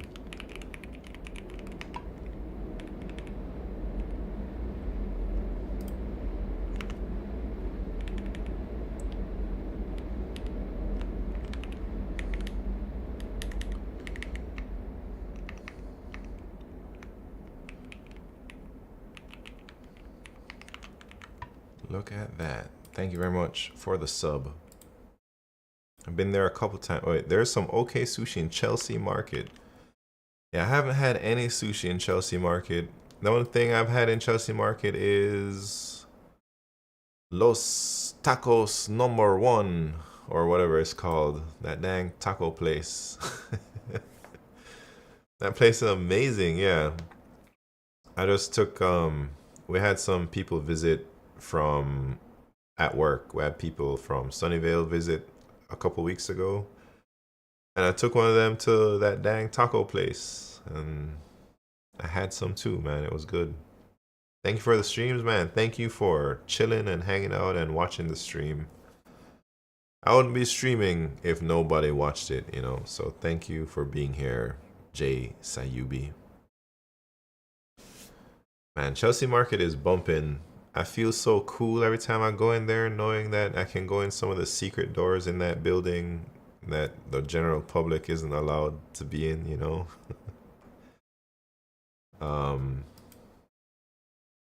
That taco place is damn good.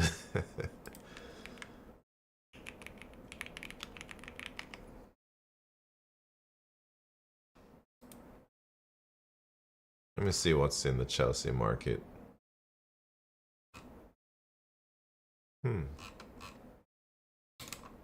I've never even been on this website. Oh, they got a story?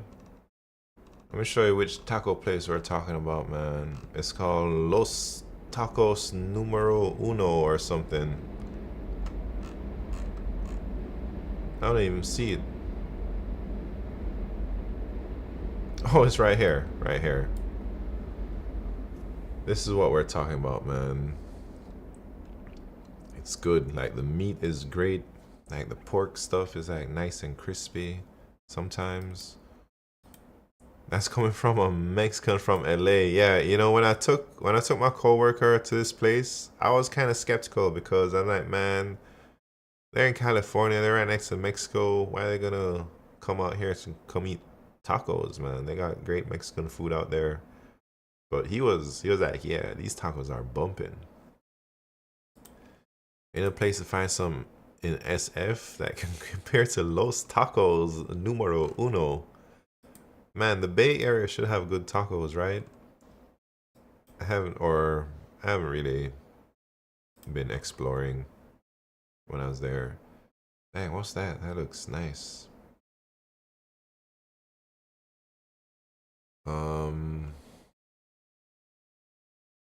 Big things. What?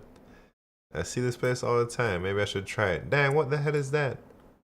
A rice and peas burrito? What? It's insane.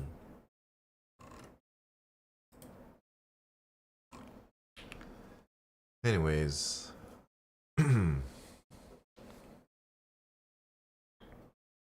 Are we coding up a storm today? We coded up a little bit of things. What did we do? Let me look at my list of things that we did. I did some sliding windows. I did some BFS level order traversal stuff. I don't even know where that is on my list. Right here, tree level order traversal. I did a couple problems here, like video style, you know. I guess I want to do some tree DFS stuff. First world buzzing? What? First world buzzing?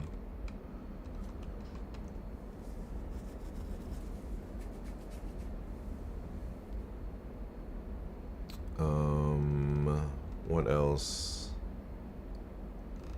Maybe I'll do some, I don't know which 2-pointer problems are good. Could do top K elements. Asia C Mac in the house. How you doing, Asia? I just ordered some omakase. How's the binge? It's going good. I've been recording a lot of videos. Went to the beach today. Dang, I didn't even know they have beaches out here. Earlier in the stream, maybe around the 2-hour mark or something, hour and a half, I gave a speech on my whole life story and how I became to be where I am today. So that was like a long thing. I was talking for like an hour and a half. It felt like an hour and a half. It might have been like an hour. But I talked about growing up in Jamaica, moving to America, everything. Watch it in the YouTube video, yeah, when it's nice and edited.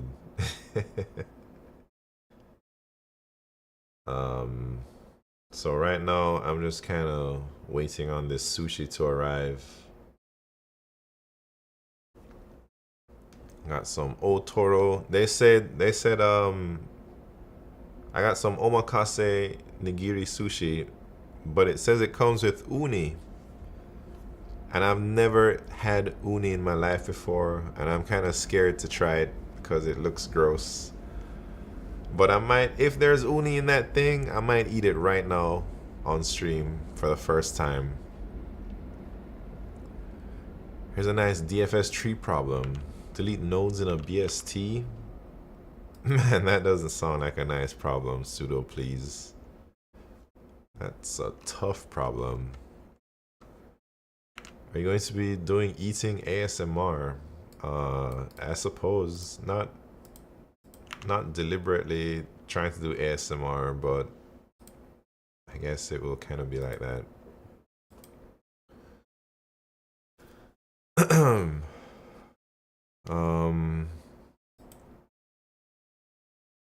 We gotta figure out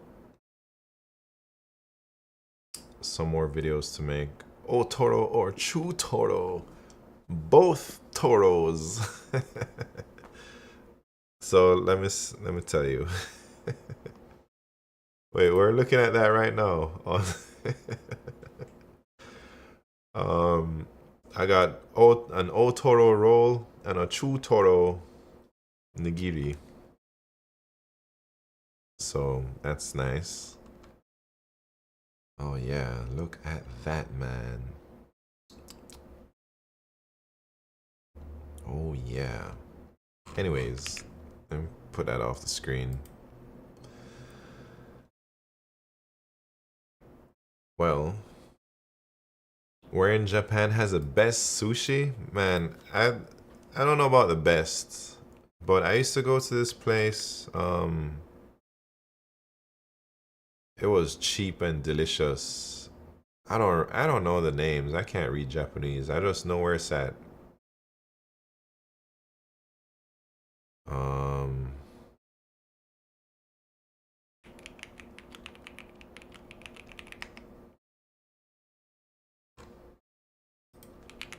So I used to go. I'm sure I can find it. It's like in the dang. No, I can't find it, man.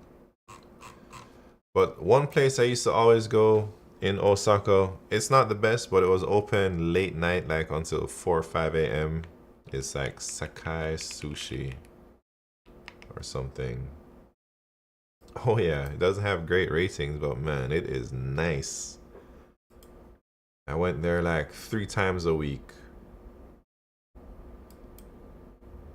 Maybe it was nice because I was always drunk when I was there. Every single time. And like they have this thing, ebi cheese. They have like a dang shrimp thing with, and they put the cheese on top and they melt the cheese. It's like the most insane sushi I've ever had. It's not like traditional Japanese stuff though. Nay to ebi cheese. Man, it is good. Have you been to Europe? Yeah, I've been a few times. I was just there like last month. I go often for work. So I go to like Zurich a lot. I used to live in Amsterdam also. J Sayubi. I lived there for like a year. It was alright. That's where I learned how to program. I talked about that earlier in my whole life story video.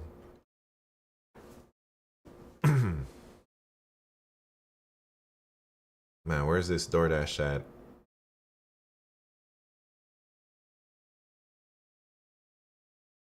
What was the best thing you ate in Amsterdam? Oh, shit. I didn't really eat much good food there because I was broke. But something I used to eat a lot was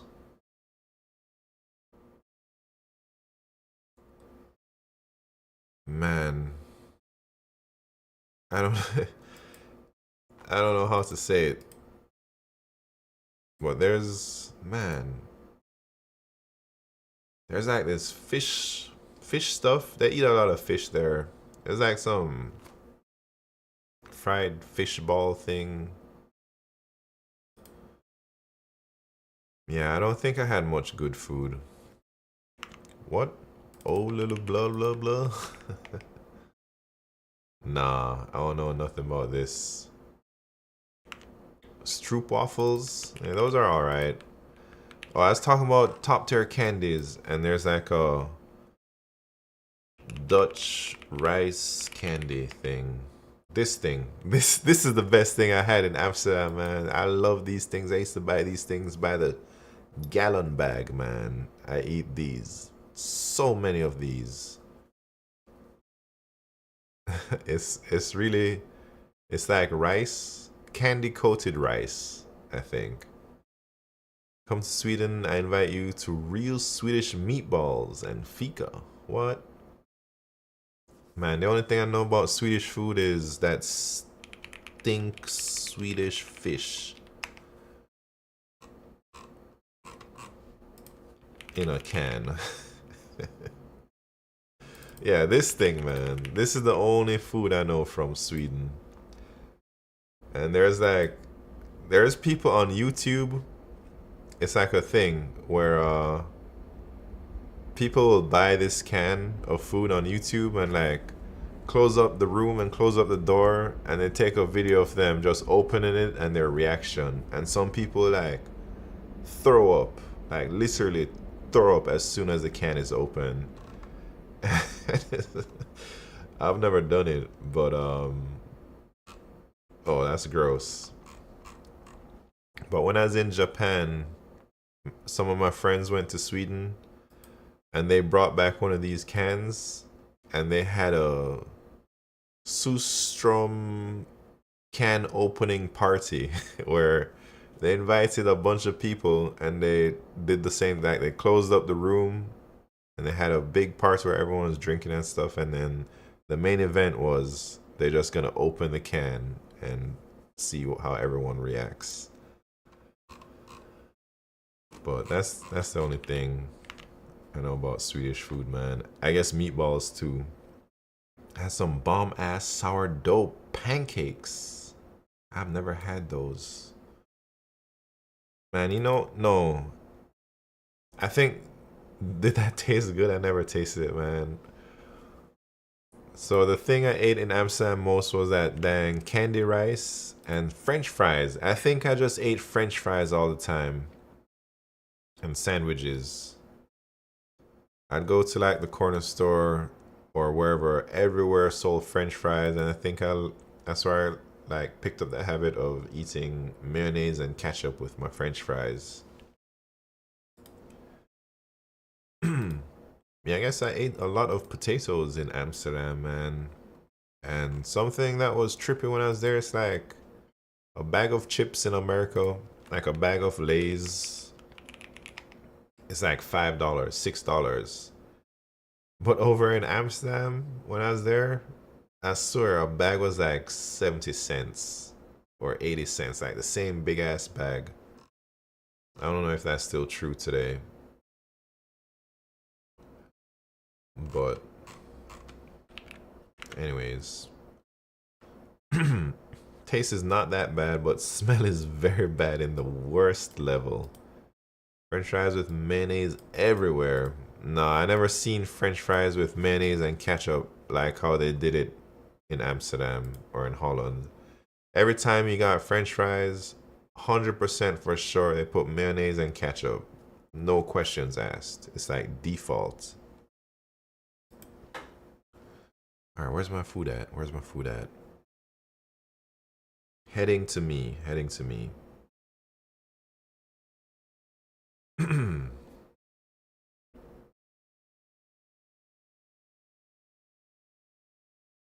Oh yeah. It will be here in like 5 minutes. So we're just gonna chill. Then I'm gonna eat this omakase. It's from Sushi Yoshi.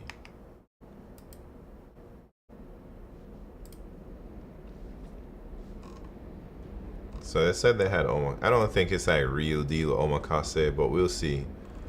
On the thing it said fresh fish daily special omakase thing. It's like different from their menu. I mean, in Amsterdam, everywhere there. Oh yeah, yeah, for sure, man. Is it in a box? Yeah, it's in a box. If it's in a box, is it like legit omakase? Oh, I got the premium pick, man. This is what I got. I got the nigiri. Yeah, I got the nigiri premium pick. With the soup. And there it is. It in the picture, there wasn't a picture of uni, it was the dang, what do you call the egg things? I forget the name.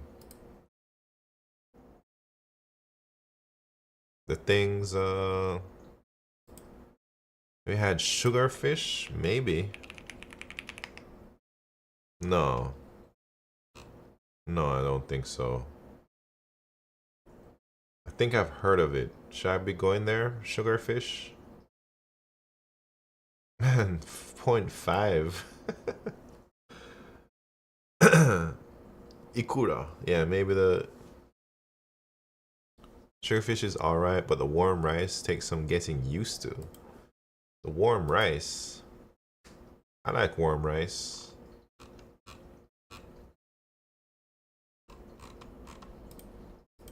I like room temperature rice, actually, for my sushi.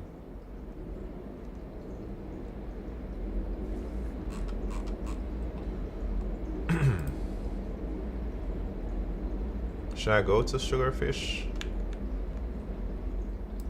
48 bucks? Oh, yeah. Oh, that's lunch.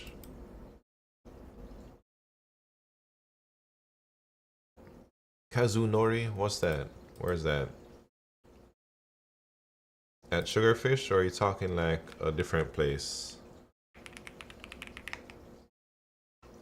Oh, the hand roll bar. That's something that I can't order on DoorDash though, because the hand rolls are only good when it's fresh, when it's like made immediately. I don't want any soggy ass hand rolls, you know? Oh yeah. Kazunori. Maybe in a couple weeks I can check it out. Sushi with warm rice. That's how it's supposed to be though. Or like room temperature rice or body temperature rice or something like that. Ain't supposed to be cold, is it? It's like, oh shit, they're here. Be right back.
Oh yeah.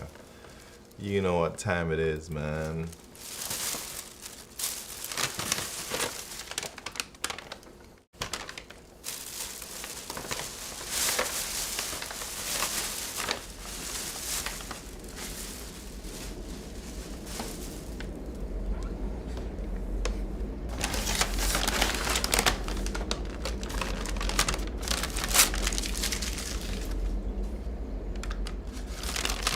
Sushi time.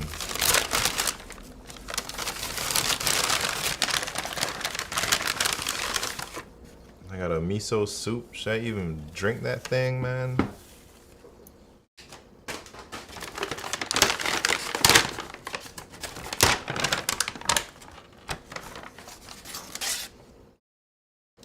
Got some chopsticks here.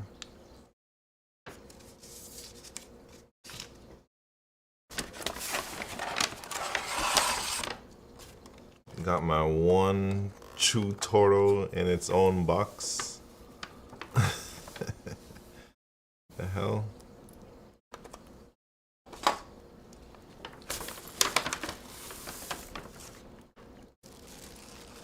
Anyways, after this, we're gonna do some more videos on stuff.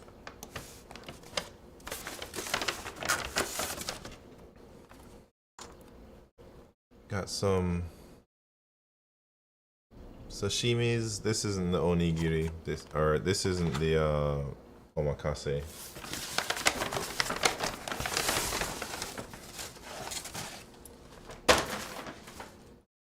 I guess this is the omakase.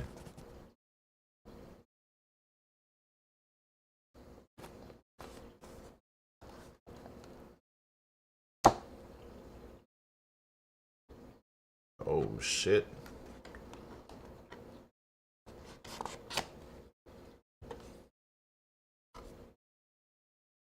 Oh, there is... Man. I don't know what's in here, man. But it's fancy.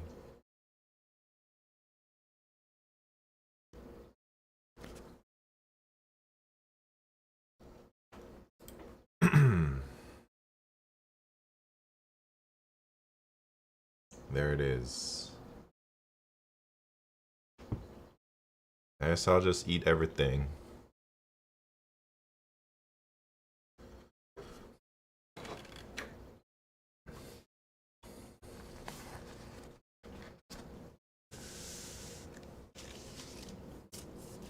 All right, it's dinner time, everybody. And then, why so many Metro cards? I don't know, have like one card with all my money on it, so I buy them from work. Like, we can buy things tax-free with a special like tax advantage account. It's an HSA, so we can put that money towards transportation. And instead of buying like one card with like $400 on it, I'd rather buy 4 cards with $100 or something. Why did you write on your monitor, man? Because it ain't a monitor.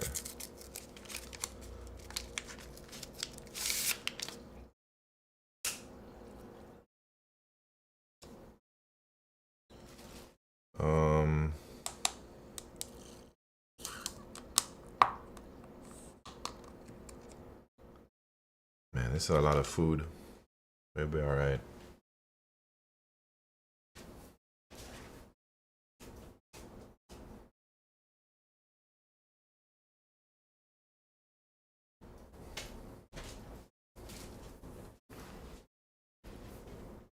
Oh, itadakimasu. Hi. Alright, here we go. Real quick dinner. Man, that's a big chunk of wasabi. Try to just put the whole thing.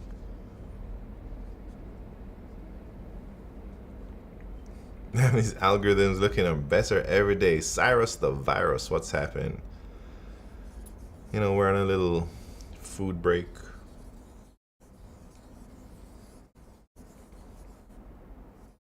Just a little one.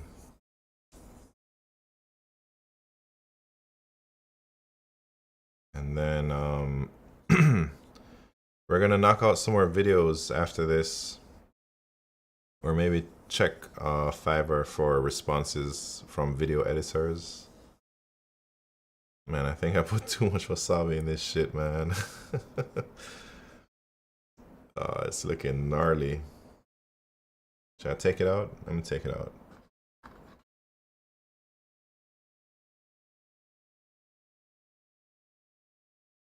All right, here we go. What should I eat first? The shrimp thing. Should I just use my hands for some of these things? Think so.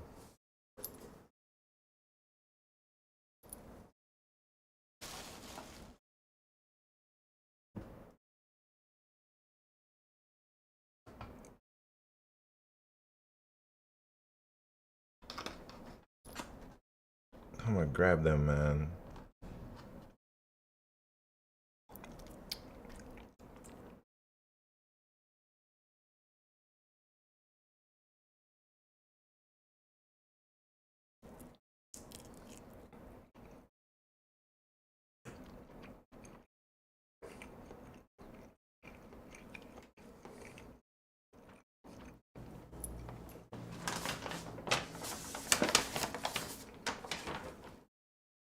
All right, that one's all right.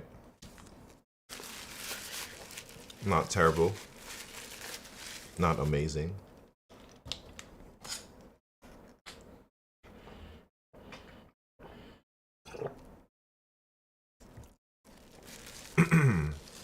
Which one should I try? I'm gonna try one of these rolls.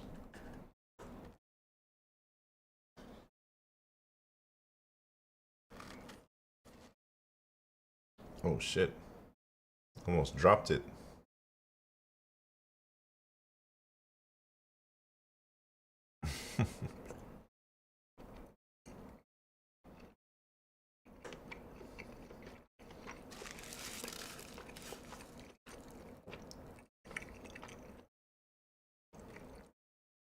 All right.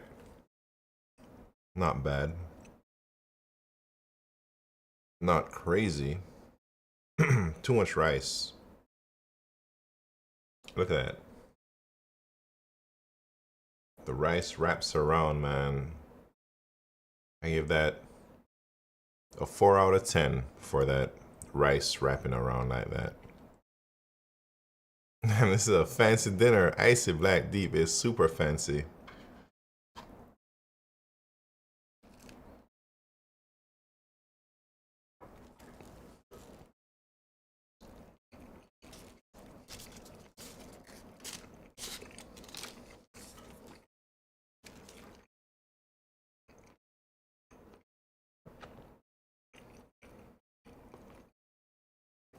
All right, all right. What should I eat next? Should I eat this shrimp head, man?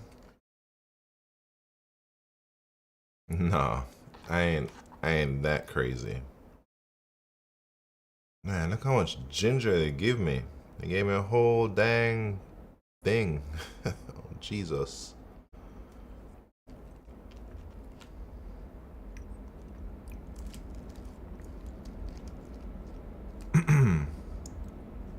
I guess I'll just eat the roll because it's easiest to grab.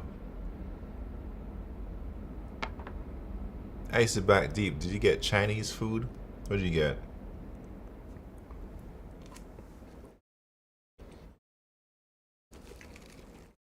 Oh yeah. N0 TV, welcome to the sickest, most delicious programming stream out there.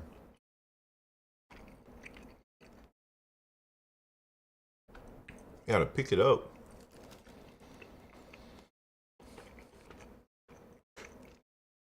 I guess that's the most economical way to eat dinner, is to go get it yourself.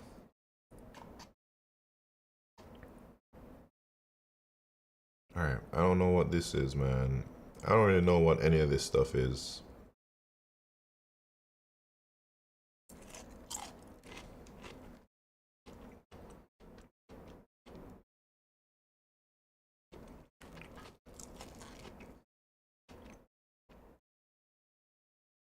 Today's too lazy. What do you normally cook? Chinese food you talking about? Like you cook Chinese food?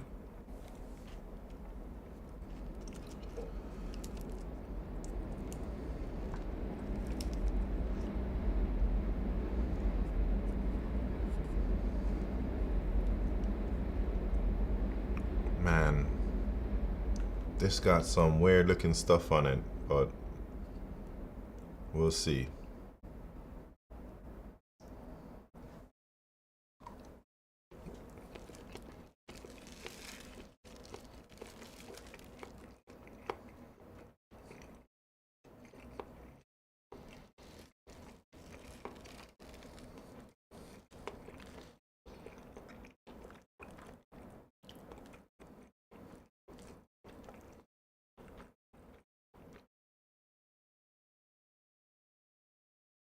I'm unsure what I just ate. I don't want to think about it anymore. I'm just gonna keep on keeping on. It's 2 a.m. for me, so I can't order fish like this. I'll just starve. Dang. Where is it 2 a.m.? Must be Europe.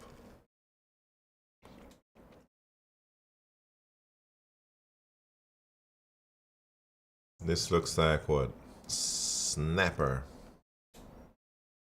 Who knows?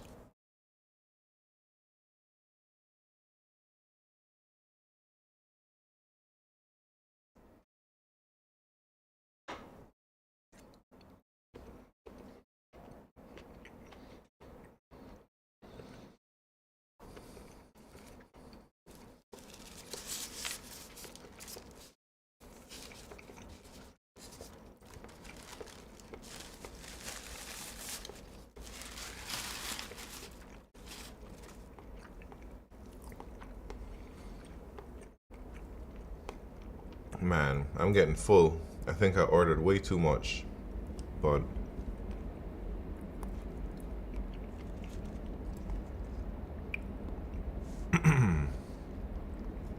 it's all good.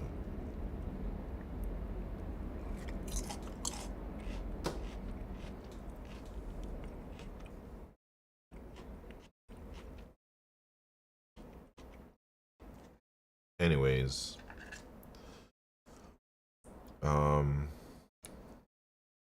should I eat this thing right here, man? I don't even know what it is. I don't know if I'm ready for that.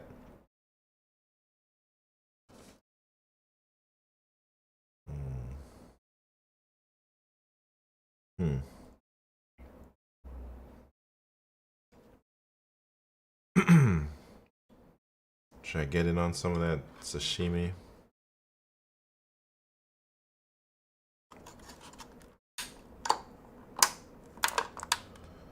I was in New York City 2 years ago, and most restaurants there had mostly hamburgers, fried food. It was kind of strange for me as a person growing up in EU. Most restaurants had hamburgers. Man, there's so many restaurants here. I don't know. There's like restaurants of all types, man.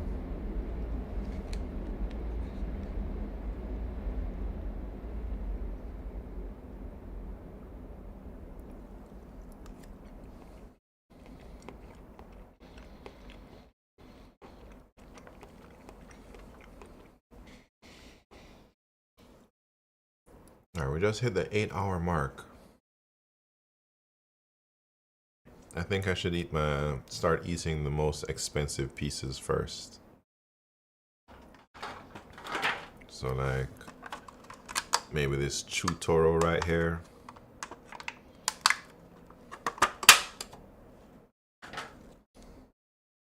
Man, look at that packaging. It just comes in its own tray with a shitload of wasabi. And a shitload of ginger. Guess I'll take a little bit of the wasabi. I'll put it on the thing like that. And we'll see how that tastes. Shit, it fell off. It fell off, man.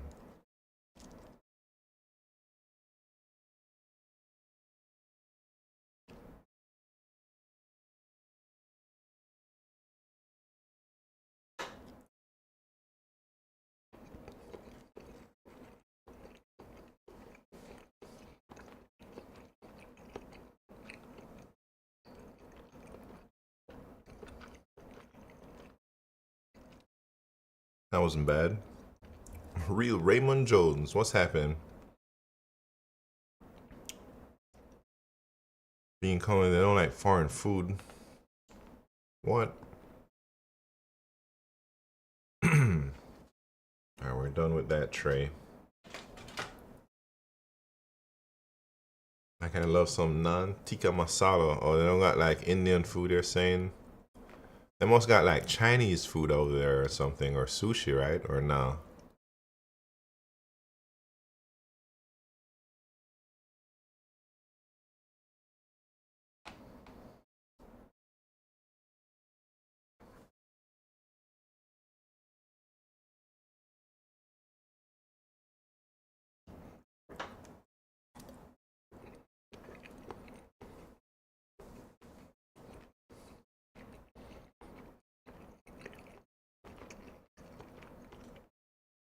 It makes Chinese and Colombia food together.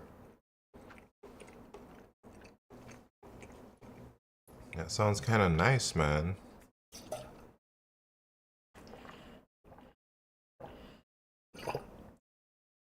Tomorrow you gonna do a binge? Wait, are you streaming it, Real Raymond Jones? Are you gonna like just do a 12-hour stream? Not like me? What do you mean not like me? Not for 12 hours? 2 hours? That's not a binge, man. That's just a little warm-up. Can't call it a binge. Oh, like 2 hours at a time? Oh, right, because your laptop sucks. Or you mean like you only got 2 hours in your laptop tank?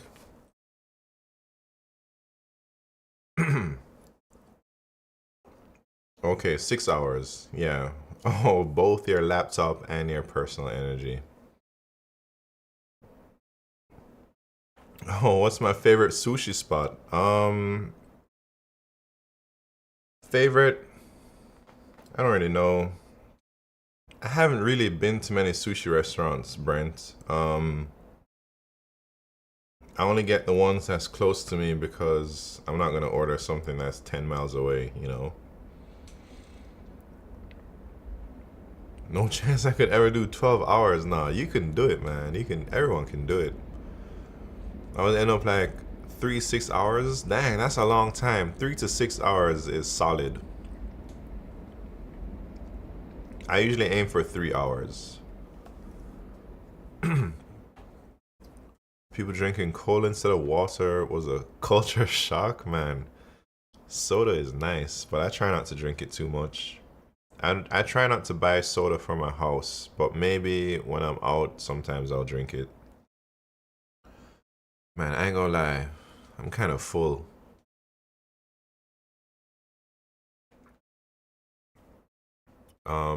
You got any favorite sushi spots, Brent, in New York or in the Bay?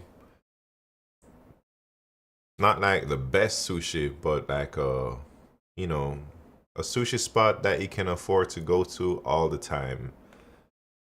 Because of course, like I like some sushi spots, but they're all like $200-300. You know, I ain't trying to go there all the time. Spend all that money. All right. I think we gotta make some decisions here for what I'm gonna be eating next. Maybe I haven't had any salmon yet. My vote is for the shrimp head. Nah, I ain't trying to be like that, man. There's no shrimp head. What are you talking about? I'm gonna hide that under the... What shrimp head?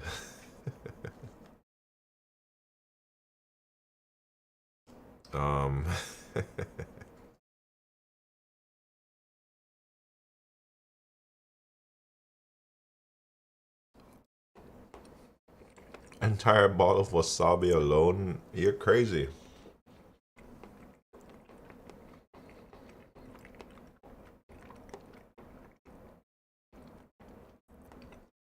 I mean, what do I get out of it?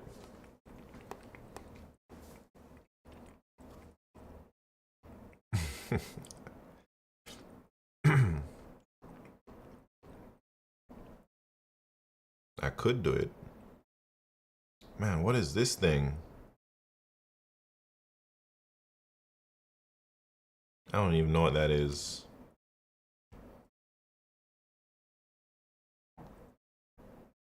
You have Focusrite Scarlett. I just got that Gen 4 audio interface. Snort that wasabi? Yeah, I got that Focusrite thing.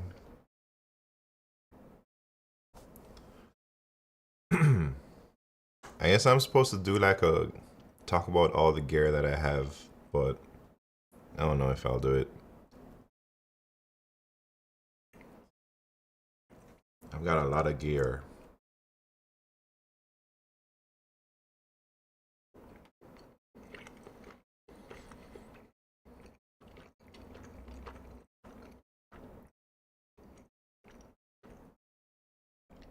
It's a nice interface. Yeah, I don't know what a bad interface is like. I don't really have anything to compare it against. But it works, you know.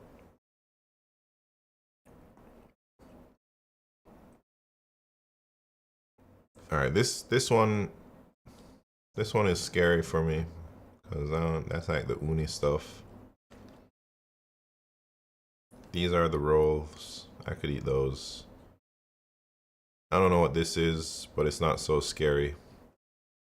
This is done. I can throw it away. Then we got these things. These aren't scary. I'll eat these all day.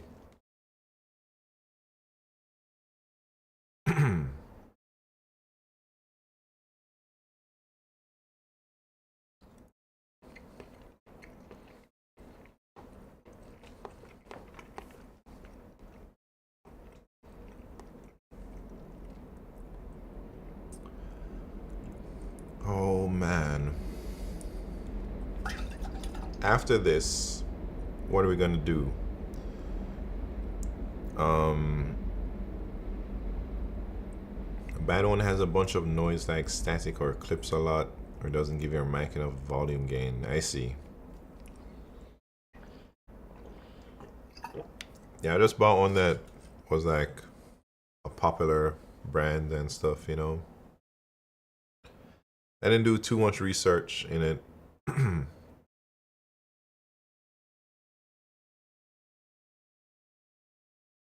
I could stop eating right now, but I'm going to continue. So I'm overweight.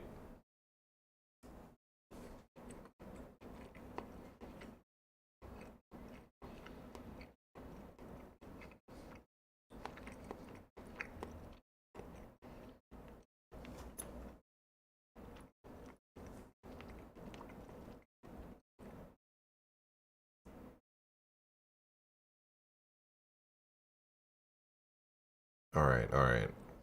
Maybe I'll just put this stuff up in the fridge. Maybe I'll eat it for breakfast. The rest.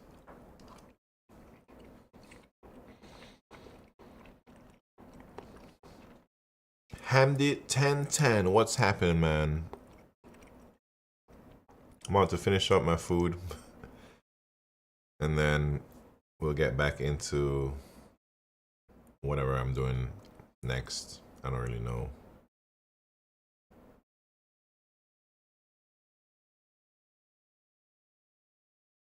Can't waste the food. I ain't wasting no food, man.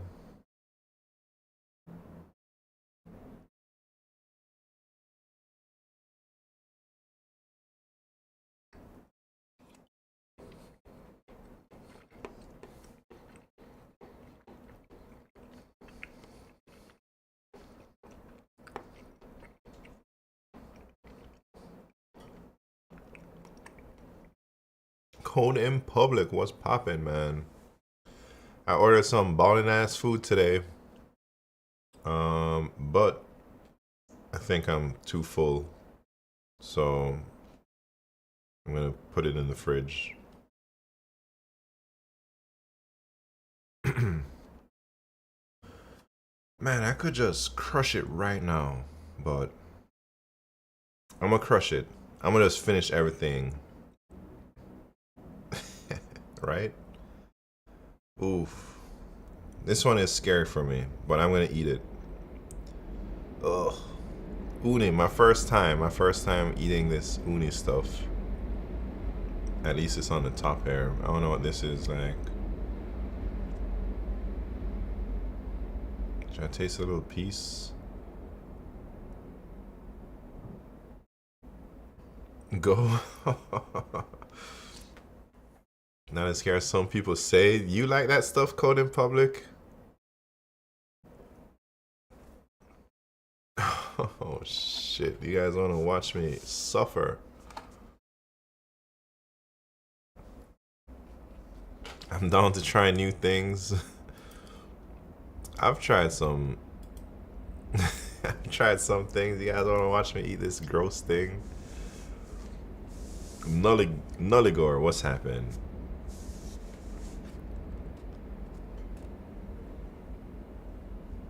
Alright. This is the scary one for me. I don't know what it is. But here we go. Ooh, it looks gross.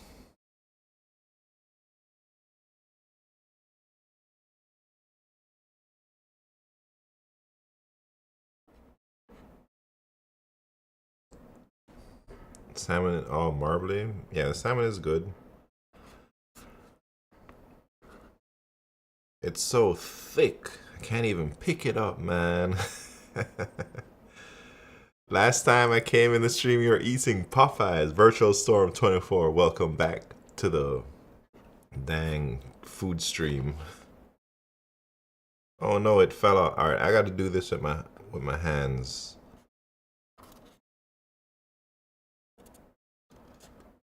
I got to do this with my hands. It's too much. It's too much to handle.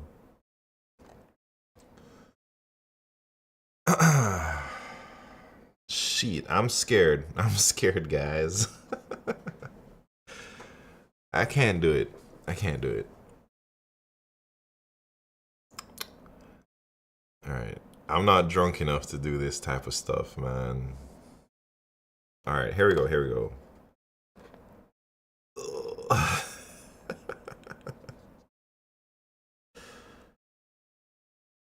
Don't be a wimp. Oh no. Alright, I'm gonna just, they say, somebody told me, I'm gonna just eat it. Here we go.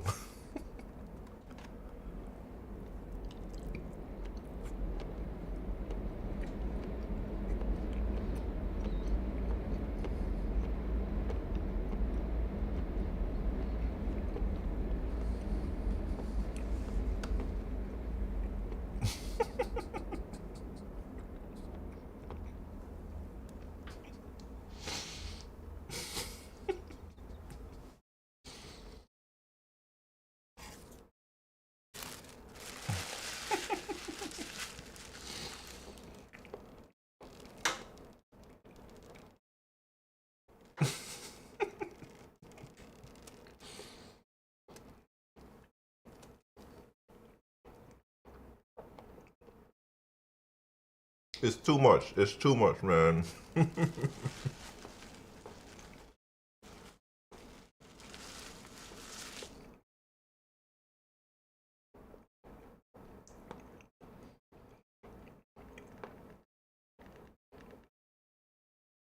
All right.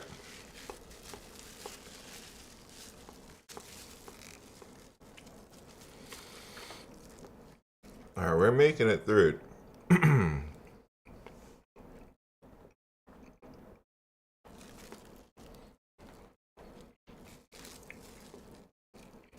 Ain't no thing, man. That was easy.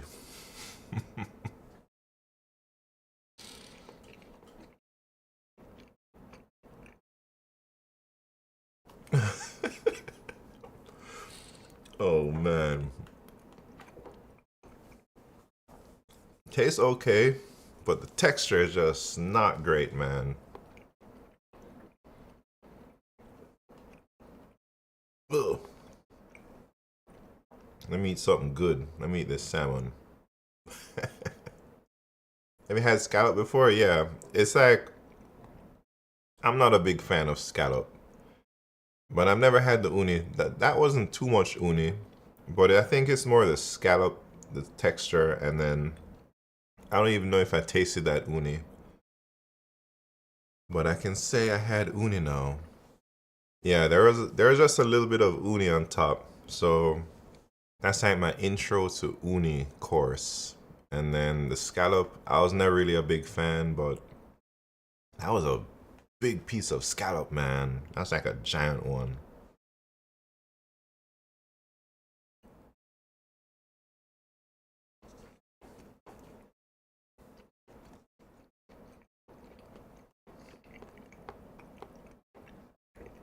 Code in public, I saw what you said earlier. Hold on, I gotta scroll up to read it though.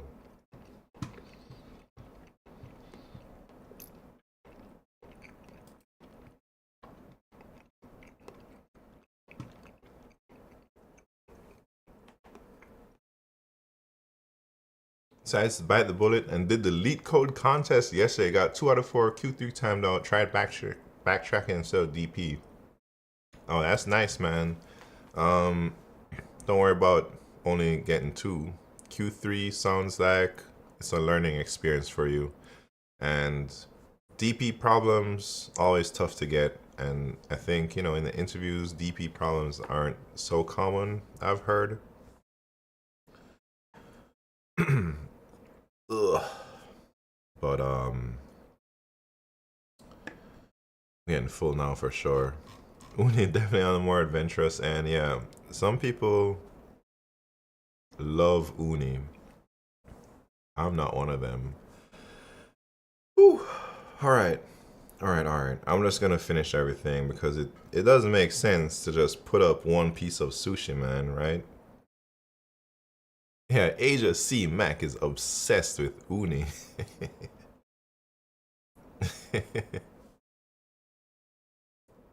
Have you ever had to use all the techniques you study at work? And I haven't even used one technique. No, that's not true. I've used some things. I don't know what.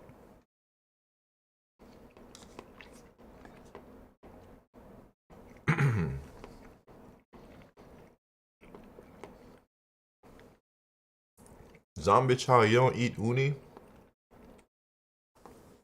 Neither do I, man. What's the like wildest thing you'd eat in a sushi setting? Like some people don't even eat the raw fish. I'm not that crazy. Actually, when I started out, like when I was a teenager, I would not eat sushi. Oh, definitely not for me. I meant coding techniques in interviews, not the uni. I wouldn't eat pufferfish. Yeah, I'm not trying to get poisoned with the pufferfish thing. What do they call? What's the word for it in Japan again? I forget the Japanese word. Fugu or something. Fugu, something like that.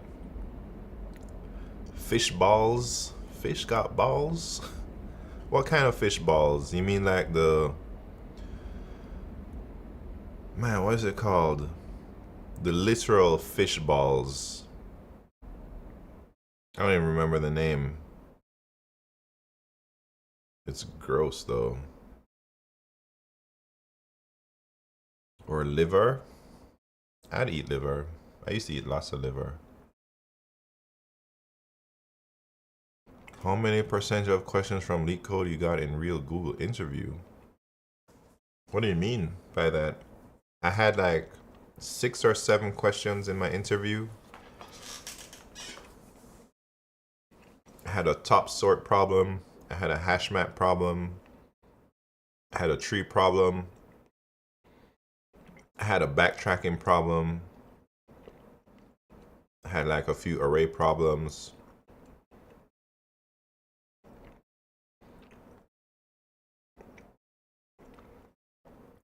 And some other stuff. I don't remember.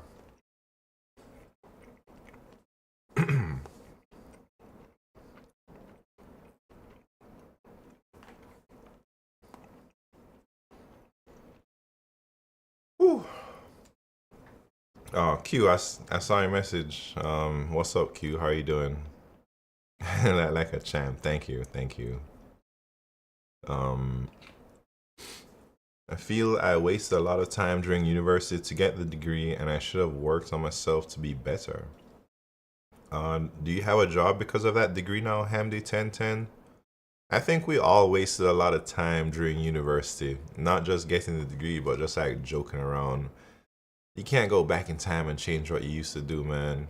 But you can like work on yourself now and be good in the future, you know?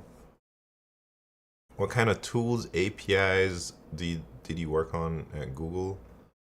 I talked about this a bit yesterday, but I work on a team, infrastructure team, and we have a policy engine, which means like it's a C++ library that basically determines if something is allowed or not based on regulations in like Europe or in America or in the world, all the different policies out there.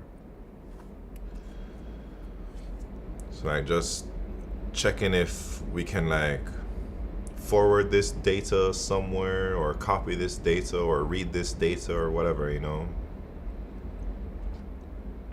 All right, I don't know what this is, but I don't think I want to try it.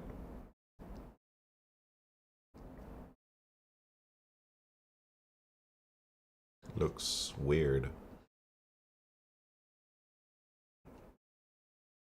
I'll try it.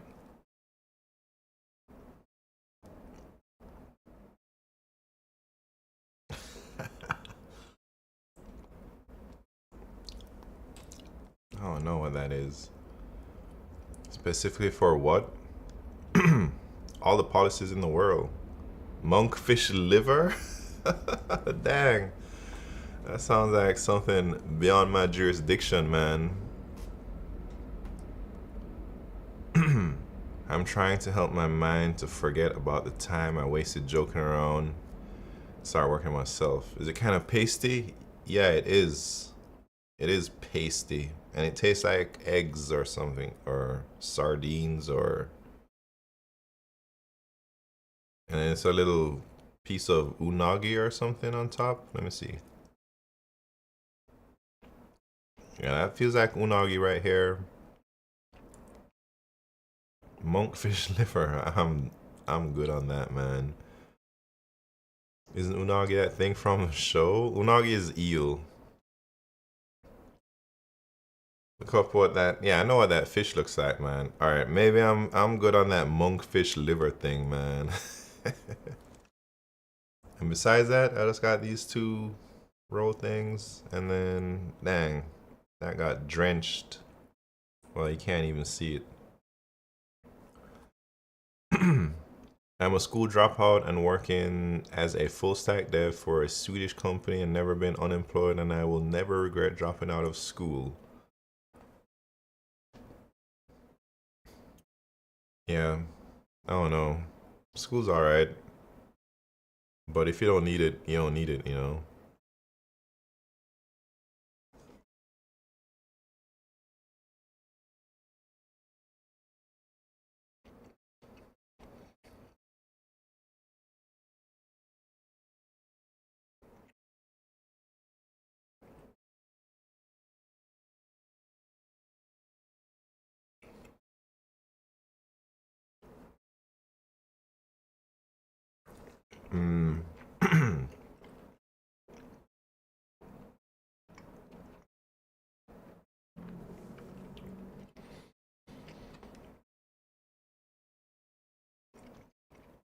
Hamdi 1010.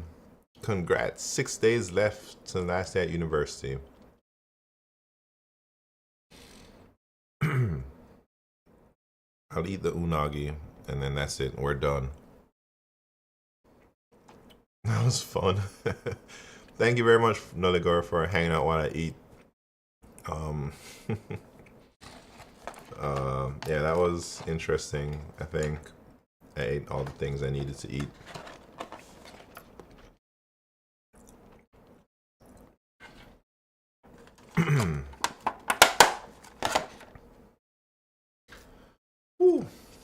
That was an expensive meal.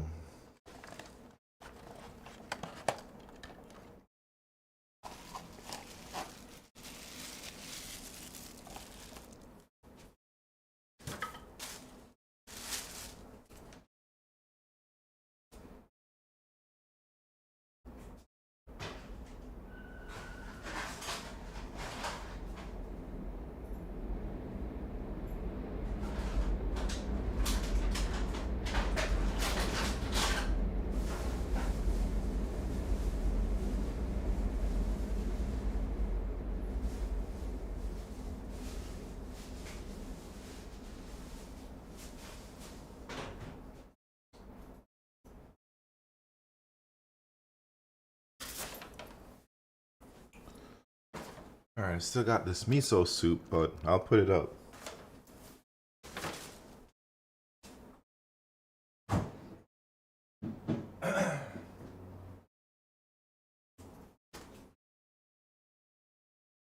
Oh shit, man.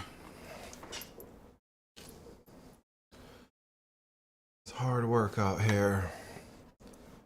Binging on streaming for what, man? I'll be right back. I need some water.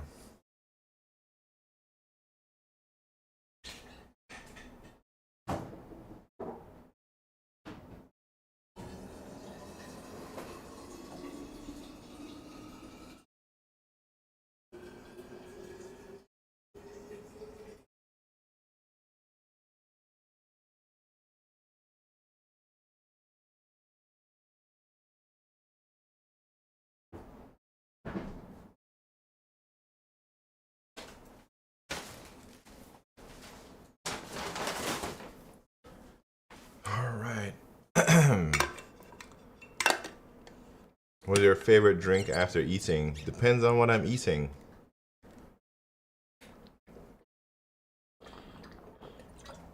Am I eating a hamburger? It's Coca-Cola. If I'm eating sushi, it's water. What's your favorite eat after drinking? After drinking alcohol? Man, I don't drink alcohol, but when I used to, I'd say it's a double cheeseburger from McDonald's or something like that.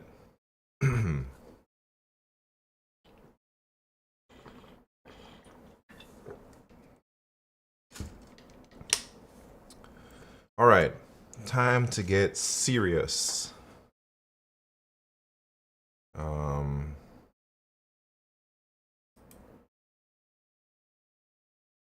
What are we getting serious about? I don't know, man. We gotta make some videos.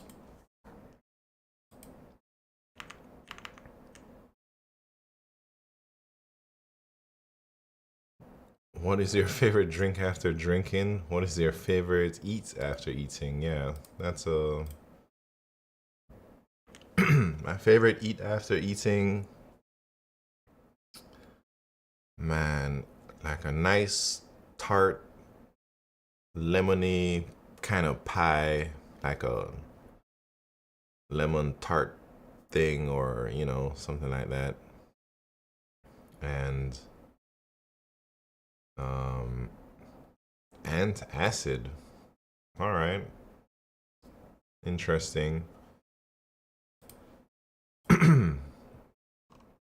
All right, what are we gonna do? We're gonna do, man, should I do a line sweep problem? I don't know what problem is line sweep though, man. Course schedule, meeting rooms, I think.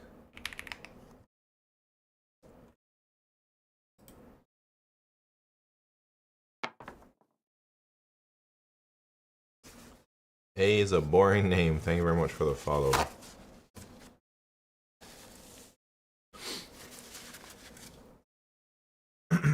All right. Tomorrow is the last day of the streaming binge. What are we doing? Course schedule.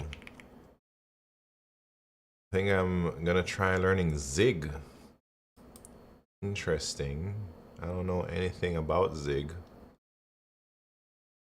No, it's not course schedule. Meeting rooms, meeting rooms.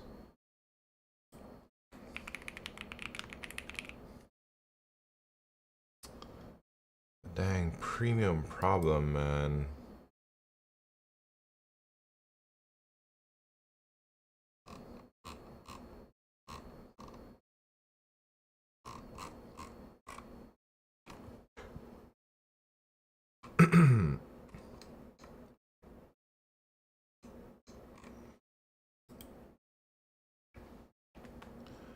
I've been coding C for a Quake 3 mod, but I kind of want to code an engine from scratch for the lulz. Man, that is... Zombie Chow was coding a engine, I think. Zombie Chow, are you still in here? I think Zombie Chow was doing it in Go. I don't really know much about engines and game engines.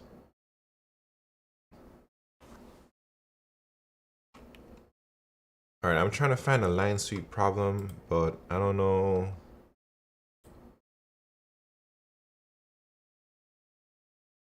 I don't have any good ones, man.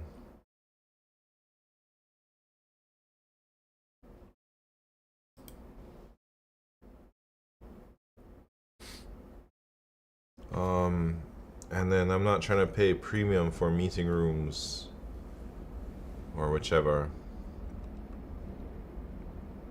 And I know there's line sweep problems, man. I just... We're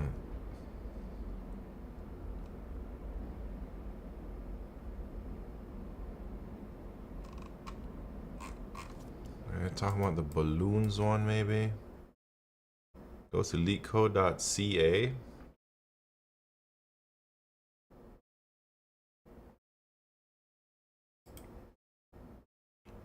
And it's free.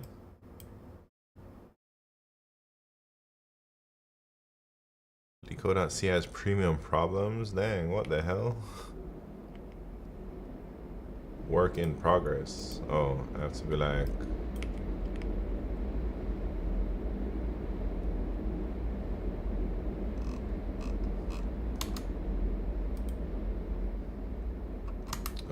But I want to solve it on the thing, I guess.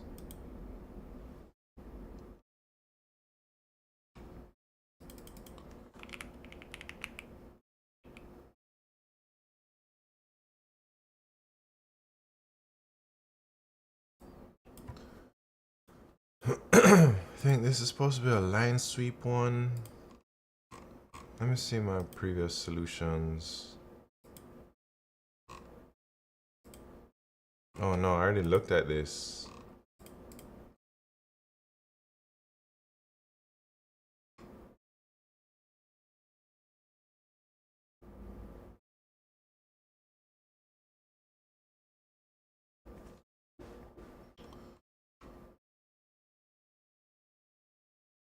Imagine taking an exam that has a tunnel that only uses 65% of your screen, and then you have to write code in a terminal in the tunnel that like 20% of the screen. Impossible to search for anything. What? Oh, finish it. Oh man. So you got certified. You're a certified G now. I mean, using a true hardcore route Vulkan with PGA. Man, I don't know what you're talking about. You know the Borgs. That's nice.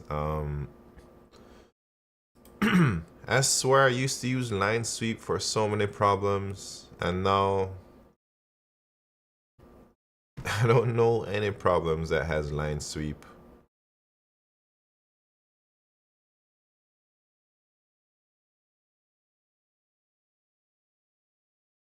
Google can hack. Would you work at Google Hepta 5 if you had an opportunity to do it?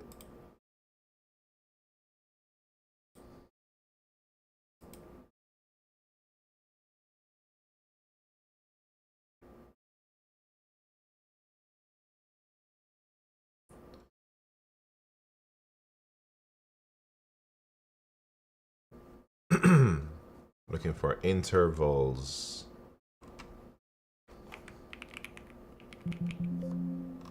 Or priority queue questions, maybe. Yeah, Google doesn't have that stuff.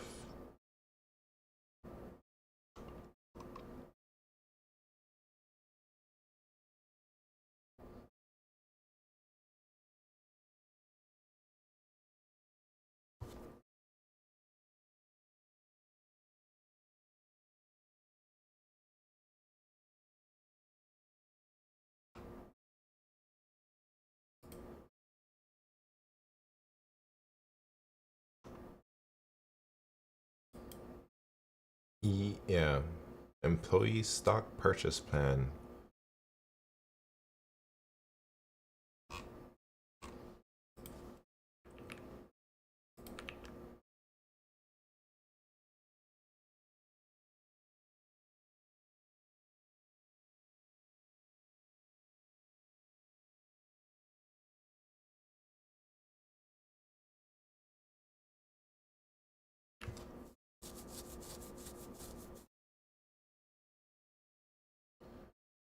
Oh, why am I making a video on line sweep and there's like no problems with line sweep?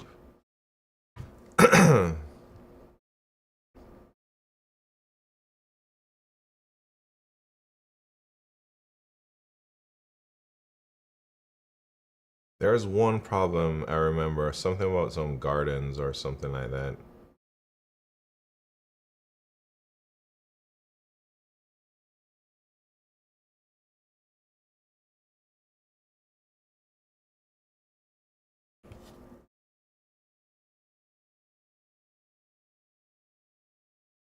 I don't know where it's at.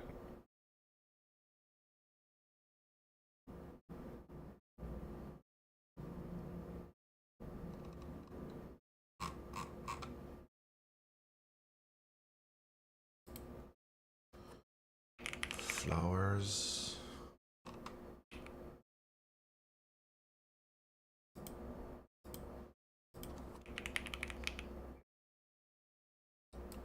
Alright, this is the only one I know off the top of my head, man. Number of flowers. But I don't think it's a great one for line sweep. We're still trying to choose a problem. Icy Black Deep. Yeah, I'm trying to find a line sweep problem though, but I don't know. I'm looking for a particular problem. I guess it's meeting rooms too, or meeting rooms. But there must be another problem like meeting rooms, man. That's not premium, you know?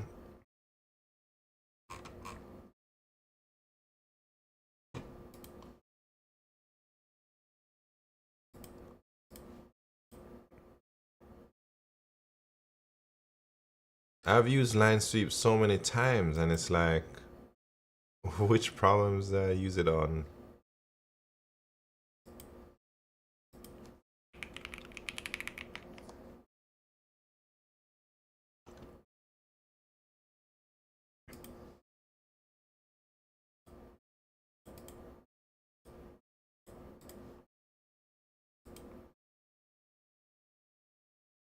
The whole describe the painting. No, that's not. I think I know this one. Well, that's too long. That's way too long for a video.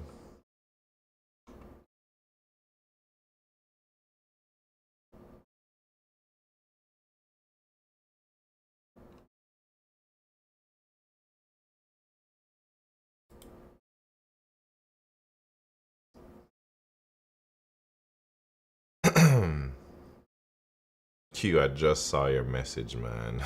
on the dang YouTube. Oh, Steven Sagiball, what's happening? Happy Father's Day to you too.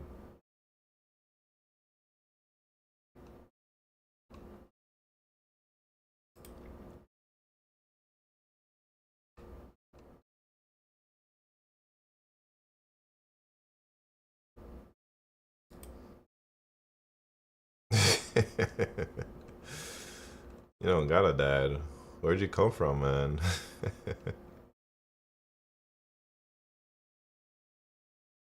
I want to try the above? Wait, which one?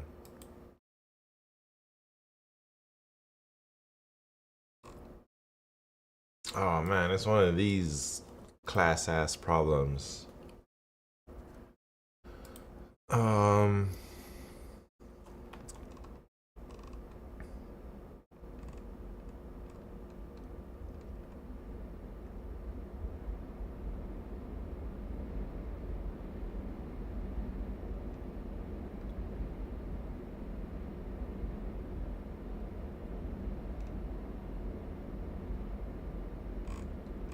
Oh no. Laughs at that? No, I'm not laughing. Everybody had a dad at one point.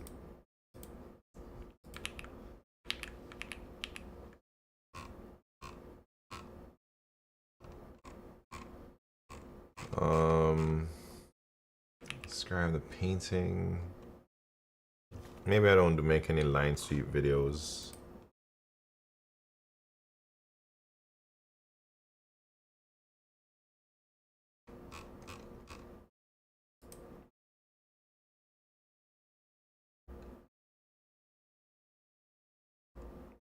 Alright. Forget about line sweep, man. I'm not making a video on it. Turns out there are no problems to use it on.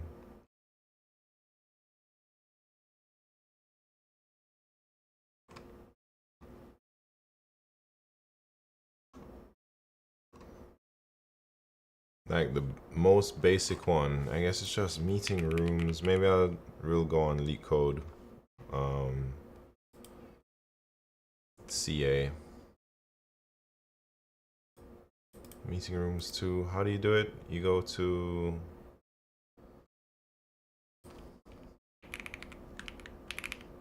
$253.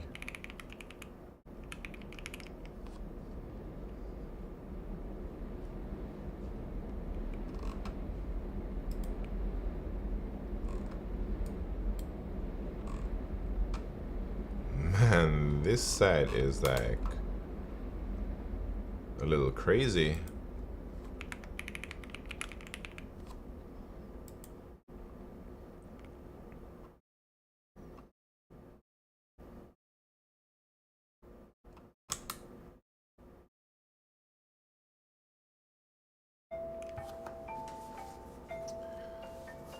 Oh, Hepta5, what's happening? Alright, so maybe I'll solve this on LeetCode Playground or something.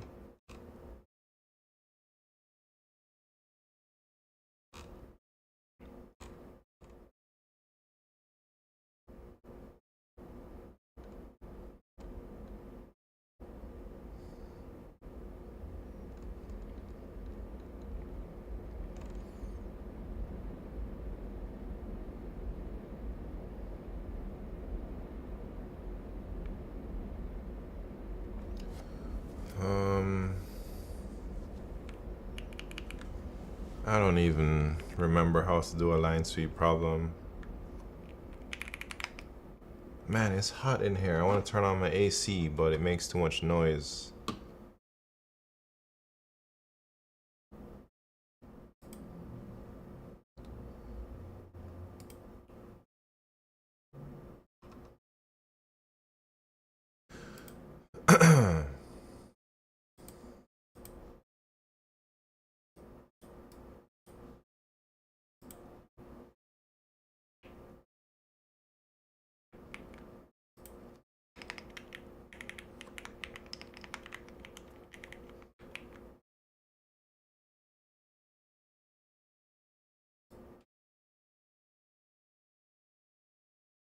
Alright, given an array of meeting time intervals where intervals I start and return the minimum number of conference rooms required.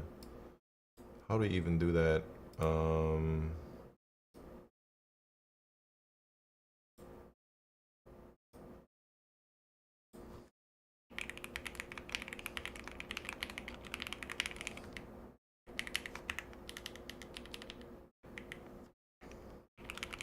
Let me just see if I can do it, if I remember.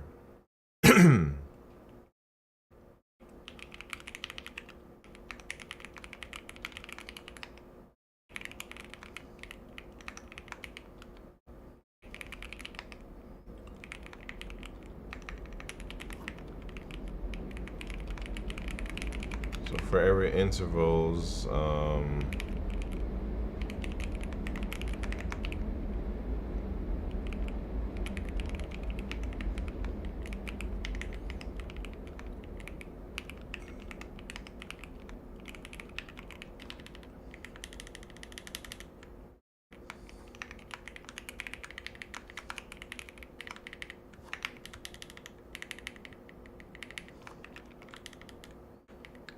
events, sort the events,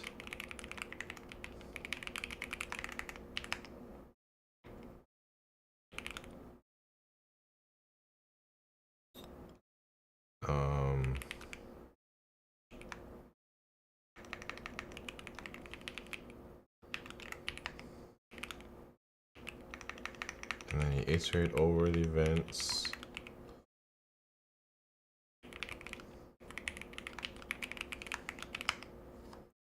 And then it's like, if the type is an opening event,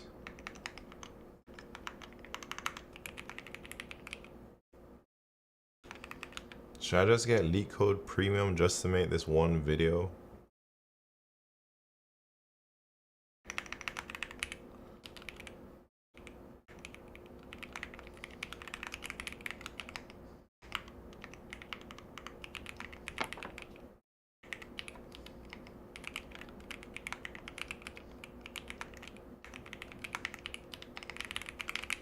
I think that's a line sweep. But I can't test it. I wish we could. I mean, I could test it. I'm just lazy to build all them test cases.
Let's see.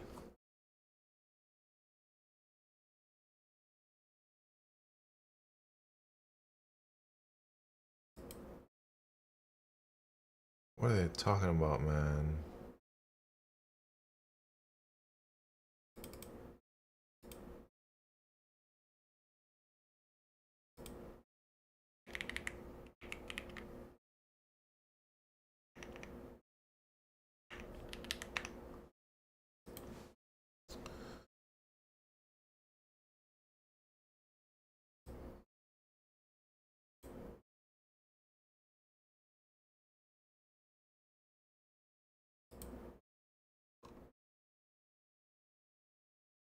What did I do wrong?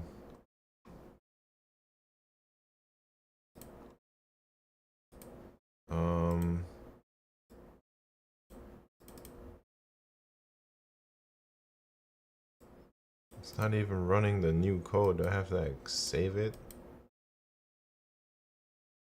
Oh, it's finished there. Clear it. So it works for the test cases. I don't know.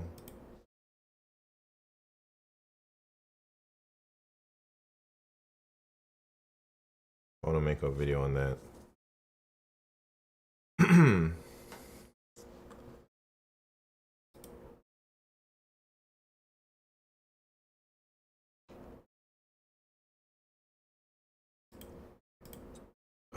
I'm kind of bummed that there's no line sweep problems that I know of. Like a really simple one like meeting rooms. Or I remember the first question I ever learned line sweep on, it was on binarysearch.com, and it was given the range of interval, or given an array of intervals, what is the most common number in that range, you know? And if there's more than one answer, return like the smallest number, I think was the question. It was like a line sweep problem.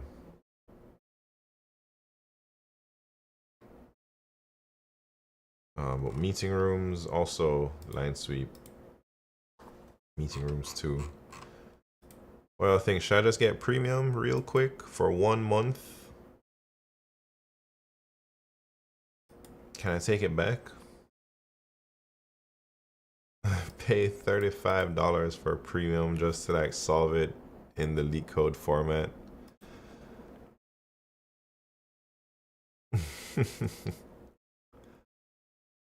Think I should just buy it for the year?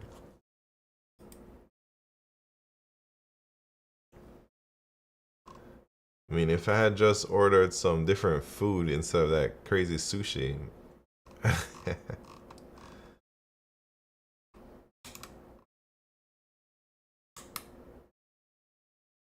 You could get an editor. Oh, speaking of editor, let's check if we got any messages. Nah, this guy hasn't even talked to me, man.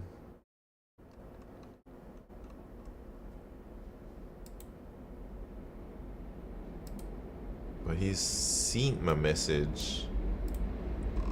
But he ain't talking to me.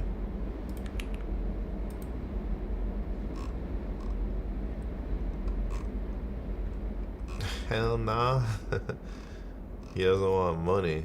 Yeah.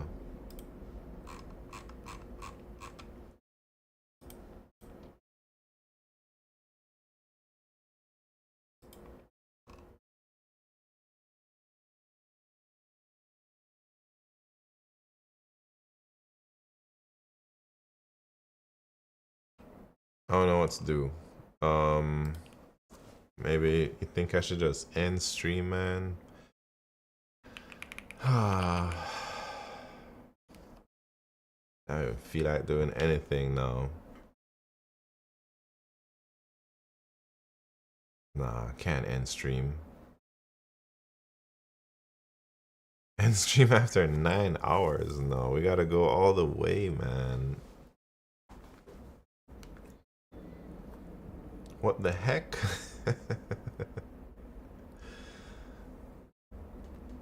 Nah, I ain't doing that, man. Chill. Just tell ChatGPT to edit it for you.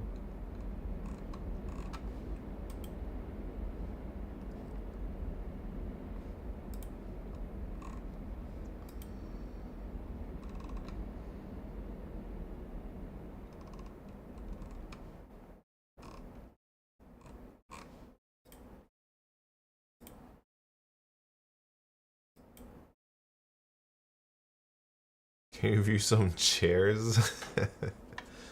Nah, man. I don't have any of those chairs. Alright, one more time. Just one more time. Let me see if I can find a good... Somebody must ask this. Just a basic line sweep, or like meeting rooms too.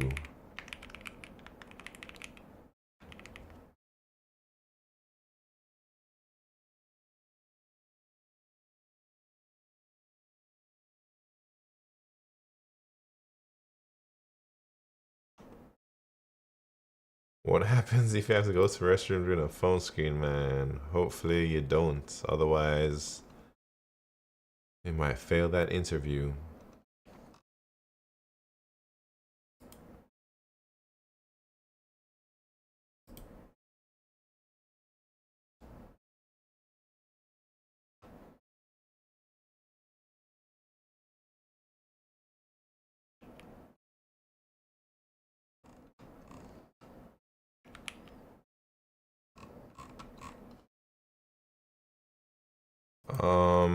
All right. we gotta make a decision on what to do here.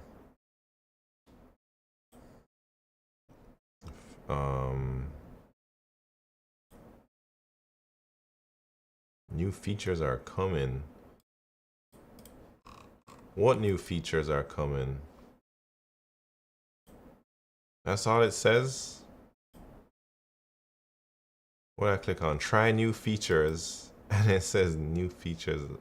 Oh, premium users only. I'll do it, man.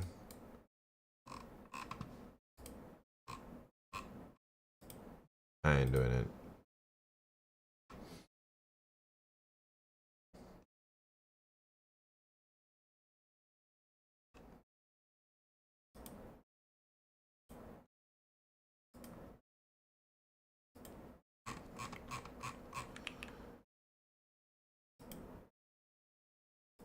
All right, I'm gonna do it on the flowers question, and then I'll just send it out there.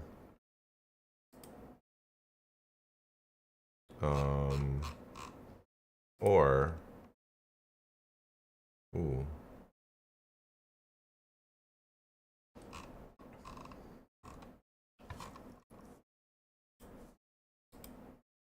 Let me see if I can solve it first.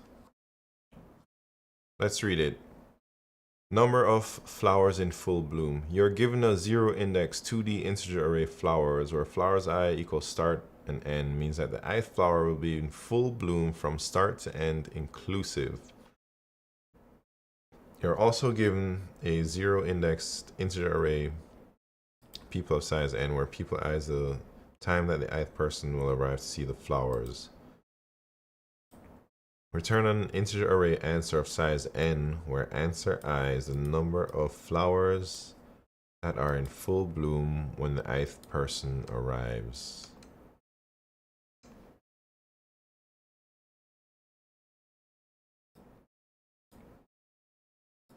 They give us all these things, all the flowers, the rows, and then the people coming in.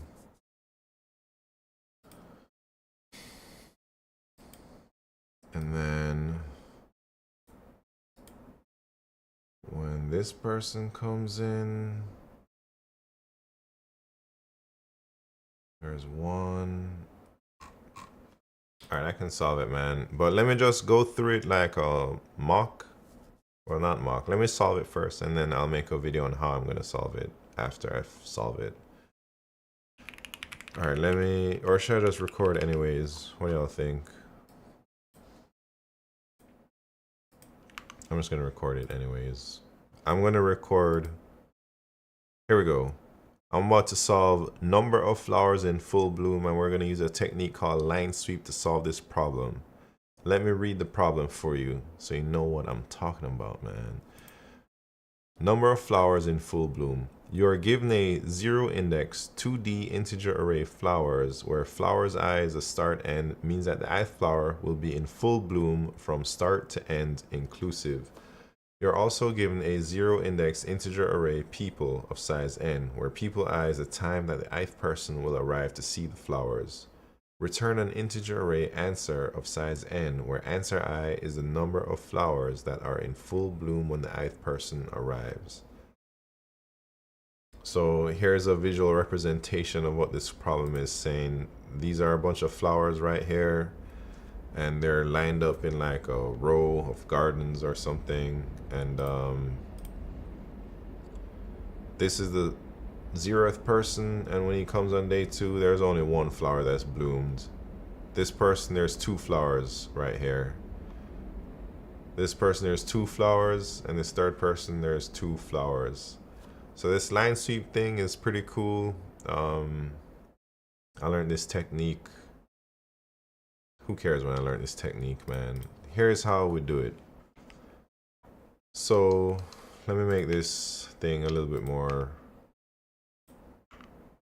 so we can like read it. Or let me close this up a little bit, man. Man, how am I gonna do this? All right, there we go, there we go. So I have my answer vector, and what I want to do for this problem is in a line sweep. Usually I will maybe I'll make a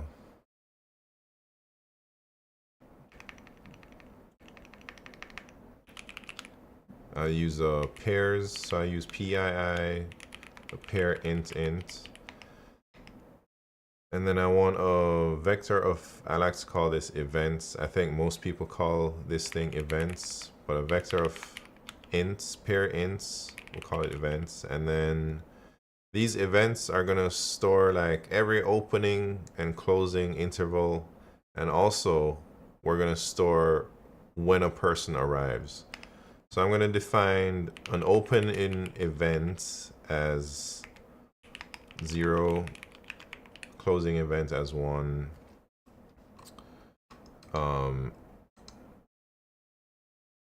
Well, 0, 1, or 1 or 0, it depends on what the problem statement says. I'll have to think about it in a bit. But this is just a trial run, so don't worry. And then maybe I'll create another event, and it's of type like person. And I'll use 2 to represent that. These are kind of like enums, but I'm just using ints because it's easier for me right now. So what we want to do is I'm going to iterate through all the flowers.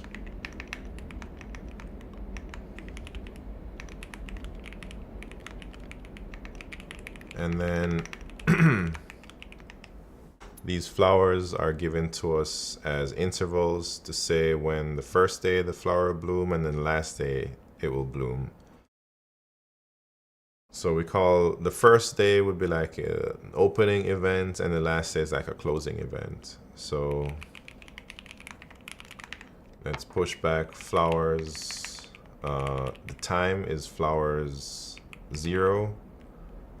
Flower 0, and the type is an opening event here. And then there's another event at flowers 1. We'll call that a closing event, just close. And then we also need all the people, so I'm going to iterate over the people.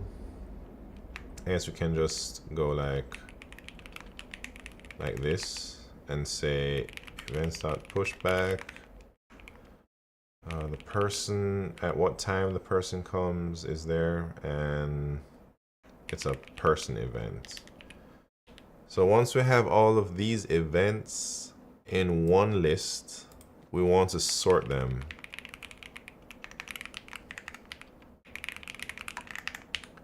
Now when we sort them, all we need to do now is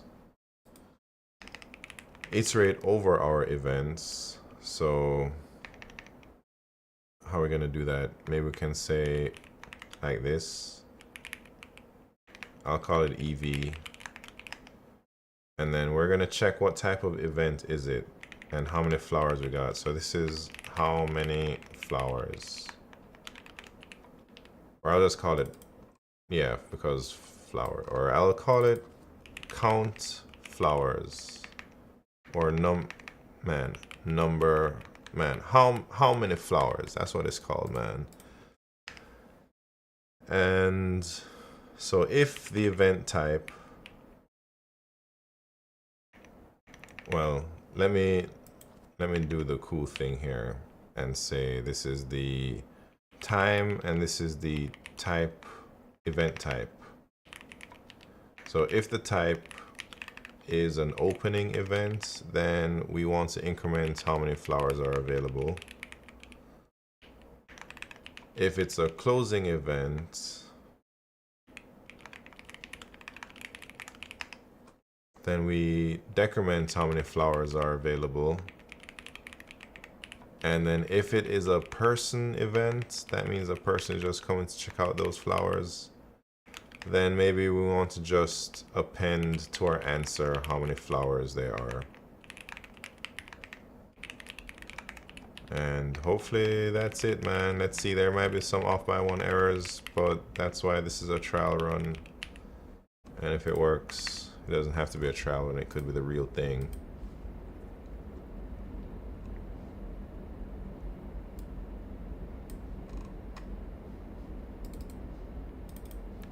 How many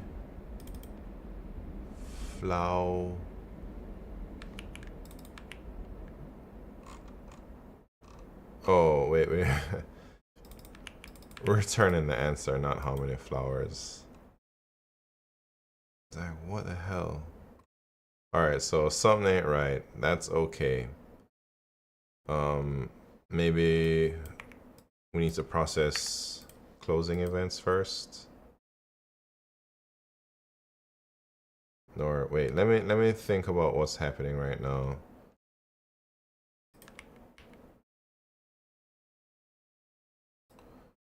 One, 6. Wait, is this the dang trial?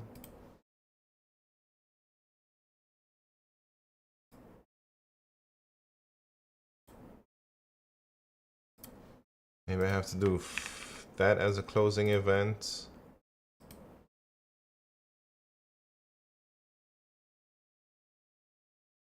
Man. How do I solve this problem?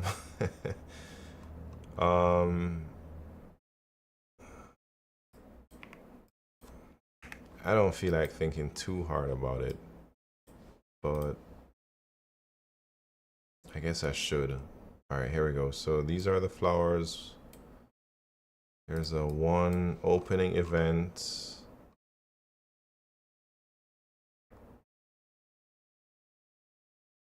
Oh, wait. So maybe the person should come first, and then maybe it doesn't matter which one flowers are. Oh, wait.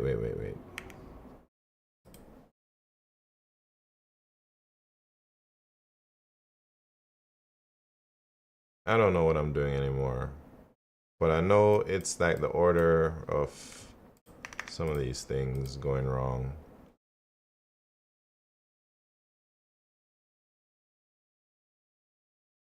One.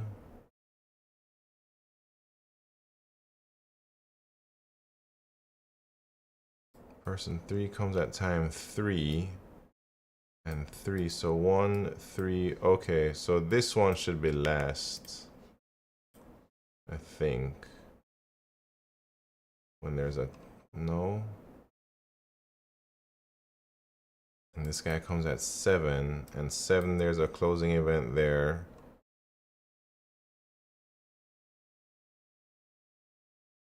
So I guess close. No, this is such a struggle, man. Alright, rewind. Let me just look at this dang example. We're gonna have to do a new take anyways. Wait, let me see if I can get the AC though.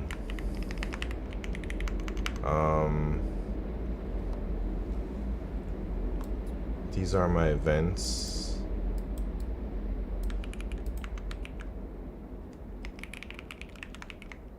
So we got 1 open, 3 open. We got 4 open. We got 6 close. We got 7 close. We got 9 open. We got 12 close and 13 close. And then which people do we have? We got 2 person. We got 3 person.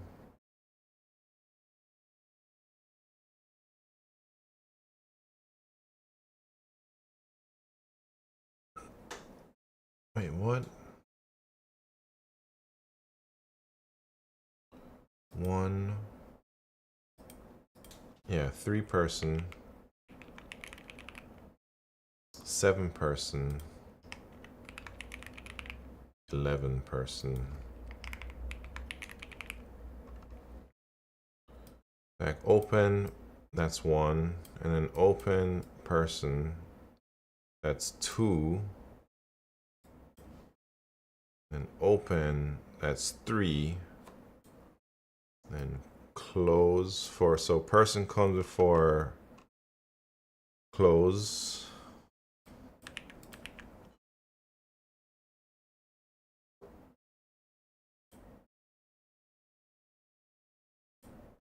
One, two, three, two, and then close, and then open. Yeah, so this should work then.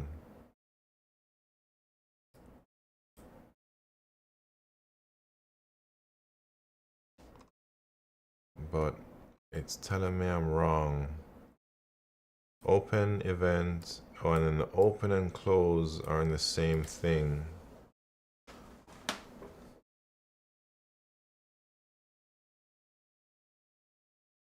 Oh, you know what I messed up, man? Like,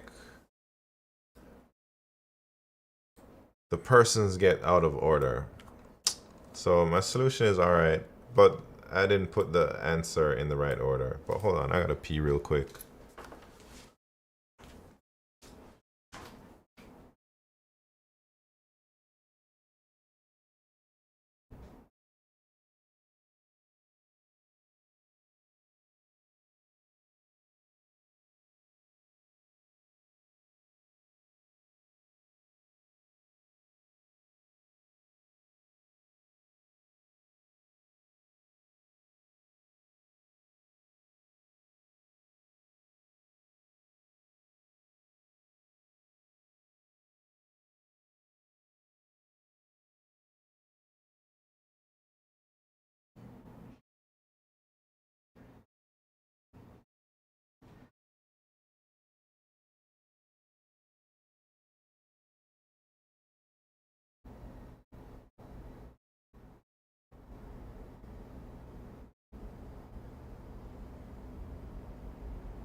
Alright, shit.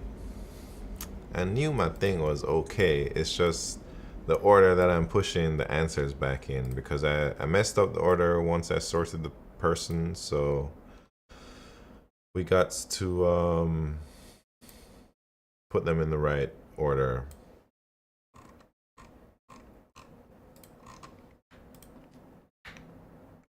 Let me think of how to do that.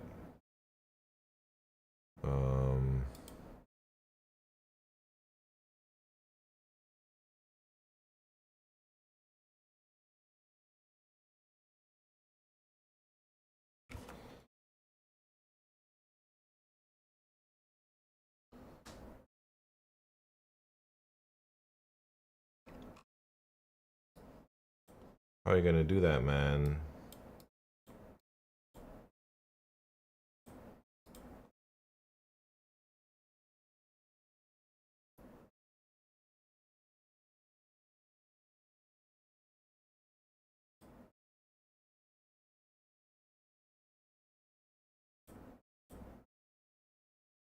I don't know, my brain isn't working right now.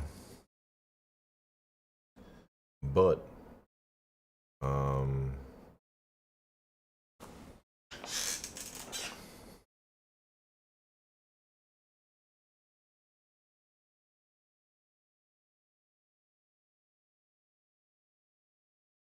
I guess we could like add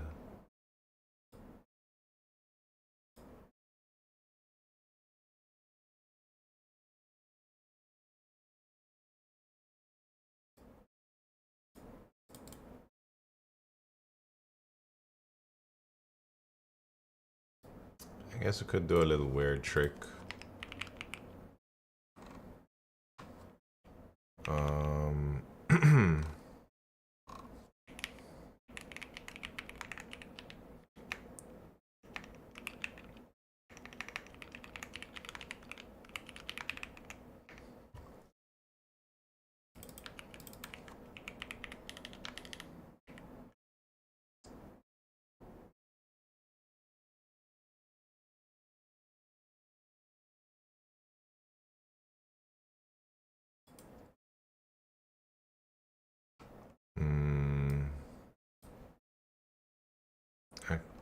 Yeah, I could like There's a few ways I could do this. They're all not great. I could, instead of having a pair int, I could just have a vector, and have like the time, the type, and then if it's a person, the third thing will be like index of the person, original index of the person, you know.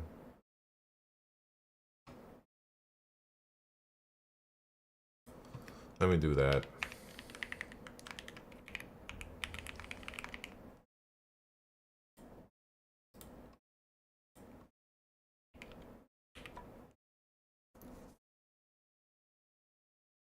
And then this would just be event, and then it would be like type.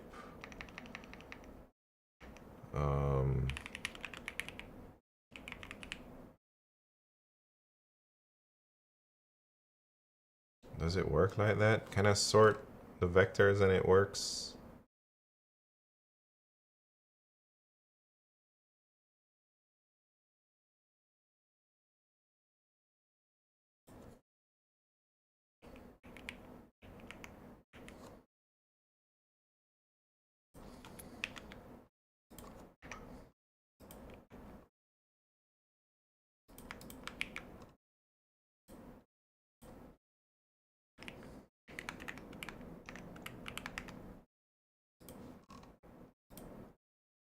Let's see.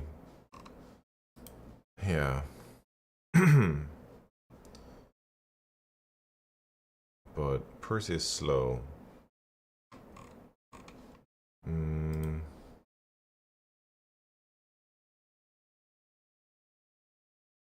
Not feeling this.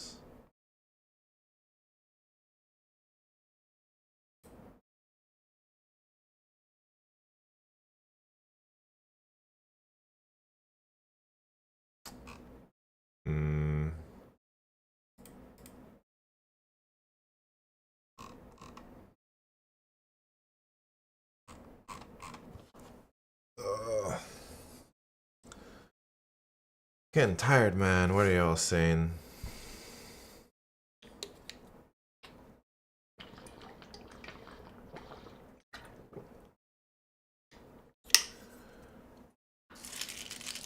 Think I should do a real take now.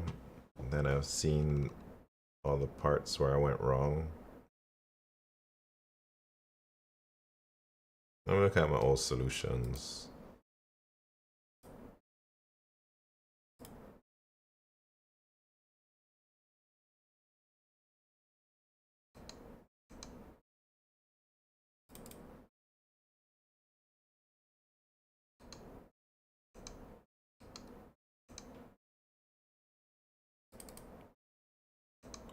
What the hell?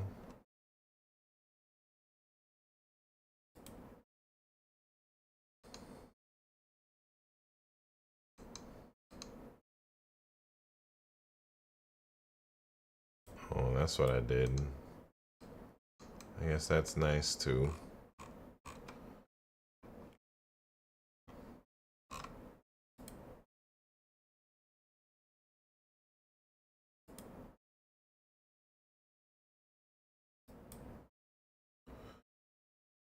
All right.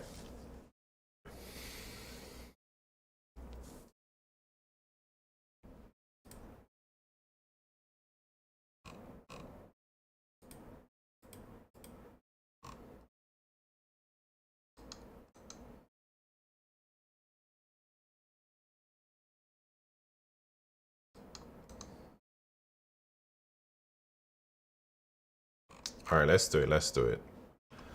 I think I got it.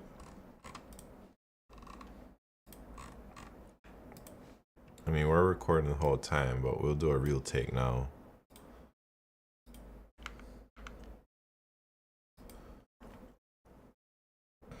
Running out of steam, man. Should I play some video games for a Sunday? Nah, right? Can't be out here joking around.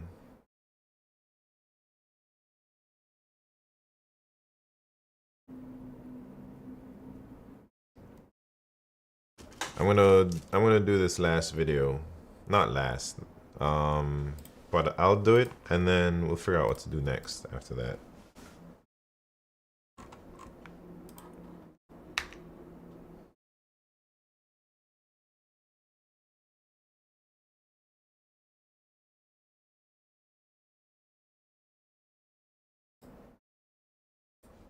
All right, here we go. Here we go. About to record. Take 2 on this dang problem. My favorite type of algorithm called line sweep. All right, here we go. I'm about to wait. Should I comb my hair? I should have changed my shirt. Gotta look good for the camera, man.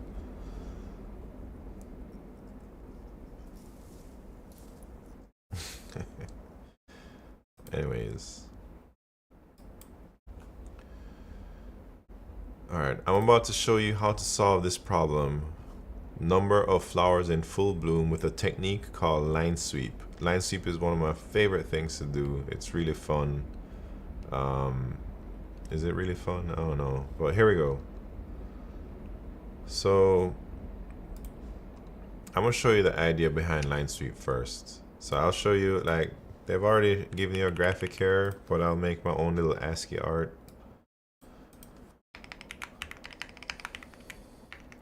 So they give us these intervals, and I'm gonna draw my own thing.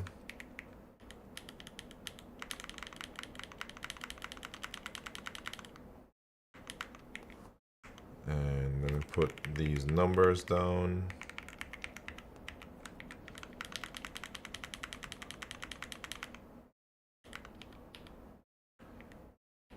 So imagine this is our garden. And they say we have some flowers from 1 to 6. Those are some flowers right there. We got flowers from 3 to 7. We got flowers from 9 to 12. And we got flowers from 4 to 13. And so the idea behind line sweep is really just, I can demonstrate. All right, they're saying a person comes at time 2. I'll put a P for person. Time 3, time 7, and time 11. So with line sweep, you can imagine there's this line right here. And we're just gonna take this line and sweep over all the intervals. And it's gonna look like this. This is like a visual representation of what the algorithm will be doing. We're just sweeping, and every time we touch one of these intervals, we'll increment the number of flowers that we can see. So right now we got 1 flower that we can see. We keep going. There's still 1 flower. So person 2 at position, or the first person at position 2 is able to only see 1 flower. And let's keep this line sweeping. And now at this one, at position 3, we see another flower because the cursor is like touching 1 more interval. So now we got 2 flowers. And the person at interval 3 is seeing 2 flowers. And we keep going. And we're at 4 now. So if there was a person at time 4, they would be seeing 3 flowers because this line, this vertical line, is touching 3 of the intervals right here. That means they're able to see 3 flowers, but there's no person at time 4. So let's keep going. And then as you exit the intervals range, like right now, we just decrement the number of flowers. So the person at 7, well, as soon as we pass 6, we decrement the flower. So right now we only have 2 flowers in sight because it's only touching 2 of the intervals. And then the person at 7 sees 2 flowers because the line is touching 2 intervals. And if there was a person at 8, they would only see 1 flower, but there's no person at 8. And boom, at interval 9, time 9, there's another flower bed that starts. So we increase the number of flowers. We're at 2, and then this person sees 2 flowers. So that's the whole idea behind line sweep. But how the hell do we implement that, man? I'm gonna show you how to implement it right now. First thing we gotta do is we gotta create a thing. I like to say it's events. I'm gonna use a pair int to represent these events. And then so let's start adding some events to these events. Let's iterate over our flower times. And for every interval has 2 event types, an opening event and a closing event. So I'm just gonna go ahead and put those in here. So flowers 0, that's our opening event. Let me make some enums, which are actually just ints here. So opening, I'll give it 0. I'll give a person, we're gonna have a different type of event for person. I'll give it a 1. And then I'll give the closing event 2. And the number that you assign to these types of events are important because it affects how they're going to be sorted when there's a tie at the time, at the first thing in the pair. So the pair is going to be like the time and the type of event. So I'm going to push the opening event there, and then we'll also push a closing event. So the end of the interval is a closing event. And we also need to iterate over the number of people. So let's do that real quick. And the number of people is n. And each of these people is an event in itself. So I'll just push back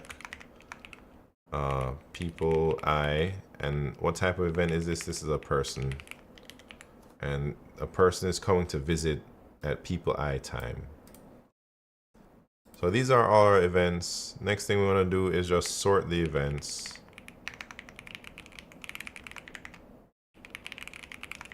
And now we need to keep track of how many flowers we've seen thus far as we're sweeping the line. Or this way, I don't know. How many flowers? So we just iterate over the events. But yeah, let's iterate over the events. So I'll say this is the time that they get there, and this is the event type. So if the event type is a opening event, we want to increment how many flowers we're able to see. If the event type is a closing event, then we want to decrement how many flowers we can see. And then if the event type is a person visiting, we want to remember how many flowers that person can see at that time. So since they want the answer as a vector int of how many people there are, we need to remember how many flowers that person saw at a particular time. Because since we're sorting the events, the people get out of order. So we can't just push back to the answer. We need to remember the order of the people. So I'm going to make this unordered map. And we're going to map a time to the how many flowers. Time is like how many, what should I call this? I should call this flower bloom at time. So we're gonna say the flower bloom at time is equal to how many flowers if it's a personing event, because we're gonna record how many flowers that person can see at that time. And now we can go ahead and build our answer that they need, a vector int. So I'm going to create it right here. And we're going to just iterate over how many people there are. And I think that was n. And we're just gonna be like,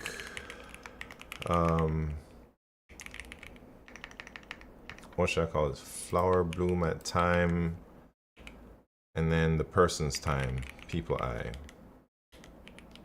And that hopefully should be able to pass. And this technique is called line sweep. Does it pass? Oh man, wait, it doesn't pass. That should be a semicolon.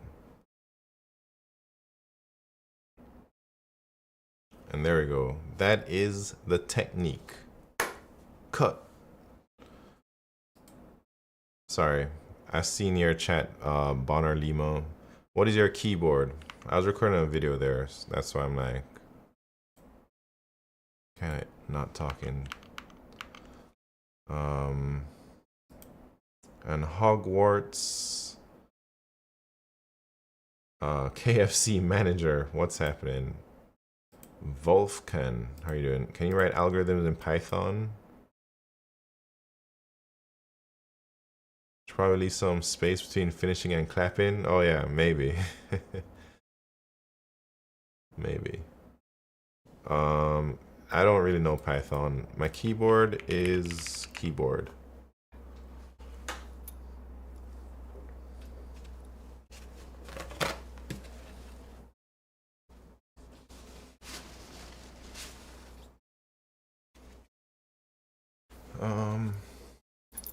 For system design, does message queue and sharding solve like 99% of problems? Any good streams for system design? I don't really know any good streams for system design. I don't really study that stuff. I am strictly an algorithms type of stream. Oh, line sweep. Alright, I think I got a little easy video there. Where am I from? I'm from Jamaica.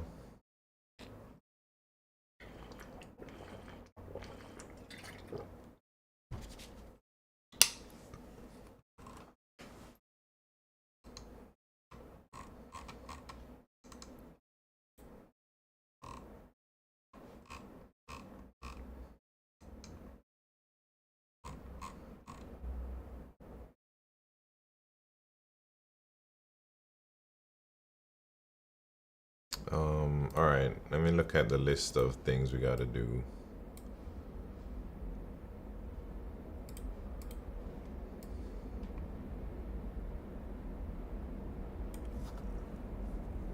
Today seemed more like an algorithms and eating stream? What do you mean? What is it supposed to be? Today, I mean, every day is an algorithms and eating stream.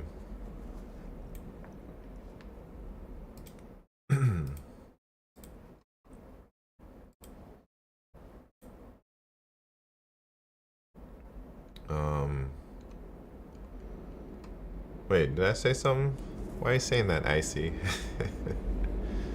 Every day. Eating every day, yeah. Jamaica, yeah, Jamaica.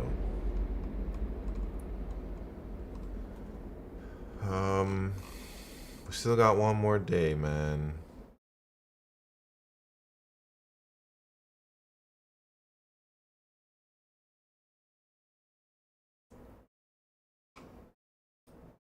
I could do a merge intervals.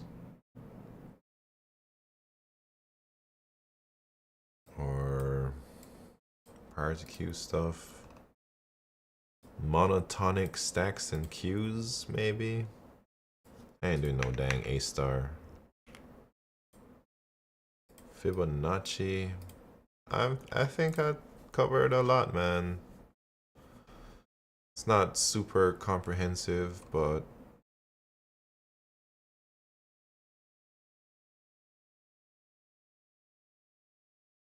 should I talk about how to DFS a graph, traverse a graph or something? I ain't talking about data structures either, I think. Oh, dang. How much more time do we have? 9.5 hours of streaming.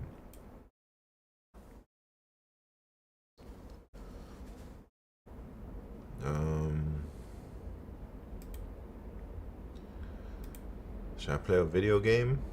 Nah, I've never played a video game on stream. I don't plan to start doing it now. Am I?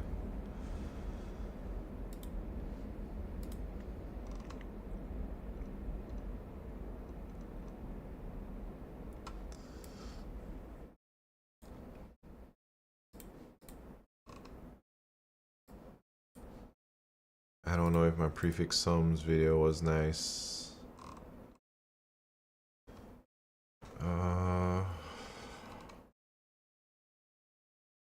Bitwise stuff, how I analyze time complexity. Oh, tips and tricks. I don't really, these aren't like great tips. Microphone. What kind of microphone do I have? MKH 416.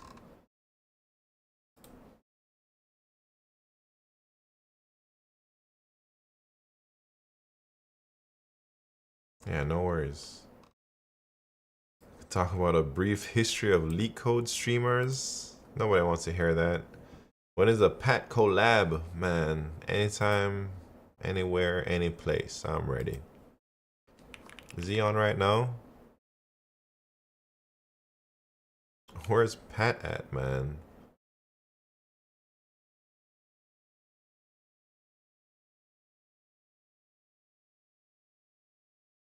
I'm working on a project in the same time as you. Co-working. Oh yeah. Pat is playing League? Come on, man. How do you know that? Are you in his Discord watching him play League? I'm in his walls. Yeah, right. Discord, yeah. I see him in oh snap. I seen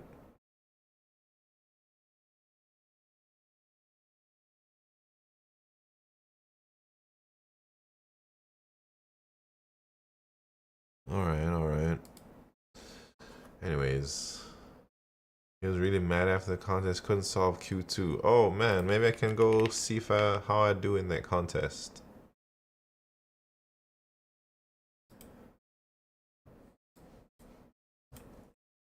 I briefly read the questions, but I didn't really try and solve anything.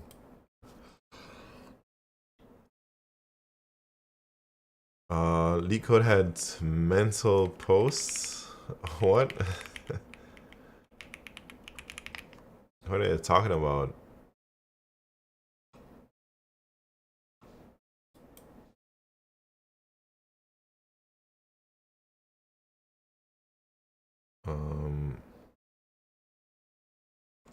I give up on code. Wait. I give up. Let's read it.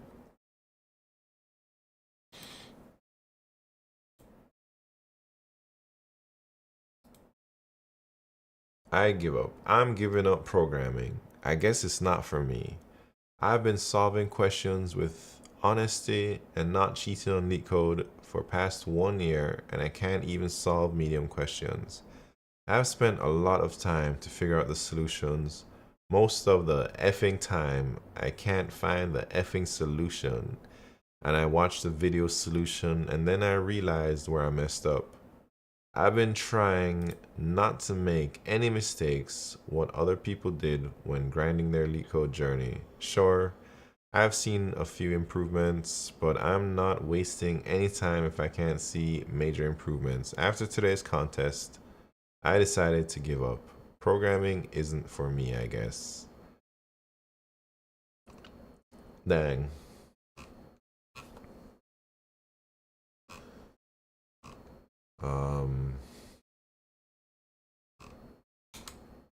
I wonder, like, people say this.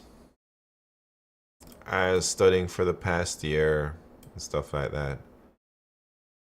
But I wonder how much time was spent in the year. Oh, second response is quality. This is like giving up on being a drummer because for some reason the 5 biggest bands in the world auditioned for their drummers by asking them to play Flight of the Bumblebee on the piano, and you just can't figure out the piano. Icy Black Deep, man. What are you trying to say about LeetCode? I mean, I guess he's giving up programming because of LeetCode. I get it. That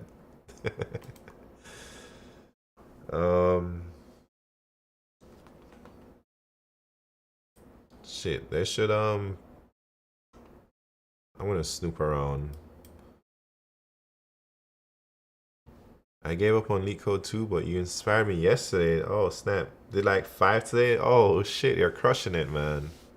But you gotta pace yourself. This is a long game. It took me a really long time, like I talked about earlier. It was like I started LeetCoding 5 years ago, man, and I'm still doing it today. If I gave up after my first year, I would have never reached to the point where I started to stream. I would have never even gotten my night badge. It took me some time to do all that stuff. I think it took me two plus years to get my night badge. And I'm still trying to get my guardian badge. I'm just following the LeetCode roadmap. I don't know if you've seen it or have an opinion on it. Yeah, I think it's a pretty good roadmap. If I'm, I'm very jealous of the guy, but I can't deny that he's putting together a pretty nice list of things to study and a great study guide.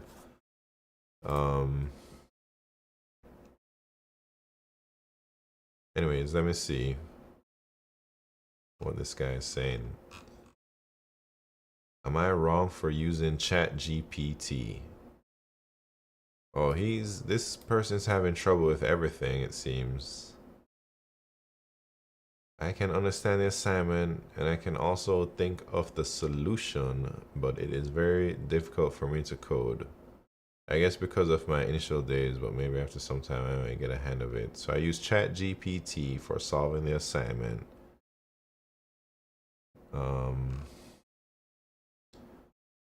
What the hell is this guy talking about, man?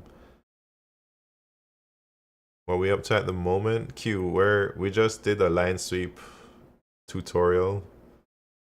And now we're just reading some LeetCode Reddit.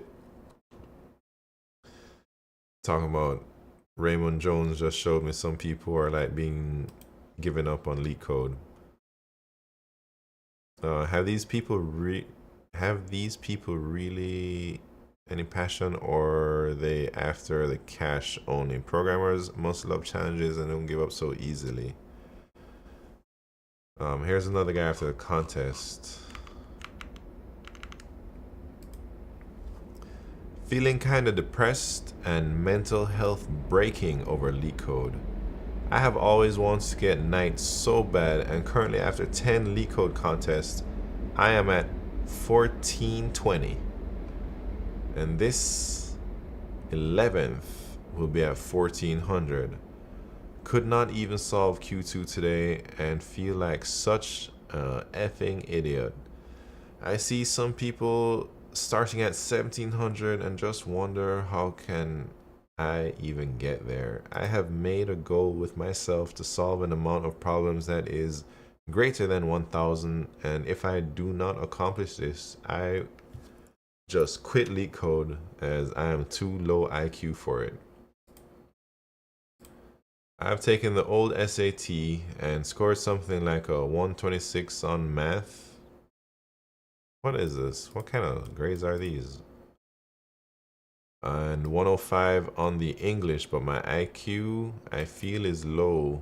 Too low compared to these knights who are all starting at 1550 to 1700 at their first contest. What are these SAT scores, man? That's not the old that's not the old SAT. This is like out of 800. That's like a new SAT.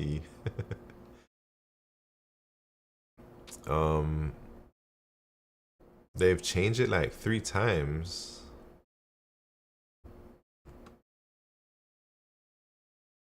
I feel pretty down because I couldn't get that stupid twosome problem using mods on the last competition, but I didn't give up. I'll just crush the next competition.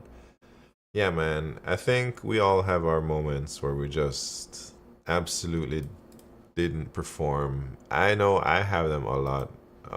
Sometimes, like, there's been contests when I only solved one problem, man. And those feel really bad. Like, let me see how many times I won. 0 solves. Oh, that must have been... I know I've gotten 1 solve. Look at that. 1 solve, like, couple weeks before my dang interview. 1 out of 4 back in, you know, those days. Look, another 1 out of 4 when I was so close to my night badge. I hit a 1 out of 4, but it seems like my rating went up. Interesting. Another 1 out of 4, man. 1 out of 4. 1 out of 4. I have many 1 out of 4, 1 out of 4, 1 out of 4, you know? Another 1, another 1, another 1, 1. So many times, man. And you just gotta keep on keeping on. Q, I think. Man, you're like 1700 plus rating. You're definitely improving. You guys are good. Cool to see a line measuring your progress. Yeah, that's why I highly recommend taking the contest. Oh, I should make a video about that. Why you should take the dang contest. I'll go right now, off the top of my head. Video time. Wait, hold up. How I look how I look at is the longer and more I study, my score will inevitably go slow. Write a script, get out of here, Icy. We don't need no dang scripts, man. Alright. Here we go. Ready? Let me switch it for full effect, man. No, we don't need that. I'll do both because I have my camera recording and I have like the regular VOD recording.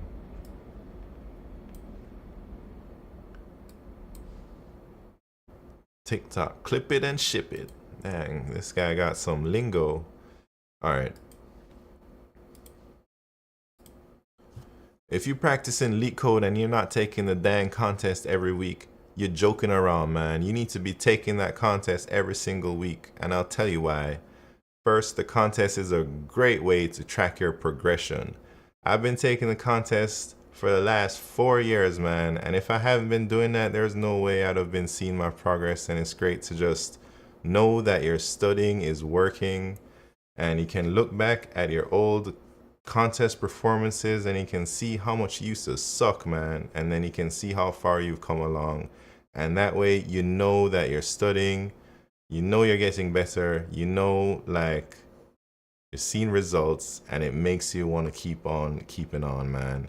Another reason why you should take the contest is because it helps you, it forces you to really focus on the problems at hand, because there's like something at risk here. You risk losing your rating, man, so you try a little bit harder. It's the best way to simulate an interview experience where you're really gonna try and give it your all. If you're just doing random problems, it's so easy to just not give it a great effort. But the contest is a timed environment and the pressure is real, and it really puts you in like the game mode.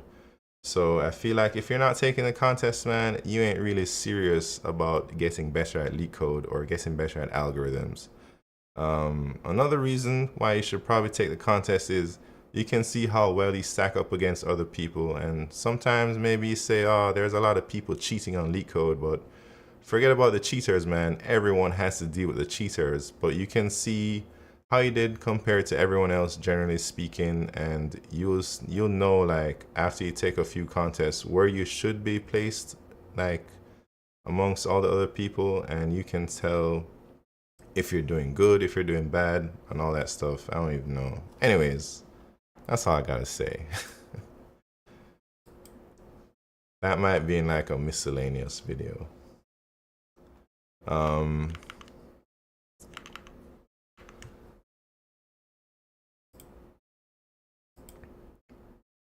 4 new questions, 90 minutes to solve. Time.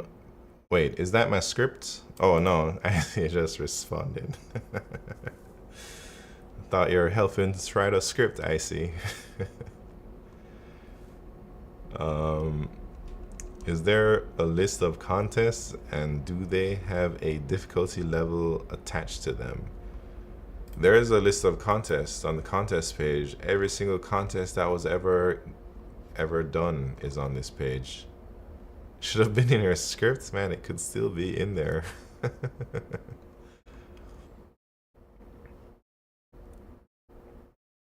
Oh yeah, maybe I'll do it real quick. So the LeetCode contest is every week at the same time, and every other week they have another contest, a bi-weekly.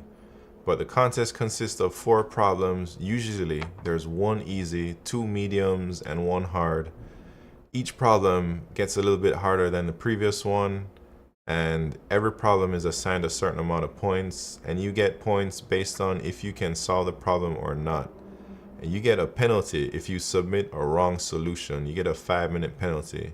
And everyone is ranked based on how many problems they've solved and how fast they were able to solve it with the penalties included.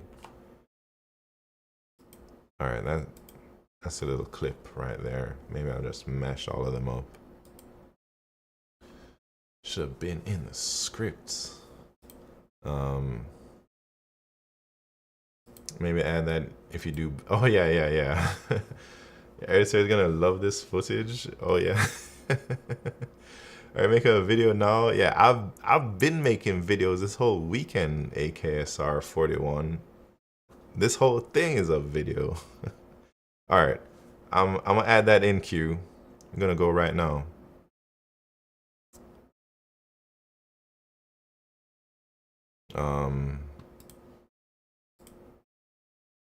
All right, let's record. If you happen to have a wait, wait. Rewind. Don't worry about it if you suck at a contest, man. Wait. Rewind.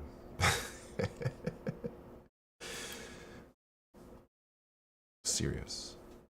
Don't worry if you do bad on the contest, man. It's an opportunity for you to solve those problems that you missed, and maybe you just got to keep on keeping on. The contests are random. There's only 4 problems. You can get really unlucky if the contest has some difficult problems or some topics that you're not familiar with. And if that happens to you, you should not lose hope, man. What you should do is focus on what you didn't know and try to learn that as much as possible. When you do bad on a contest, it's an opportunity for When you do bad on a contest, what was I gonna say? When you do bad on a contest, it exposes your weaknesses and it gives you something that you need to focus on. You need to drill down on those problems because you got problems with them problems, man. So it gives you a great idea of what to work on to get better at LeetCode. All right. Cut.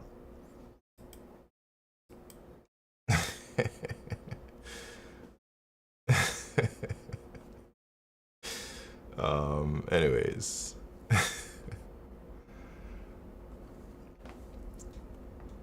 Charlo Megu, what's that? My keyword god? What? How's it going? What keyboard? Oh, what keyboard do you have and why? I want to buy something for me. Mine broke and I want to buy something. I have this Bubble 75. It's my favorite keyboard right now because why? Not because it looks cool. Definitely not. But because it sounds cool, man.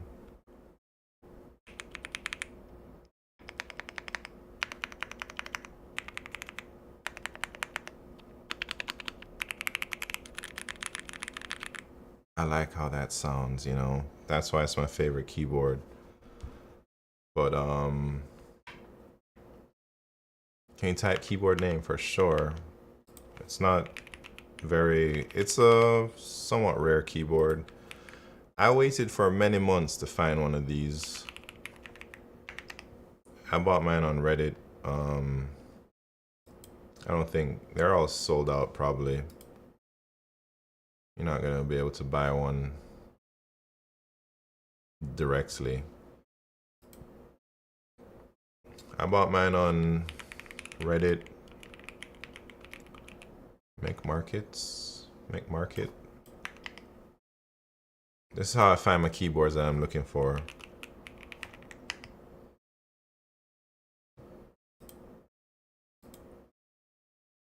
Let's see if anybody's selling it. Look at that. White, black, bubble 75 in Texas 1 day ago. I'll buy this right now. 200 bucks. These are, if you want one, now's your opportunity, man. Maybe I should get that one right now, man. You wanna look at the back of my keyboard? Oh wait, I'm not even showing my screen, am I? I'm about to show you my screen.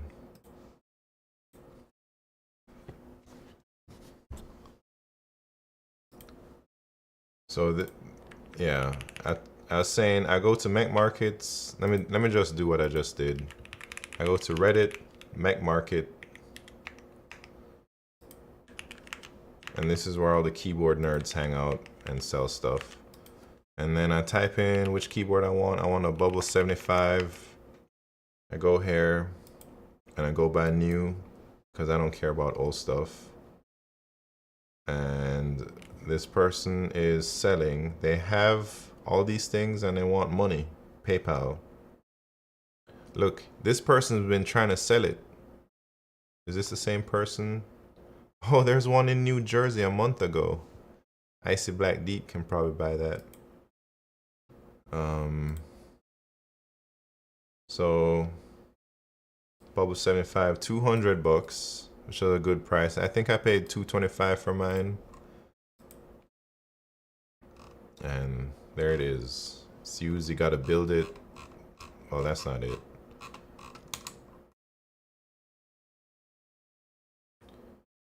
This is the Bubble 75. Only keyboard I need costs 1 million channel points, yeah. Oh yeah, so this person has, see, he was trying to sell it for $220 2 weeks ago. No one was biting. Now he dropped it to 200. Oh, look at this one, 170 shipped. But this is a month ago. Maybe they don't have it anymore.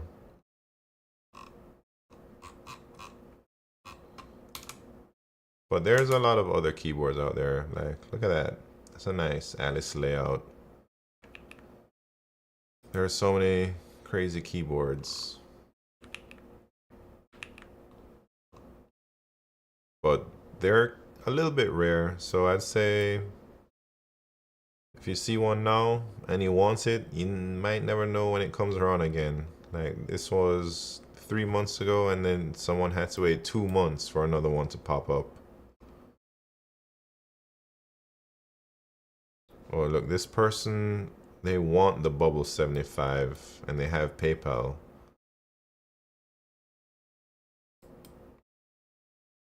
So this one was looking for it, couldn't find it. Maybe they did. But they're in Canada. No, they're in California. Dang. Unbuilt. 200. That's the keyboard I got, but I have other keyboards. But I like using this one the most. Anyways, that's that.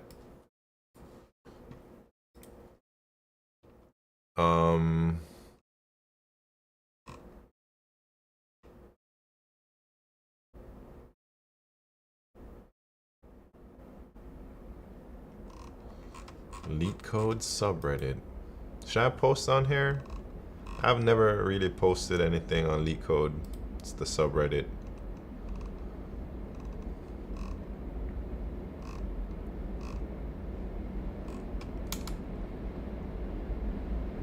Years of wasted not practicing. Did you ever think you'd be here doing multiple 12-hour streams in a week? Yeah, nah, man. This wasn't really in my destiny until recently. Betsy made a post with that 80,000 views. Dang, that's crazy.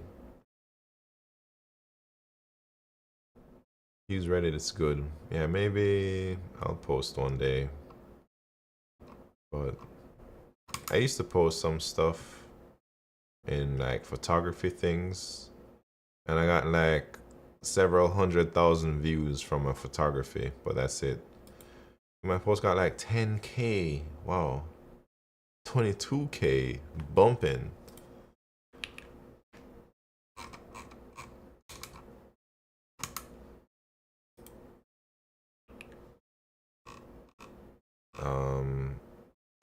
Should I try this virtual contest real quick?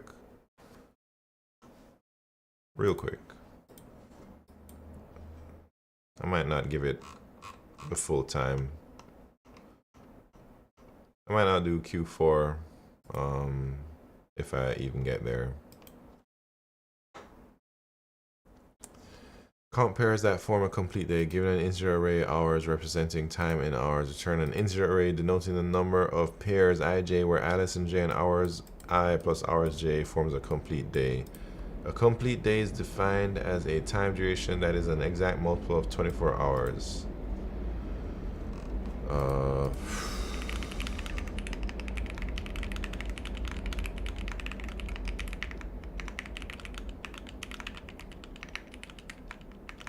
Man, my typing sucks.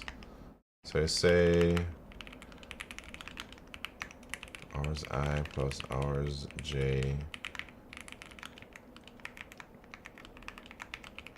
Do I have to put parentheses over this? And then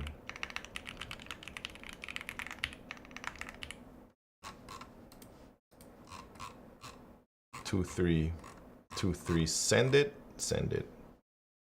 All right, Q1. Count pairs that form a complete day. Part 2. Given an integer array hours representing time in hours, return an integer array or integer denoting the number of pairs or ij from the complete day. A complete day, blah blah blah.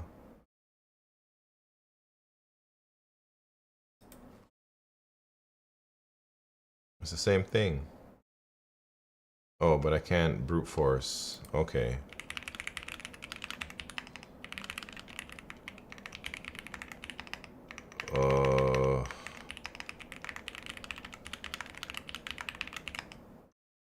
What do I need? I think I need like a hash map.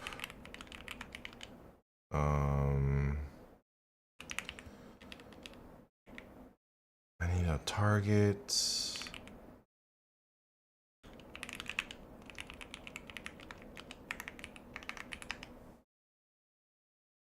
Then I need like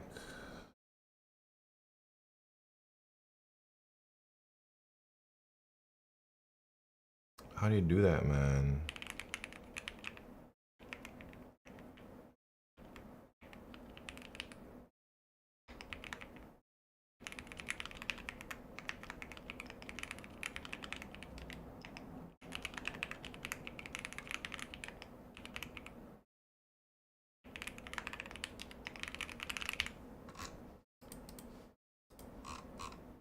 Two, three. Should I send it? I don't know if this is right, man. Yeah, that's right. Okay, Q2, Q3. Maximum total damage with spell casting. A magician has various spells. You are given an array power where each element represents the damage of a spell. Multiple spells can have the same damage value. It is a known fact that if a magician decides to cast a spell with a damage of power I, they cannot cast any spells with damage of -2, -1, +1, or +2. Each spell can be cast only once, returning the maximum possible total damage that a magician can cast.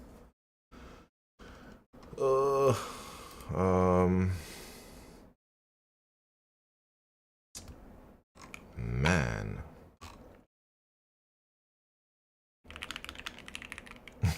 I don't know what to do actually. Like maybe just take every spell, but if you take a spell, like how do we know we can't take another spell? Just take it or leave it? Maybe I have to sort the powers.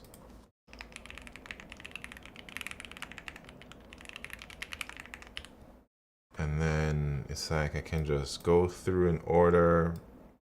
And if I choose a spell, I cast it, and then I go +3.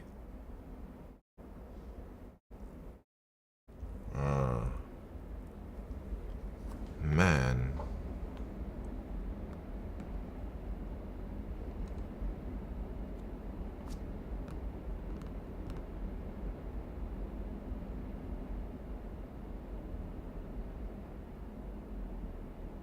Maybe I go +2 and a binary search what my next index should be. Let me see if that would work.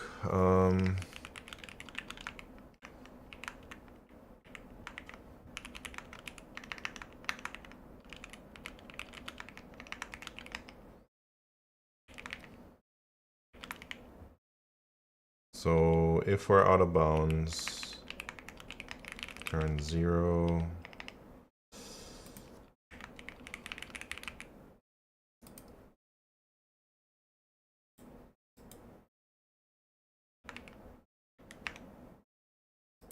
What do I do? What do I do? So take it or leave it.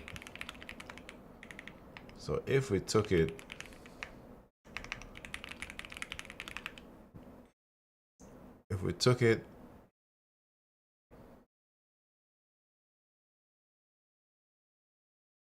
then we gotta have, we add power I.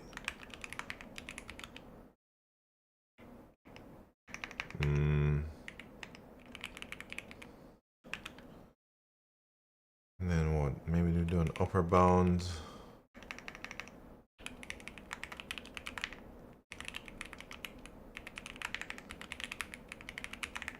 And the target would be like power I +2.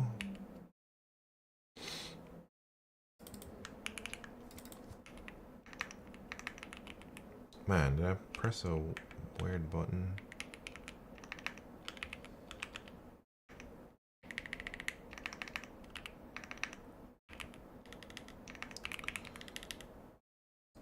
Upper bound.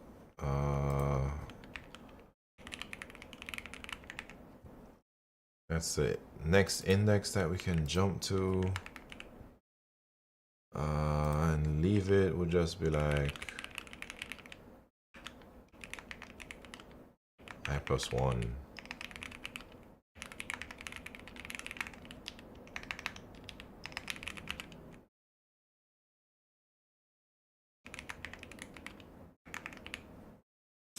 And then let's see if it gives me a correct answer. Then I'll try and cache it. I don't know if it will. This seems kind of sus.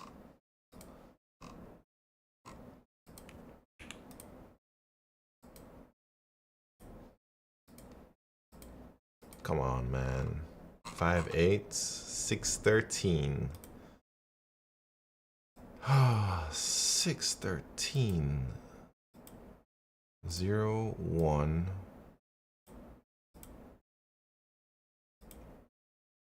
Oh, so you...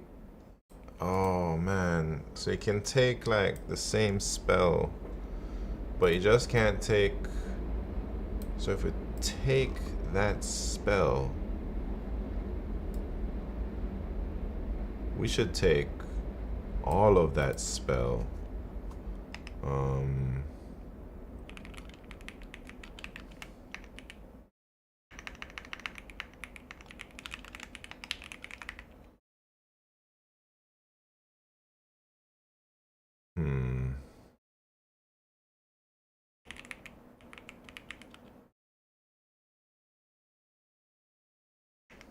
I don't know what I'm doing.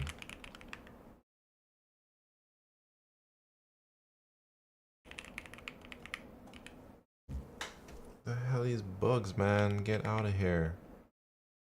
I gotta murder this bug right now.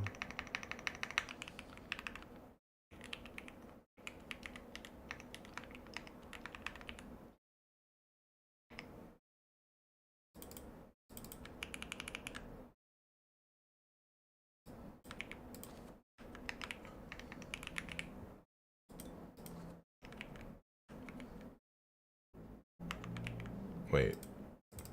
What am I doing? What am I doing right now? So that should be equal.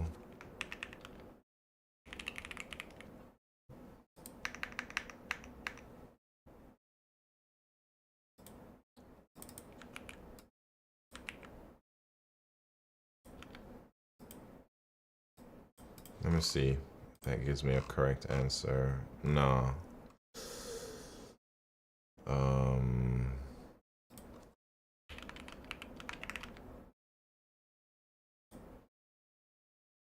613. 613. That looks like we might have a chance, man.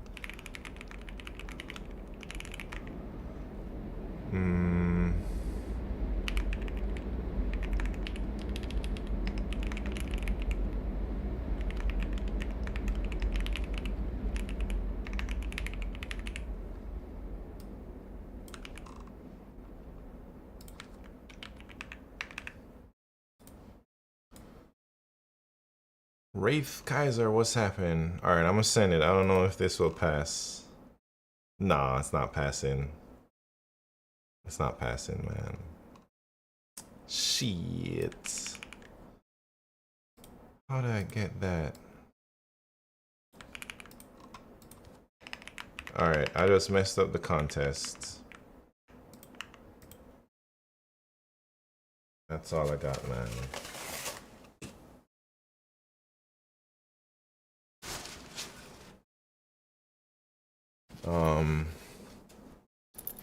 I gotta get Q3, otherwise it would be a disaster of a contest.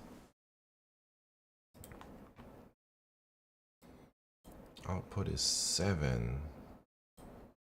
So I took it.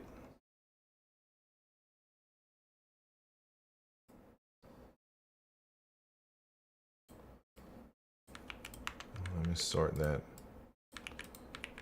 That'd be 1, 3, 6, 7. So I should take the 1. How are you gonna get 10 though? Because if you take the 1, how's it taking? Oh, they're talking about I should leave that. Should take the 3. Go to the next. And then we should hit the 7, man.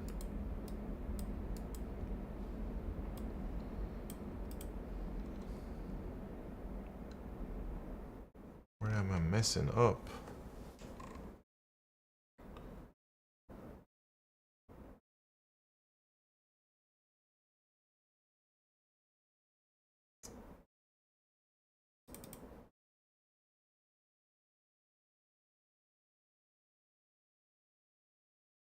Stream to de-stream, what's happening? The grind is real. Yeah, I guess so.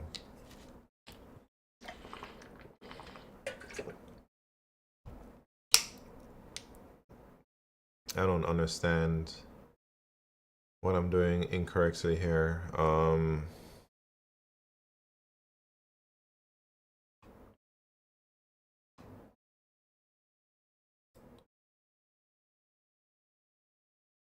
Oh, I see what's happening, man.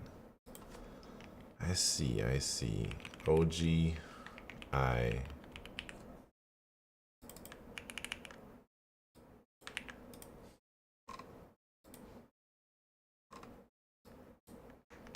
should give me 10.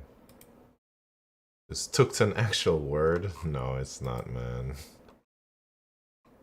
Oh, it's gonna be wrong again, man. Shit. Alright. That's 2 wrong attempts. Oh no.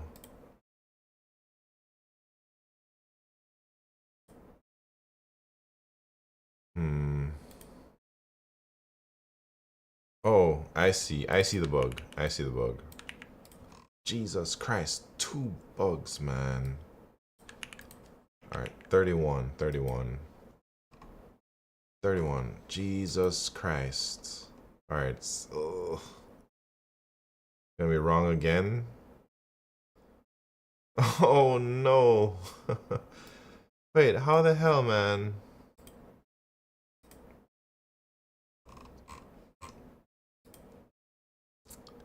Jesus Christ, look at that cache. Alright, it's gonna work this time for sure. Right? Oh, look at that. So sick. Oh, man. Too slow? Time exceeded. Oh, no. Alright. What the hell, man? I don't like... That should pass. What's wrong with that? Is it my little binary search thing that I don't like?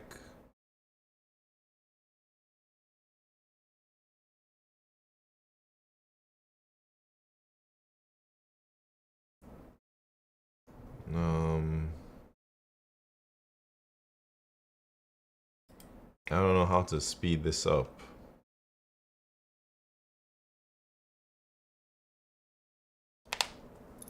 Man, good thing I didn't take this contest.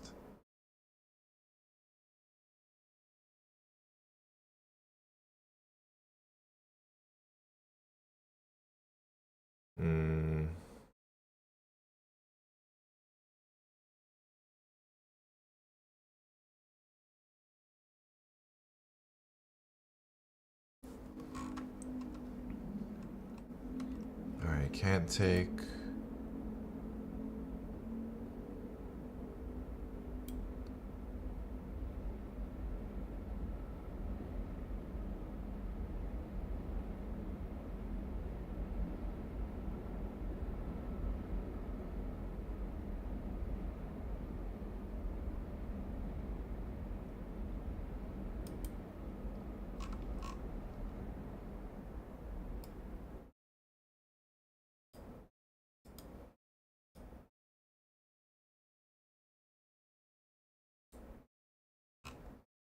I don't know what to... Yeah, tell me. I kind of give up already.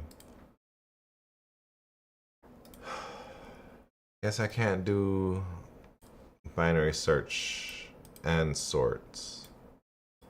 Gotta get rid of the duplicates. Has to be bottom down.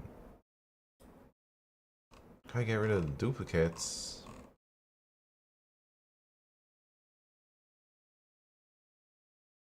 Oh. I see. And I just maybe remember like the duplicate multiple. So like a frequency map. And then remove the dupes, sort the thing. And then instead of doing this weird thing, I can just add it with the multiplier from the frequency map. And then maybe, but...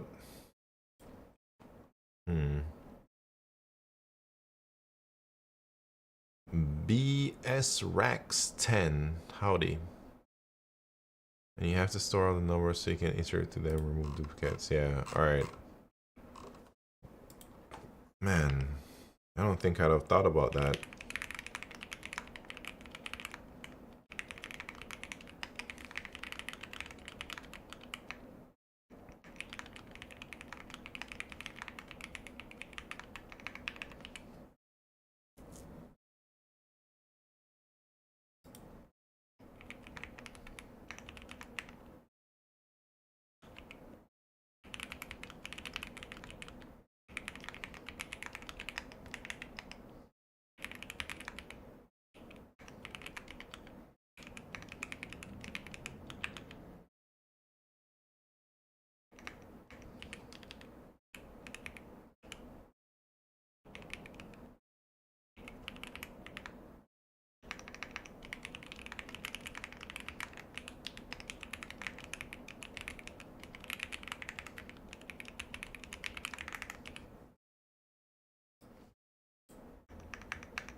Let me see if that works.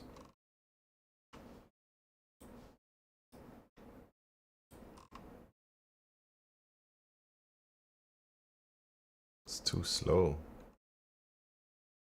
Wait, it doesn't even work. Oh, wait.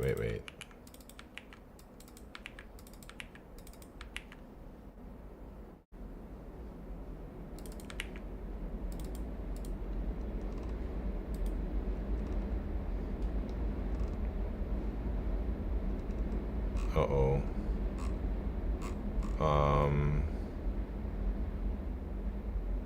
Did I forget to change something? Why is it just tripping like that?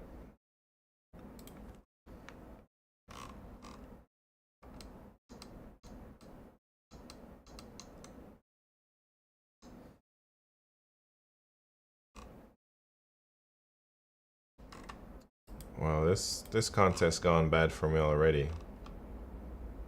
If this was real, what am I doing, man? Oh, N.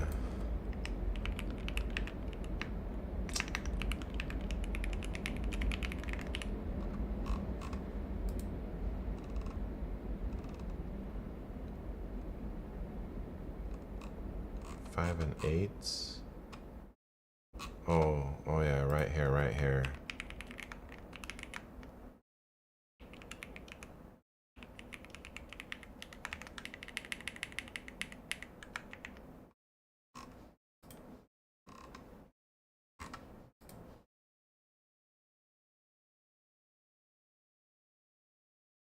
Still too slow? Dang, not even with that. You always get +1 and +2, so you don't even need binary search.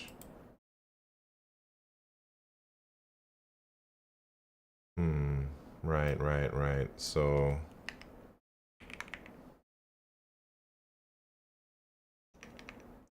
what's next?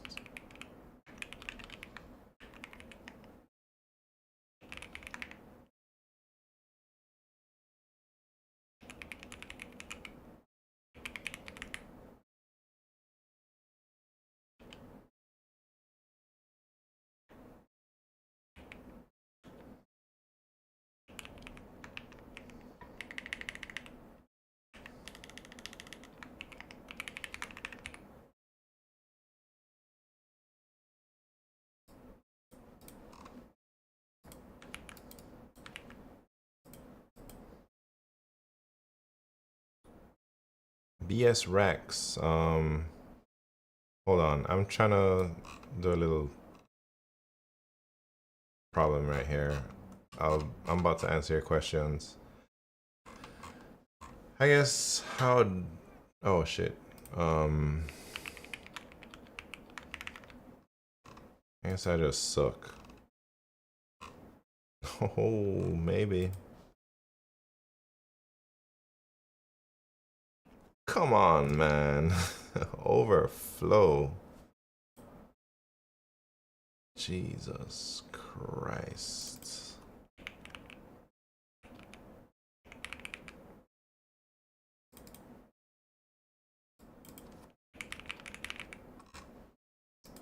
So many wrong submissions. Still can't solve it, man. What the hell? How did so many people solve that? That's crazy. Alright, I would have done terrible if I had taken this contest for real.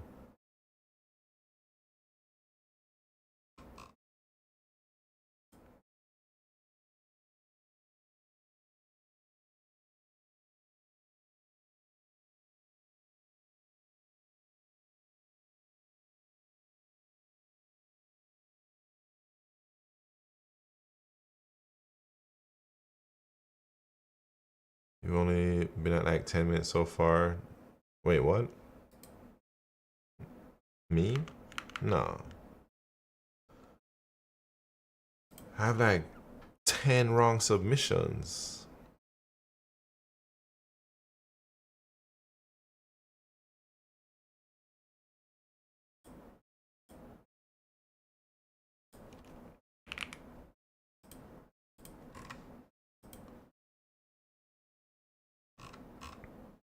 Maybe this long is just not great here. Or here. Maybe I should just do one of them. Oh man, so that was it. The dang long in this array instead of just like one of them. C++ is wild. Let me tell you about why you should use C++ for LeetCode, man. Because you can shoot yourself in the foot. I slept through Saturday contest, but I would have been mid at it if I did it. Yeah, I just got slayed up, man. Absolutely slayed. My time is gonna be so bad. Let me see where I actually would have been now. Because I don't... Maybe I would have solved Q4 because I would have just looked at the template. Can you do Q4? Man, 7 incorrect attempts, man. Yeah, I think I could do Q4 if I copied my template that Brett gave me. Do Q4? No con of Chris, what's happening? I mean, I think I got Q3 pretty quickly. No, I didn't. I had to get hints. So this is not even my real finish time. Can I get Brett's template? Man. I don't even know where it's at. Ordered multi-set.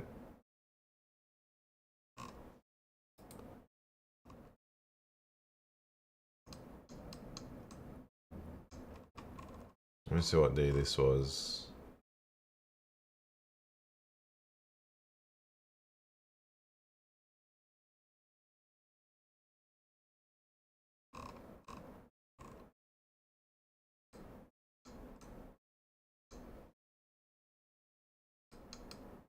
Oh wait, this is Brett's template right here.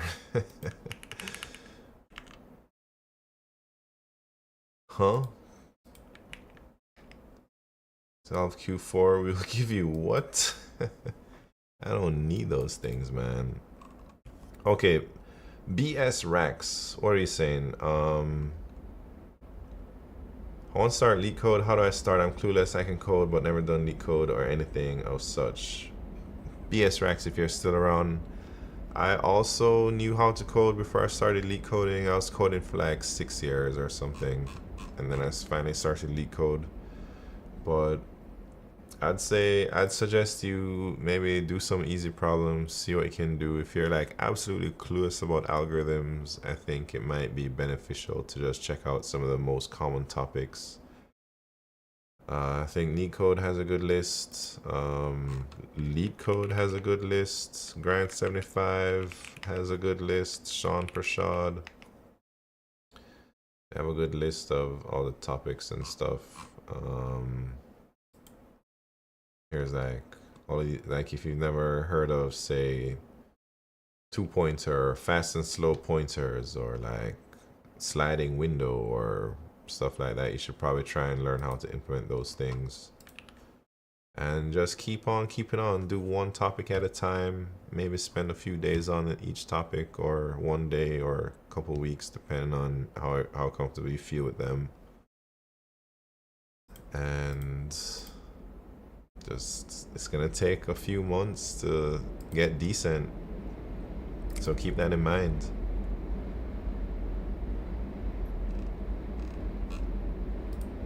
Alright, so let me try Q4.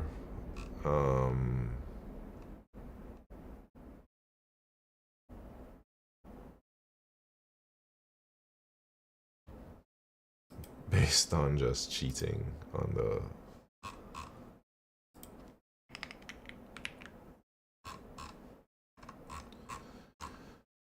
A peak in an array is an array... a peak in an array is an element that is greater than its previous and next element in array. You're given an integer array nums and 2D integer array queries. You have to process queries of two types. Whereas one LR determine the count of peak elements in the subarray so and so, and then a query type 2 change the value at index to value. Return an array answer containing the results of the queries of the type. Man, Zeka 888. Thank you very much for the 5 gifted subs, my friend. Huge. Super huge. Thank you so much. I'm about to put your name up there on the wickedest website in the world. Zeka 888 coming to you live with 5 gifted subs.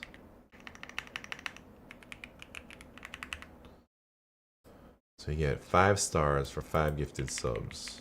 You got 1, 2, 3, 4, 5. 1, 2, 3, 4, 5. Look at that. Thank you so much, Zeko. Welcome to the party. Hope you enjoy your stay here.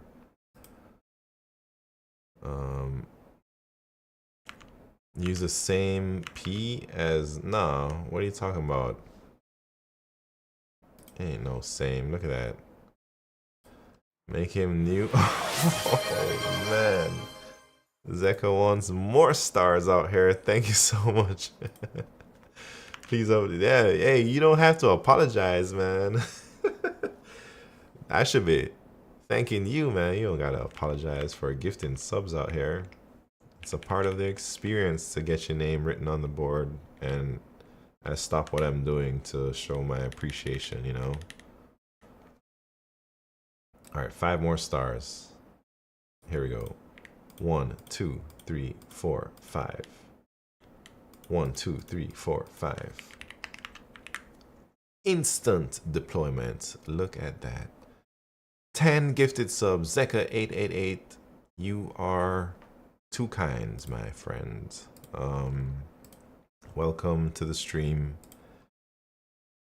If you have any questions, I'm so happy to answer them. Anything you want to know, anything you want me to do, I'm here for you.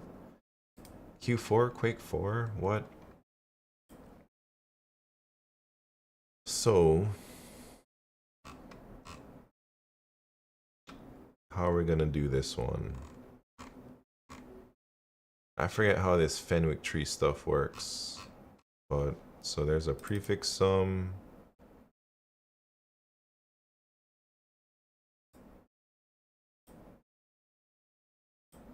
There's an update, there's a set. So we gotta build a tree, and I guess we just subtract the prefix sum from there and there to get the answer. That's what his favorite drink is after eating? What? Pepsi.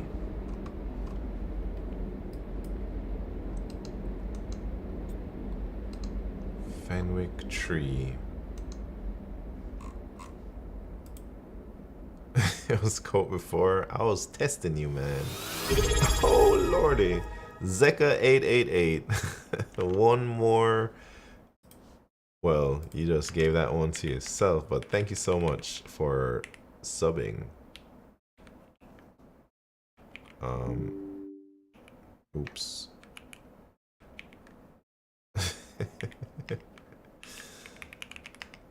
Alright, let me get one more star for you, man. Ain't no thing. Easy star. Thank you so much for that subscription. One of the most decorated generals on the board, Zeka 888. Alright, so I'm trying to do this Q4 on the contest last night, and it's tough. But it's, I don't know. I forget how to use this Fenwick tree.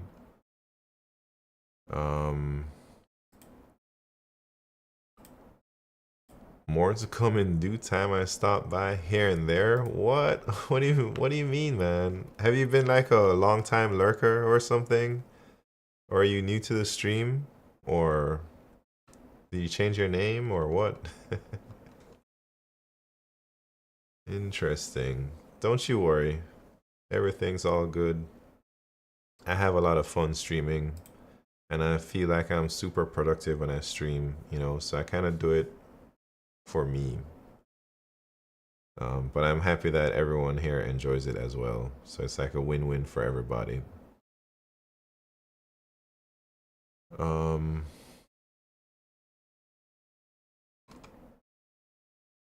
Fenwick tree.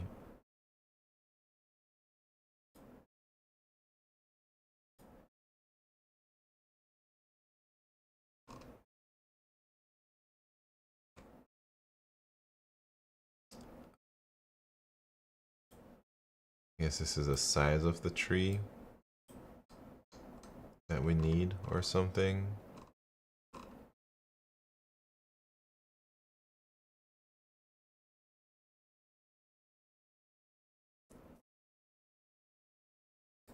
I forget what I was doing here.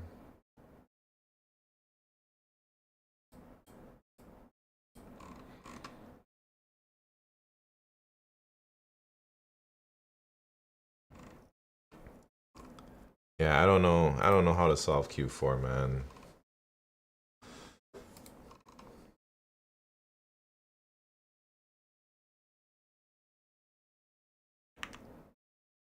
Played a type racer maybe a month ago. Oh yeah. Where I showed the laptop, the 480 laptop. Oh man. Where's that laptop at? Maybe this thing? Yeah, I haven't streamed in a bit. I've been busy.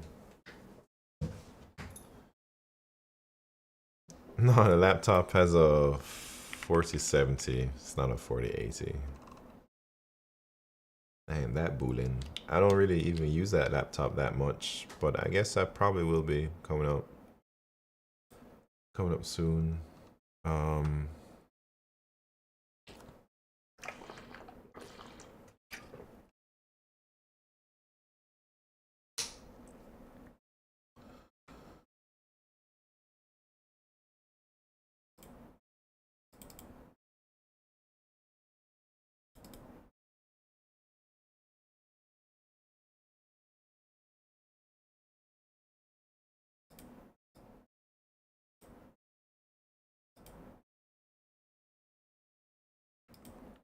You can give it to me and I won't use it much. My 4080's cooler is probably 3 times thicker than your laptop. Yeah, but the mobile 4080s are different than the regular ones.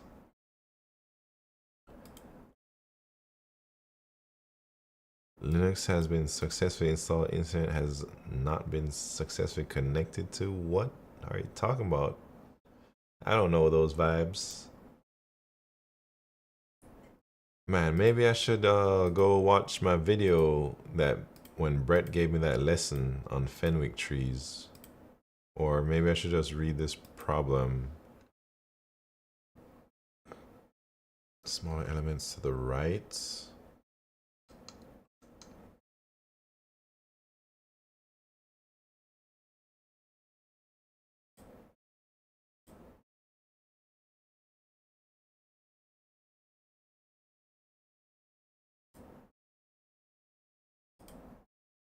I don't know what I'm doing here, man.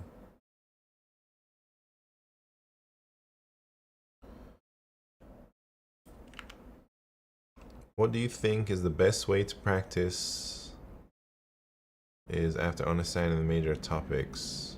Yeah, I think doing random problems is great. Also, taking the contest is good to practice those things. That's kind of like doing random problems. And then once you figure out what your rating is by taking a lot of contests, you can hit that 0 track.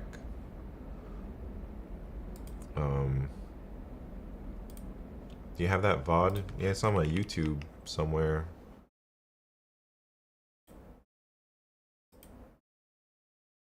We should all watch it probably.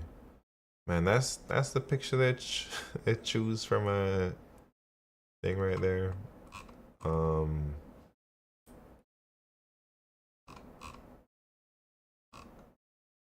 When did Brett teach me that? Oh, right here. Oh. Here's the VOD where Brett taught me the Fenwick trees. Top of the year, I picked up self-teaching C++, starting a project with Qt, here to learn some algorithms, work, and chill. Okay. Cool. I've never really built anything in C++, man. Only at work. Not like, I don't know how to use it personally.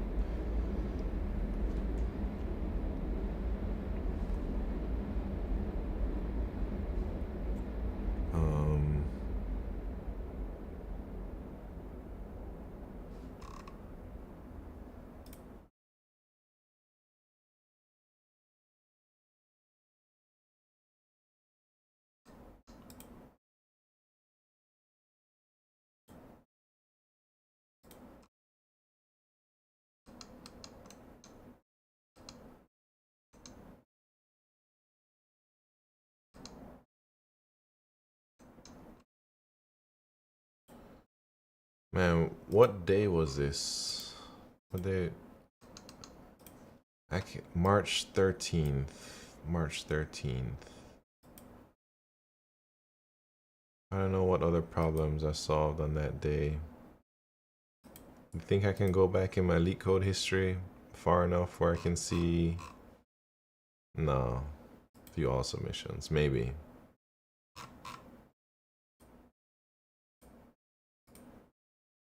That'll be like 3 months ago.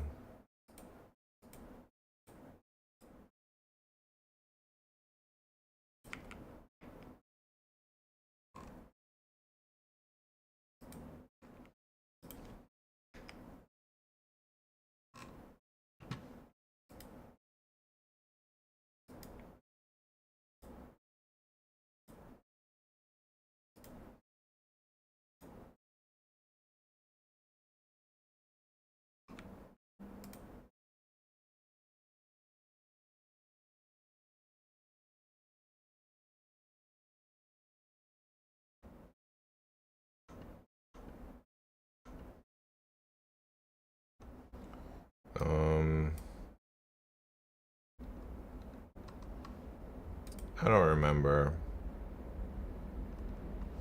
which problems. Oh, here's the Fenwick tree stuff too. I'm trying to figure out how to use a Fenwick tree. Even though I should know since Brett taught me, but I haven't practiced in a long time. Very new to Qt and C++ in general. I have noticed others trimming from Qt with what they didn't want. I don't know what exactly to remove just yet. Qt is like another language on top of C++. Bought a lot of dummy books maybe 18 years ago from Ollie's. Just now pursuing my childlike interest. Nice, nice. Does Qt still have their own classes for everything too, or do they still use standard library? Man, I don't know about those things.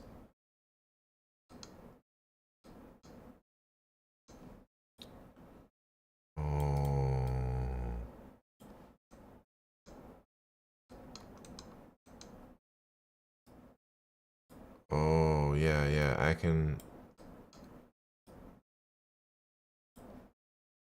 I can do this. I can do this with this one.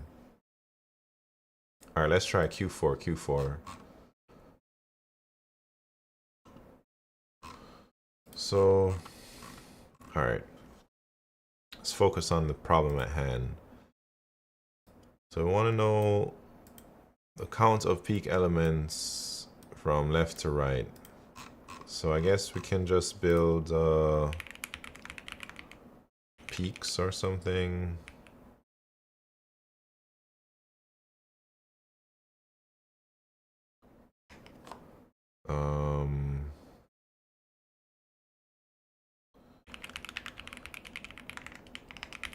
So I'll iterate through the nums. Well, I guess I'll go from,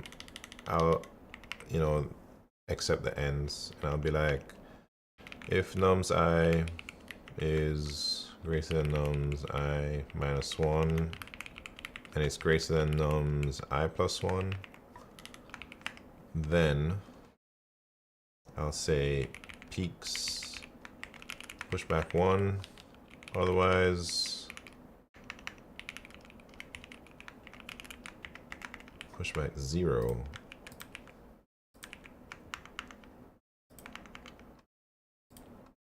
And then I'm gonna be like,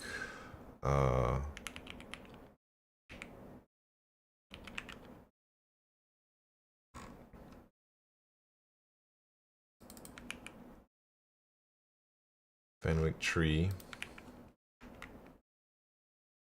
peaks dot begin peaks dot end. Let me see if that compiles.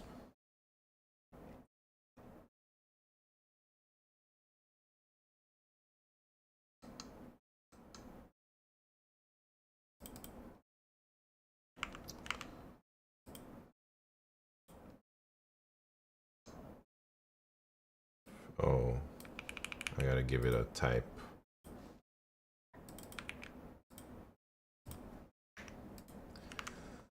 I'm a plumbing engineer by day and have a project in mind that will give Autodesk a run for their money. Nice. Plumbing engineer. That's sick, man. It'll be a different market. There are so many aspects to construction design. BIM? Construction software. I don't know what BIM is.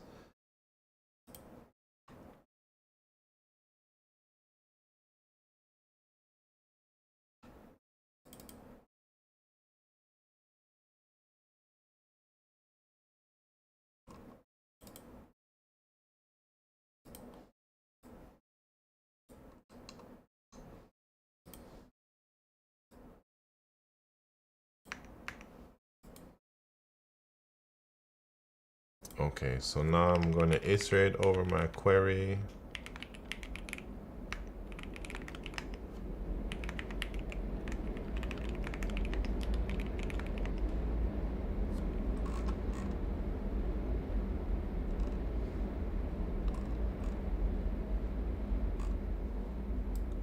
Index and val. So what do we want to do? We want to set. Oh man. No, I can't do it like that, huh? Man, I thought this was just gonna be a super template thing, but I don't know what to do actually, so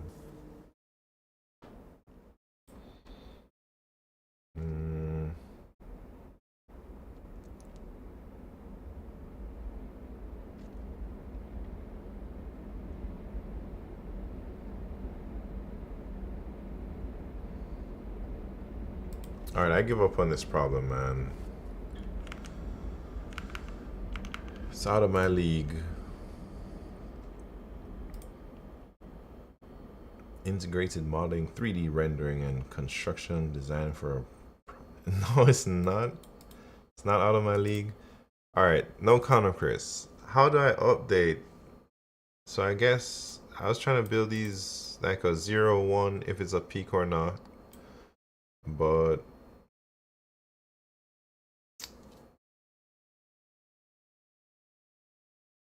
guess I don't do that. So if I just build a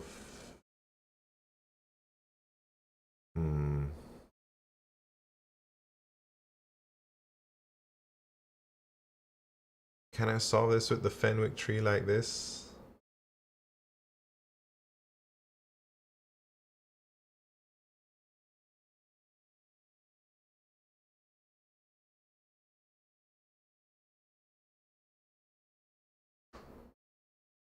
How do I know how many peaks in between L and R?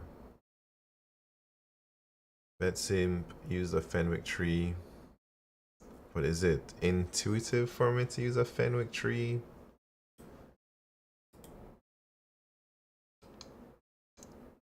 Call the Fenwick tree function, that's it.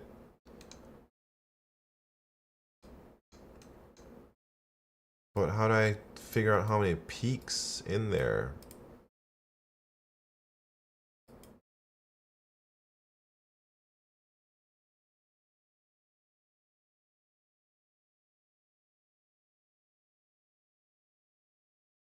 Yeah, but when you update, like if it, so when we update a value, how is that gonna update? How is it gonna know what the peak was or what the old value was, you know? Oh, wait. Okay, say no more. Say no more. So if we update that value,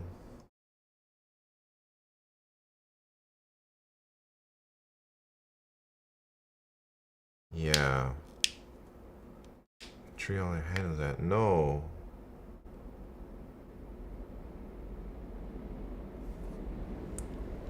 But the tree doesn't know. The tree only sees ones and zeros.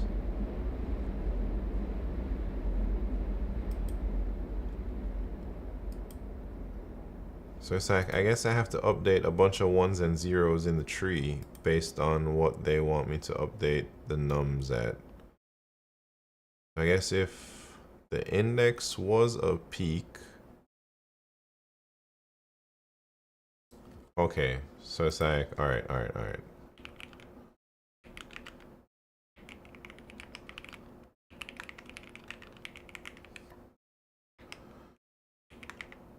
So if this was a peak, or if it,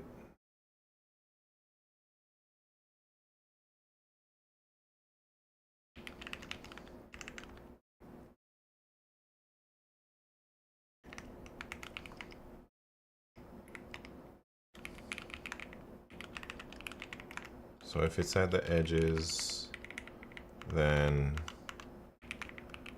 if new val is greater than nums I plus 1, that means I plus 1 is no longer a peak, or greater than equal to.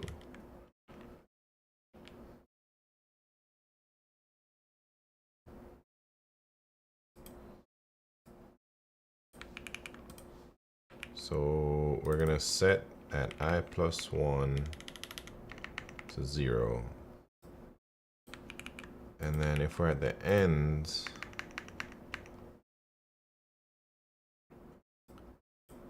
and the new val is greater than equal to the one on the left,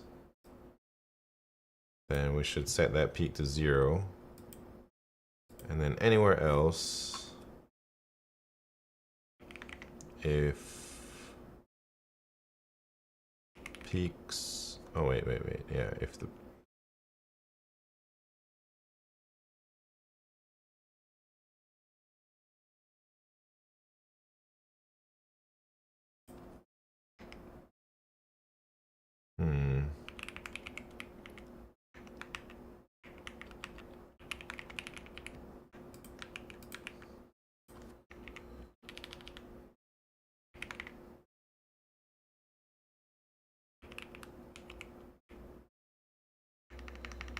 so if this new value is greater than equal to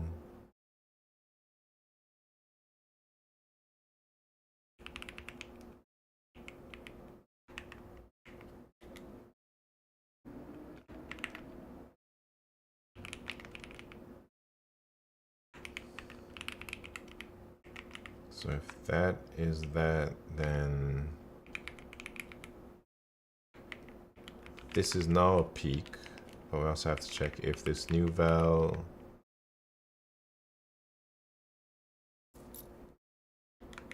wait, that is a peak.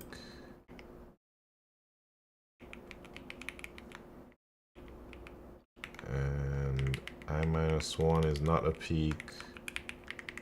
And I+1 is not a peak in this case. And then if we updated that value, we can make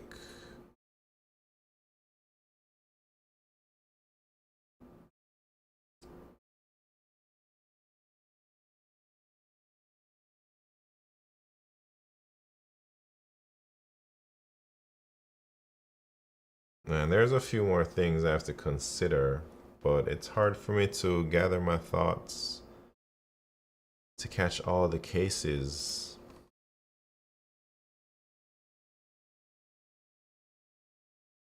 So if that new value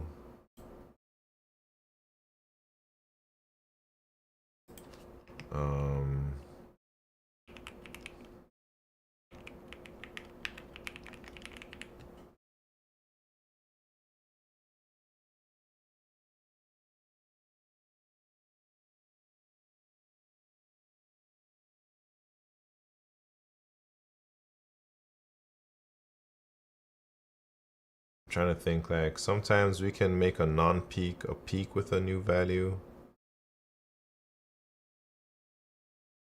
But do we have to check like a, maybe I should just make a is peak.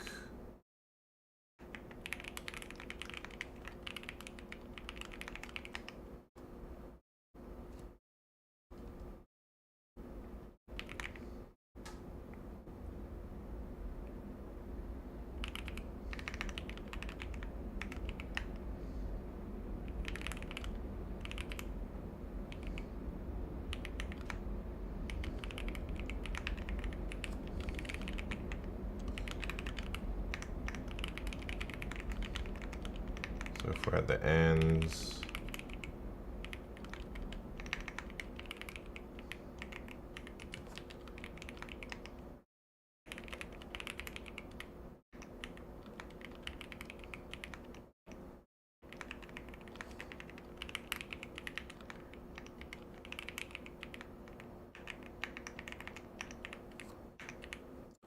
we're at those ends.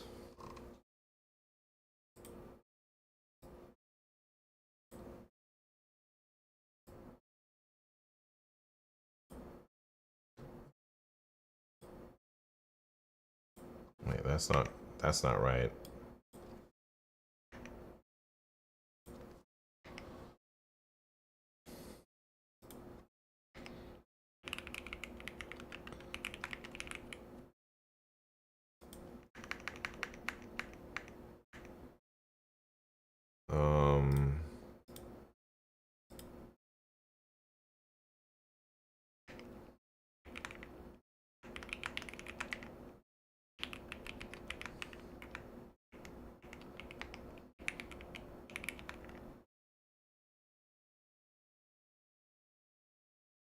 Hold on. Let me erase all this and gather my thoughts. W. Renio, how you doing?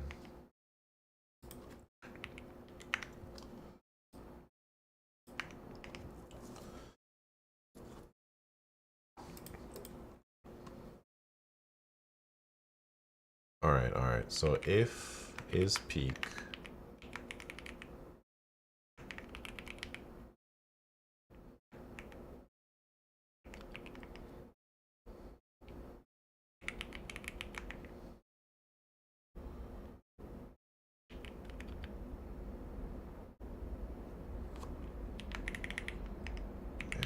Oh yeah, FT set.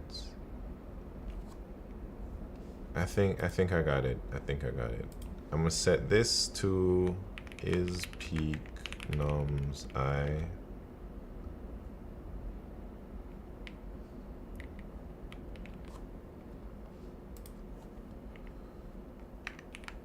gonna set like +1, +1. And if it's this one, I'm gonna check -1, -1. And this, I'm gonna do that, and I'm gonna do that. And then here, I'm gonna be like,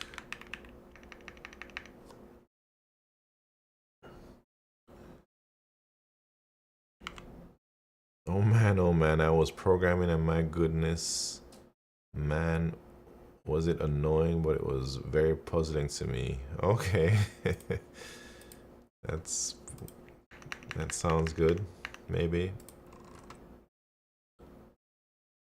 So I want to know how many peaks, and we can say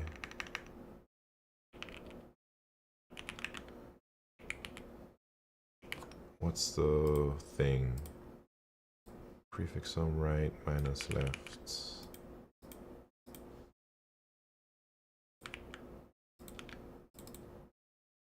And that would be right would be query 2, query 1. Alright, let's see, man. I don't know. I have many doubts. Spent too much time thinking about this dang Fenwick tree stuff. Nah, it ain't even working. 0 queries I.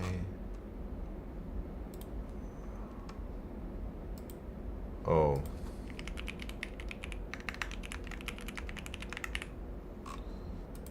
Here we go.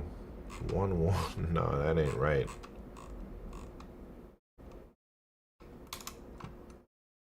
It ain't right, man.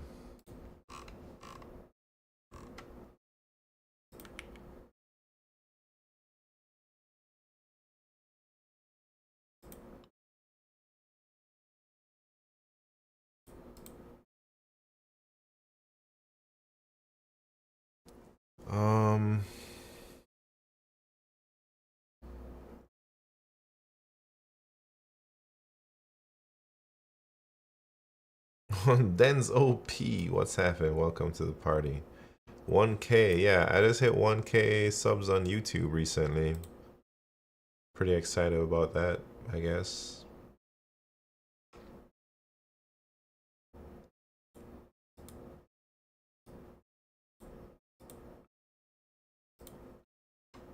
Man, I can't figure it out.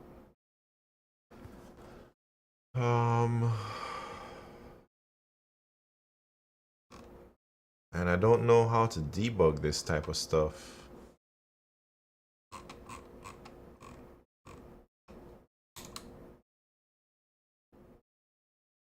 So I'm getting 1 update, index 3.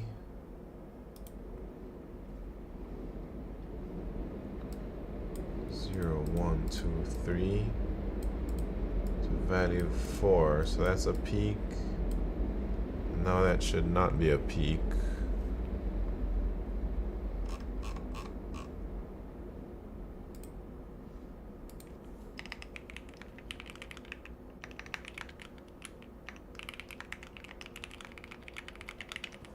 I'm supposed to be making content, man.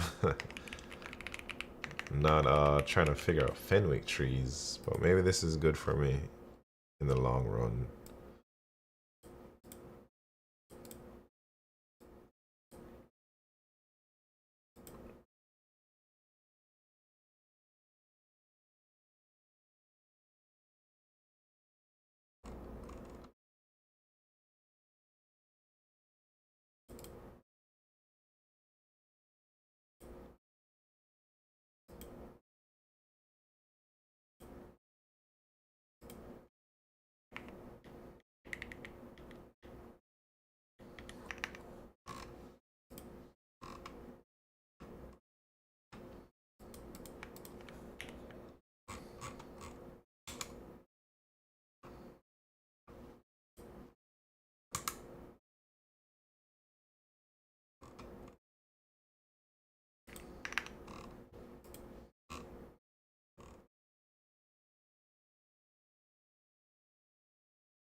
It was a video game inventory system where you would use an arrays and dictionary list to save the inventory and store these values and then use the data values to add and delete items from it. This stuff is outside, yeah, I don't really know much about that stuff, man. Instead of Bob Ross painting trees, you're writing them still a magical process. What are you painting trees out here? Man, I don't paint trees or write them. Well, I guess I write some trees. I also smoke some trees sometimes, man. I also eat some trees sometimes. Hardly. Shit.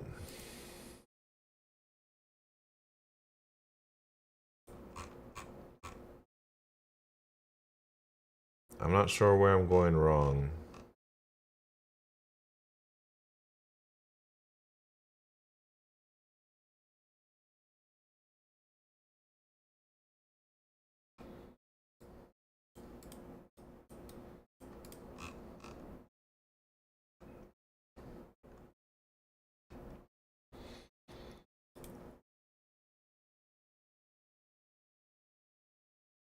That -1. Very sus. Wait, which -1? Yeah, I mean, for sure. So I'm trying to get like the dang thing, but nothing is working. Maybe it's like I'm ending up with these answers 1-1. I don't know how to print out my Fenwick tree or something, you know? I'm taking a subarray. Yeah, so like if the query is 1, I'm trying to take the subarray thing right here.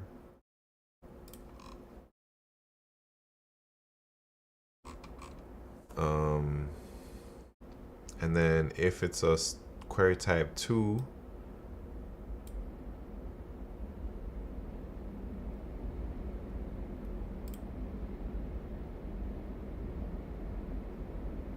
ends of the subarrays can't be peaks. Oh man.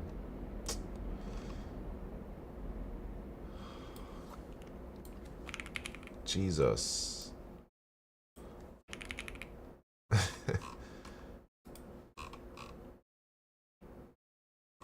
Still not quite there, but I guess we don't need this one or this one, is what you're saying. But still, something sus is happening.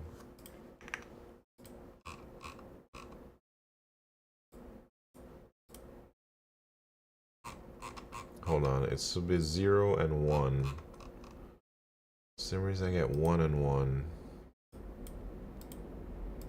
So I update the value in num's I. And then I'm like trying to check.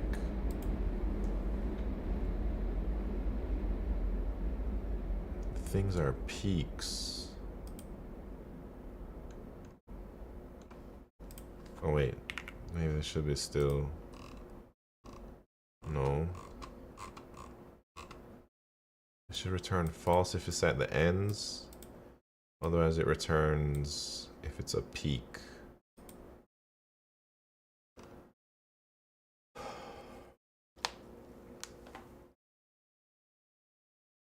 Unless like the Fenwick tree implementation is wrong.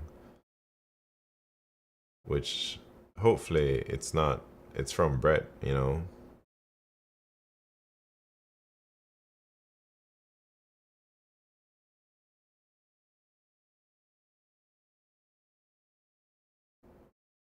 Yeah, that test, the first test case works. Each type 1 query.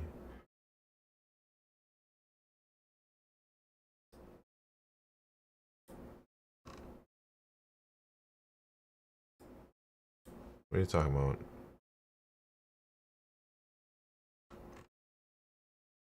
For each type 1 query, 4, 5, 6. Oh, this one is like, don't worry about it. That was like a old submit. That doesn't. That was an old submission. It just didn't go away.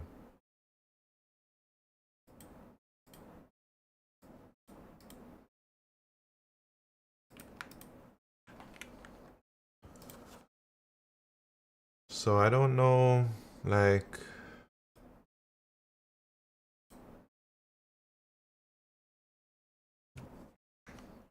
what to do. Update the numbers, and then I just figure out if it's a peak or not.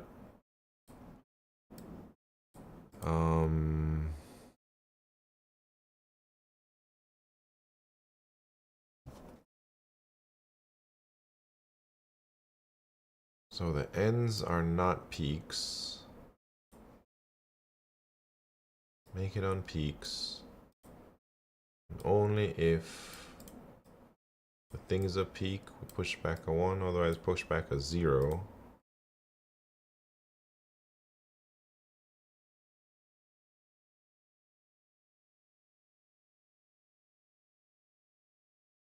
Right to left.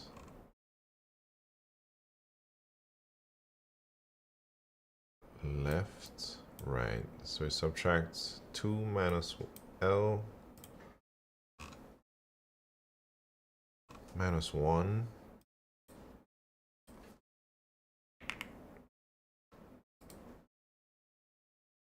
But man, I still get, for the second test case,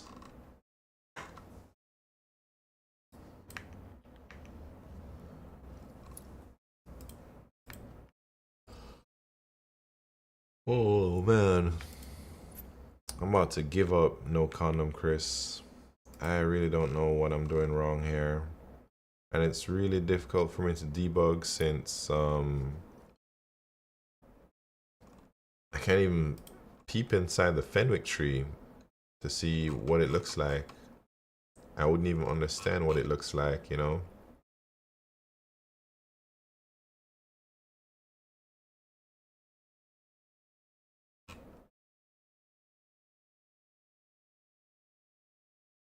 The left and right of a subarray can't be peaks also. That might be messing up. I don't know. Wait, the left...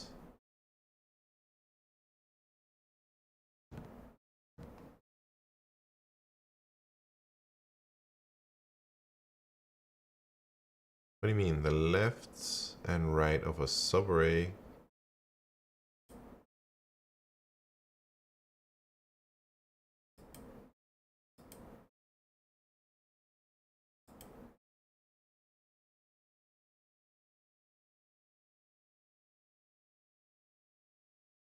If you have 1, 2, 1, 2, 1, and you query 2, 1, 2,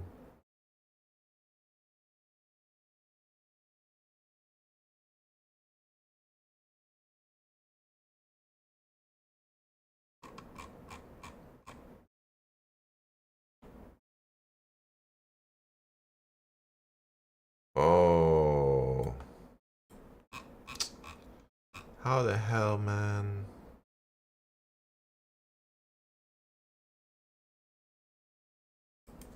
Oh, so that's annoying.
Moment of truth.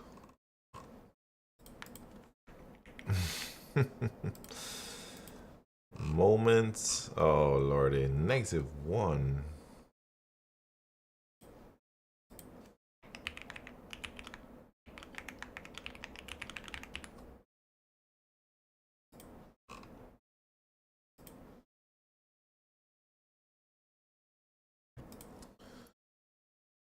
What keycaps are those? They're called Godspeed or something.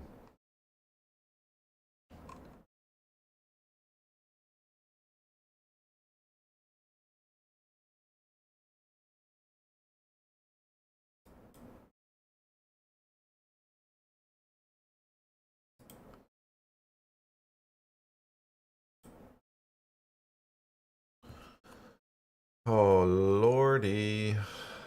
This problem is tough for me. I thought it was just to plug it into the template, but it's like a little bit more involved.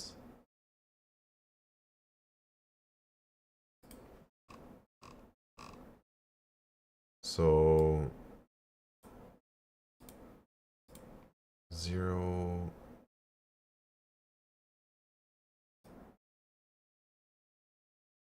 Update index 0 to a 6.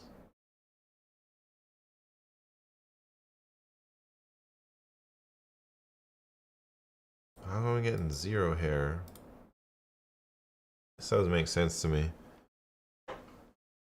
So query 2.2. Okay. Then we update index 0 to a 6. Okay. And then we go from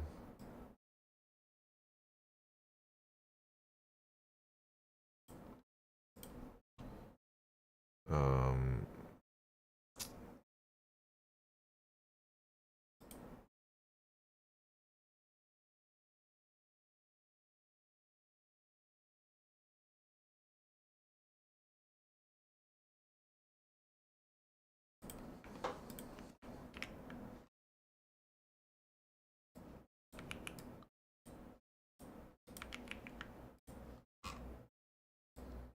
0, 1. Oh, dang. Wrong way the sign went. Jesus Christ. Still wrong, man. Come on. Query left. +1.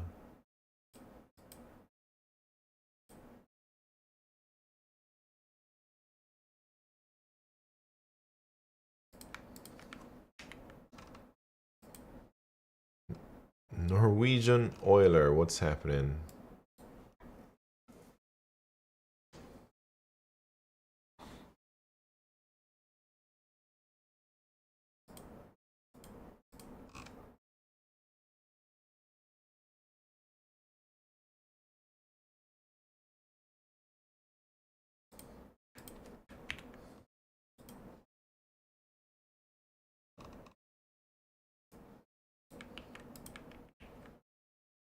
I'm about to give up, man.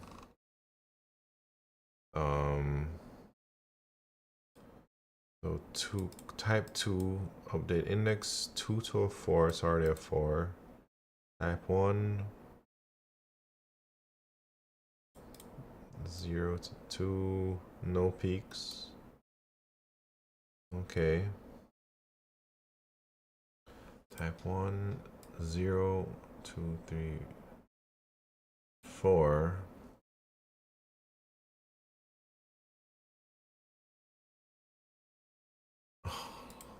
Ah, I see. So many edge cases, man. Jesus Christ.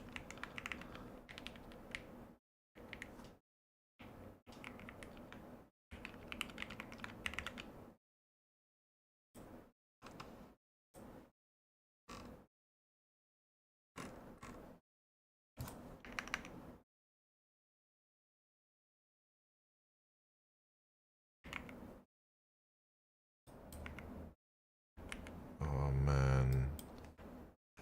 Wrong way.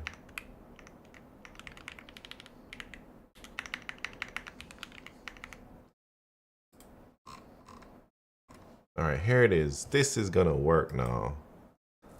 Oh, lordy. Wait, hold up, man. What the hell does this mean?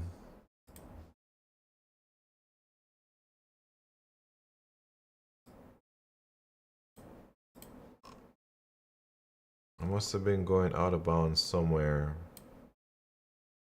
I plus 1.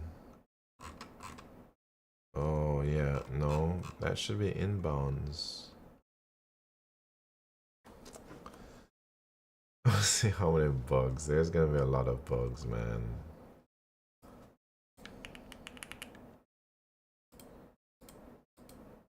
Two.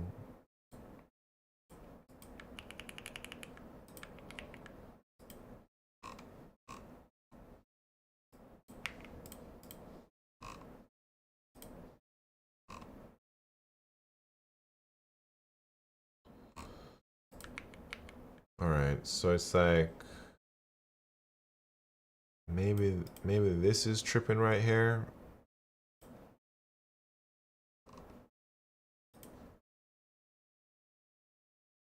No.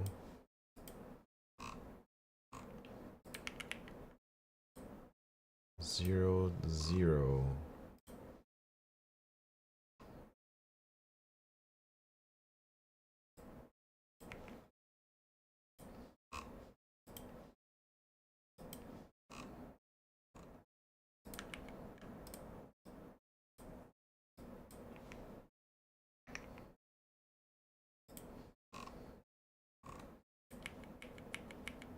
Anytime Q2 here is a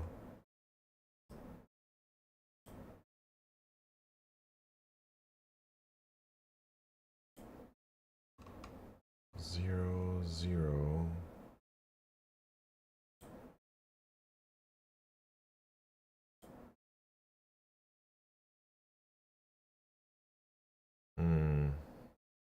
Right there. That's the edge case.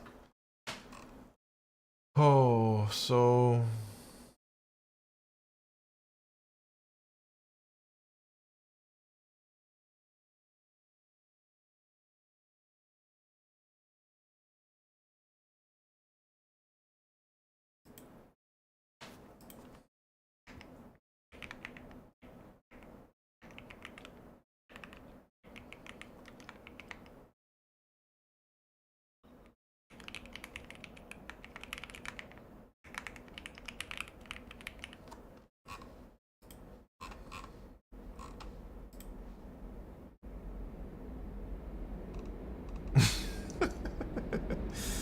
man, this problem sucks. Last contest DP question was tough. Yeah, it was tough, I think.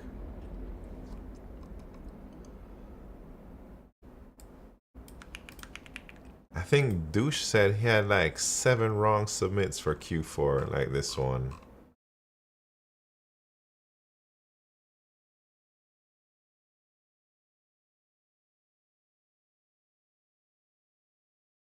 So 0 to 3.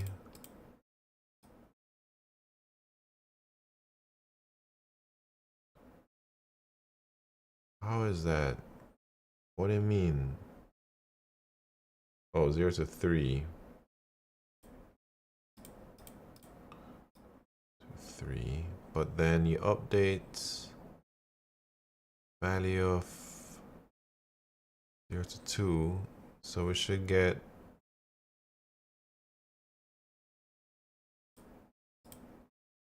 I don't know why this one's tripping out now.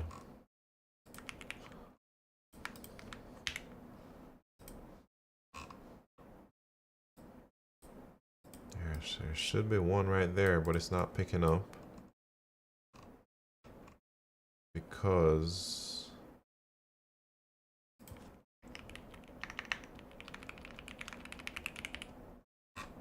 why? So we get the right answer there. And Christian Sen, 2004. You look a bit like John Romeo. I don't know who that is.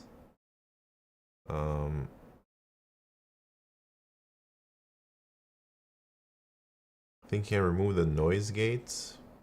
Do I have a noise gate?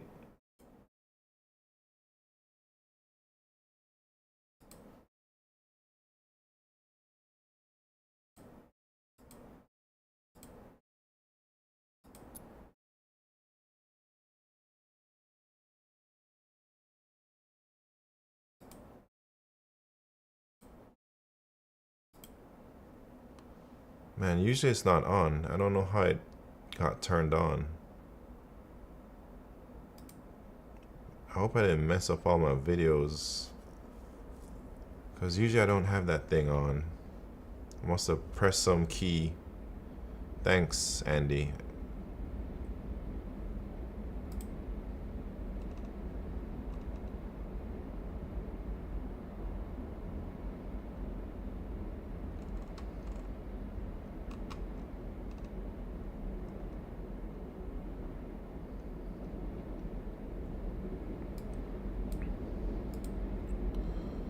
So 0 to 3.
What the hell?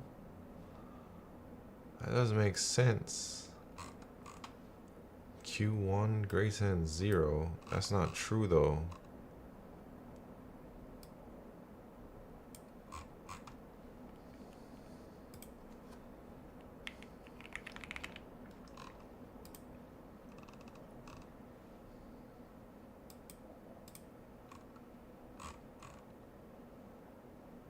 Oh wait, no.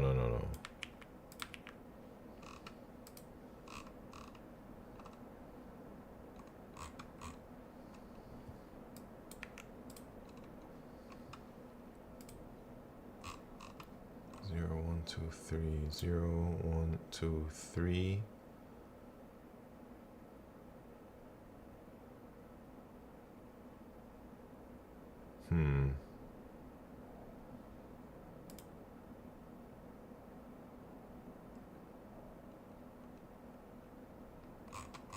Oh, so maybe we don't need this.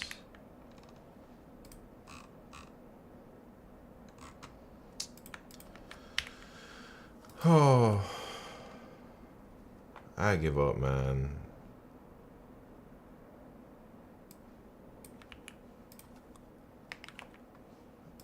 I can't solve this problem.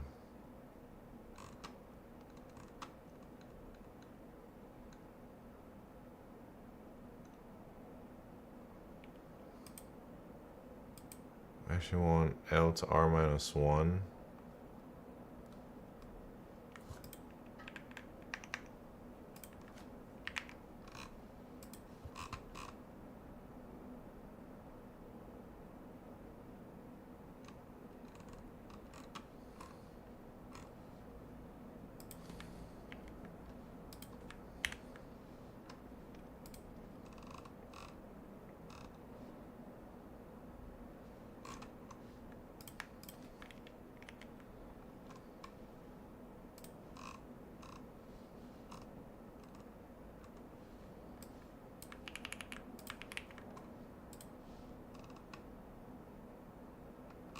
Nah, I can't do it. Oh. I'm someone who didn't code for a while but learned C++. Can you walk me through the code slowly? No, not in this one, man. I don't even know what's going on in this code. Are those if statements necessary?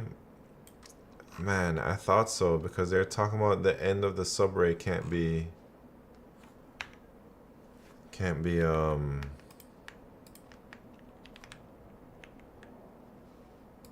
things, right?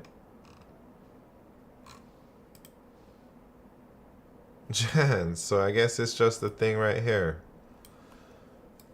I guess that takes care of the end of the subrays. Oh, that's because it's like you do -1 there, and then the minus, so it's like you're trimming the ends. This is trimming the ends.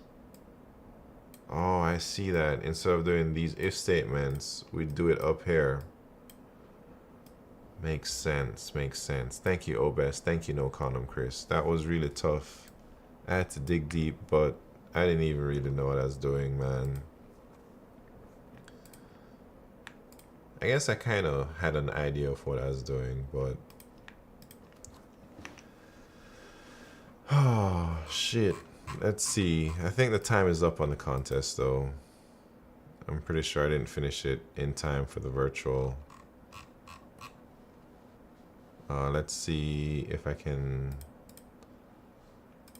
No, well, I don't know how to see what my placement would be.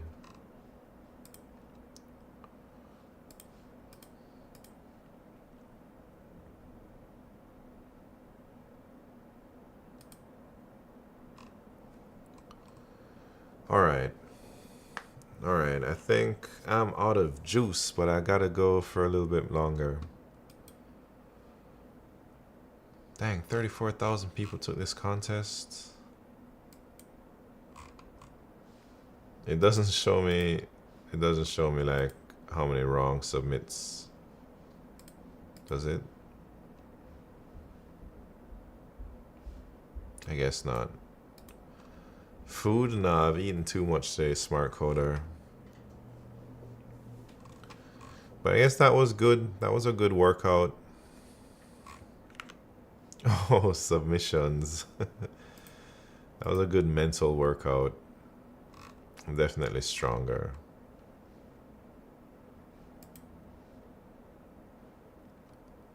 One, 2, 3, 4, 5, 6, 7, 8, 9, 10, 11. 12, 13, 14, 15, 16, 17, 18.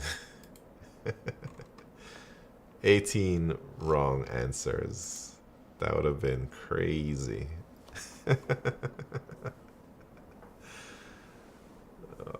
18 bug respect.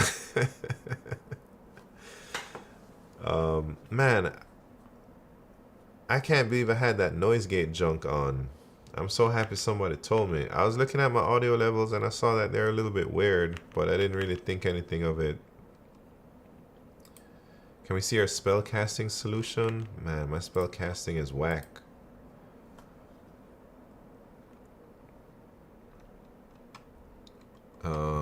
Let me get rid of some of this white space.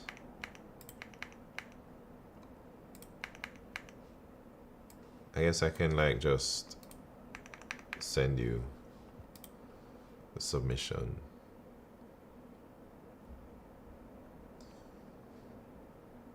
Always perform better during the contest though. Me? No, not always.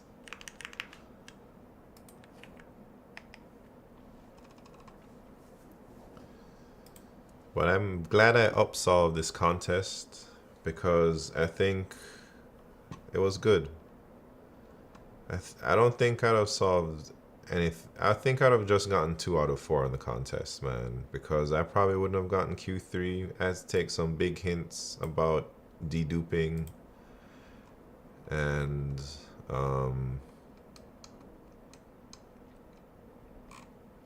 Q4 for sure I wouldn't have figured out on my own. But at least now I've like used that dang Fenwick tree since Brett taught me it months ago.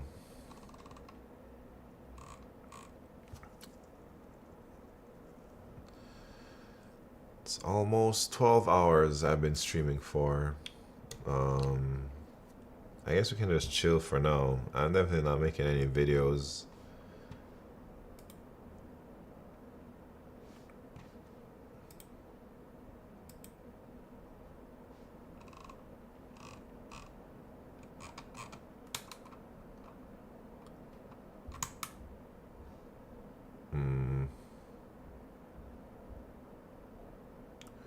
For Q3, I instantly thought of delete and earn question, but the method used for that MLE for Q3. Delete and earn. I don't know what that is.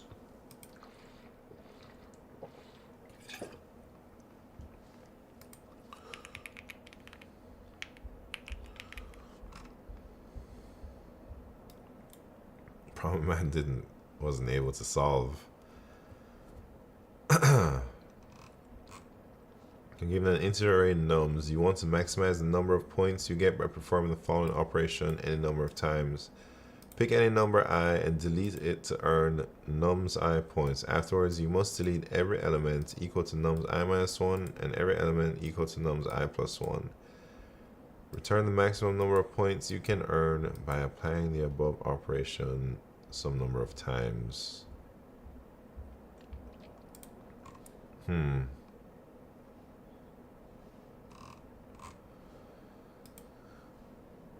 Tried this a year ago. I wasn't able to solve it.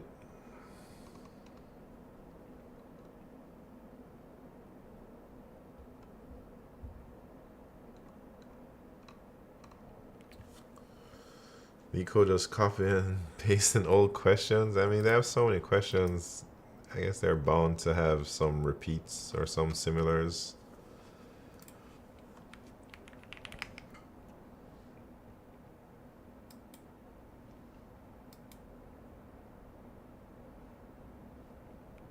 Man, oh, look at that. I hit 1K subs on YouTube recently.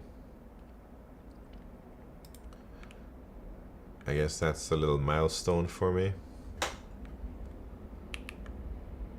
Can't see how close to monetization for sure, but I ain't trying to monetize at all.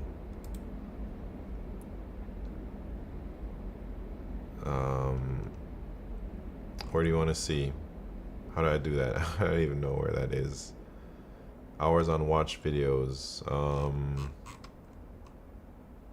Video and tell me where to click. Content.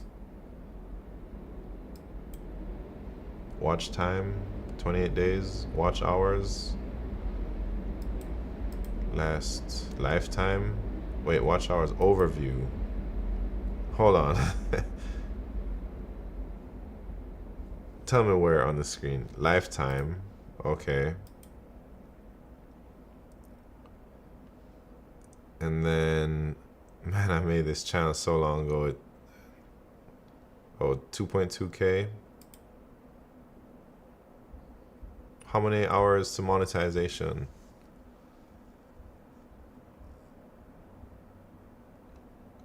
$4K. Oh. Booling. So I guess my best performing video is this dang LeetCode shorts. Pay $2 for every 1,000 views. Oh man, I could have been making bucks. Couple bucks. Man, Real Raymond Jones, isn't it like way past your bedtime? Shorts go hard. Yeah, I plan to. Oh wait. It's 3K.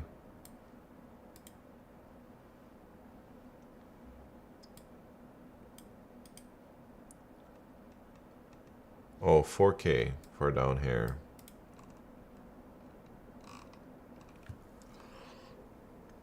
Oh, well, that's YouTube partner. I see.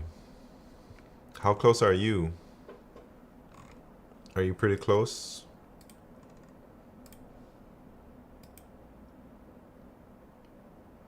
That's pretty close, man. He'll get there in no time after you vote. Like, you know, yeah, that ain't no thing. If you keep uploading, yeah, you gotta keep uploading, man.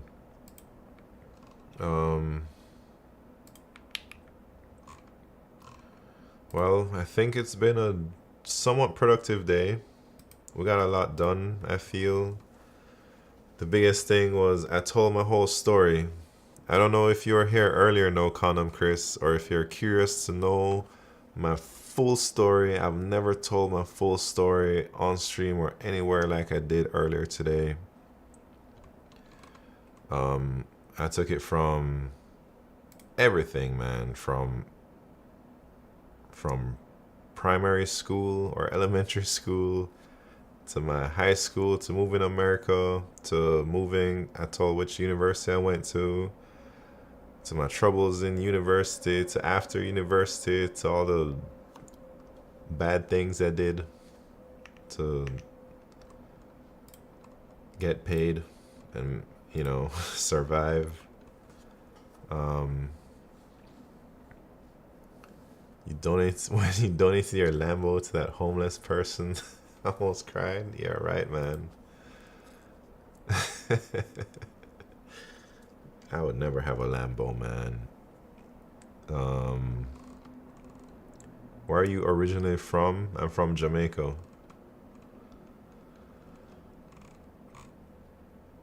But it will be a YouTube video one day. I wonder how long that talk was though, because I felt like I was talking a couple hours at least.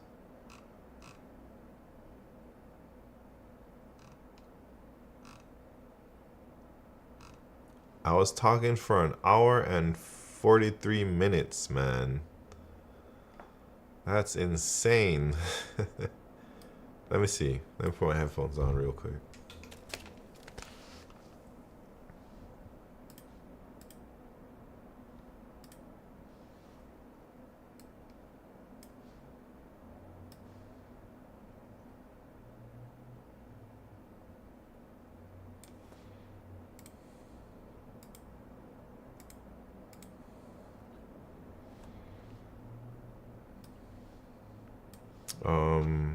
What am I looking at? HD 599. Oh, you know what's up, man.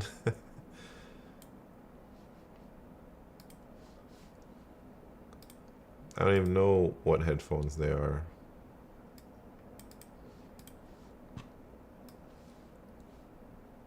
Oh, using the same? Nice. These, oh shit, my thing just crashed.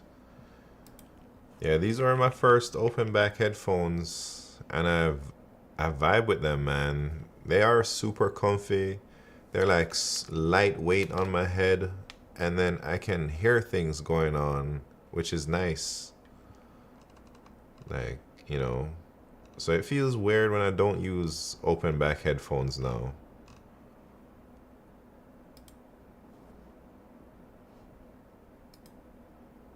Nah, I'll just tell you. His kid talking to them. Anyways.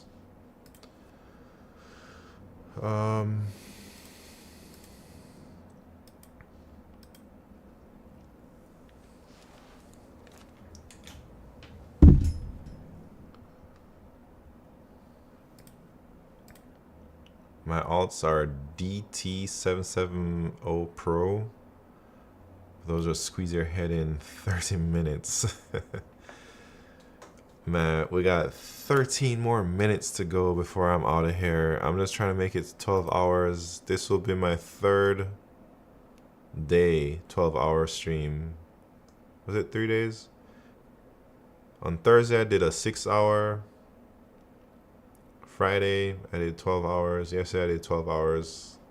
Today, I'm about to do 12 hours. And tomorrow will be the final 12-hour party, man. And that's it. That's all. Ooh, maybe I can check Fiverr if anybody responded to me. Man, these guys slack. Oh, he's typing right now. He's typing right now. Nah, he ain't typing anymore. Or... Oh man, I read that.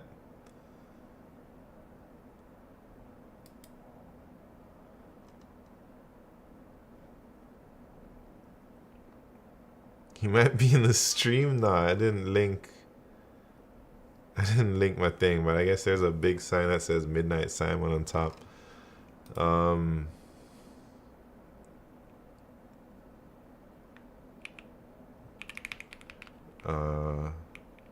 Yeah, that's what I'm looking for mainly. just to have my speech, is it speech like that, flow a little better, like taking out the weird pauses and uhs and ums and things like that.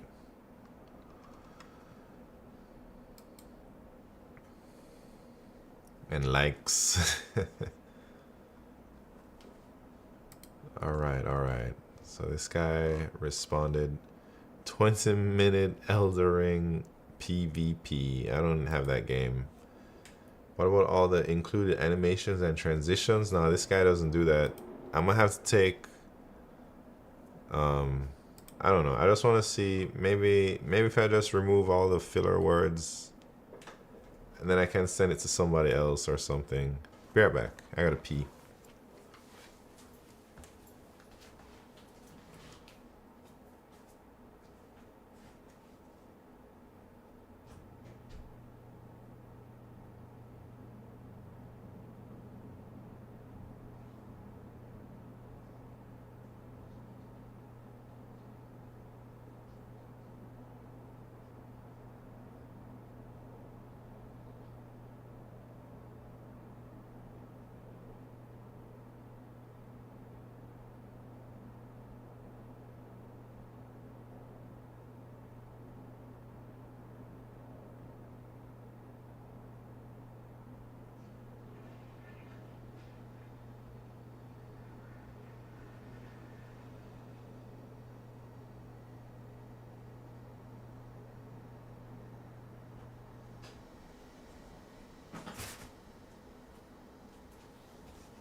All right.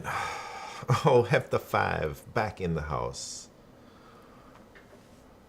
I hear Converse. Oh man.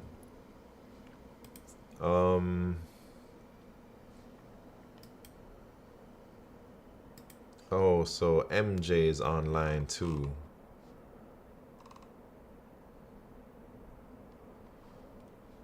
Just woke up. That's nice. Anyways, that's it. That's all. 9 more minutes. What should we do? I think we had a pretty good run today.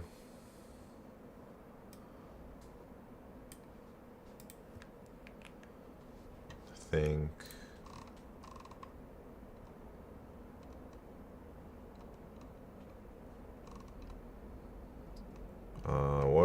What are we doing tomorrow? Check your reviews for your Amazon common bedside chair. No. Can't believe you still talk about that Hefta 5. It's been like years since that happened, and you keep keep talking about it, man. But I think maybe it's a good idea. I wonder if any streamers actually use that. Still a great idea, or there must be somebody who uses it for like a marathon, you know, or an interview. They all do, they just don't talk about it.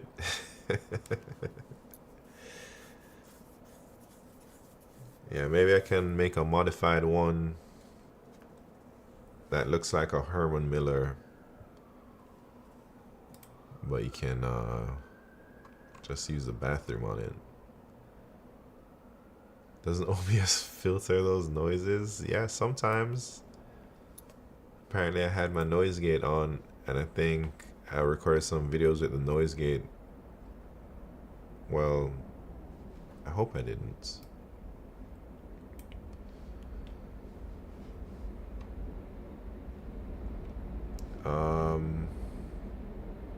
Have you seen the movie Idiocracy? No. I haven't seen many movies.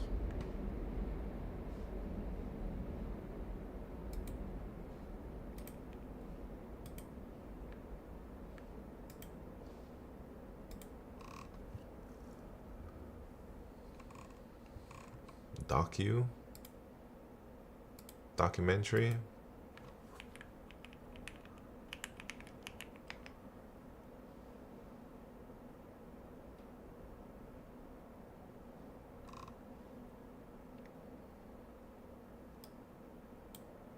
Oh, became a documentary. Wait, have I? Where am I? Comes a vision of the future that's a no-brainer. Oh. And tomorrow night looks even more better. Luke Wilson, Idiocracy. Own it on DVD today. No, I haven't seen that. Enjoy your extra big-ass fries. Give me no